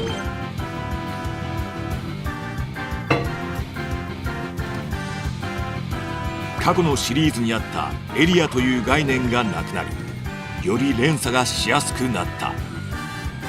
クリーチャーカードを使用しなかった場合、領地コマンドを使ってクリーチャーの移動や交換を行ったり、領地のレベルを上げることができる。領地のレベルを上げると通行料が高額になり、連鎖をしていればしているほどその額は高まる。さらに土地とクリーチャーの属性が合っていれば地形効果として耐久力もアップする。ちなみに過去のシリーズでは攻撃力を高める支援効果というものがあったが、今回は廃止されている。連鎖とレベルアップを繰り返し、相手からがっぽり狙うことが勝利への近道ということだ。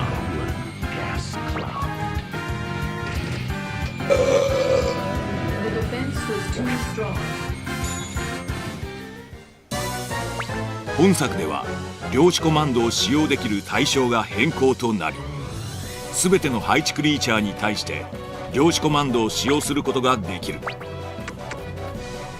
対戦相手がこれから向かう領地のレベルを上げたり、弱ってしまったクリーチャーを即座に交換したりと自由な戦略が取れるようになった。ただしいつでも何度でも領地コマンドを使えるわけではない。クリーチャーを召喚したばかりの時や領地コマンドや秘術を使用した後にはクリーチャーはダウン状態となり、プレイヤーが全てのゲートを通るかいずれかのゲートにぴったり止まるまで回復しない。 Advance to the next gate. Okay. Everything they say in the game is 全てのゲ English, ー but トをくぐ everything ると else is Japanese. クリーチャーの耐久力が一律で10回復する。 How long is this? これにより Oh, God. 過去のシリーズ作に比べ耐久力の高いクリーチャーも崩しやすくなったはずだ。 Phlogiston, giant Nautilus. Giant Nautilus. The voice is like very crunchy for no reason. It's just cards. That's all it is. そしてターンの最後に7枚以上カードを持っていた場合、6枚になるようにカードを捨てるディスカードが行われる。ターンの最中は最大10枚までカードを持つことができ、より多くの選択肢の中から行動を決めることができるようになり、戦略の幅が広がった。 Discard your cards. It's your turn. これがカルドセプトリボルトの1ターンだ。このターンを各プレイヤーが繰り返し目標魔力を目指すこととなる。 You are the winner of this war. You are the winner of this war. また初めての人のために次にどの行動をするべきかを教えてくれるアドバイスカーソルを設定することもできる。 Oh my God, it's the 本作で登場するカードは400種類以上。そのうち200種類以上が新カードのため、シリーズ熟練者であっても初めて見るカードが多く戸惑うこともあるだろう。だが場に出たカードのアドバイスを見る設定も行えるのでご安心を。もちろん慣れてきたら各種設定をオフにすることもできる。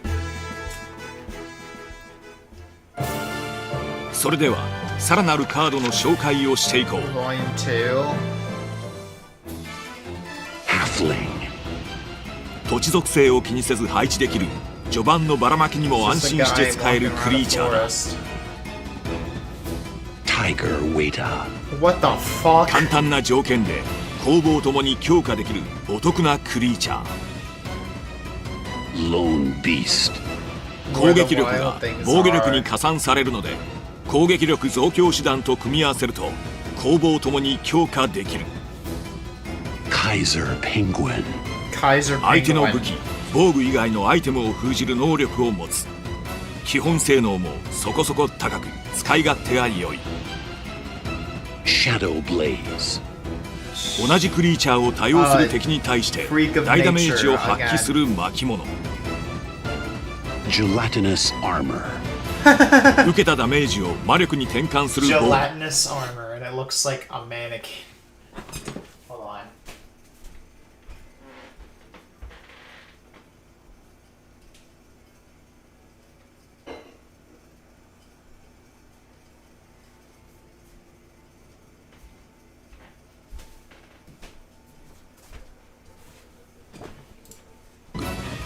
防御力の増強もそこそこ高く、普通の防具としても役立つ。 Squid Mantle. 防御力の向上だけでなく、相手の攻撃成功時能力を無効にできる防具。即死能力を使う敵に対しても有効だ。 Restore. ダウン解除スペル。秘術能力を持つクリーチャーと組み合わせると威力を発揮する。 Magic Shelter. 敵スペル対策として重要拠点にぜひともつけておきたい呪い。敵の移動侵略を封じるために敵領地に使うこともできる。 Pacifism. 全員が侵略不能になる呪い。こちらが優位の時に敵が逆転を仕掛けてきてもその出花をくじけるスペルだ。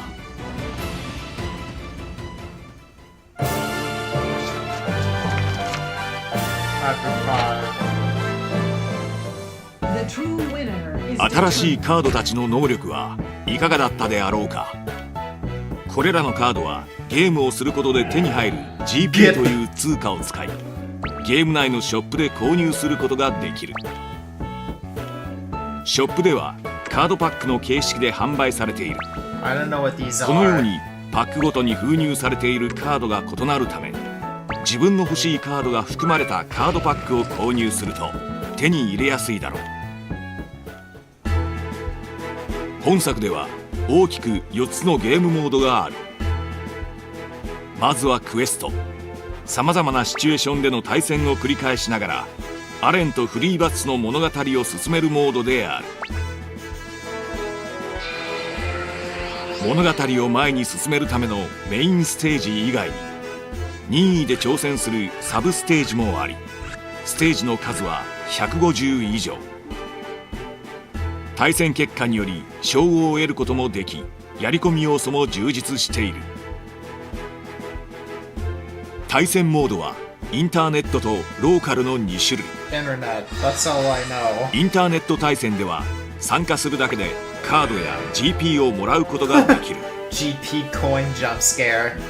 発売後にはカルドセプトリボルトのスペシャルサイトを開設し、ランキング戦を行う予定である。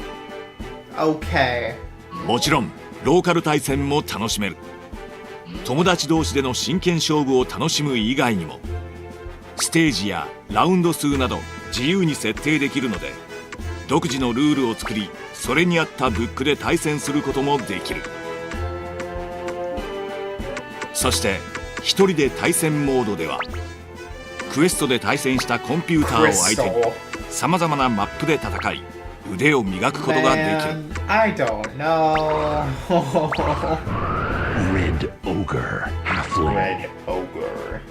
対戦モードではアバターやブックカバー、ダイスなどをカスタマイズし、好きな姿で対戦を行うことが可能だ。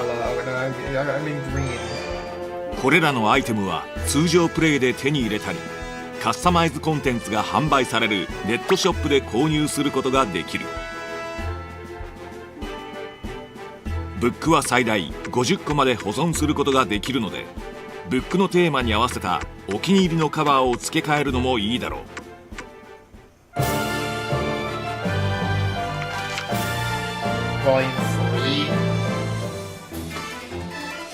Hellgrammet.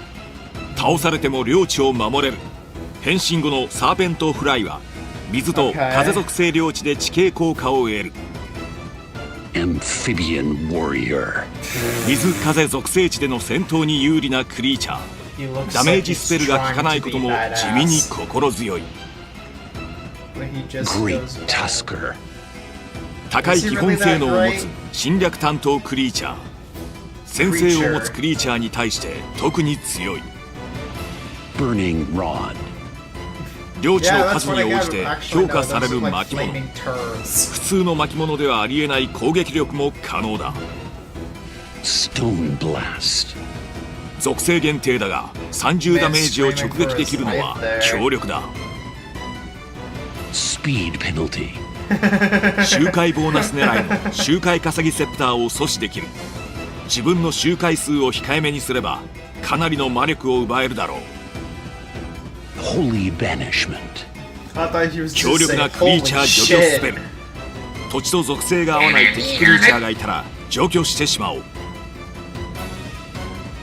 Energy Field コストはかかるが領地に無敵の防御力をもたらす。相手を魔力不足に追い込む目的で敵領地に使うのも良いだろう。 I've never been so appalled yet interested looking at card 最後に designs. 特別なカードを1枚紹介する。 Wow. かわいいドラゴンが描かれた Something that doesn't この look カ ugly ー for ド。 once. なおブリードカードという。このカードは能力を自由に育てることのできる自分だけのカード。バトルでブリードカードを使用することでスキルポイントが手に入る。スキルポイントを消費してブリードパーツをつけることで能力や特徴を変化させることができる。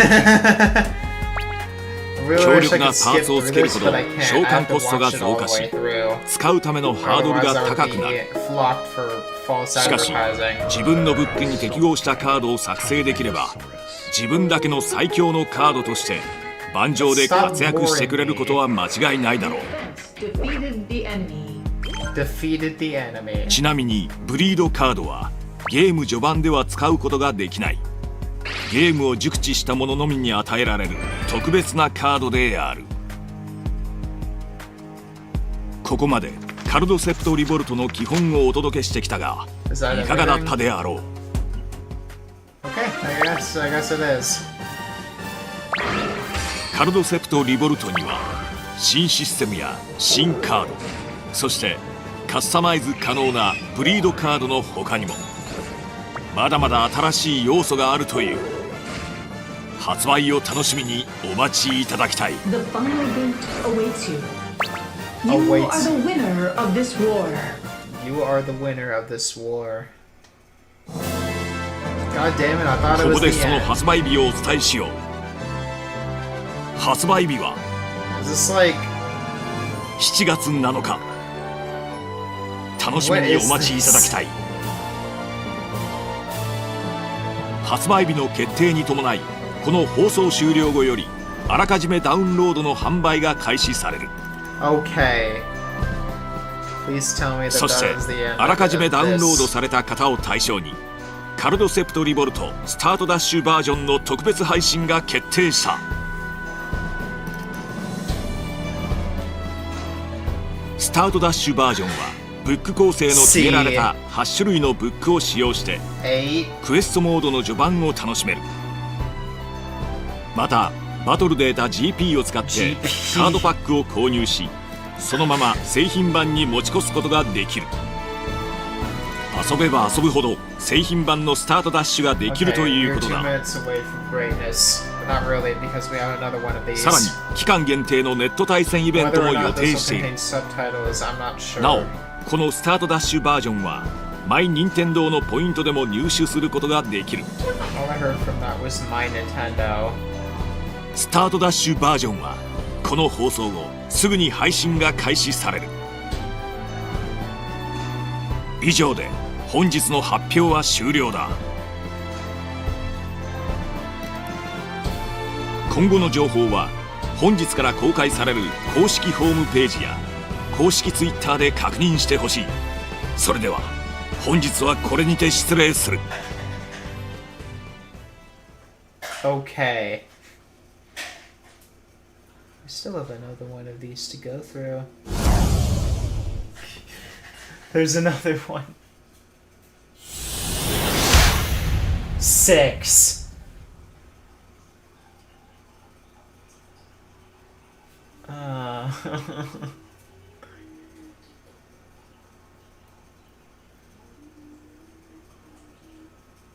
Okay. Jesus. Oh, here's another one, and it's longer. Does this one actually... No, it does not. God damn it, it's another one that doesn't have subtitles. 先月公開したカルドセプトリボルトダイレクト新ルール編では新しくなったシステムや基本情報をお伝えした。今回は新能力編としてクリーチャーやアイテムの新たな能力について直接お知らせする。 I really don't care. Chapter 1. 秘術。マップに配置されたクリーチャーが使える特殊能力。ダイスを振る前のスペルフレーズに使用できる。秘術を使えばクリーチャーを攻撃したり別のクリーチャーに変身したり領地の属性を変えるなどその能力は様々だ。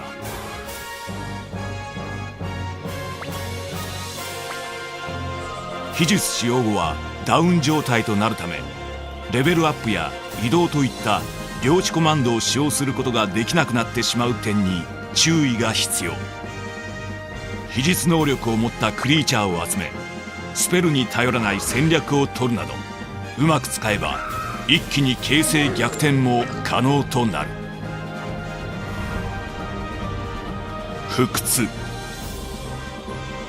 秘術や領地コマンドを使用してもダウン状態にならない能力。通常配置秘術領地レベルアップでダウン状態となりマップを一周するかゲートに止まるまで秘術や領地コマンドを使用できない。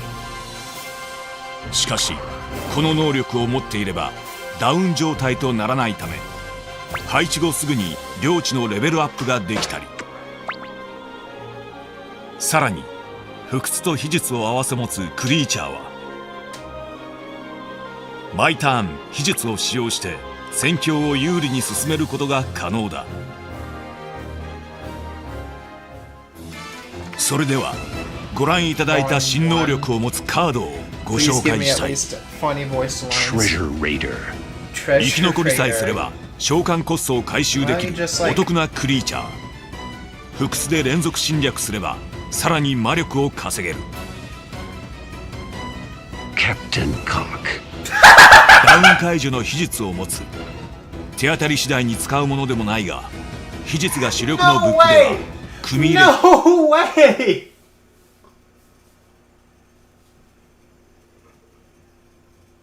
Did the voice actor for that read that and like keep a straight... He did not... The voice actor for that did not keep a straight face while reading that. I guarantee it. Captain Cock is not something that you read with a straight face.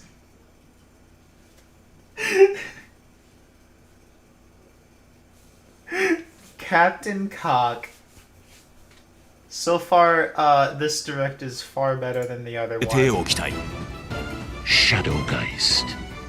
先制を持つので侵略でも防御でも相手の攻撃力を無力化できる。That's all I really have to say 不 about 屈能 that. 力を生かして連続の移動侵略が可能だ。 Bird Maiden. 離れた空き地に移動できる遠隔移動の呪いをつける。序盤での重要地点確保にうってつけだ。 Kawahime. What? 不屈能力のおかげで領地コマンドを繰り返し使える。敵の移動侵略クリーチャーをあっという間に無力化できる。 Alarm. 秘術死体ブックではもちろんのこと、 Alarm 普通の for 戦 what? い方 Who であっても knows? 重要度の高いスペルだ。 Sigil of Shriek. 攻撃の秘術を I 与え had る no clue 呪 what い、 either of those words were. 不屈能力のあるクリーチャーに使えば最大限の効果を発揮できる。 Sigil of Drain. Sigil 魔 of 力を Drain. チクチクと奪う秘術を与えるスペル。 When あ I まり魔 see 力を that 奪い guy すぎる is と sucking the soul 得た out 魔 of 力以 that 上の woman. 恨みを買うので目立たないようにしたいものだ。 Captain Cock was the best 官 part. 能、特定属性のクリーチャーが配置されていることで発動する能力。このカードであれば水属性のクリーチャーが置かれている場合、バトル中クリーチャーの攻撃力や耐久力が変化する。応援能力と似ているが、官能は自分自身に効果があることがポイントだ。相手の意表をついた官能と応援の効果で高額領地を奪うことも。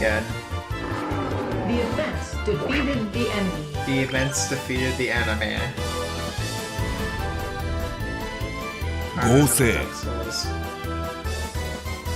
クリーチャーやスペルの使用時に特定のカードを捨てると発動する能力。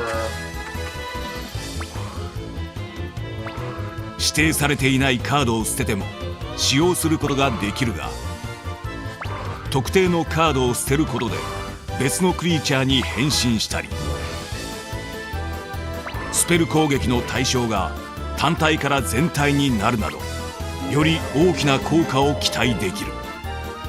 中には難しい条件の合成もあるが、それに見合う効果で状況を劇的に変化させてくれるであろう。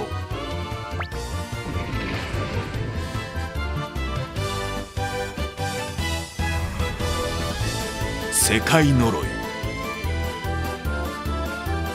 ステージ全体にかける強力な呪い。効果は6ラウンドに限られるが、 I don't know what 自 to 分だけが say その効 here. 果を想定したブック構成となっていれば相手を出し抜くことも容易であろう。なお世界呪いは同時に一つしか効果を出すことができない。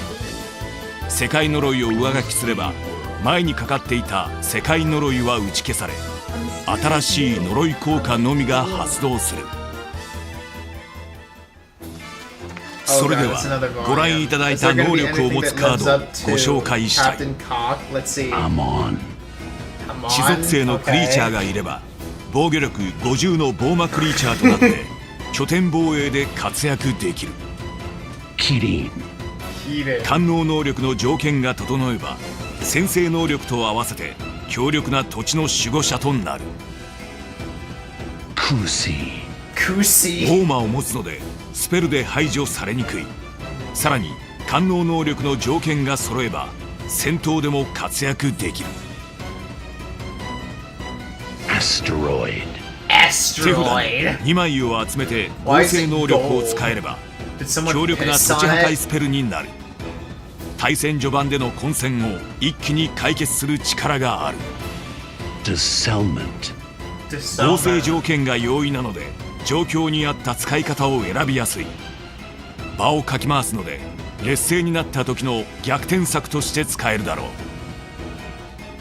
う。ナイト・エラント、ダメージを半分反射する能力だけでもそこそこの性能だが、合成を利用すれば非常に強力なクリーチャーに変身する。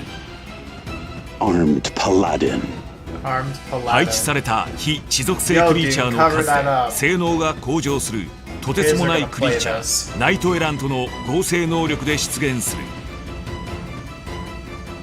Joint World、非地水風の範囲で連鎖を拡大する世界呪い。一気に戦局を加速する。使用するときは有効期間内に勝利を確定させる覚悟が欲しい。Bright World、セプター全員が召喚条件の制約から解放される世界呪い。しばらくの間重量級クリーチャー活躍のチャンスが生まれる。Mirror World、複数配置されたクリーチャーを無力化させる世界呪い。 Wait, actually, I 特定 want to comment something. I don't know if comments are turned off, but no! I wanted to comment Captain Cock. No! Oh, it's blurry now. And it's gone black.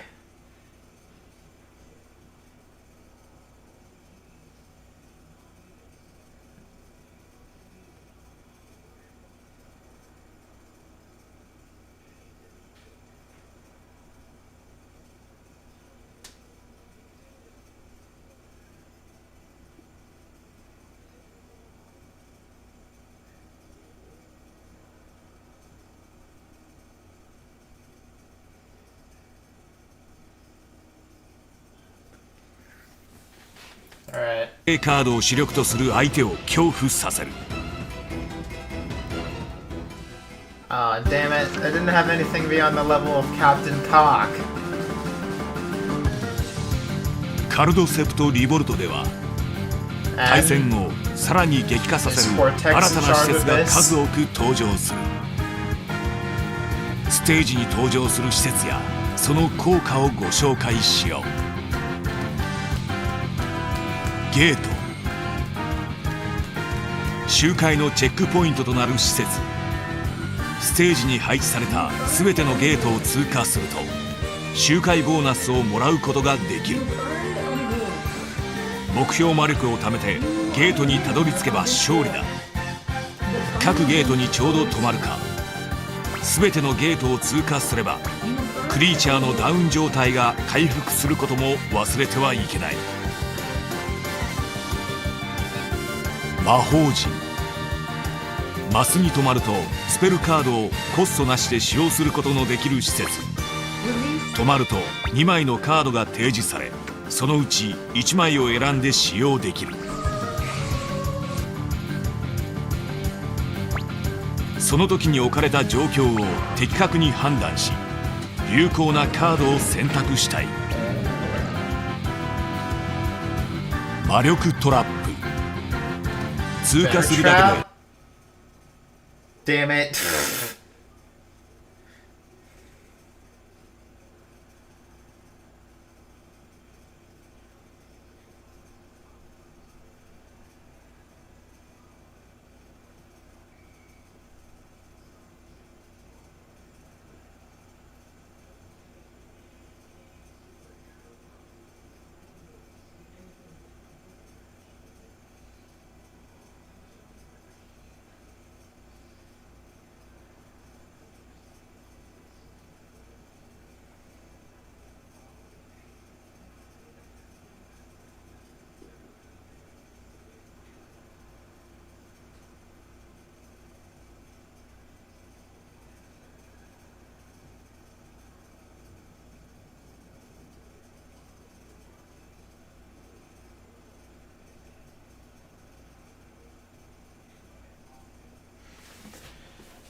This is the best part of the direct so far. You know, let me see if refreshing it is going to do it any favors. Before that, I want to see where Captain Cock is.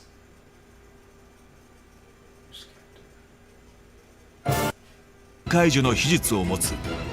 Damn it, I skipped over. Okay. Captain Cock.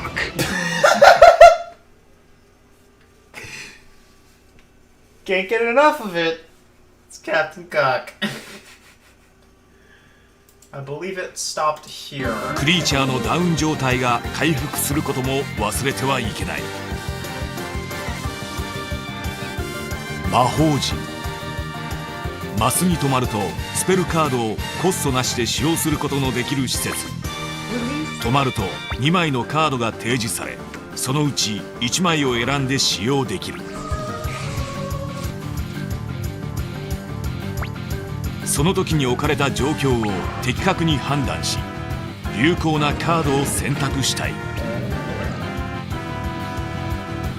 魔力トラップ、通過するだけで魔力を奪われてしまうトラップ。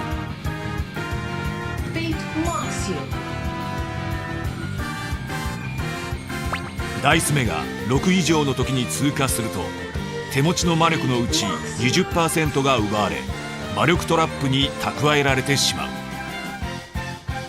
しかしダイス目が3以下で通過すると施設に蓄えられた魔力をがっぽり総取りすることができる。魔力トラップのあるステージではあまり魔力を持ちすぎないことを心がけた方が良いだろう。ダイス目を操作するスペルなどを使用すれば狙って魔力を獲得することもできるので、ここぞという時に大逆転することも夢ではない。分岐スイッチ、進行方向を示す施設。通過時は矢印の向く方向に進むことになる。スイッチのマスに止まれば矢印の向きを変えることもできる。うまく止まることができれば進行方向を自分が獲得したい領地がある向きにしたり、相手の高額領地のある道を避けることができる。司令塔、マスに止まると全ての土地にクリーチャーを召喚できる施設。空き地にクリーチャーを配置して連鎖を狙ったり、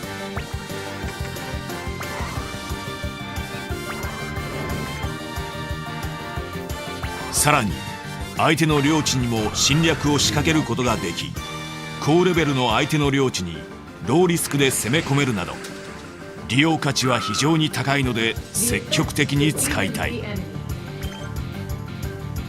宝石屋、文字通り宝石を買うことができる施設。この宝石について詳しくご紹介しよう。その宝石は属性石、魔力を使用して購入できる資産だが、その価値は状況に応じて変動する。属性石には火、水、地、風の4属性があり、土地のレベルが上昇すると対応する属性石の価値も上昇する。一方で対となる属性石の価値は下がる。自分や相手の使用カードから価値が上がりそうな属性を推測してあらかじめ購入しておけば大きな利益を得ることができる。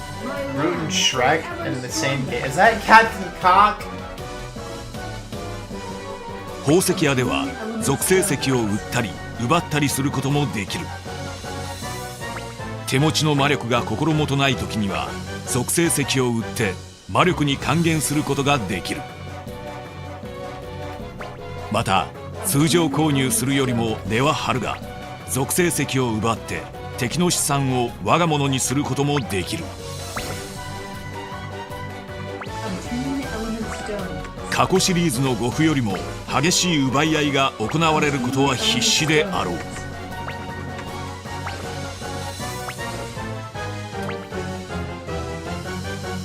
このように施設にも新たな試みをふんだんに入れてあるため、今までのセオリーが通用しないマップも数多くあることはご理解いただけたであろうか。ここで新たな戦術を生む可能性を秘めた新カードを紹介しよう。宝石屋のあるマップで自分だけ属性石を使わない戦略を取る場合に有効なスペル、数少ない属性石妨害の手段の一つ。石の色は選べないが宝石屋でのダッシュよりは効率が良い。分岐スイッチ専用のスペル。分岐スイッチのあるマップでは猛威を振るう。配置クリーチャーの数で攻撃力が向上する。対象の範囲が広いので通常ではありえないほど攻撃力が高まるだろう。水風属性クリーチャーに絞ったブックに組み込むと効果が高い。かなり対象範囲が広い無効化の道具。 ST の小さなクリーチャーに使わせると効果的だ。非常に高い攻撃力を持つ巻物。使用者がスケルトンになってしまうので、使用者本来の能力は封じられてしまう。That was even worse than Volume 2. 前回お伝えした特別なカード、ブリードカードの育成方法について説明する。ブリードカードは育成できるクリーチャーカード。一つのブックに最大2枚まで使用することができる。ブリードカードには年齢とスキルポイントという2つの数値があり、ブリードカードを入れたブックでバトルすることでこれらの数値が増加する。スキルポイントはショップなどで手に入れたブリードパーツをつけるために必要なポイントだ。ブリードパーツを使用すれば HP、ST を上昇させたり属性を付与することができるほか、先制や応援、秘術などといった特殊能力もセットすることができる。能力のブリードパーツはブリードカードの年齢が低いうちはセットすることができないが、カードを育て年齢を上げることで最大2つまでセットできる。対戦を繰り返しスキルポイントを稼ぎ、パーツを使用していくことでブリードカードを鍛え、強力なカードを育成することができるが、能力と比例してその分コストが上昇していく。召喚条件をセットすればある程度コストをコントロールすることもできるが、なるべくコンセプトを持った育成を心がけたい。ここで育成したブリードカードの例をご覧に入れよう。まずは攻撃特化型のドラゴンだ。相手の高学領地を奪うことを目的とし、極力低コストで高い攻撃力を実現した。年齢の力という年齢に応じて攻撃力の上がるパーツをつけ、アイテムを使用せずとも ST120 という効果力を持つ。さらに拠点となることの多い地属性と水属性の2属性に対して相手の無効化を無視して攻撃を成功できる特殊能力数値斬鉄をつけた。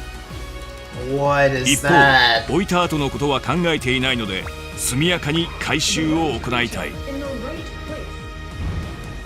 次は防御特化型のドラゴン。高学領地を守ることだけを目的としている。高い HP のみならず火力の高い非地属性を無効化できるのが特徴だ。水・風属性対策をアイテムで補えばほぼ無敵の鉄壁となる。防魔能力をつけてスペル対策も万全だ。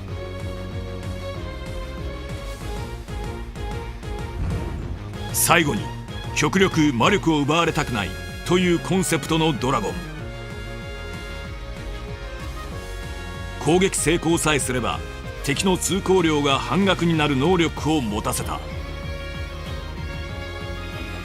運悪く敵の高学領地に飛び込んでしまっても先制や無効化以外の相手であれば被害を半減することができる。やられても手札帰還の能力で必ず手札に戻るため気軽に使用でき、持っているだけでリスクを半減することができる。能力を最低限に抑えることで使用魔力ゼロを実現している点もポイントだ。ブリードカードの育て方はセンサーです。自分だけのブリードカードに名前を付け愛着を持って育てていただきたい。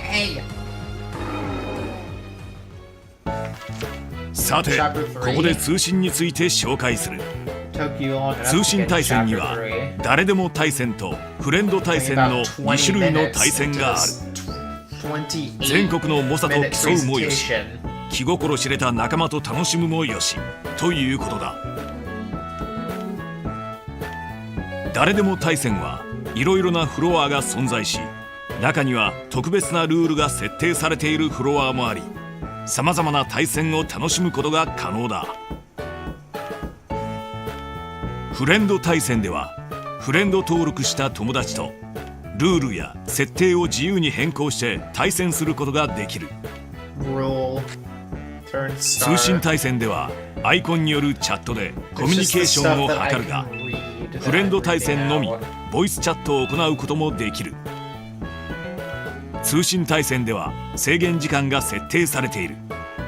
持ち時間をオーバーしてしまうと強制的にターン終了となってしまうので、盤面の状況を瞬時に把握し、あらゆる判断を迅速に行う集中力が求められる。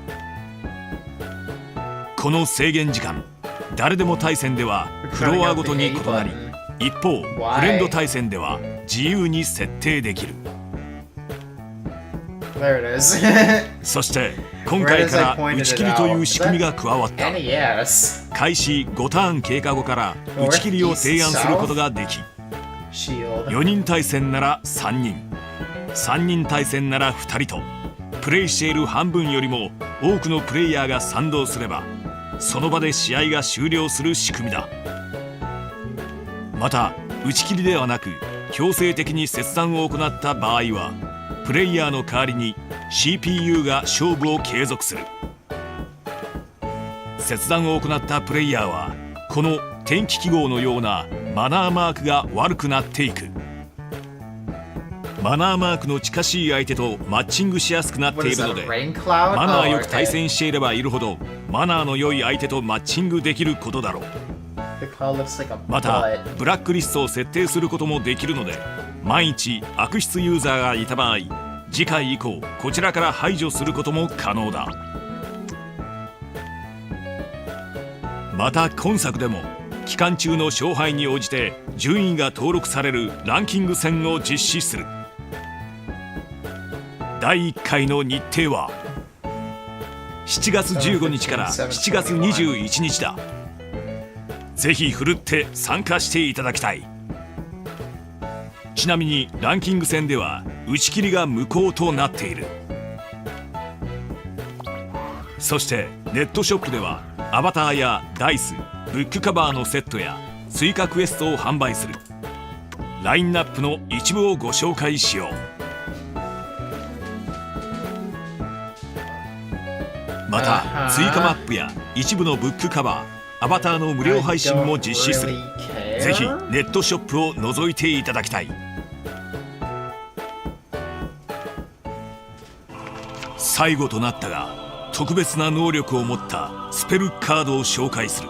その能力の名は密命。この能力を持つカードは相手からは見ることができない。相手の手札に対し自分の戦術を練るというカルドセプトの常識が一切通じないカードなのだ。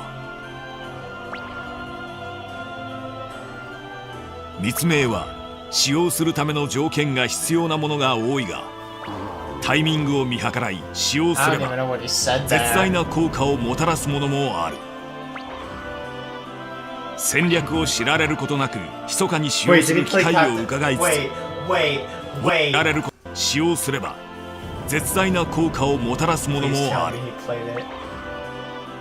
戦略を知られることなく密かに使用する機会を伺いつつ、持っているだけで相手に対し無言のプレッシャーを与えることができる特別なカードと言えよう。それではご覧いただいた密命カードの一部をご紹介する。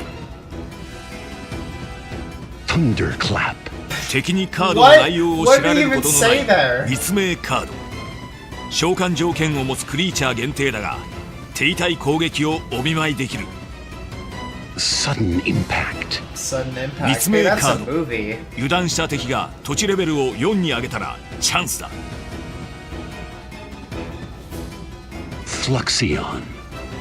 密命カード。敵の不意をつけば多量の魔力を奪える。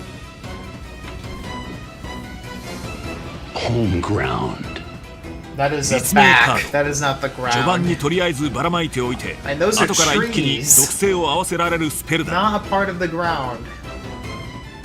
Long line. 立 Long 命カー line.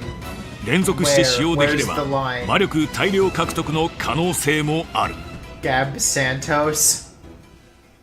これまで That's it? カルドセプトの新能力についてご紹介してきたが There's no い more かがだったで Captain あろう Cock. I'm sad now. 今回の放送では新能力メインに様々な情報を直接お届けしたカルドセプトリボルトに収録されているカードは400種類以上その中の200種類以上が新カードのためまだまだ紹介できていないカードが数多く存在する過去シリーズに登場したカードも効果や能力が変更され全く新しい使い方ができるものも少なくないカルドセプトの発売は間もなく期待してお待ちいただきたいストーリーの序盤が遊べてカードを製品版へ引き継げるスタートダッシュバージョンは引き続き配信中だご好評いただいたスタートダッシュバージョンオンラインイベントの追加開催が決定した開催は今週末6月25日リブ製で実施される10, 13, 19, 発売が間近に迫る製品版の前哨戦とし I don't get て it. ぜひご参加いただきたいまた本作の発売を記念しメディアエキシビションマッチの開催が決定したゲームメディア同士が自由に構築したブックを持ち寄って戦う威信をかけた対戦イベントだメディアエキシビションマッチは製品発売前日の7月6日に実施される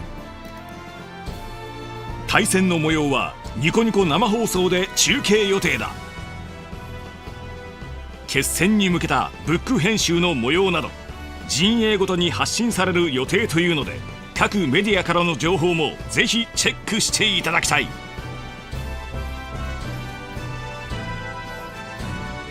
以上で今回の放送は終了となるさあカルドセプト新時代の幕開けだ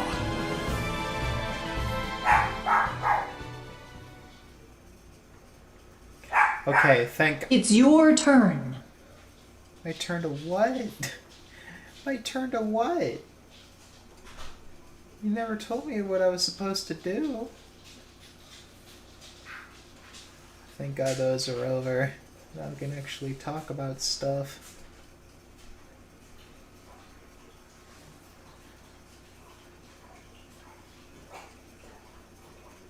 Oh God, I remember people being like pissed off about this. Yeah, 1.2K. I'm pretty sure that's from the people.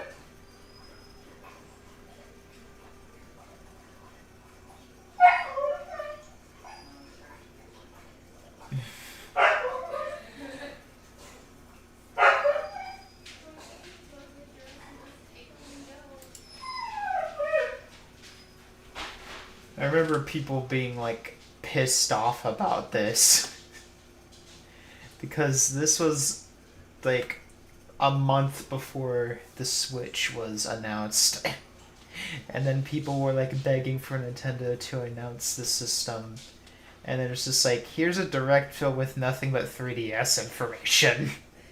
Like, okay. John, how are we doing? Everything smooth? Yeah, everything's great. We're ready for the Nintendo Direct, except we don't have Bill. What do you mean we don't have Bill? Where's Bill? And where's my new Nintendo 3DS? Wait, the 3DS with all... Yes, that Nintendo 3DS, the one with all the 2017 games. I can fix this. You better fix this. You guys, you're gonna help me with the... Imagine sitting on the Wii chair. Fuck it, Wii chair. 2016 announcements. John, you're gonna go find Bill. I'm on it. And you need to find my new Nintendo 3DS too. I'm double on it. Make it happen. Okay. But what about the 2017 announcements? Find Bill and find my new Nintendo 3DS.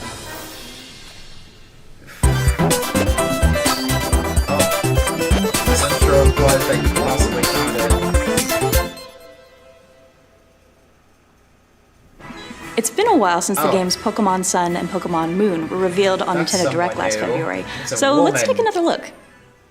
The story begins when your character moves to the tropical islands of the Alola region and begins his or her journey to become a Pokemon trainer. The first partner Pokemon this time include the grass quill Pokemon Rowlet, the fire cat Pokemon Litten, and the sea lion Pokemon Poplio. You can choose one of these 3 Pokemon. In addition, the 2 Pokemon from the box art, Solgaleo and Lunala, hold a vital key to your adventure in Pokemon Sun and Pokemon Moon. On your journey, you'll also encounter regional variant Pokemon with unique looks adapted to the region's native environment. This here is an Alolan Rattata. In addition to a distinct look, its type is dark normal, so it's quite different from the Rattata you know. Apparently, Rattata once swarmed the Alola region, so its people introduced Yungoos to the area to take care of the problem. But then, in response, Rattata altered their habitat and became nocturnal to avoid Yungoos, who were active during the day. That's how Rattata adopted their regional variant form. Speaking of changes, there's a new element called Z-moves that'll factor into your Pokemon battles. A Z-move is an extremely powerful skill, initiated when Pokemon and Trainer unleash their full powers together. And Trainer? What type of Z-move a Pokemon can use depends on which Z-crystal the player gives that Pokemon. Some Z-moves are exclusive to a specific type of Pokemon and can only be used after a specific Z-crystal is assigned. There's an early purchase bonus as well. It's Munchlax, who can evolve into Snorlax to go all out. From the time the game launches until January 11th, 2017, you can receive Munchlax in Pokemon Sun and Pokemon Moon. This Munchlax will come with a special item, Snorlium Z. Evolve your Munchlax into Snorlax, then assign the Snorlium Z crystal to get the special Z move, Pulverizing Pancake. Please check the official Pokemon website for more details after this Nintendo Direct. Pokemon Sun and Pokemon Moon will launch side by side on November 18th. Moving along, see what you can make of this. Oh.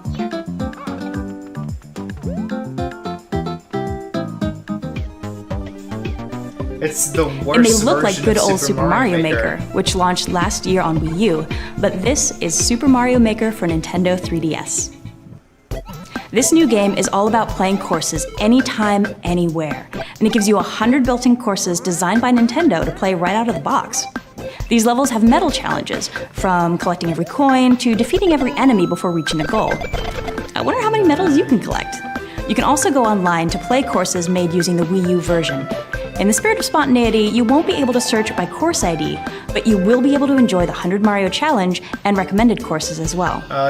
While not every course created in the Wii U version will be compatible with this release, we're confident there'll be no shortage of great content for you to play. You'll also be able to get courses directly from your local friends, but we'll get to that in a bit. Like its predecessor on Wii U, this game lets players freely create their own Super Mario courses, and includes every tool and course part available in that version, save for the Mystery Mushroom and its associated Mario costumes, which are exclusive to the Wii U release. But don't worry if you find course creation a bit intimidating. Mario and Yamamura are back with interactive tutorials that'll have you creating with confidence in no time. While Super Mario Maker on Wii U was all about fostering a big global community, this time we're focused on bringing players together with their local friends to build communities that are more closely knit. So instead of uploading courses online, courses you make will be shareable via local wireless and Street Pass. Yeah, no, that doesn't We've also added in the ability to share incomplete courses via local wireless. That way you can team up to create courses, which will be marked with a special icon to commemorate your collaboration. Super Mario Maker for Nintendo 3DS will be released on December 2nd, 2016. Next up, Mario Party Star Rush. This game has a new mode called Toad Scramble, which puts a big spotlight on little old Toad while introducing a new way to play Mario Party. It can be played single player or multiplayer, and involves everyone moving simultaneously, from rolling the dice to navigating toward bosses. Mario Party, by eliminating though. turns, the game is much faster, and a bit more strategic too. The fastest player to reach the boss will immediately dive into an action-packed minigame, and the other players can join in the fun when they catch up, but getting there first isn't an instant win. There are other factors at play, so you'll have to think fast and continuously hone your strategy. There are tougher choices in Mario Party than merely picking your favorite character. You'll find Mushroom Kingdom allies on each map, just waiting for a team up. These ally characters expand your movement options, and as they play alongside you in minigames, any points they earn are added to your total. There are other modes too. One of them is Coinathlon, where players race around a track by collecting coins while playing in minigames. It's pure skill, no dice. And in the mode Mario Shuffle, you'll maneuver 3 pieces to reach the opponent's side of the board. There are lots of ways to party with Mario, 7 modes in fact, so how you play is up to you and your friends. Don't forget, the game is also compatible with the Super Mario series amiibo figures, including these 7 figures that join the party this fall. They work differently in each mode, so try them all out and see for yourself. Of course, this is Mario Party, so it's packed with mini-games. There are a few ways to play together, including up to 4-player download play, as well as local multiplayer, a first for the series on handheld. If you download the free Mario Party Star Rush Party Guest Edition from Nintendo eShop, you can enjoy 4-player multiplayer using only one full version of the game, without limitations. Mario Party Star Rush, a new amiibo from the Super Mario series, will release simultaneously on November 4th. Believe it or not, but next up is Animal Crossing New Leaf. This fall, we're releasing a free update for 2013's coziest Nintendo game. It will expand your town's horizons by adding an amiibo functionality and other new features. So it actually gives the amiibo, a use. Of course, the Animal Crossing series amiibo figures and amiibo cards will be compatible, but so will select figures from other series as well. In addition to this update, a new wave of Animal Crossing amiibo cards will release on December 2nd. There are 50 new cards, and each one features a villager we haven't seen yet in Animal Crossing New Leaf, as well as the interior design of that villager's mobile home.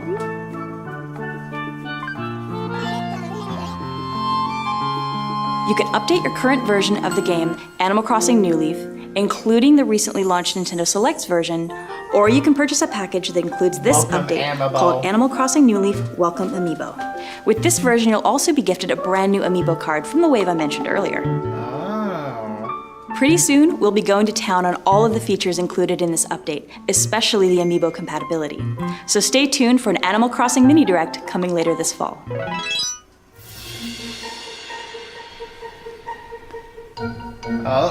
Hey, is this Reggie's Nintendo 3DS? He's gonna be looking for this. Oh. Donuts. Come to Daddy. Huh? Oh!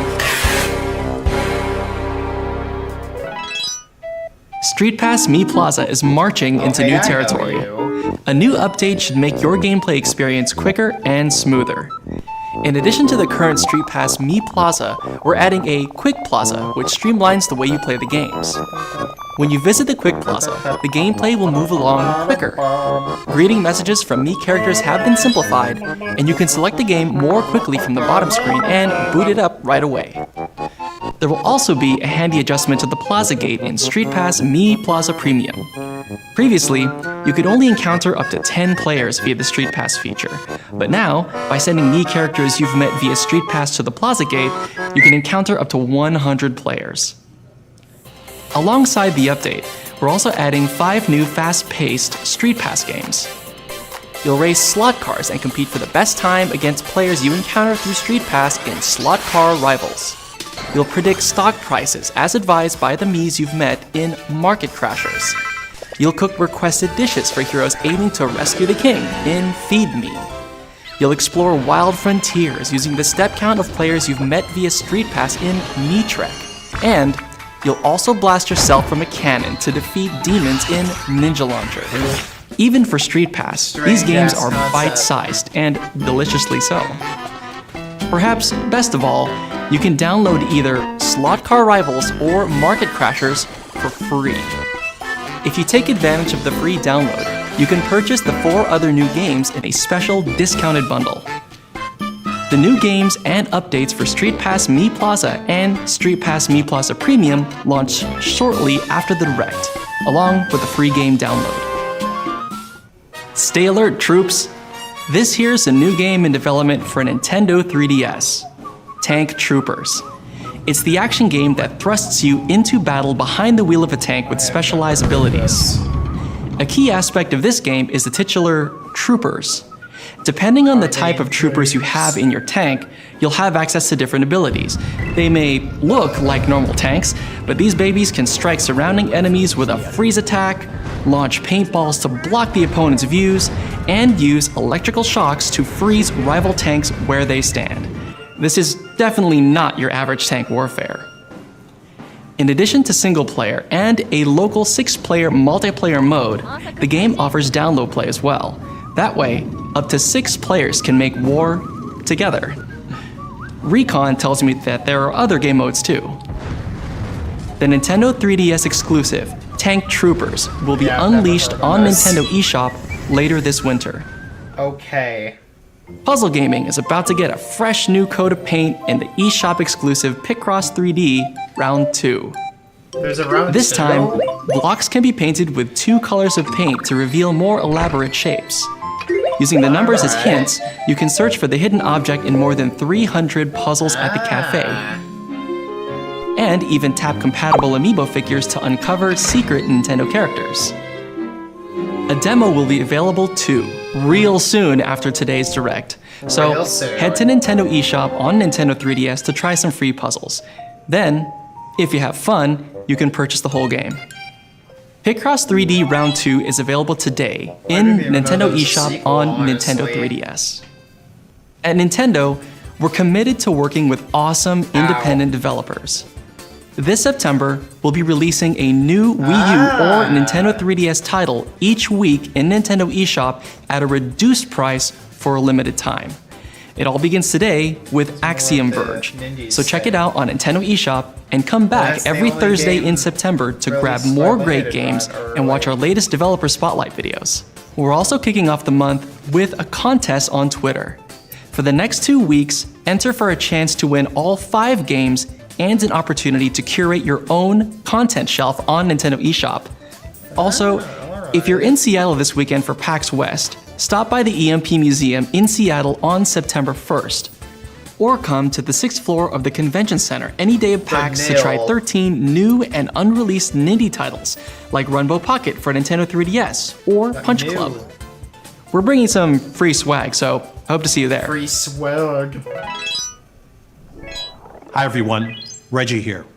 30 years ago, The Legend of Zelda launched in Japan, introducing the world to the hero Link, the Princess Zelda, and the villain Ganon.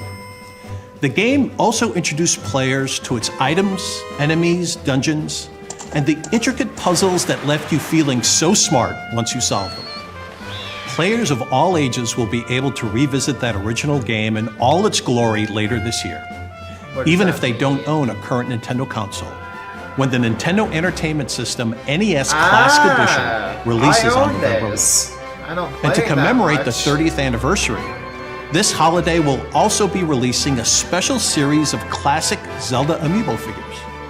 8-bit Link, Ocarina of Time Link, and a special 2-pack featuring both Link and Zelda from The Legend of Zelda, The Wind Waker. These amiibo will work as standard Link and Zelda amiibo respectively. And they will also have special functionality in The Legend of Zelda, Breath of the Wild, when it releases next year. So this is when the title Additionally, our partners at Dark Horse Comics plan to release 3 Zelda books as part of the 30th anniversary. Books? The first of these will be The Legend of Zelda, Art and Artifacts, featuring more than 2,000 illustrations from the Legend of Zelda series. In fact, you can pre-order the book now on Amazon.com. And if you're really in the mood to immerse yourself in all things Zelda, check for performances of The Legend of Zelda Symphony of the Goddesses, which continues to tour around the country and around the globe.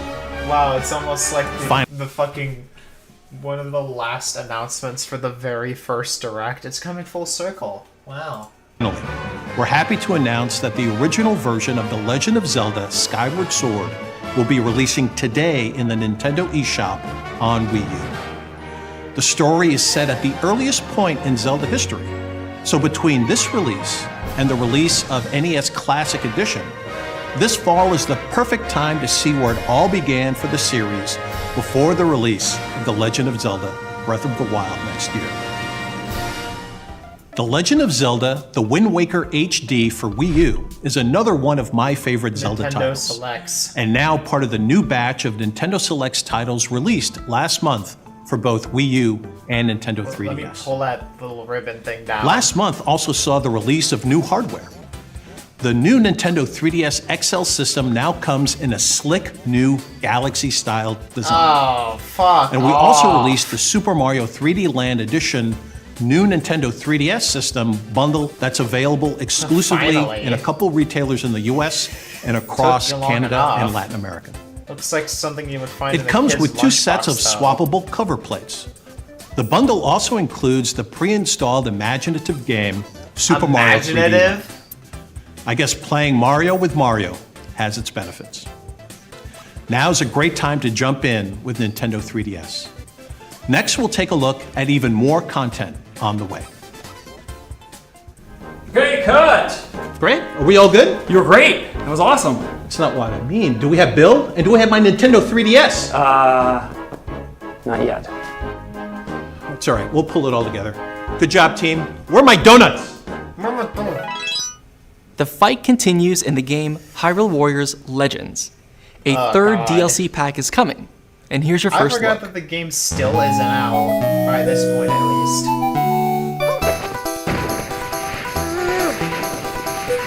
San Juan or San Juan.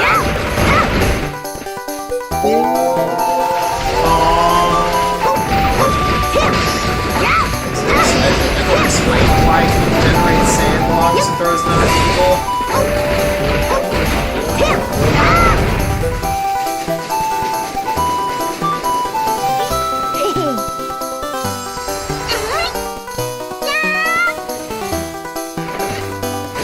Toon Zelda.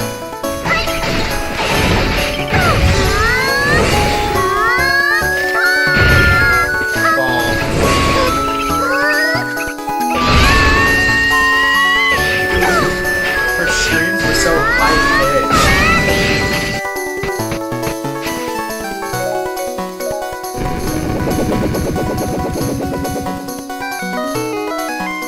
Hyrule Warriors Legends DLC Pack 3, the Phantom Hourglass and Spirit Tracks Pack will be available from the in-game extras menu as of today. Plus, a season pass for all 4 packs is already on sale at a discounted price. Court is back in session. The latest game in the Ace Attorney franchise sees Phoenix himself in the courtroom of the Kingdom of Kura-In. Here, mysterious seance trials decide the fate of all defendants. Meanwhile, defense attorney Apollo Justice faces his own challenges while holding down the fort at the Right Anything agency. You can expect puzzling mysteries to solve, a striking cast of characters, and all new investigation techniques. This is one case you'll definitely want to take. Objection! Overruled! Phoenix Wright Ace Attorney Spirit of Justice will launch in Nintendo eShop exclusively on Nintendo 3DS September 8th. There are a ton of RPG fans out there waiting for a certain Nintendo 3DS game. I'm talking about the anticipated re-release of Dragon Quest VIII Journey of the Cursed King, which will launch in 2017. Many of us have seen the original version on Top 100 lists, and it's now more feature-rich than ever. Lists. Very But high bar to there's cross another there. Dragon Quest game on the way even sooner, and it's leveled up as well. Take one look at Dragon Quest VII Fragments of the Forgotten Past, and you can see that this renewed classic has been completely remade from the ground up. There's hours upon hours of new content too. The Street Pass feature allows you to swap Traveler's tablets with fellow players to access special dungeons and items. And through online distributions, you can encounter new monsters, explore new dungeons, and earn unique rewards. The replayability is through the roof. So if you're an old school RPG fan, remember that the game is available for pre-purchase in Nintendo eShop on Nintendo 3DS. If you do pre-purchase the game, you can receive a Dragon Quest VII Nintendo 3DS menu theme for free. Dragon Quest VII Fragments of the Forgotten Past launches exclusively on Nintendo 3DS September 16th. Make sure to check out our playlist of Dragon Quest VII videos on YouTube, which lets you explore and discover many of its Show new and no iconic mercy. RPG elements. Game producer Noriyoshi Fujimoto will also be on hand at PAX West in a special developer discussion on the game. Some RPGs have that old school feel, and some have a way of hitting that sweet spot while keeping things fresh. Whether you side with Yokai Watch 2 Bony Spirits or Yokai Watch 2 Fleshy Souls, you're about to travel to the past to witness the origin of the Yokai Watch.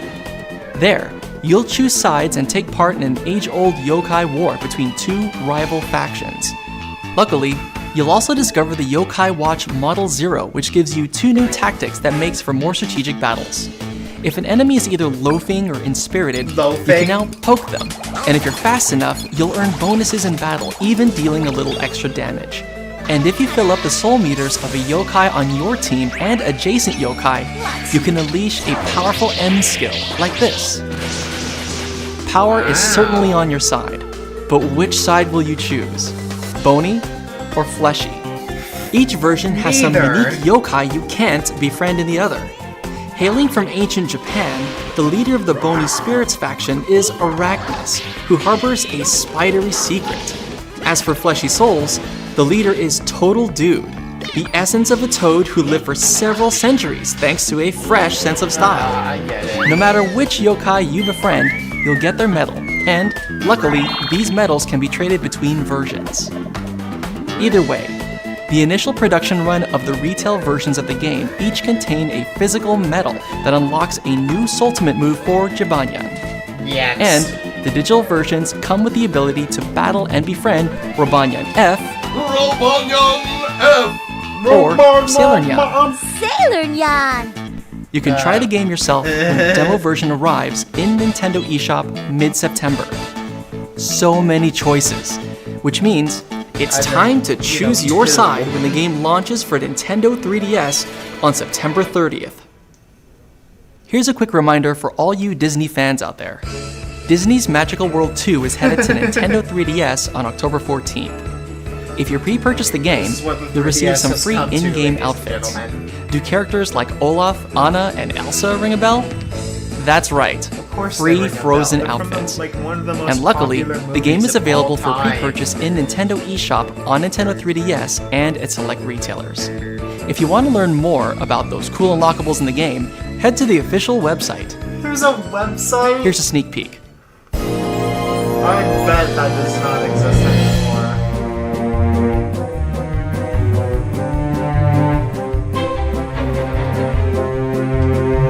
Oh, it's like Happy Home Designer, but with fucking Disney.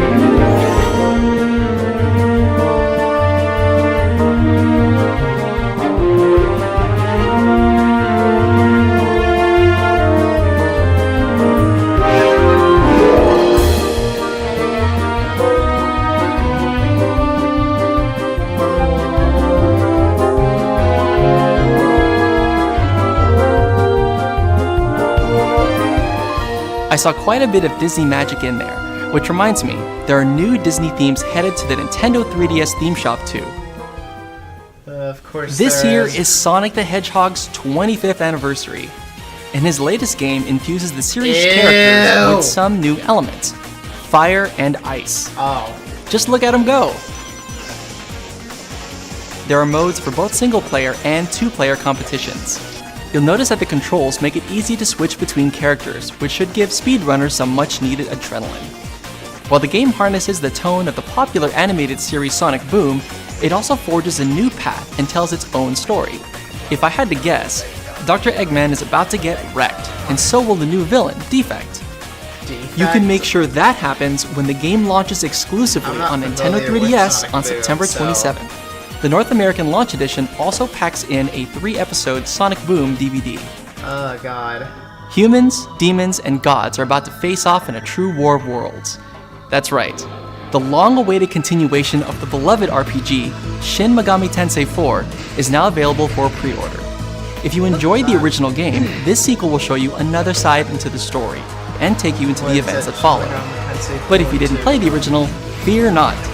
Shin Megami Tensei 4 Apocalypse can be enjoyed as a completely standalone experience. All first-run versions of the game contain Shin Megami Tensei 3 Nocturne, Shin Megami Tensei 4 Apocalypse, and Shin Megami Tensei 5 Vengeance. Metal Emblem set as a free bonus. So keep that in mind Also when the known game as storms NAV. exclusively to No. Nintendo 3DS on September 20th. Well, team? Without that 3DS and without Bill, I don't know how we're going to announce those 2017 games. What are we going to do?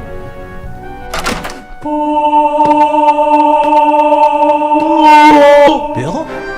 What on earth? It is him. Bill! Bill! Where have you been? The island. It spoke to me. Revealed secrets of the universe. The 3DS lineup. There's so much hope. Bill, this beard. You didn't have this a few hours ago. Hours? It's been years, man! Are you sure you can present? Yeah, I'm fine. What's for lunch? Yeah, she just... Warning. Out. The next 18 seconds will be utterly adorable. Oh, I thought he would say terrifying, honestly. Oh yeah. It's the 3DS. You're looking version at the of Nintendo Yoshi and 3DS version of Yoshi's Woolly World, an adventurous Yoshi game set in a world of Honestly, yarn. this It makes a contains lot some new more features, sense. not to mention every single stage I feel like I in the should Wii play U version. this more than the actual like Yoshi's. There are Woolly also World. exclusive new stages focused on Poochie. Time Poochie's jump to collect beads as you head for the goal. I'm also excited to introduce you to the miracle of Poochie Pups.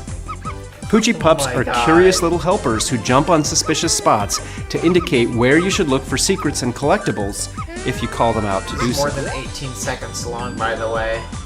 And, as you saw earlier, we're developing animated shorts in collaboration with the stop-motion animation studio Dwarf. The Nintendo 3DS version packs in 30 of these shorts, 30? showing the daily lives of Yoshi and Poochie. Dwarf, yeah. I've We'll never also heard be of it. releasing a yarn amiibo. Oh my god! Dude, that's creepy as fuck.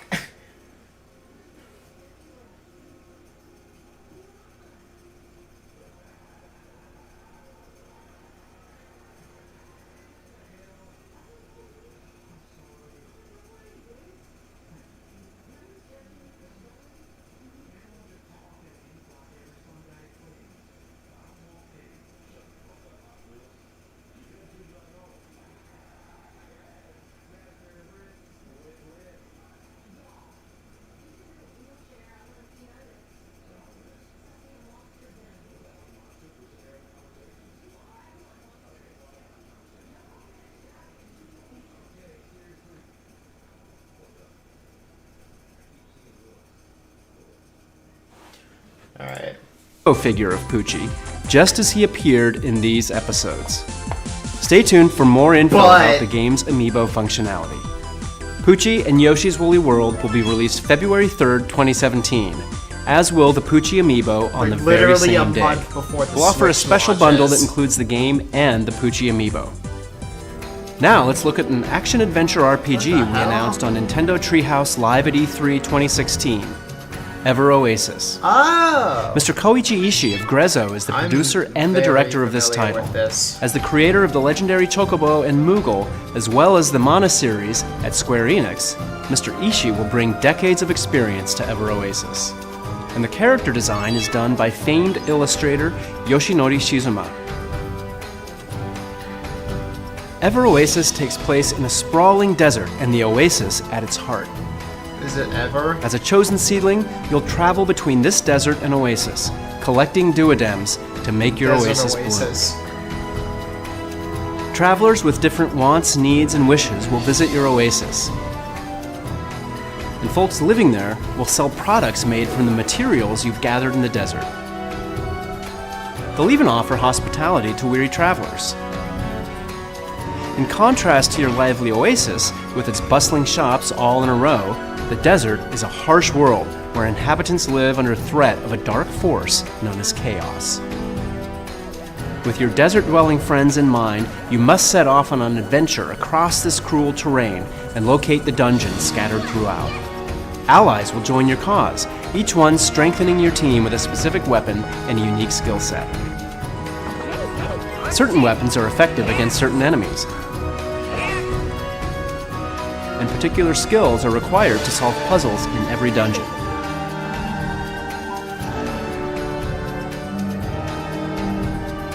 so it's important to team up with the right ally for the job, and switch between characters to utilize their skills in battle or when solving puzzles. Items claimed in the desert can be used as materials to craft other items that can be obtained at shops or given to certain travelers in search of them. By doing so, you'll help travelers accomplish their goals and fulfill their wishes.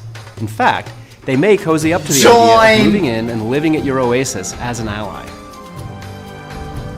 As your oasis blossoms, it will grow, thanks to the power of the water spirit, Izuna.